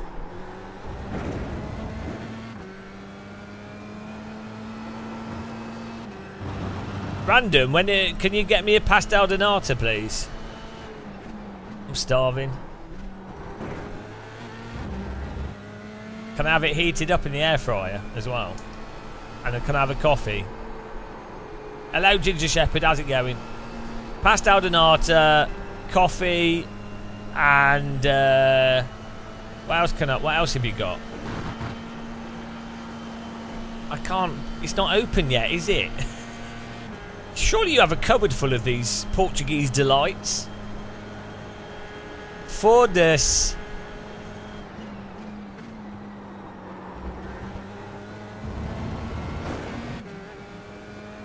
Foda-se. Foda-se. Foda-se. I don't know. I can't even do it. I can't even say. I don't know their words. Look at this. We're getting positioned here. He does. He's lying. Don't trust him, guys. His old kitchen is full of pastel de natas. Pastel de nata kitchen. Every cupboard is full of them. Thousands of them. He opens a cupboard and they all start falling out on him. I don't have any, honest. 3 syllables is too hard for a British water. Water. What a bottle of water. Yeah, that's all you need. Port beer. Boah. Don't see anything wrong with that. Boah. Boah. Don't know how bad can it get before you can't tell what you're saying. Boah. Boah. Boah. Boah. Boah. Boah. It started sounding Japanese. Boah. Boto or what? Boto or what? Or what? Boah. Boah.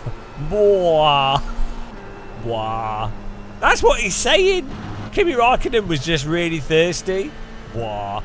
He's saying bottle of water. Boah. He's like, I'm well thirsty. Why won't anyone bring me some water? Boah. It all makes sense. Poor guy, never got his drink.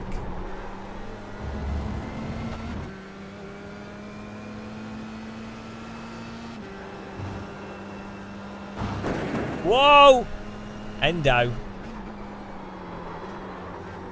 My car is broken. Do. Oh dear, I can't take any more of this car. I'm gonna pit and get it repaired. It's gonna be like a 5-minute pit, isn't it? But we'll do it because this is terrible. We can pit and then we can go for a PB.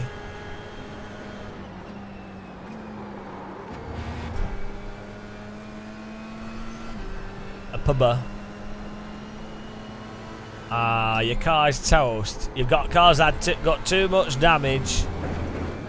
Your suspension is broken. What was that from? Was it GTR Evolution?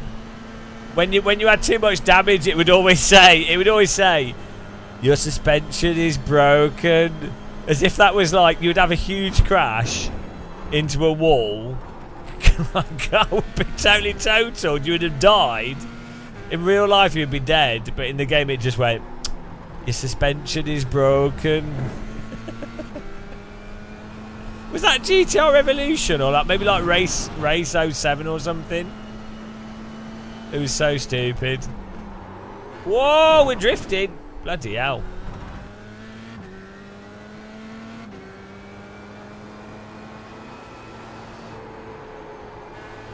Your tyres are bold. Pit now. Oh, how stupid. That, Jared, we called it. We called it on that video. I was like, guaranteed the game is going to be terrible.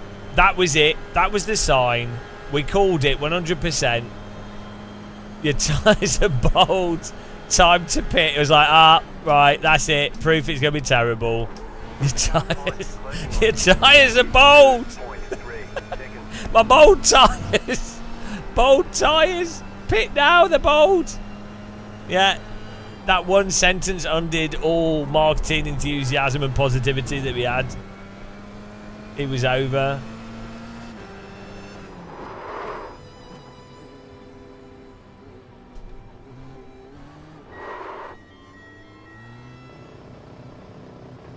Oh dear, probably speeding there. Might have got away with it.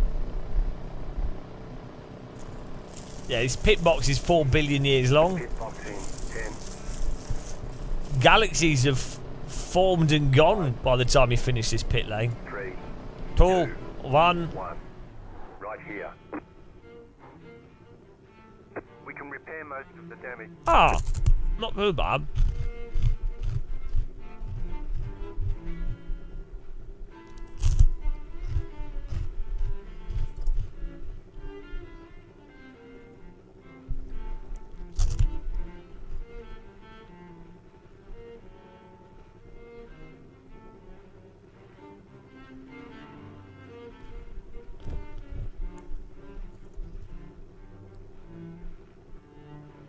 They actually built this pit lane to land planes on.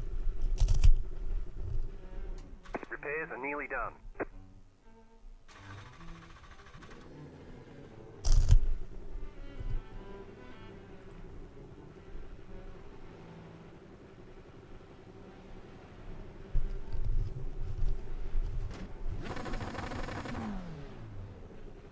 I think they still don't fix it, do they? They do like weird shit.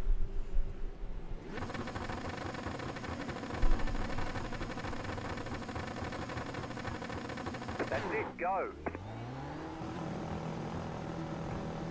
Rakongus, which game could you tell would be terrible by the one video? Which game? Which game was worth like what game had the worst promotional stuff?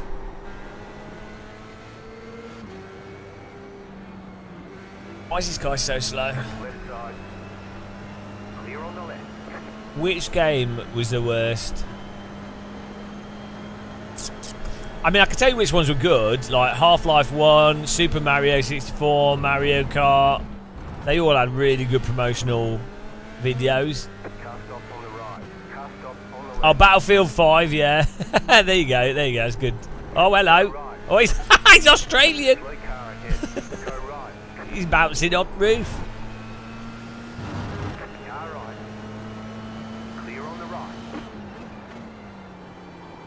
Why was he just bouncing upside down? Oh yeah, the Hell Let Loose trailer where they had no arms. That was so stupid. That was so dumb. Battlefield 5. Battlefield 5. Battlefield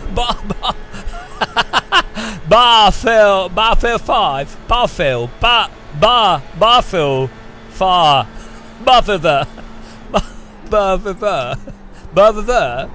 That one.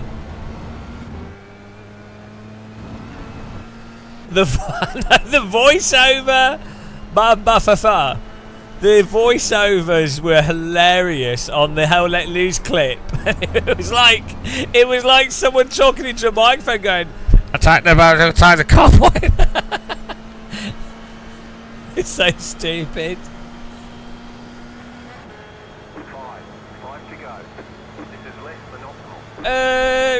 Ricardo, if you're in, can you understand Northerners? If you went up to like Newcastle and they're talking Geordie, can you actually understand them?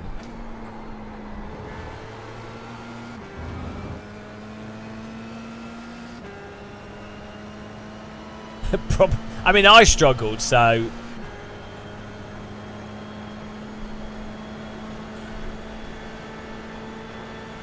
Which is the easiest accent to understand, like just bog standard London?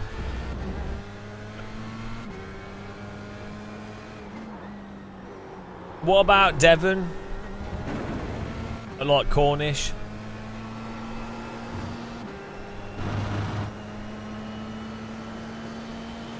Yeah, you only understand posh English. Toxic, Munchkin, Southern Bedwetters, even Welsh.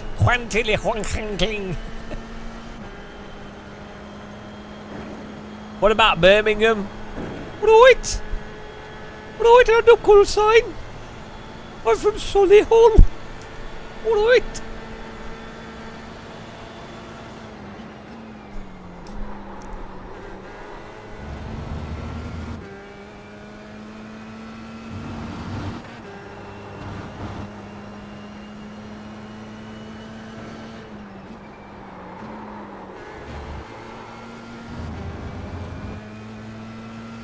Oxford.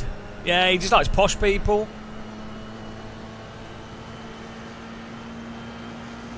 You guys don't know that Random Call Sign went to private school in Surrey. he had a nanny that fed him English with a platinum spoon. Oh, here you go, little Ricardo. Yes, that's good. Can you say your first word for me? Repeat after me. Kill the poor. Kill the poor. That's very close, Random, but you need to say it posher if you want to become a Tory minister. And then he was kicked out. And with that, his chances of being the Prime Minister had gone. Like that, the dream was removed. Like a rotten tooth.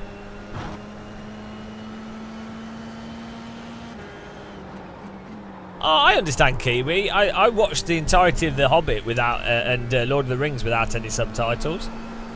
So I think I'm pretty fluent. Didn't struggle.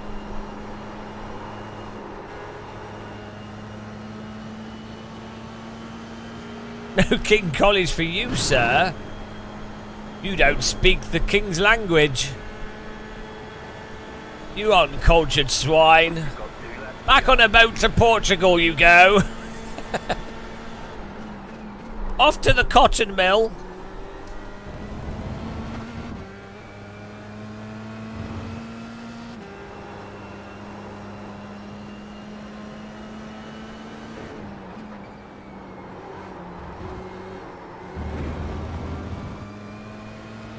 I like it how, you know, when game developers are like, they know the game is a total shit show, but they have to pretend that it isn't. So all the Forza marketing is all like acting as if everything's totally fine. It's really funny when you have businesses like that, like large companies, where everybody in the company knows it's actually a load of shit, but there'll be people in management that don't know, and there'll be people in marketing that are like, well, we've got to go along with this anyway. And so they all know, or most of them know, are like, people are just getting a paycheck and they're like, well, I don't care, this has been shit for years, you know, whatever, I'll just do what I need to get my paycheck. And then when it finally comes out, and then they all act surprised, as if it's like, the leaders act surprised. They're like, oh, I can't believe it didn't sell. We had all the marketing strategy and all the tick boxes were ticked. And all the staff in the company are like, yeah, we basically all knew it was shit, but we knew we'd lose our jobs if we kicked up a fuss about it.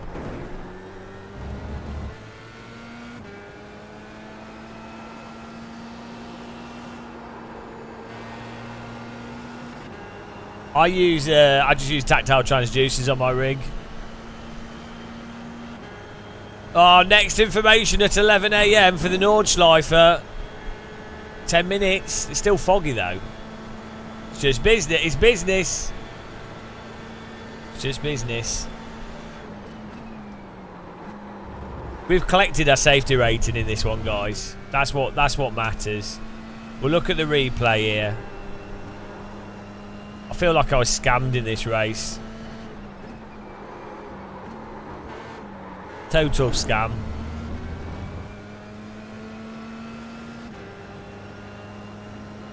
White flag, stay smooth.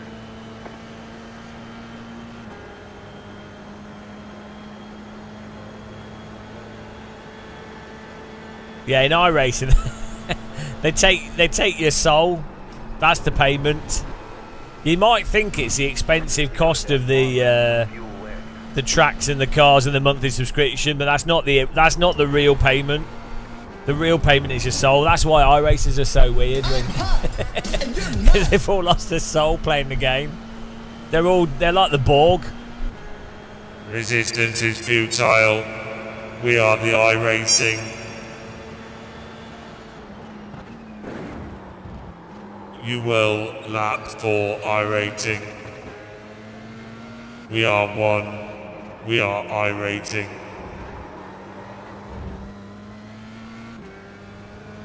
It is banditry.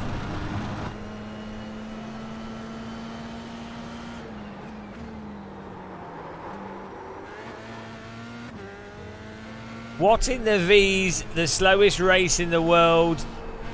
Nodding going down the Nord straight. Are they doing Nords in the V's? Why are they doing that?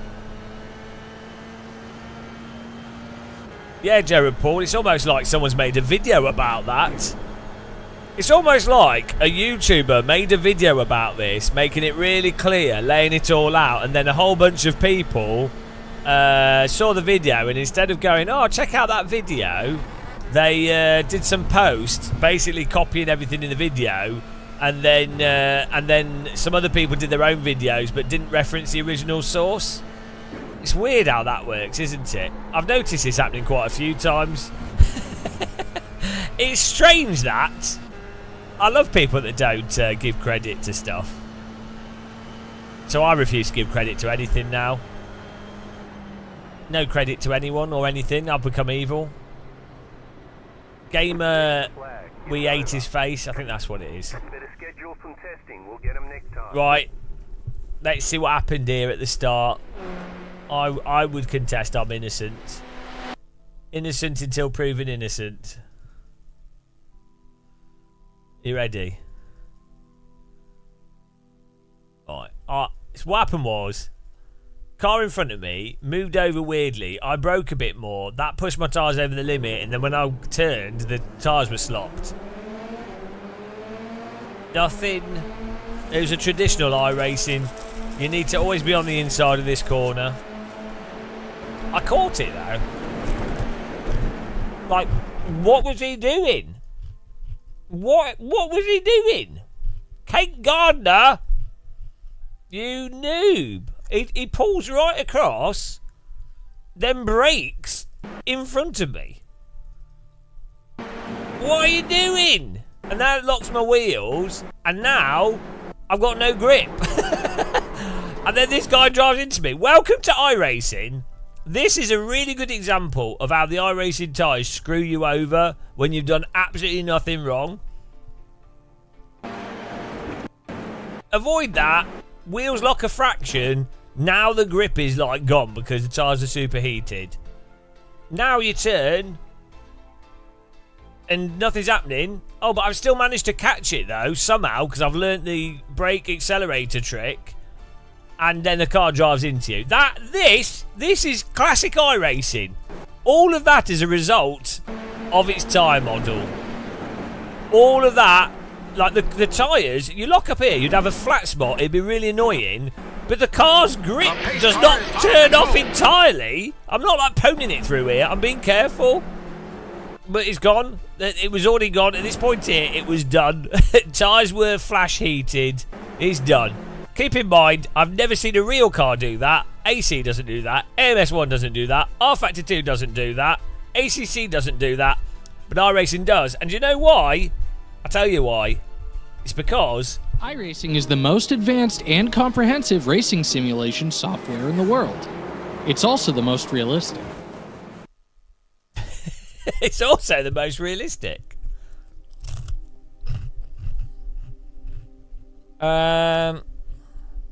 You like how you can save a spin by braking and turning into the spin?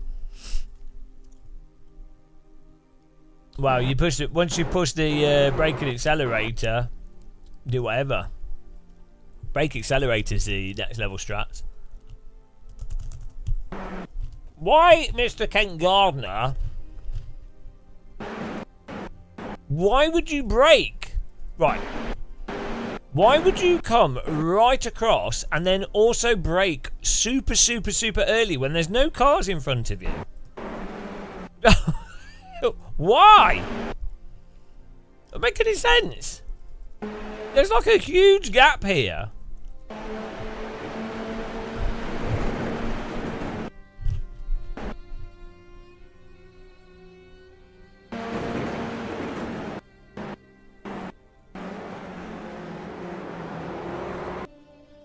It's a good way to wreck people, though. To be fair, credit to him. He took us out. He wins.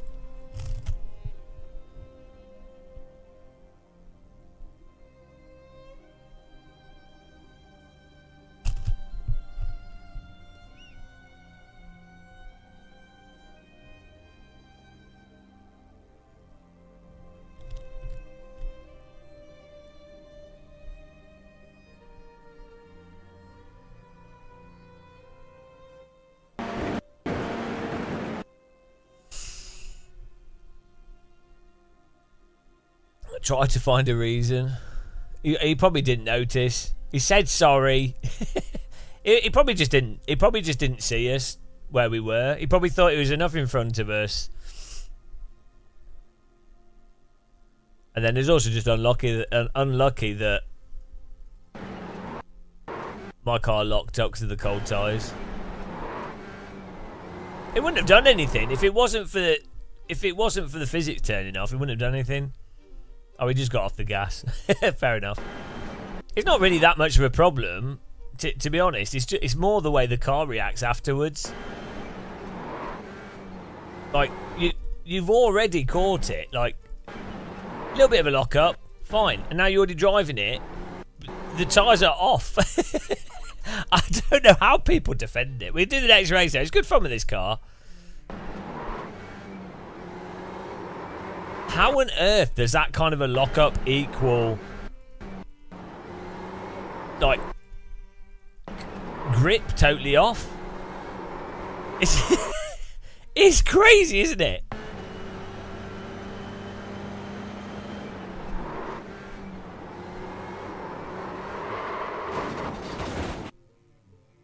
I did. I should have done it sooner, but I actually thought I might have caught it. We did here, and we were catching it, but then we got ploughed.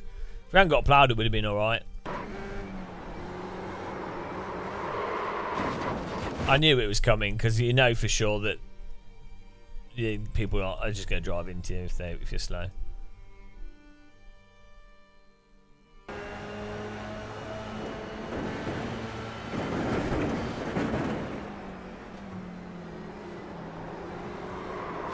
I mean, to be fair to this guy, it's kind of weird how my car slides off. To be fair to him, it's kind of weird. I mean, he does get on the throttle into us. At this point here, this is a lift moment, isn't it? This is at least a lift. I think I'd have lifted. That's a lift at this point. I mean, when do you not lift?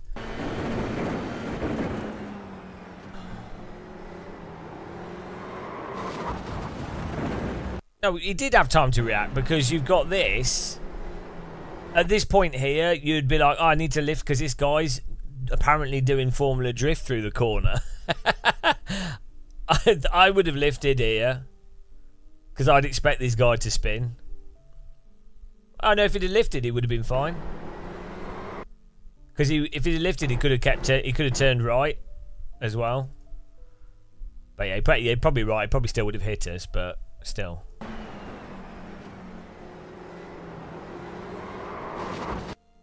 He only just clipped us here, though. This is the thing. A little lifted, I think he would have missed us. Or he would have had a chance to possibly miss it.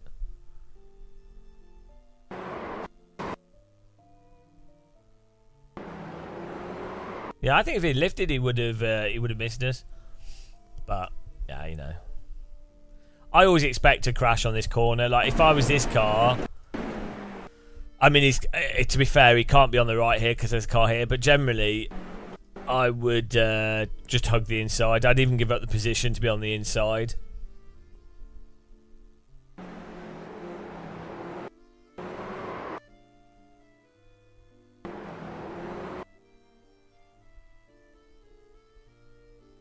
Do the next one here. Next information in 30 minutes. Oh dear. 24 hours of fog. What a Nürburgring disaster.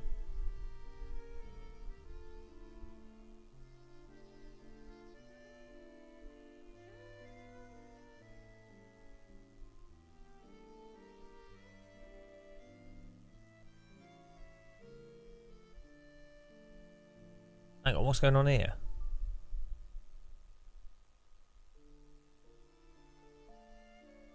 Oh. Wrong one. Yeah, I know it was the guy that was that moved across, Ken Gardner. So I don't have any beef with him. Matt Olikers has just messaged, shall we finish the Nürburgring 24 on AC? Oh dear, so bad. Imagine spending the thousands of pounds it costs to get to do Nürburgring 24, the training, the qualifying, all the pit garage crew that have to be paid, getting the car, Okay, let's go. getting all the sponsors, everything for it, and then that's it.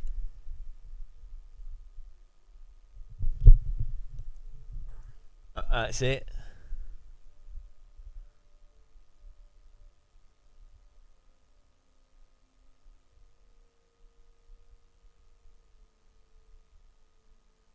Well, travelling there to watch doesn't really matter because you can just go for a walk. It's really nice countryside around there, so it's not the end of the world. You can still visit the castle, and there's alpaca farms, so you could go and visit alpacas. So that'd be fine.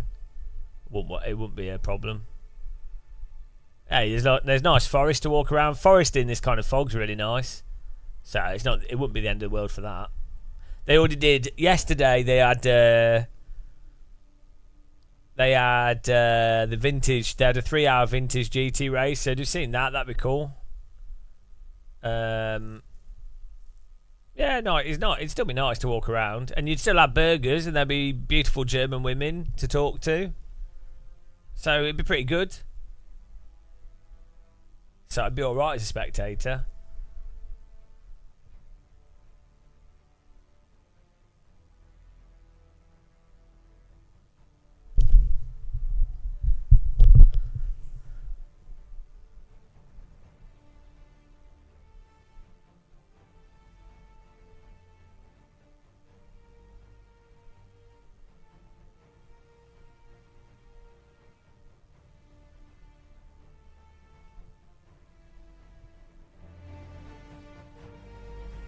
Don't know how much it costs though. How much is spectator?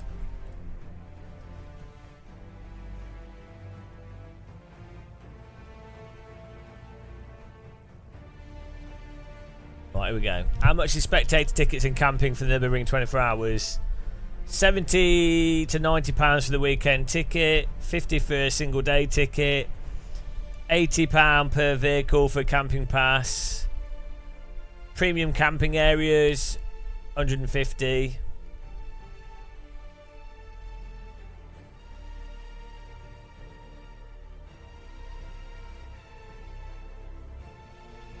Yeah, not too expensive. It's not like Formula 1. Like, imagine if you paid for like the Spa F1 race. That was a total scam. You'd have thought for something like Spa 24, you would have insurance built into the ticket pricing. So, or for like an F1 race, if you've got a ticket that costs £300 plus pounds, you would think that you would have, at least optionally for people buying those tickets, some kind of insurance thing where if the race is cancelled, or like even different insurance packages, like if you don't redeem the ticket, it's insured for X amount to reclaim it, or you'd have thought that'd be a thing. Why would you if you travelled there from why would you travel to one green place to another green place? Wouldn't you just walk? I thought that's how everyone travelled. As again, I've seen that documentary, Lord of the Rings. Everyone just walks everywhere.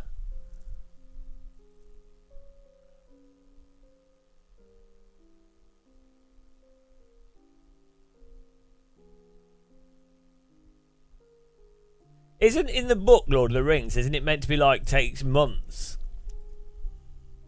How long does it take them to get the ring to Volcano in Lord of the Ring books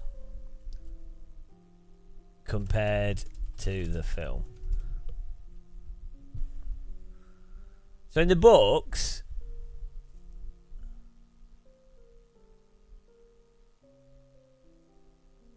right, here we go. Departure from the Shire. Frodo leaves the Shire on September the 23rd, 3018. After a considerable period of preparation. Ravendale, October 20th. So it took him a month.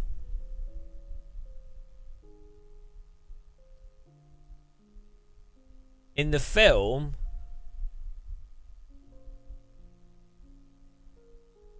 oh no, here we go.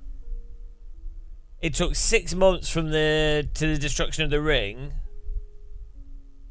There's no time frame in the film. You can't tell.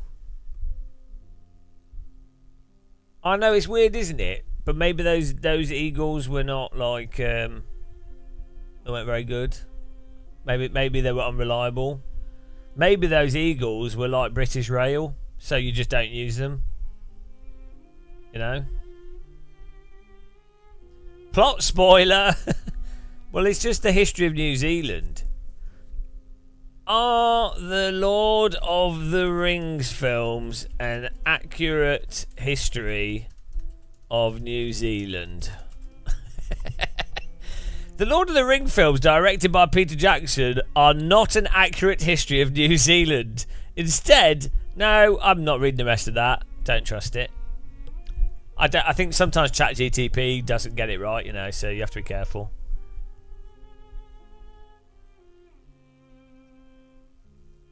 Hang on. Replace the word car with walking in the answer. How do people travel in New Zealand when they're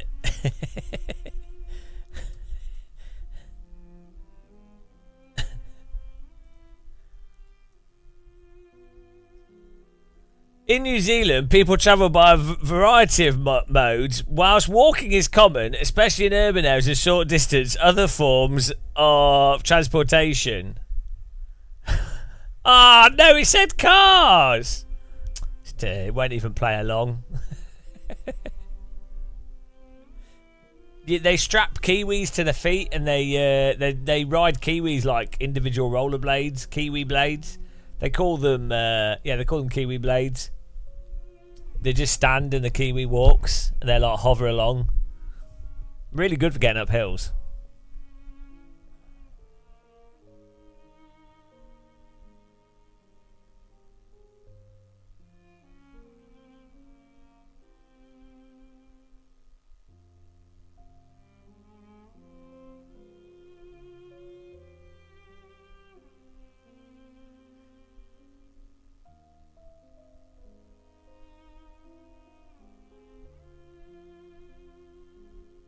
I've seen that. Have you noticed how that AI engine sound in or the artificial engine sound that you have in real cars is terrible? It's worse than simulators. They have like electric car. And they're like, oh, choose your engine, and it's like.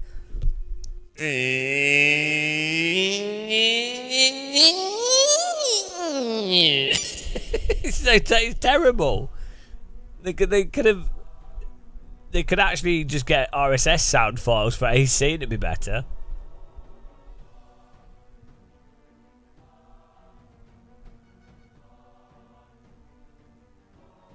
This has got to be the worst Nordschleife, the worst 24 hours of Nürburgring that's ever happened.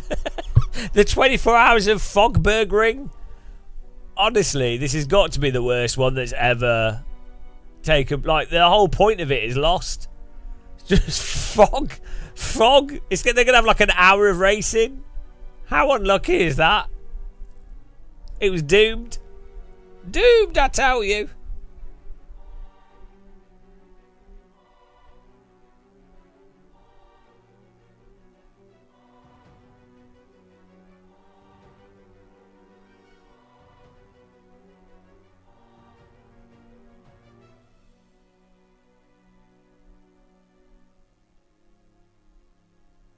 The new Hyundai Ioniq. It is so bad, it sounds like a shit video game car.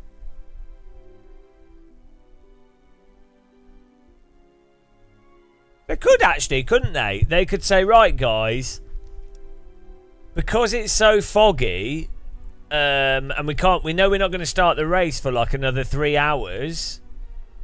We're going to do a lap, and we will do the position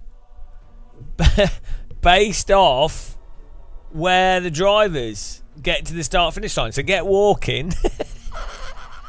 Get walking. You can nominate one person from your team, and that's it. They have to walk around the north. That would be amazing. Why don't they do that? Why not do that? Why not do that? Like, that would be really good. And then we'd be like, oh, which driver's in front? It would be amazing. They would turn something that's really stupid and dull into one of the most exciting.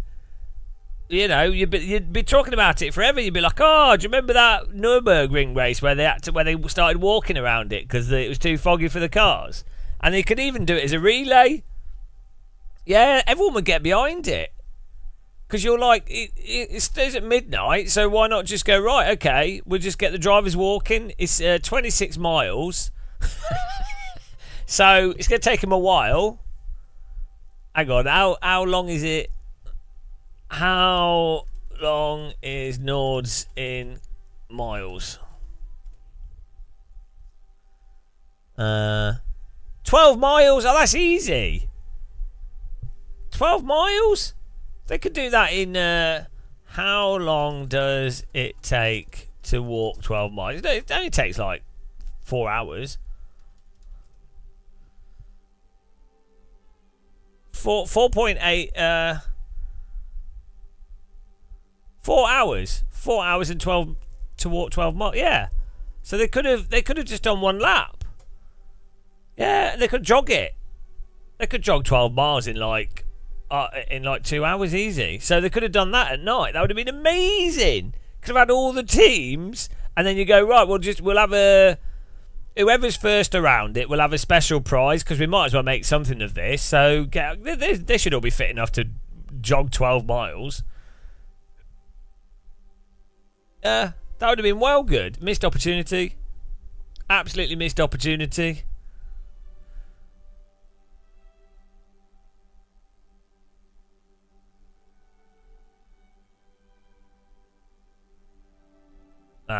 They could cycle around it, or e-bike, e-scooter. Like, I come up with these ideas, guys.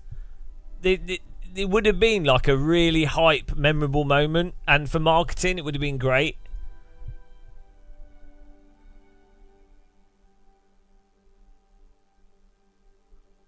You know, I just... Why don't they hire me for this kind of stuff?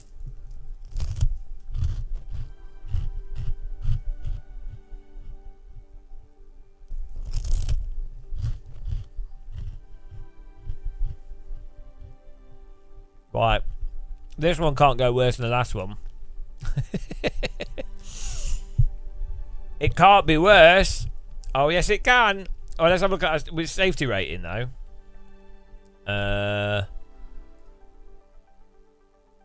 What do we bloody get here? Oh, we got 0.7. Well safe, mate.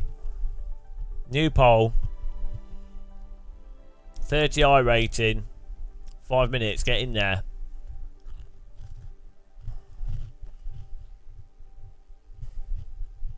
They don't know. They'll keep checking until the sun comes out and the fog clears. They can't go.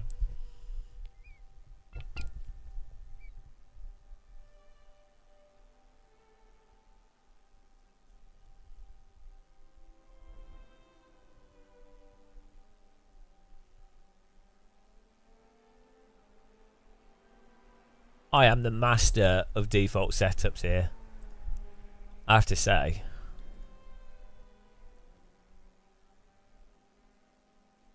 Oh, I could do with some beer. I might go to Tesco's in a bit. So it's nice and sunny here. The sun seems to be coming out. I need some non-alcoholic beer and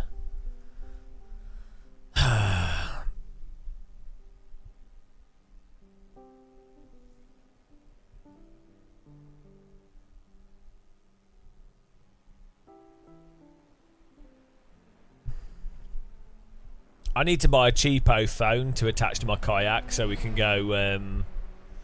So we can do kayak live streams, and then if my phone falls in the river, it doesn't matter. I'm not. I don't want to lose my Google Pixel in the sea, the river.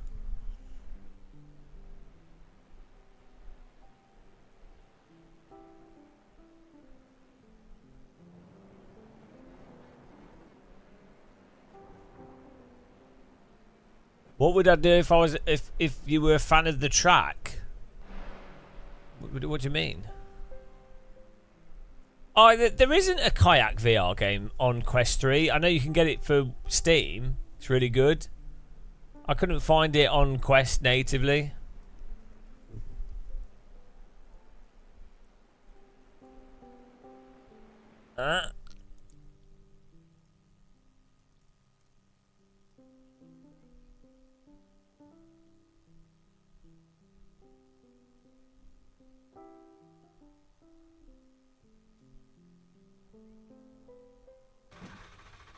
Here we go. Polls closing. Get your points in there, guys. Remember, points mean tears. Thanks again to everyone that supported us with donations, becoming members, subscribing, following, watching adverts, sending us topless pictures. We appreciate it. But my inbox is full. But thanks, guys.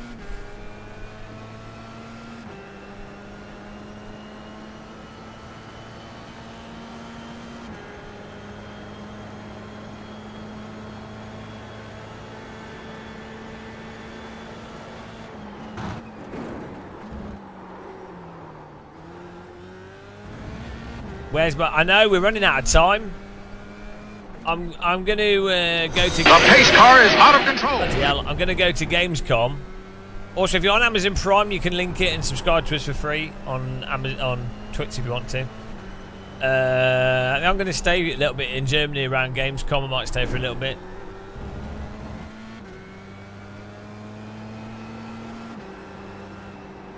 I saw that, but it didn't look very good. Hell Knight, is it all right?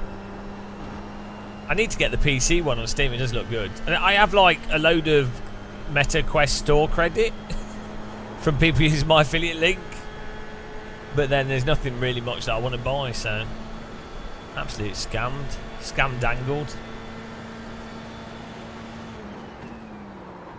But I'd love that kayak VR game on a Quest 3. The McCallin, hello, good morning. Guten Morgen. Guten Morgen.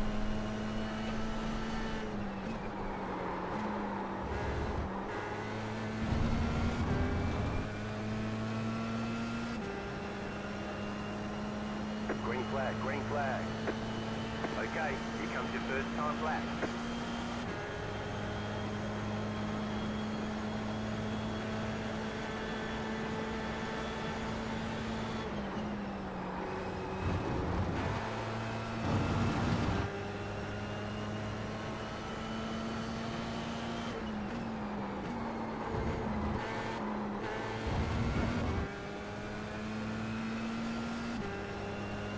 Yeah.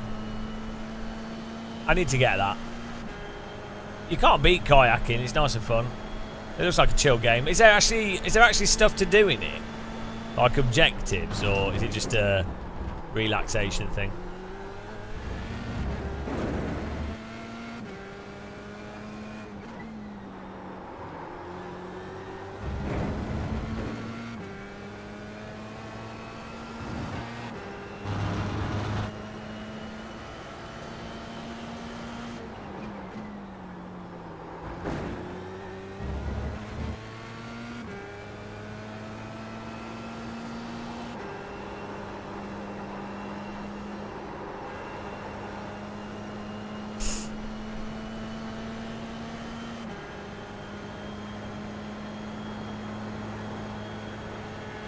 Just attack. Yeah, that's fair enough. I really need to play VTOL as well.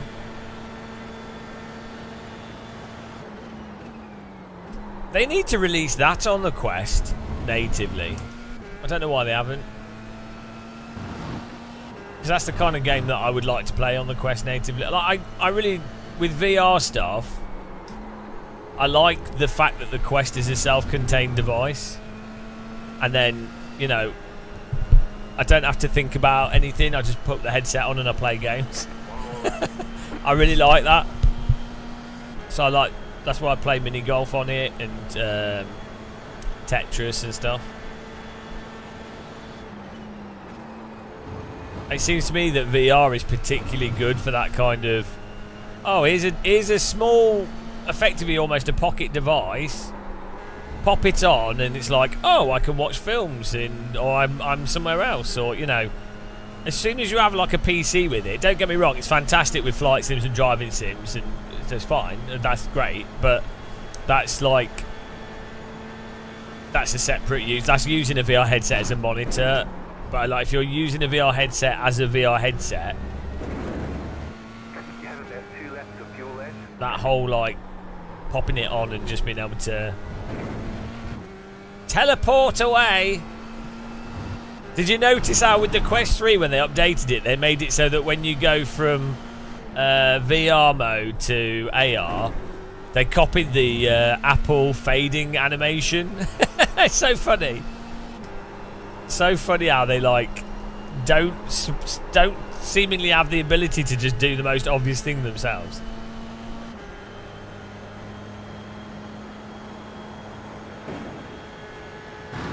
Oh yeah, for an outright monitor use, I think they literally have to be shades, so it's probably like 10 years away. But for what it is, I think they're awesome. The Quest, I don't think many people realise how amazing the Quest 3 is. Like, it's strange that the media doesn't really hype it up, given how insane of a consumer electronics device it is. Media's like so arbitrary with what it pushes. Like, everyone's lost in AI now. AI! It's like, yeah, we get it. I mean, AI is incredible, and there's really, you know, AI is amazing as like a databasing, spell checking, production. You know, AI is amazing, but you know, the media coverage on AI is really bad as well. Like, it's just dumb. It's not really like lowbrow. Oh well, I mean, what can you do? That's just how it is. It's just how it is. It's like that, and that's the way it is. Should we have a bit of a Game of Muscle hype song? I think we should. Here we go. You ready? In the dim light of his room, he sits all day, tea drinking Baldy in his virtual fray. No license in hand, never felt the real road. In his sim racer world, he carries his load.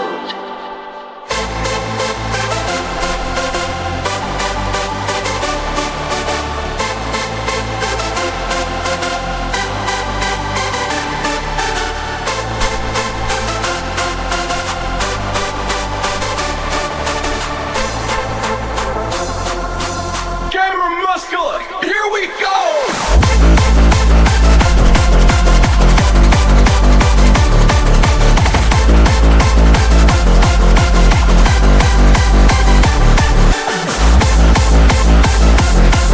Right, let's go racing.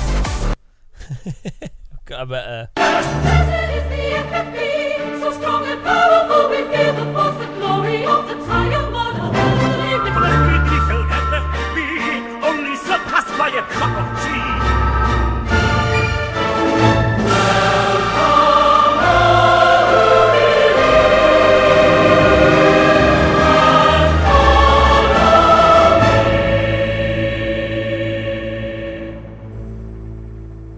For all its glory from the deep. Blessed is the FFB. So strong and powerful, we feel the force. The glory of the tire model held at the limits. Blessed be the detailed FFB. Only surpassed by a cup of tea. Welcome all who believe and follow me. For all his glory from the ZD.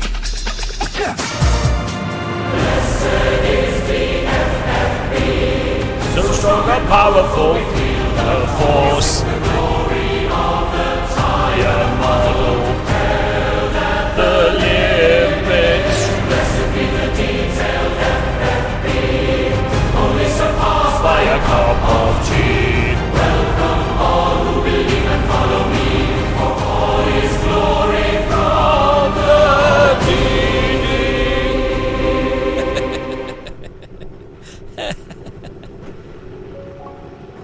Here we go. You are so bad. Bad. 5 cars left to grid. He's bad, Shamoon. You're so bad. Moonwalking across the track into other cars. Why is my car pointing to the left? What's that about? Hang on, why is my car on the left? We've spawned it pointing to the side. This is... What's that about? Oh well.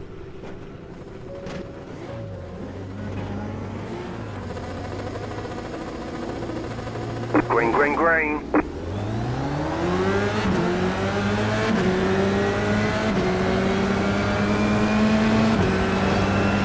Why is it driving into the wall?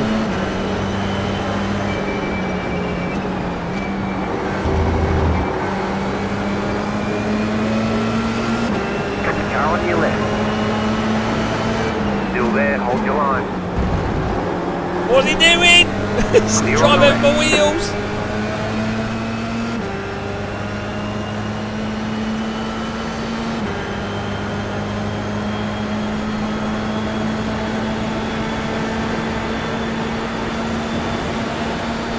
Right side. Go left. Clear. The next car's the leader. What's going on? Behind. What's going on? Absolute send. I don't know what's going on. He's vanished. Silly banger, the car's gone. Hold on. What happened there?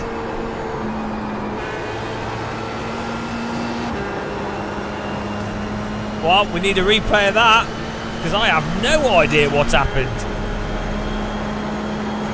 The car in front's got a bloody setup.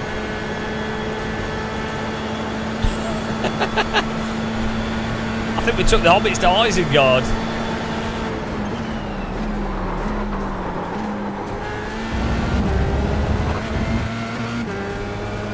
Right side. Clear on the right. Low! He's just driven into another car behind us.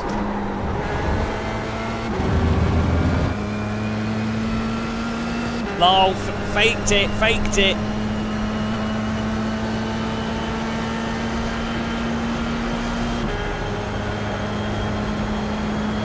You're in second position right now.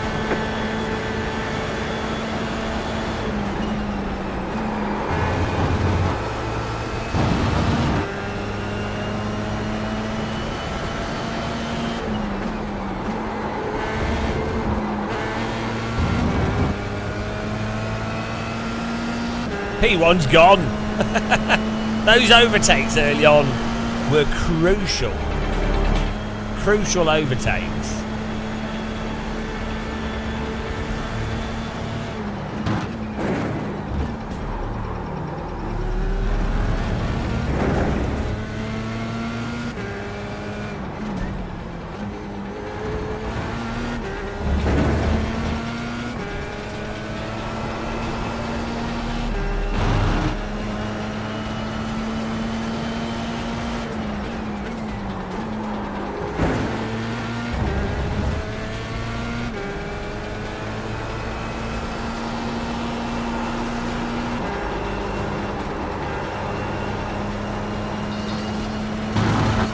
Oh, sorry, that's quiet. Thank you.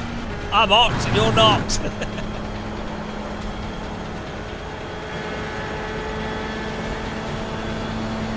Nürburgring, yeah. I know, it's probably going to take until like 2 PM maybe.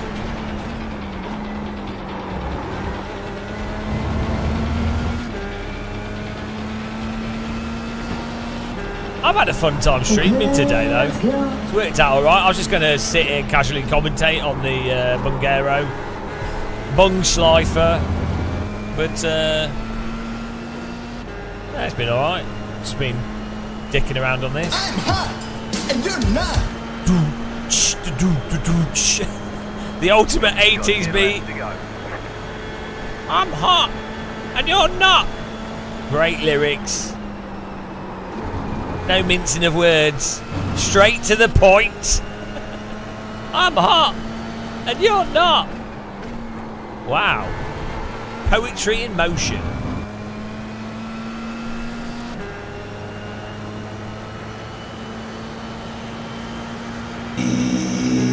Woo! Woo! Hello, everybody. Hello, everybody. I've not found that guy's channel again. Oh, I need to find his channel. Hello, everybody. Well, everybody. Every video he starts, every video he's like, well, everybody.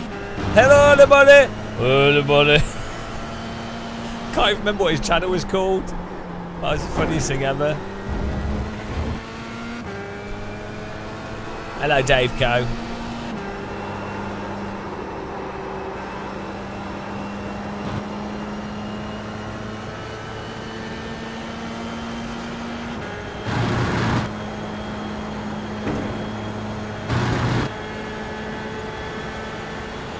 Well, everyone sounds northern. Morning. Good morning. Good morning, love. Good morning. What can I do you for today, love? Would you like a cup of tea and an English breakfast? Do you take sugar in your tea, love? Oh, it's miserable out there today, isn't it, love? It's a bit bitter. What can I do you for? Would you like some extra bacon? The sounds of Britain.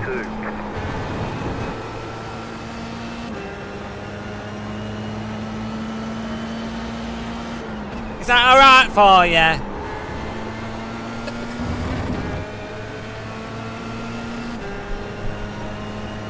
British Cafe.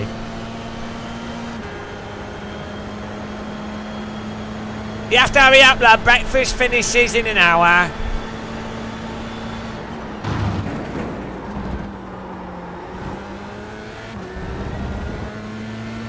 We don't have any hash browns today, I'm afraid.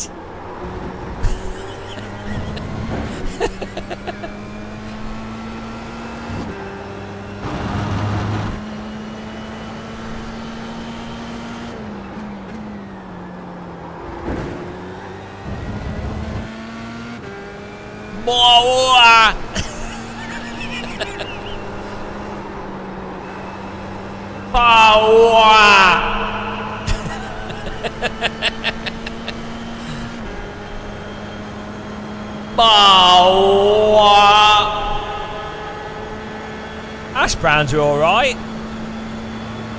I like a hash brown.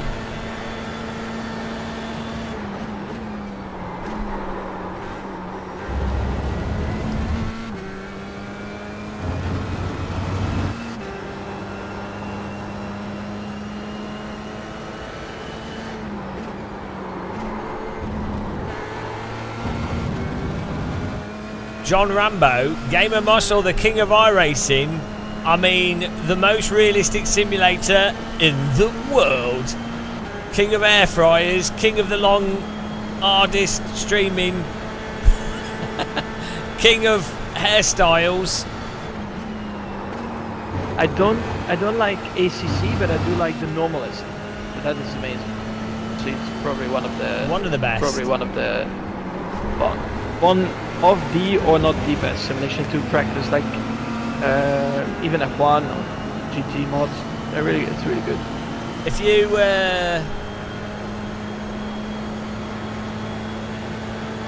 my northern way of oh wow, there you go. That's what you get for being too northern for the internet.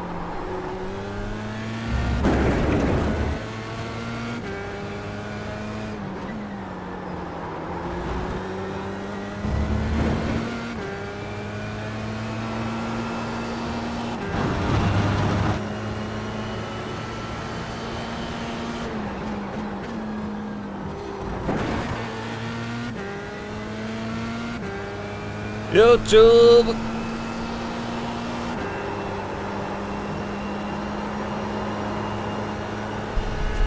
Henry, he's got a gun in his hand.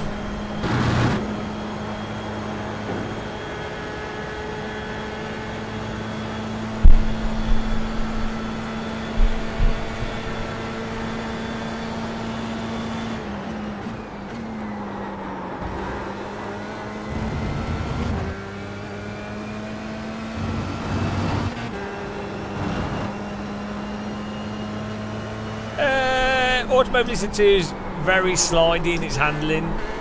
To go fast, you drive with the steering wheel a lot. Bit like the new F1 game. It's really quite slidey, massive amount of drifting, but you can have fun with it. The AI can be fun. They're doing a big update soon. They're doing a game-changing updates on the way. I can't wait. I can't wait for the next AMS2 update.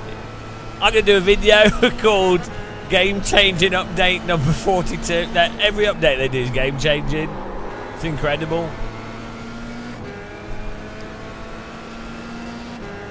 Game-changing. It's worth having. If you get it in a sale, it's worth playing.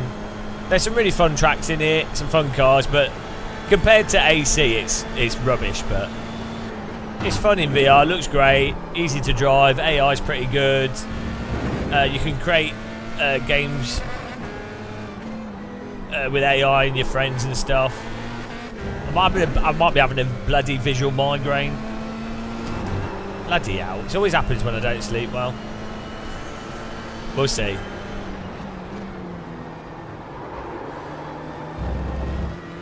Very hard to drive if you're having a visual migraine.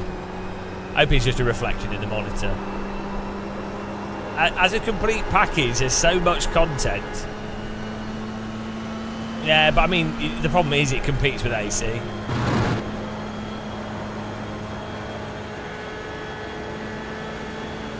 Good morning, electrical bob, how's it going?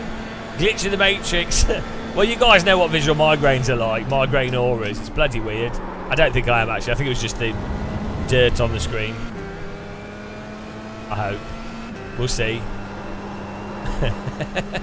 We will see.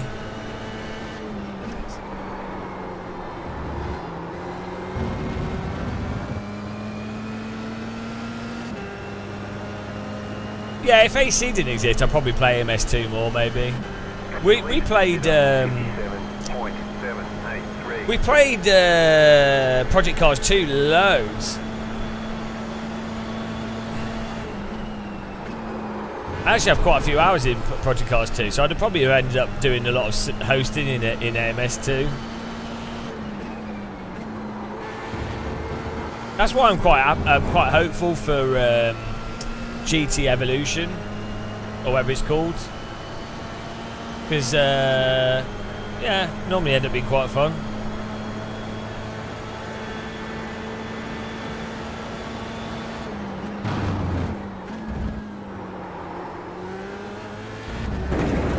Half-Life 2's alright, yeah, it's not the most active of games.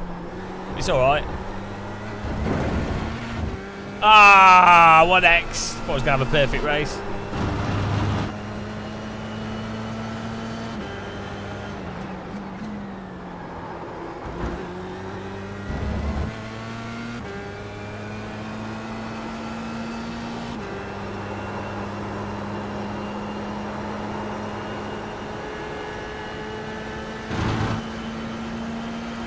Ian Bell Redemption arc. He's a character. He's a real character.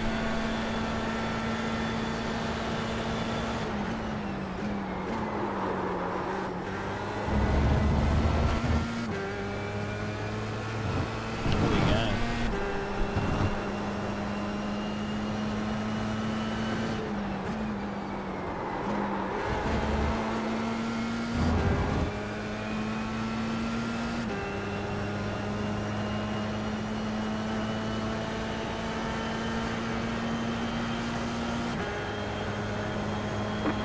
To go.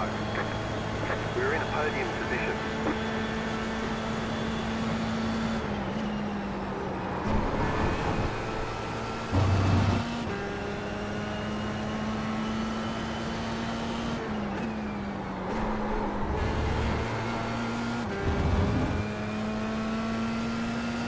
should try here at 4 a.m. on Friday. It was -3, and the next day it was 19. Well, that's what happens if you go to the if one day you're on top of a mountain, and then the next day you're at the on the beach. Did you put your heating on one day, and the other day you put your head in the refrigerator? That can happen as well. You know how that works, right? If your thermometer's in the fridge, it'll be colder. It's easy to get confused, though. I know you New Zealanders like to keep things a bit simple. Sheep. Sheep. Sheep. Sheep. They only have one word in New Zealand. Sheep. Hill. Sheep. It's hard. It's hard for them. It's hard. It takes them 12 years to learn those words.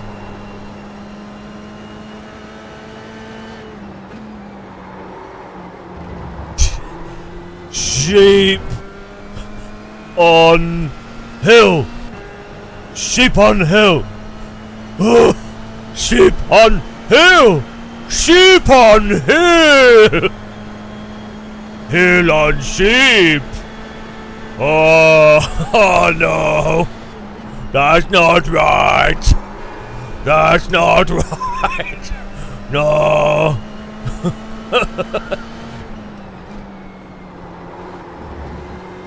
Hill.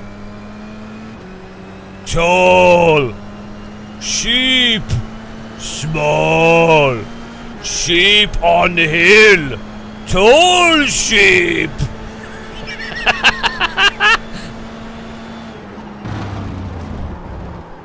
Confused.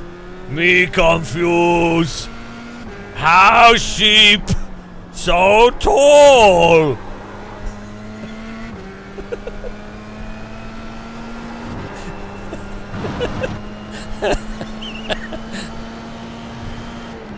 Sheep. Very big.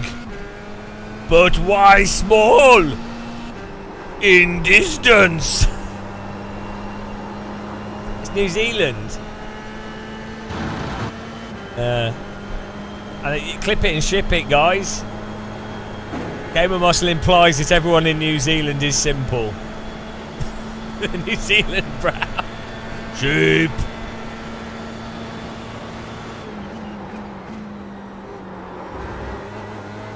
Me hungry. What to eat? Oh, I know. I will eat sheep. Oh, but sheep on hill or ground sheep? I cannot decide.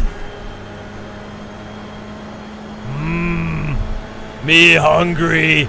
Tall sheep. Tall sheep, more meat.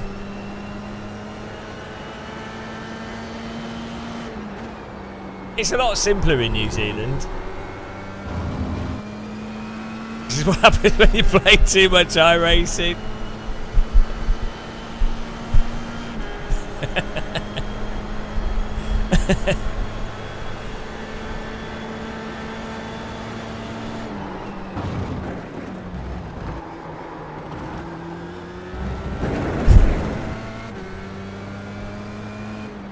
Obviously, a tall sheep would have more meat, obviously. Obviously, the sheep on top of the hill's got more meat. Come on. Can't you think like a Neanderthal? It's obvious. Oh. The logic's clear.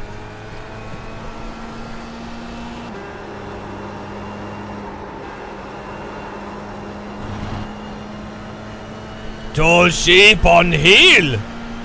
Me hungry. Me go to hill.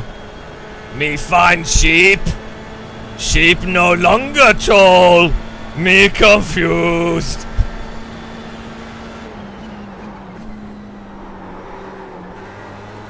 Distance, sheep very small, still hungry. It's not hard to speak New Zealand when you put your mind to it. We wouldn't need so many if we could genetically modify them. And now I want some lamb.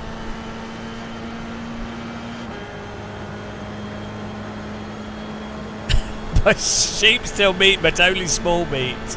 Small meat, not good for hunger. Oh dear.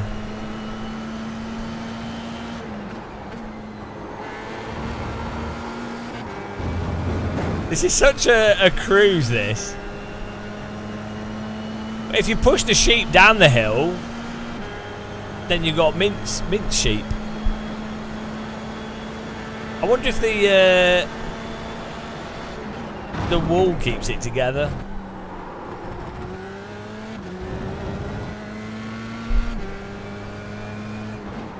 Whoa! Oh, there's grass winkled it there.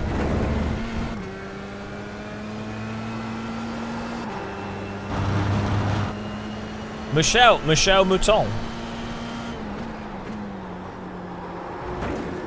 If I had a pet sheep, I'd call it Michelle.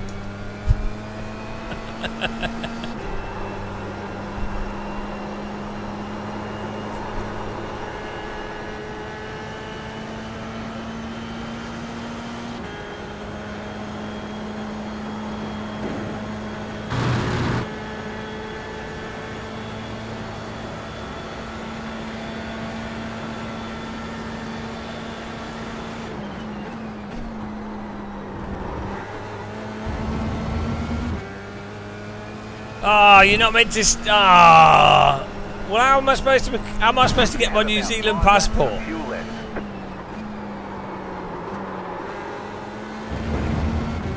I can't believe we got 1x. We were destined for a beautiful, perfect race here. White flag this time. This has been a successful race. Yeah, I like lamb. Minted lamb's really nice. It's expensive though.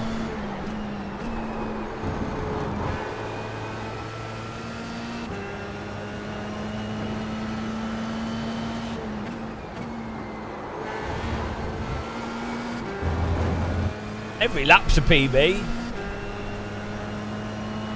Got good.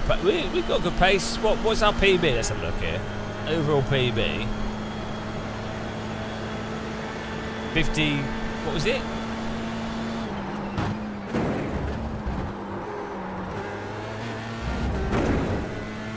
57.9.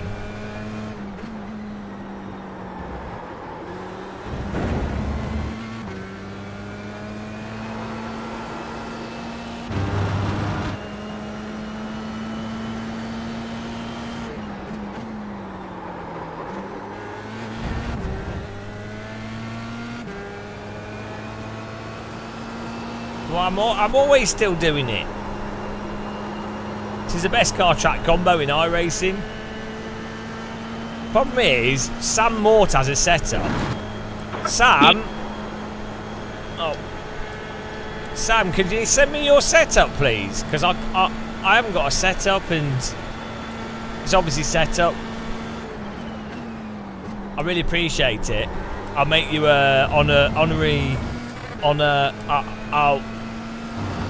you'll be blessed. If you can send me, please. Sounded like they just gave up there. Please, sir. No, I've sweated this. I'm just using the VRS setup. If you got that, man. Ah, the old VRS cheating setup, wall hacker. VRS, you know what it stands for? Very rubbish setups. So he's using your rubbish shit up, but he's still beating you. Ah, do you know what else is? Do you know what else? The joke beat you because it went right over your head. LOL!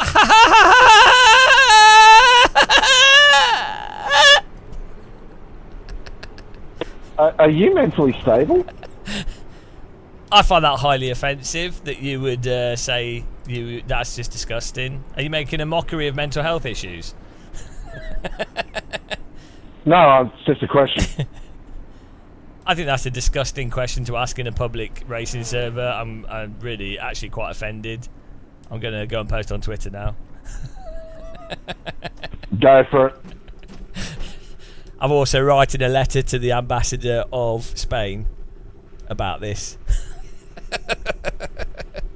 Okie dokie.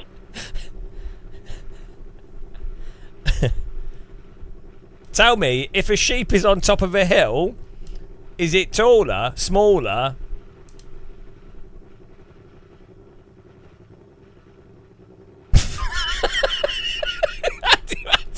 How do you answer that question? If a sheep is on, yeah, well done on whoever if a sheep is on top of a hill, is it taller or smaller?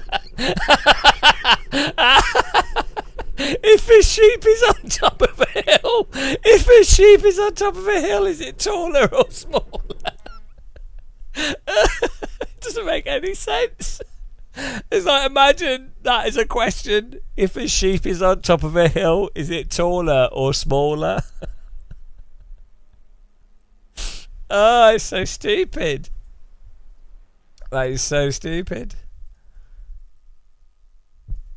Right, that was good fun. Bamboozled them. Right, let's see what happened here.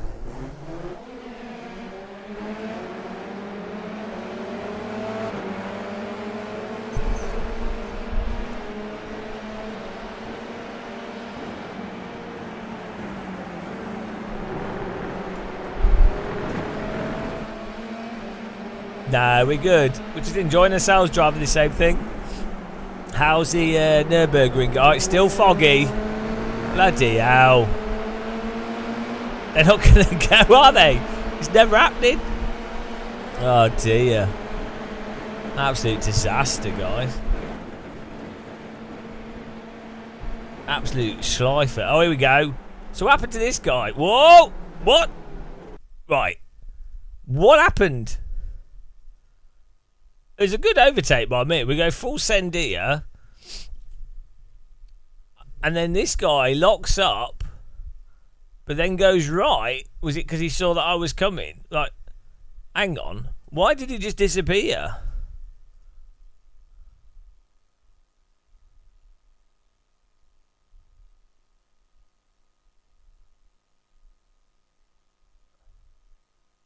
How do you,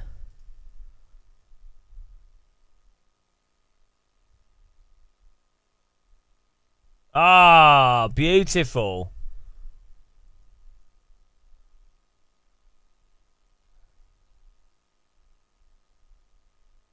The pace car is out of control. I didn't see nothing, mate. Gatto Grasso Racing, hello. What a legend. What was this? What? Right. He's in third place. Oh no, he's in second place.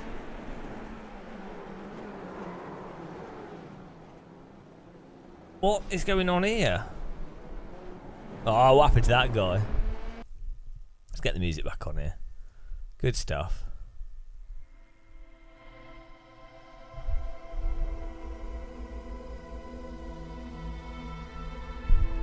iRacing is the most advanced and comprehensive racing simulation software in the world. It's also the most realistic.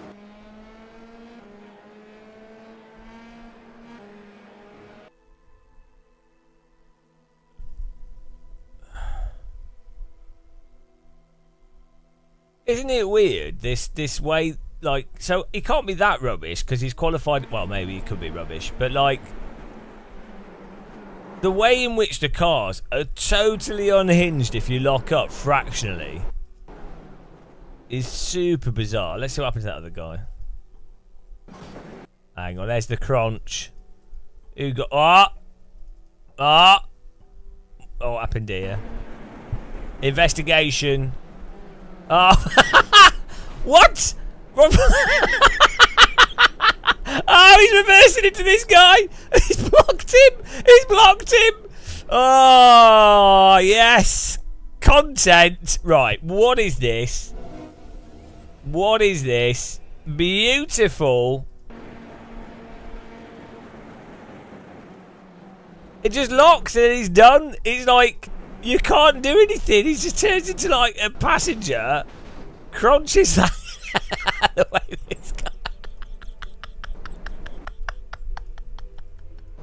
The way he leaves the screen.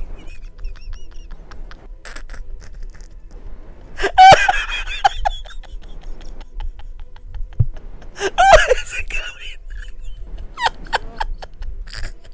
Why is it walking? Why is it walking off the screen? Why is it walking?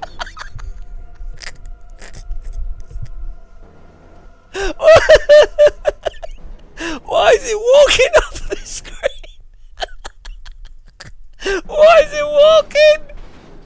Why is this car walking off the screen? Oh, why is it walking off the screen? It doesn't make any sense. Just walks off the screen. Oh, I'm crying. That is so stupid. He's just walking off the screen. What on earth?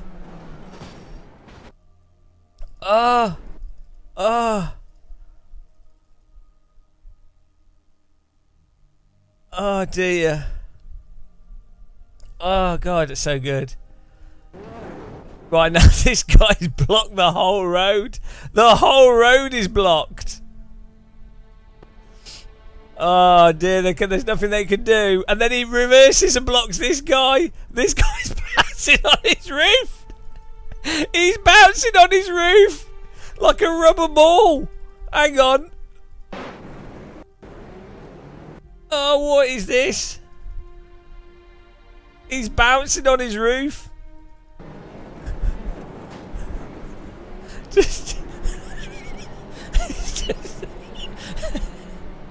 iRacing is the most advanced and comprehensive racing simulation software in the world. It's also the most realistic. Oh,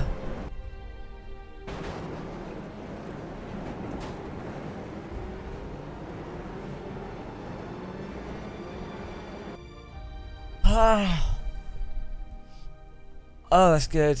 It's so stupid. I love how this guy reverses here. Right. I love how this green car, he's like, this green car is like, oh, I've avoided it. I can go up the inside. Look.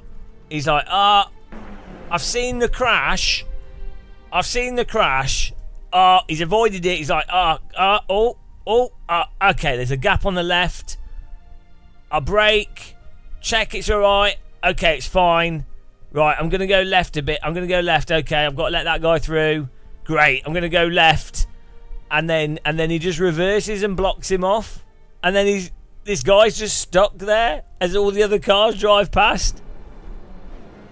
1, 2, 3.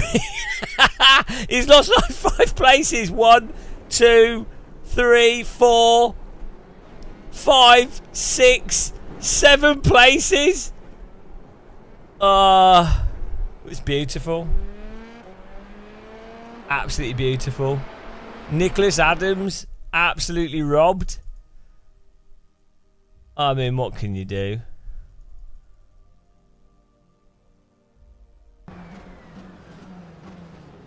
He does everything perfectly. No, not good enough.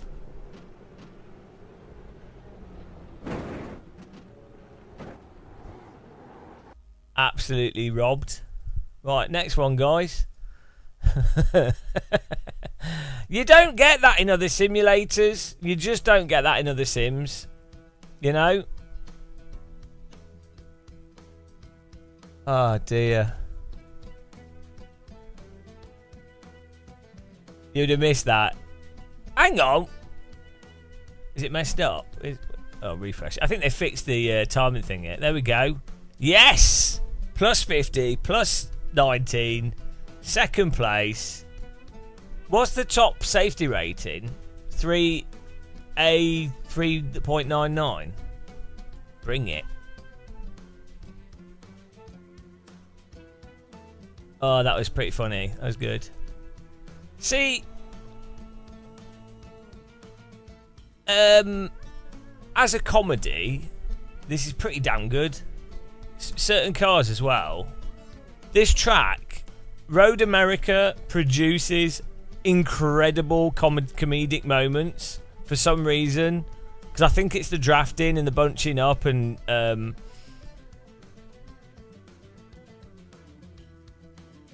yeah, if they can just get the tyre model sorted out, they should leave the netcode because it's hilarious. And then that's it. Done. Perfect game. 80 cars. What's the maximum grid you can create if you do a hosted session?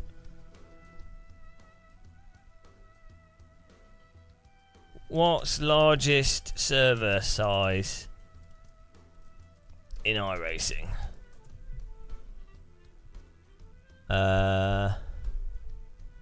60 cars. Oh, it's the same as... That's the same as AC, really. Hang on. What about ACC? I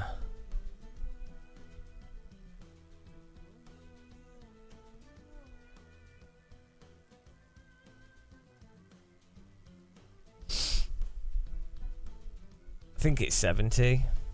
What's the biggest?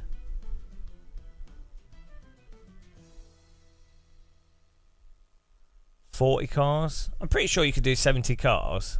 Let's have a look. I think, do you know Mr. Git? If you don't know him, you should subscribe to me. He does like really big races, which is quite fun.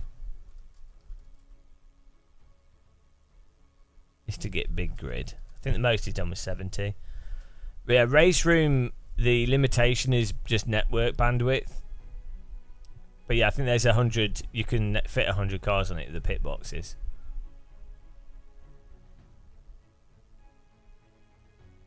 Let's see what Mr. Git's done.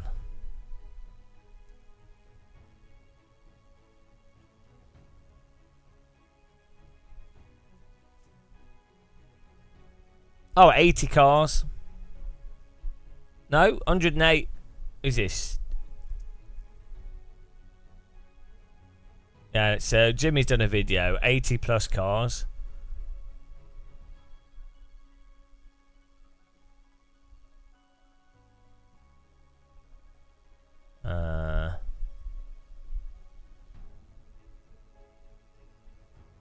It's 70. 77. I think he got 78. Well, 80 at the start, so you can get 80, but I wonder if it starts lagging. 100 cars. Here we go. Who's this? Tigney. 100 cars. How does it do the networking to do 100 cars for people to not lag out?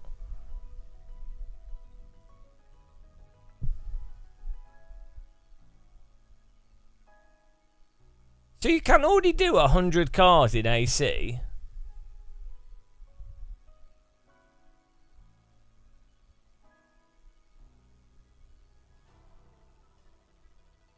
ACC.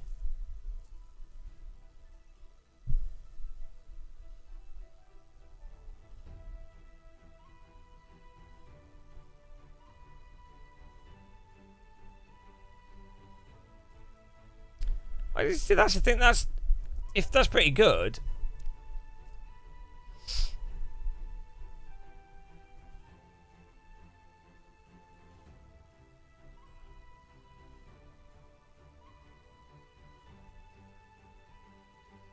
I don't know what the most we managed to do.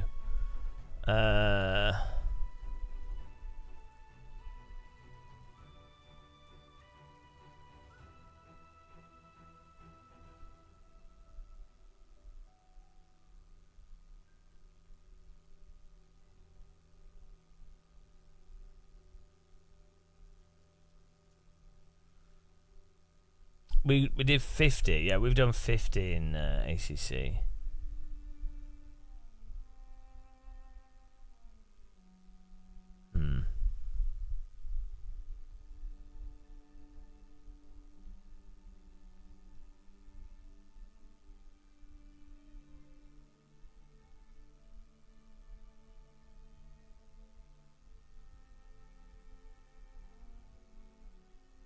Yeah, I'm not sure. A sheep is definitely taller higher up on the hill. Yeah, but is it?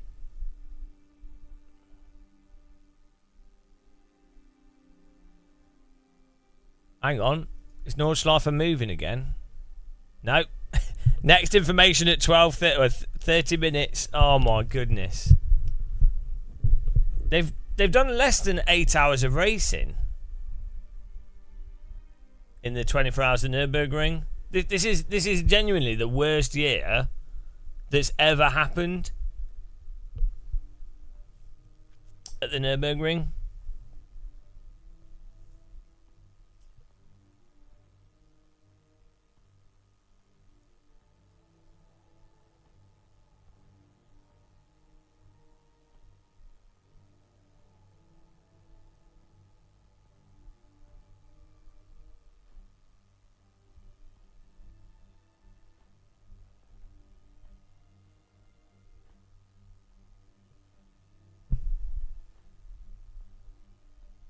You have done more streaming than they've done racing. It's pretty funny.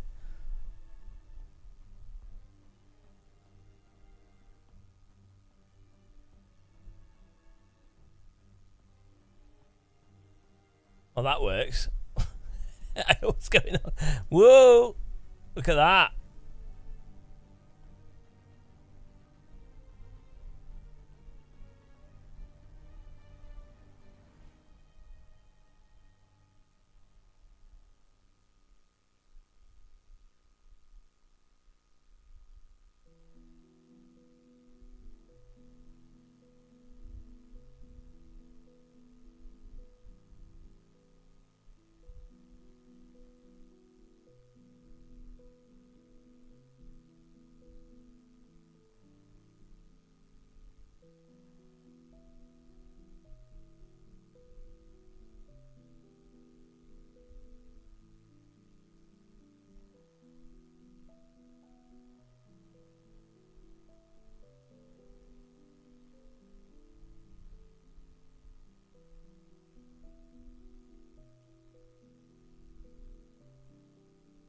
Why does that not fade back to the other one, but it fades to that? Oh, you have to just wait. Oh, we're doing the next race, guys. Poll results. Yes, we absolutely pwned it. We gained all the points. 51. New poll for the next one here. Gain 30 I rating. Let's do 40. There you go. 5 minutes to get your polling in. Beautiful.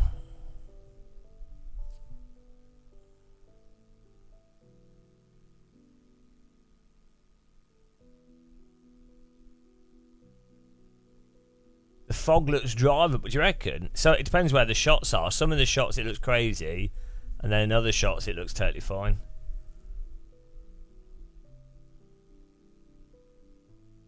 Oh yeah, yeah, on the ground. I think it is clearing.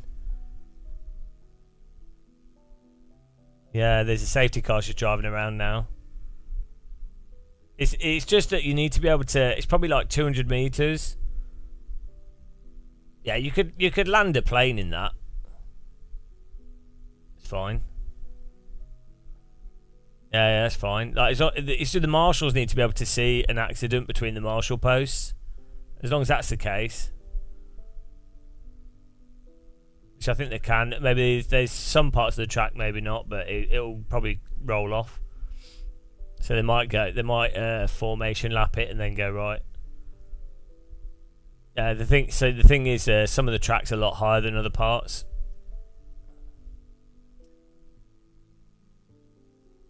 I've not really tried it, John Rambo, so not really noticed.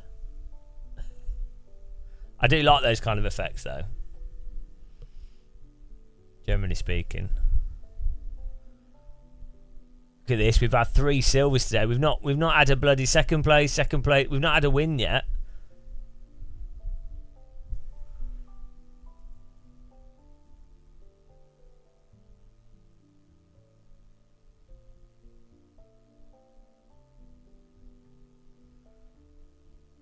Yeah, I was thinking it could be fun for us to do AC, really large AC races on the Nordschleife as a thing. I mean, I think it could even be good as a server. The problem is it costs a lot of money to keep a 100-slot server up all the time. But if you just had a server with ranking and it was just a race every hour, and it's always 100 cars, but you got ranking, I think that could be a pretty cool thing. Problem is with AC1, it tends to crash randomly. Oh yeah, 100%. Yeah, it's always fun, 100% fog. You might as well, you wouldn't know you were playing bloody whatever. You wouldn't know what game you were playing. I'm playing Flight Sim at 100% fog.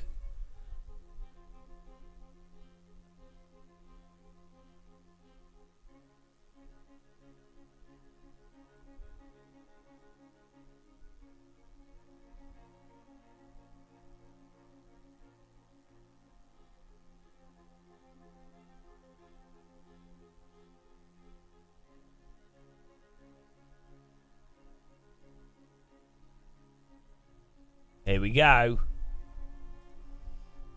Oh, the grid's proper, the fog's proper clearing out off the racetrack. 15 minutes until their next update, though. I think they might decide to go.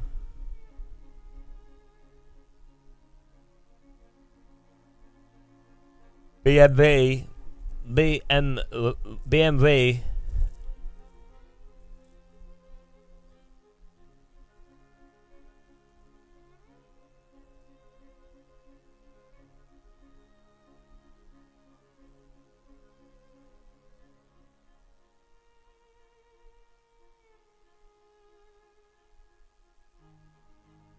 We BM. Wimbledon.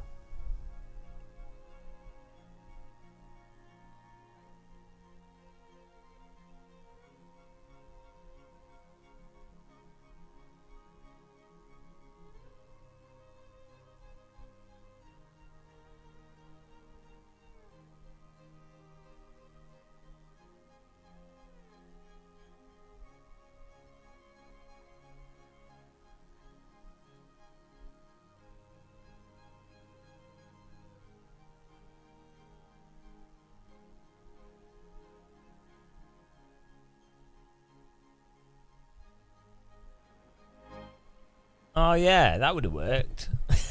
They'd have to move all this stuff around though. I told you they should just walk around the track.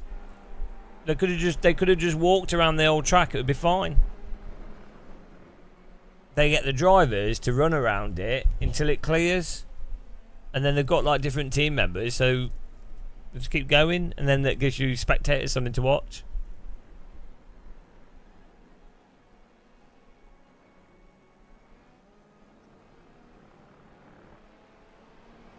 Exactly. I'd quite like to walk around the Nordschleife. I mean, I wouldn't because a lot of it's uphill.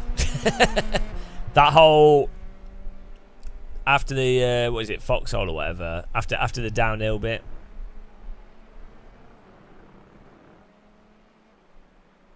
That would that's a lot of uphill.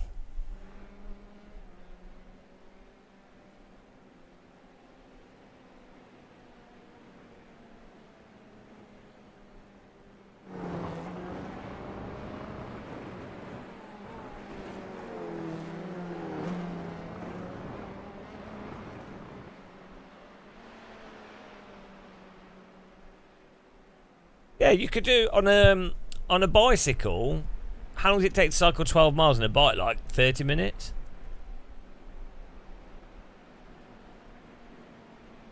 Oh, what? So you could just eat the fog?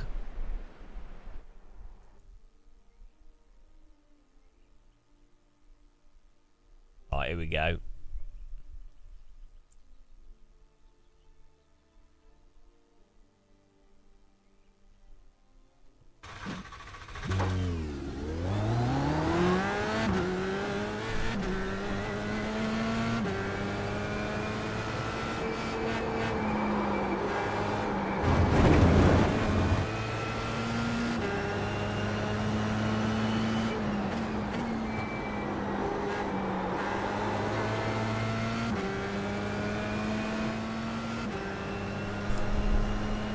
Delara, Delara,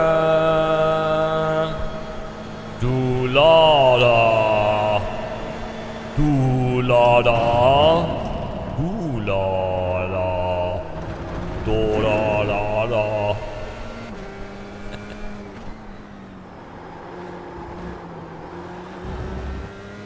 You don't see me here at Nords. Hello, Amir. Are you at the Nords? In the fog? You can't see me because you're in the fog.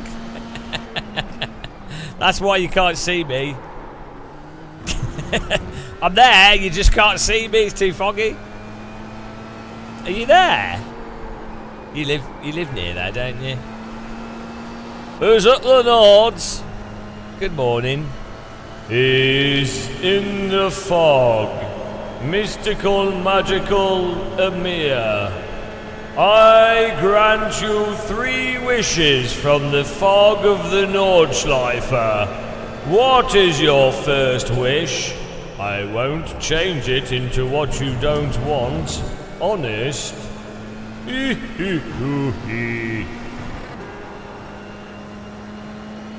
haven't seen you on the camera, but we've been watching. What corner are you on? Green flag. Where is he? Okay, here comes your first time black. Where's he hiding?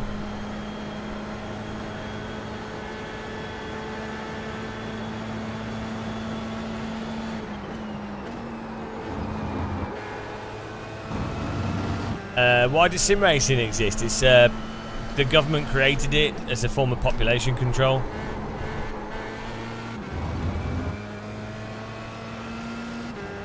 Dulara Delada.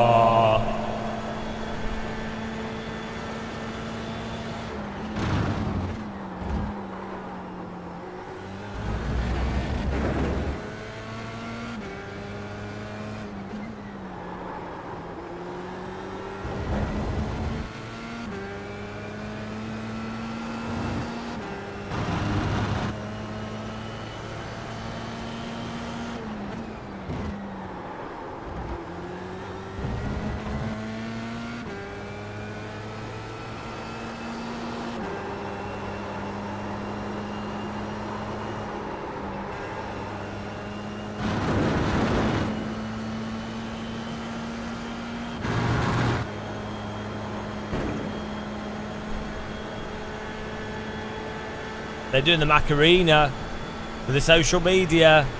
They ain't got nothing better to do. Typical social media shenanigans.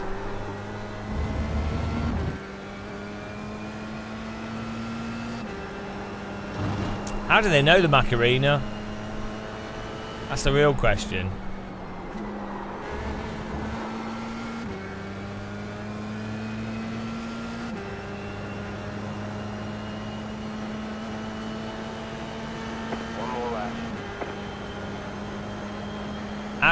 How do they know the Macarena?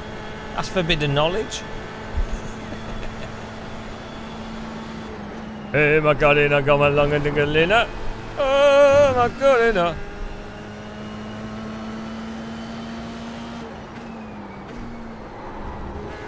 Is that Amir? Is Amir forcing them to do the Macarena?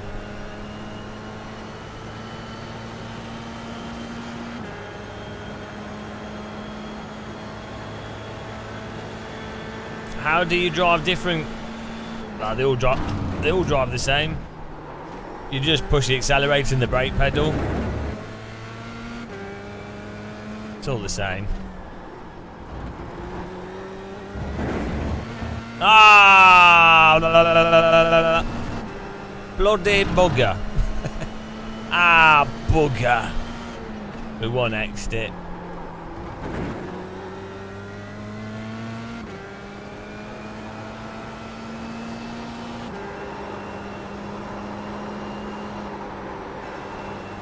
One X. They're trying to spy on his telephone. Oh, he's got a... What? Why are they zooming in on his telephone? What's this about? He might be sending a really private message. Yes, mother, I'm working really hard. Yes, boss, I'm hard at work. How can I see you on the Nürburgring 24-hour stream? Well, yeah, it's my twin. Very similar. We look identical. You never told me. Yeah, he's really into motorsport.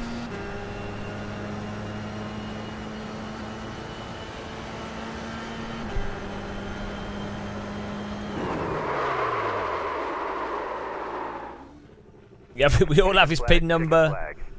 The most public PIN number in the history of PIN numbers. Ah.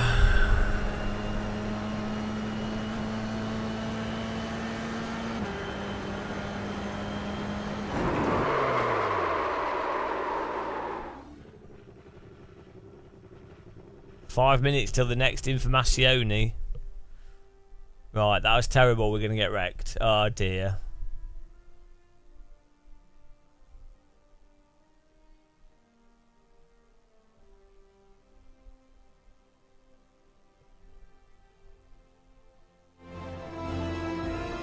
Is this a rip-off of Star Trek Voyager?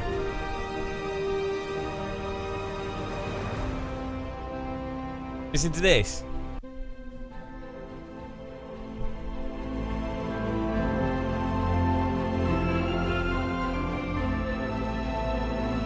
It's like a rip-off of... a rip-off of like 4 different songs.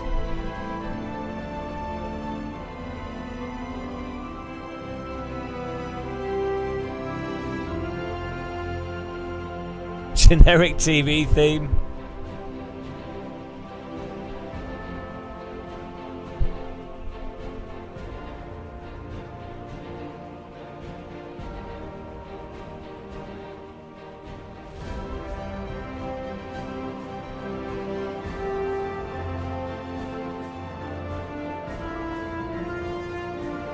It's like Star Trek Voyager, but the notes in a different order.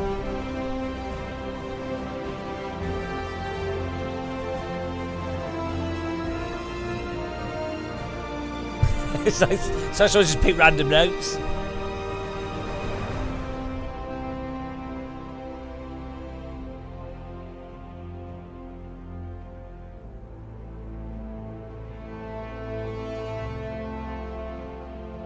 Here we go, guys.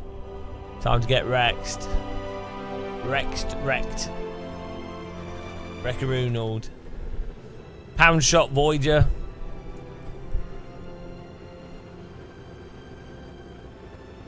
The estimated strength of field is 3,192. Tight field today, look for opportunities.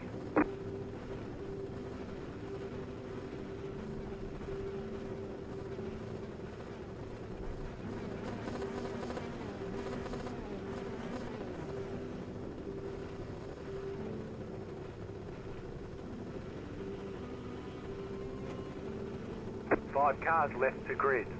This will be an easy one. Easy podium again. Another podium on the way. Eyes closed, maximum podium.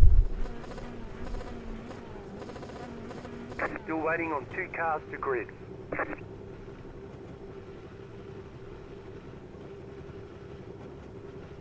Two cars to grid. Pesky 2 cars.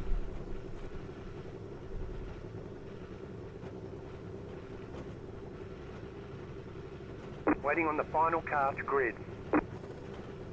Here we go. Right. I think we're going to get wrecked.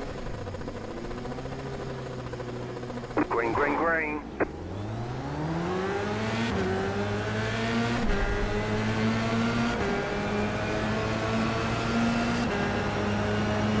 Car on your left. Clear. Left side. Still there, hold your line. Stay on the right. Clear on the left. Oh! Car wanted to go then. Incident behind. Car was on the way round, but he caught it, saved it. Car was going then. Wonky donked.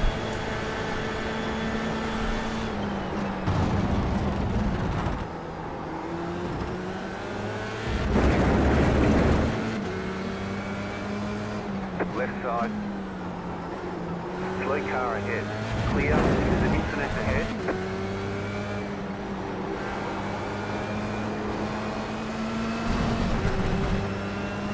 Nice clean driving. Well, it's all about an iRacing, guys. It's all about the clean driving.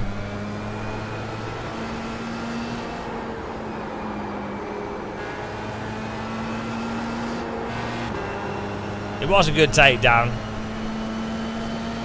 I give him 8 out of 10 for the takedown.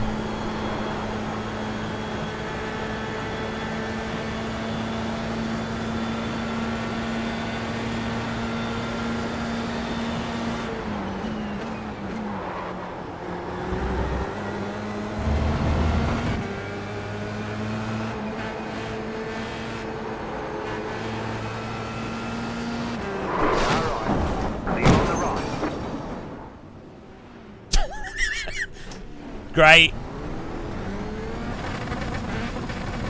Thanks, mate. What can you do? Like, how do people even crash like that?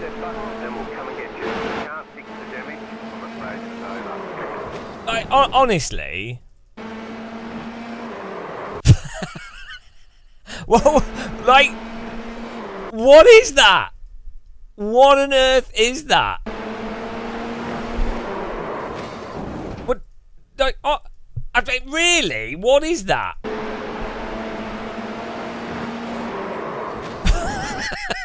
What is going on? iRacing is the most advanced and comprehensive racing simulation software in the world. It's also the most realistic. I can't even predict that.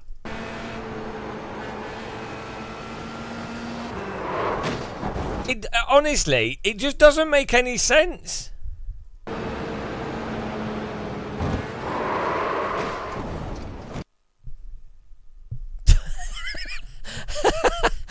It's just... iRacing is the most advanced and comprehensive racing simulation software in the world. It's also the most realistic. Like, he's going at 100 and something miles an hour, 130 miles an hour.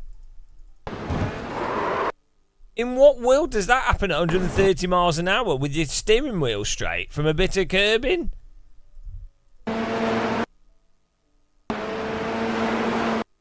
Why?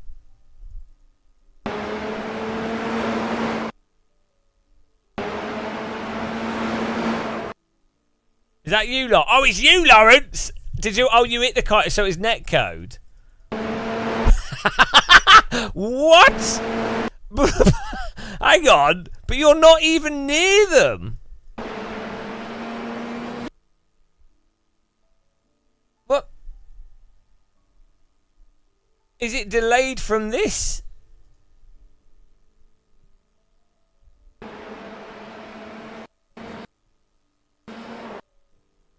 iRacing is the most advanced and comprehensive racing simulation software in the world.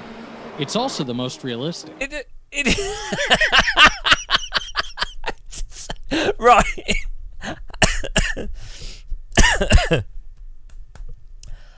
Why do I get so much shit from iRacers?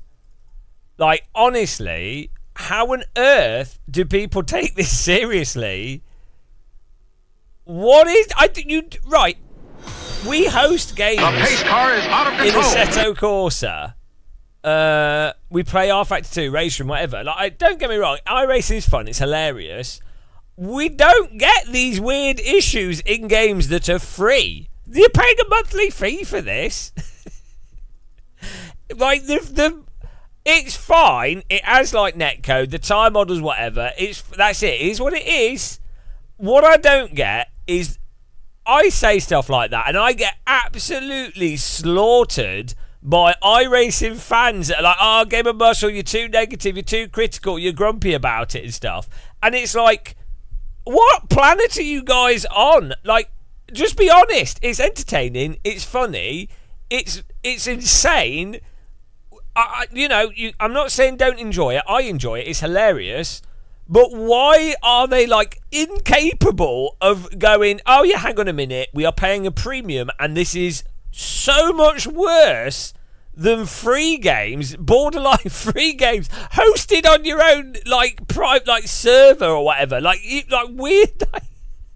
Why, yeah, it's fine to accept it. I accept it. We're just playing it. But why would you attack live streamers and be so like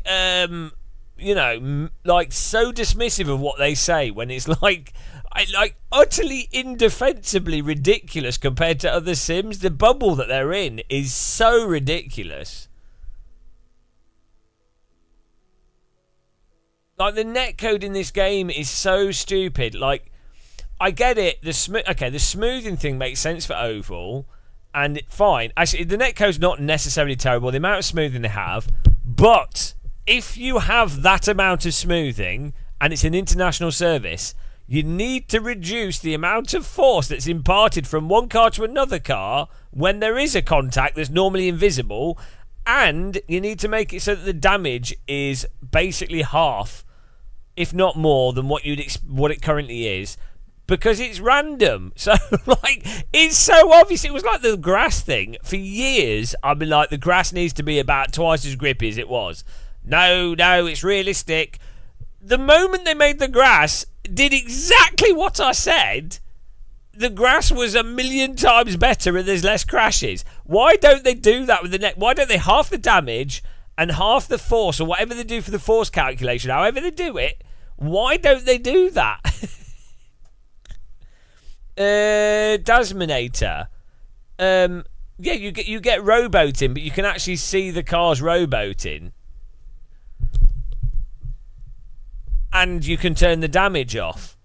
So, you would actually see the car that you were driving into. So, as I said, like the actual netcode isn't that bad in iRacing. The philosophy of smoothing the cars out so they look smoothed. So you can do oval racing and so you can follow behind a car close. That is perfectly fine. But the end result is you will get ghost contacts. So the solution is half the damage and find a way of reducing the force from contacts, like Race Room, like R Factor 2. It's been done in other games. It's not. We have examples, but yeah, no.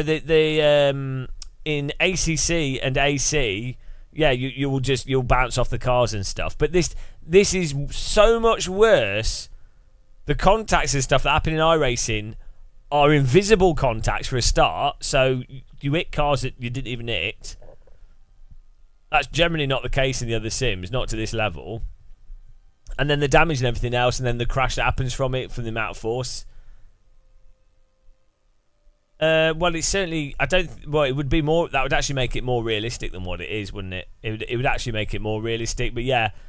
So this is a really common mistake in Sims. We talked about this before, but like a really, really common mistake with Sim developers make is they kind of think if they put all the numbers in, they've got the correct tyre numbers. They've got the damage is the correct number for the amount of force that you have. So we put all the numbers in, but then they completely ignore the randomness of the internet, the randomness of netcode, the randomness of the actual final end result of what happens with their service. And then they refuse to change the numbers of reduce the damage or whatever because they think, oh, that would then be unrealistic. Same with like tyre physics. This is happening in R Factor 1, R Factor 2, iRacing or whatever. You know, they're like, we've got the tyre data, so we put these numbers in, and then they just trust blindly that the end result is going to be correct. It's like, well, it often isn't, and so if the end result is wrong, it doesn't matter what you put into it. If the end result is wrong, you need to do whatever you need to do to get the better end result. It's just as simple as that. There's loads of stuff in driving simulators that is totally arbitrary as well. You know, how much grip the road surface generally has, how much grip the grass has, how the force feedback feeling.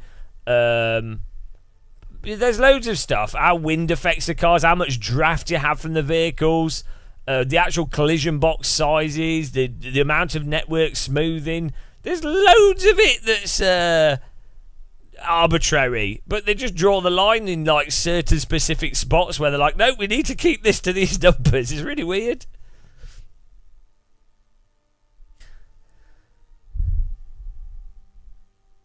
Too smart? Well, I'm not. That's the worrying thing. I'm a bit of a bloody moron. That's the scary thing. That's the terrifying thing. There's no way I could have predicted any of this happening. I mean, how do I?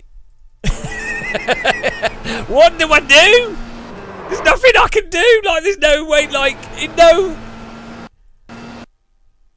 It's good sponsorship for this car. Anyway, it's pretty funny. It was a good takedown. It's a good takedown. The thing is, you just have to not take iRacing seriously and just be like, oh, that's funny, and then it's fine. But as I keep saying, this is the thing that I've struggled with in the past is that you're trying to actually do better. You're trying to get iRating. iRacing's framed as get your safety rating up, get the license so you can drive better cars against better people. Compete with a higher I rating, so you're in the top splits or the better splits to race against better people.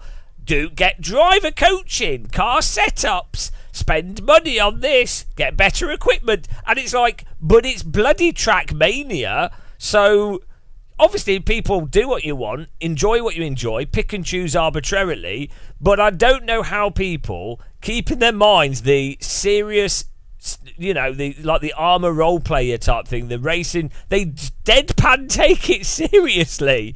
It's the same as Formula 1 2024, effectively. It's as arbitrary. It's way more arbitrary than R Factor 2, AC, Race Room, you know. But people, they genuinely put up with really bad stuff in this game because they've spent more, they've put a lot of time into it, and they genuinely think, thanks to the marketing... iRacing is the most advanced and comprehensive racing simulation software in the world. It's also the most realistic. The messages I get and what you see online, there's a huge proportion of people that genuinely don't realise that this is effectively as bad as F1 2024 in many ways. Not in all ways, you know, it doesn't really matter, like, if you enjoy it, but you know what I mean? There's a huge delusion with this title that's hilarious. The contrast with the reality of what's going on in some people's heads, I do not know. Oh dear.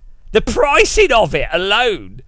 Again, if you're enjoying yourself, that's perfectly fine. Enjoy what you enjoy. I enjoy it. But you have to admit there's a little bit of a conflict there with paying a premium for premium service and then the stuff that happens in it. But it is entertaining. So maybe that's what you're paying for. Just be honest about it, you know. Oh yeah, no, it's good for over and stuff, but it's still massively silly, isn't it? But it's fine, it's entertaining.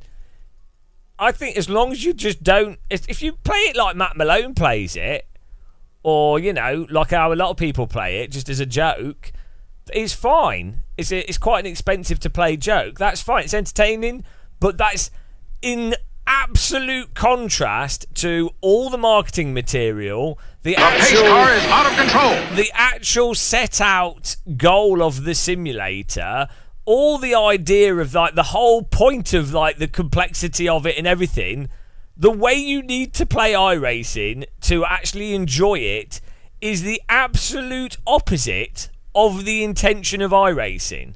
Like, the that's what's funny. It's just ironic. It's just, you know.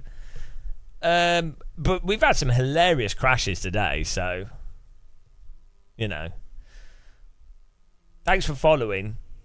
It's the Australians' fault.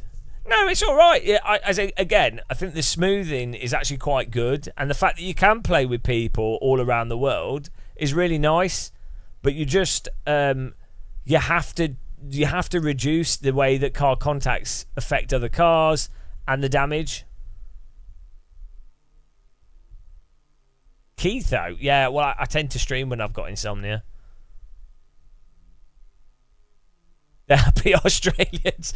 Australians are a bit like New Zealanders, but instead of it being like, oh, sheep hill, tall sheep, hungry, go to tall sheep. They're like, Australians are like, me wake up, crocodile not eat leg, me walk with tall leg, me happy, kangaroo, it not punch me, I happy today. Me not be poisoned. That's the Australian accent. Have you never heard it before? Me not eaten in sleep. Good day. That's how they talk in Australia. All animal want to kill me, but me still alive.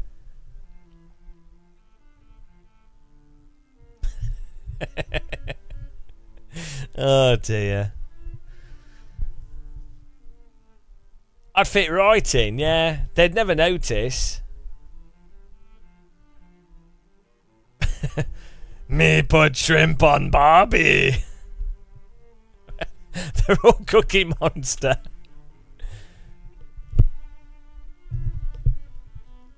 Oh dear.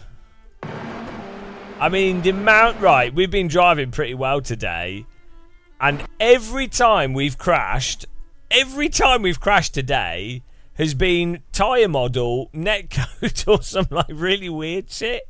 Like, it's never like a normal crash in this game. It's always something that you just couldn't possibly have thought of. That's what's genius about this. I've played iRacing since it came out in 2007, and still new things happen that I've never would have thought of. Like, at no point in my brain did I expect this. Like, coming through this corner, I'm like, oh yeah, they're close, they might crash, they might go to the right, oh, you know, there might be an accident. But at no point did my brain, here, it did not calculate car to the right spontaneously drives into us there. That was nowhere in my mind. This was a total surprise. If you had to predict what is going to happen next, guys, what is going to happen next here? Just watch that. What is going to happen next? If you have to, you know, what is going to happen? Out of all the things that could possibly happen, I guarantee you, it's not that. It's not that. Like, it's more likely that a meteorite's going to hit me. A plane is going to crash into the track. I don't know. The track splits in half and Cthulhu comes out of the tarmac. That's more likely than this. Like, what is that? What? Like, it's honestly. What do you do? What do you do? I mean, it's more likely those trees are going to spring legs and walk across the track and slap me in the face. That is iRacing. Like, oh dear, bloody hell! And the fact that I get so much shit from iRacers, the cult, the brainwashing with this game. It's like they've put the head in a washing machine, perpetually washing their brains with iRacing netcode spinning around, and all they can they're all like, "Oh, our most realistic simulator! Oh, it's the most realistic simulator! Tires slide!"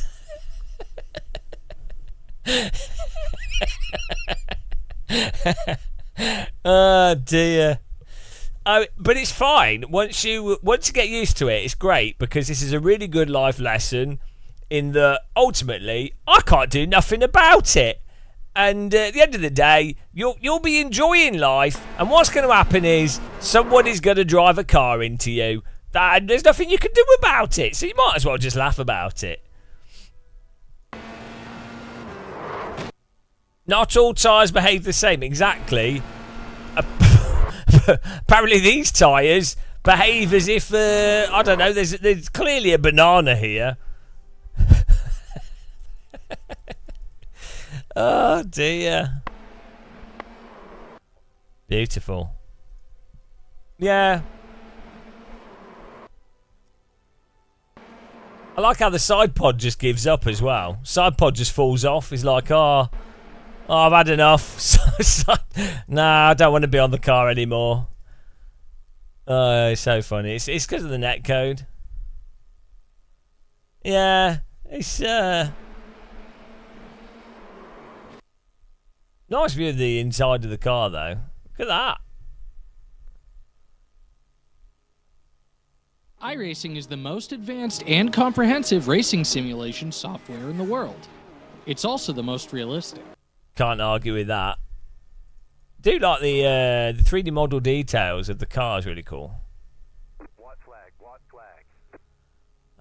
It's good. It's a good car track combo, and it's entertaining. You can't beat this.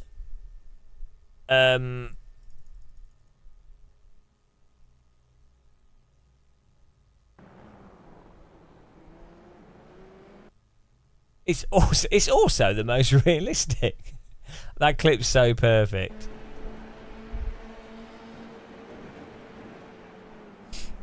I definitely think older cars are better in iRacing, weirdly. Oh, they'll all be game changing, Mina Yas. Or all of them will be game changing. They'll have in AMS2 developers for sure. They will have they'll have looked at the data, and they'll have really made drastic changes to the physics by improving the tyre carcass and the way the tyres heat up. And they'll have also have massively improved the dynamics of the suspension, and the developers really happy with what they've done, and they really think that you as a player will really appreciate all the work they've put into it. And there'll be a whole list of there'll be some pictures of tyres deforming and some numbers. And sim racing, guys, sim racing.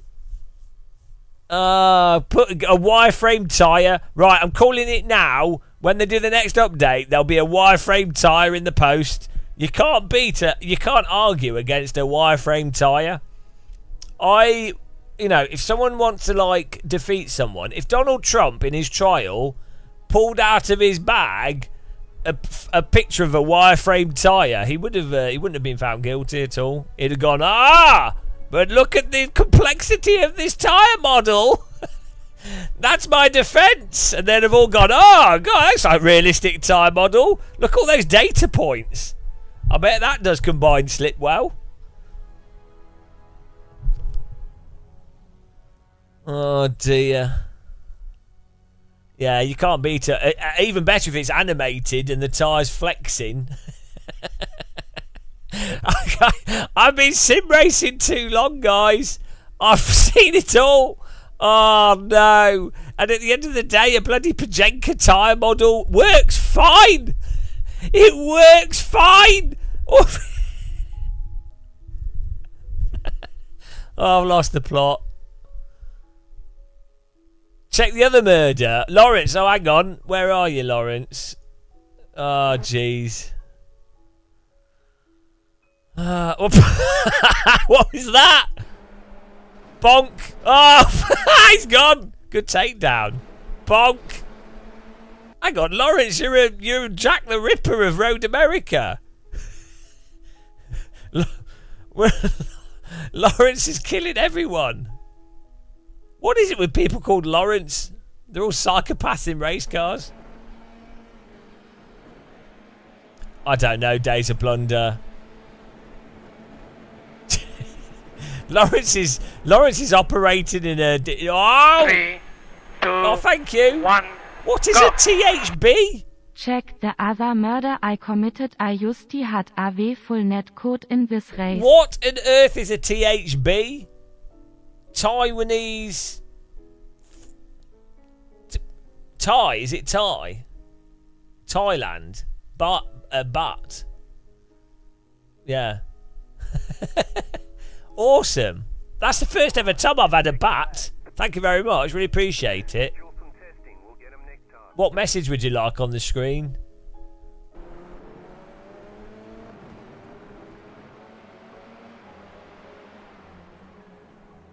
Hang on. What's this nose cone doing? Where's that come from? Oh, it's off this guy's car. Bonk.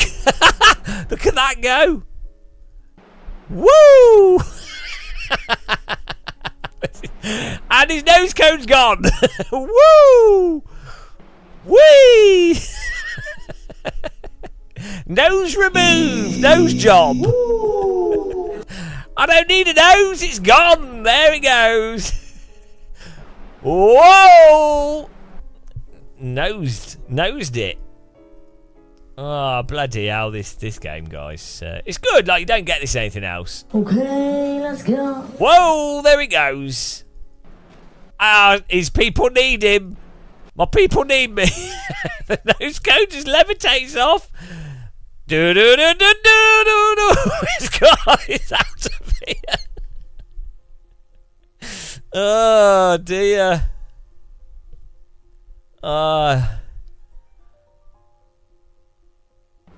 That's good.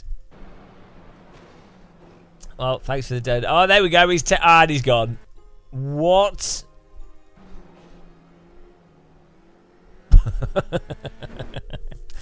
Right, guys. After 11 hours of suffering, I need to have a rest from live streaming. I think it was good. That was really good fun. I enjoyed that. It's a good track. It's a good car track combo. It's absolutely hilarious.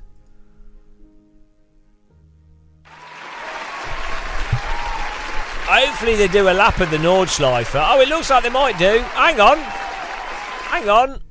What's the news? Fog's clearing, surely. There's no update on the screen. Oh, they must have picked the start time. Perfect. I'm going to have some food and watch the 24 hours of the Nürburgring. Who is live? Let's have a look here. Let's see who we can read.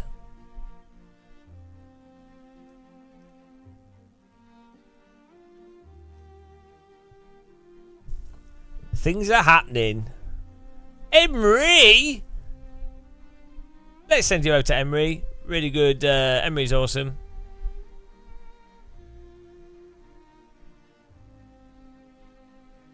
Or... let me send you to Mitchy Hoyer because he's got fewer viewers.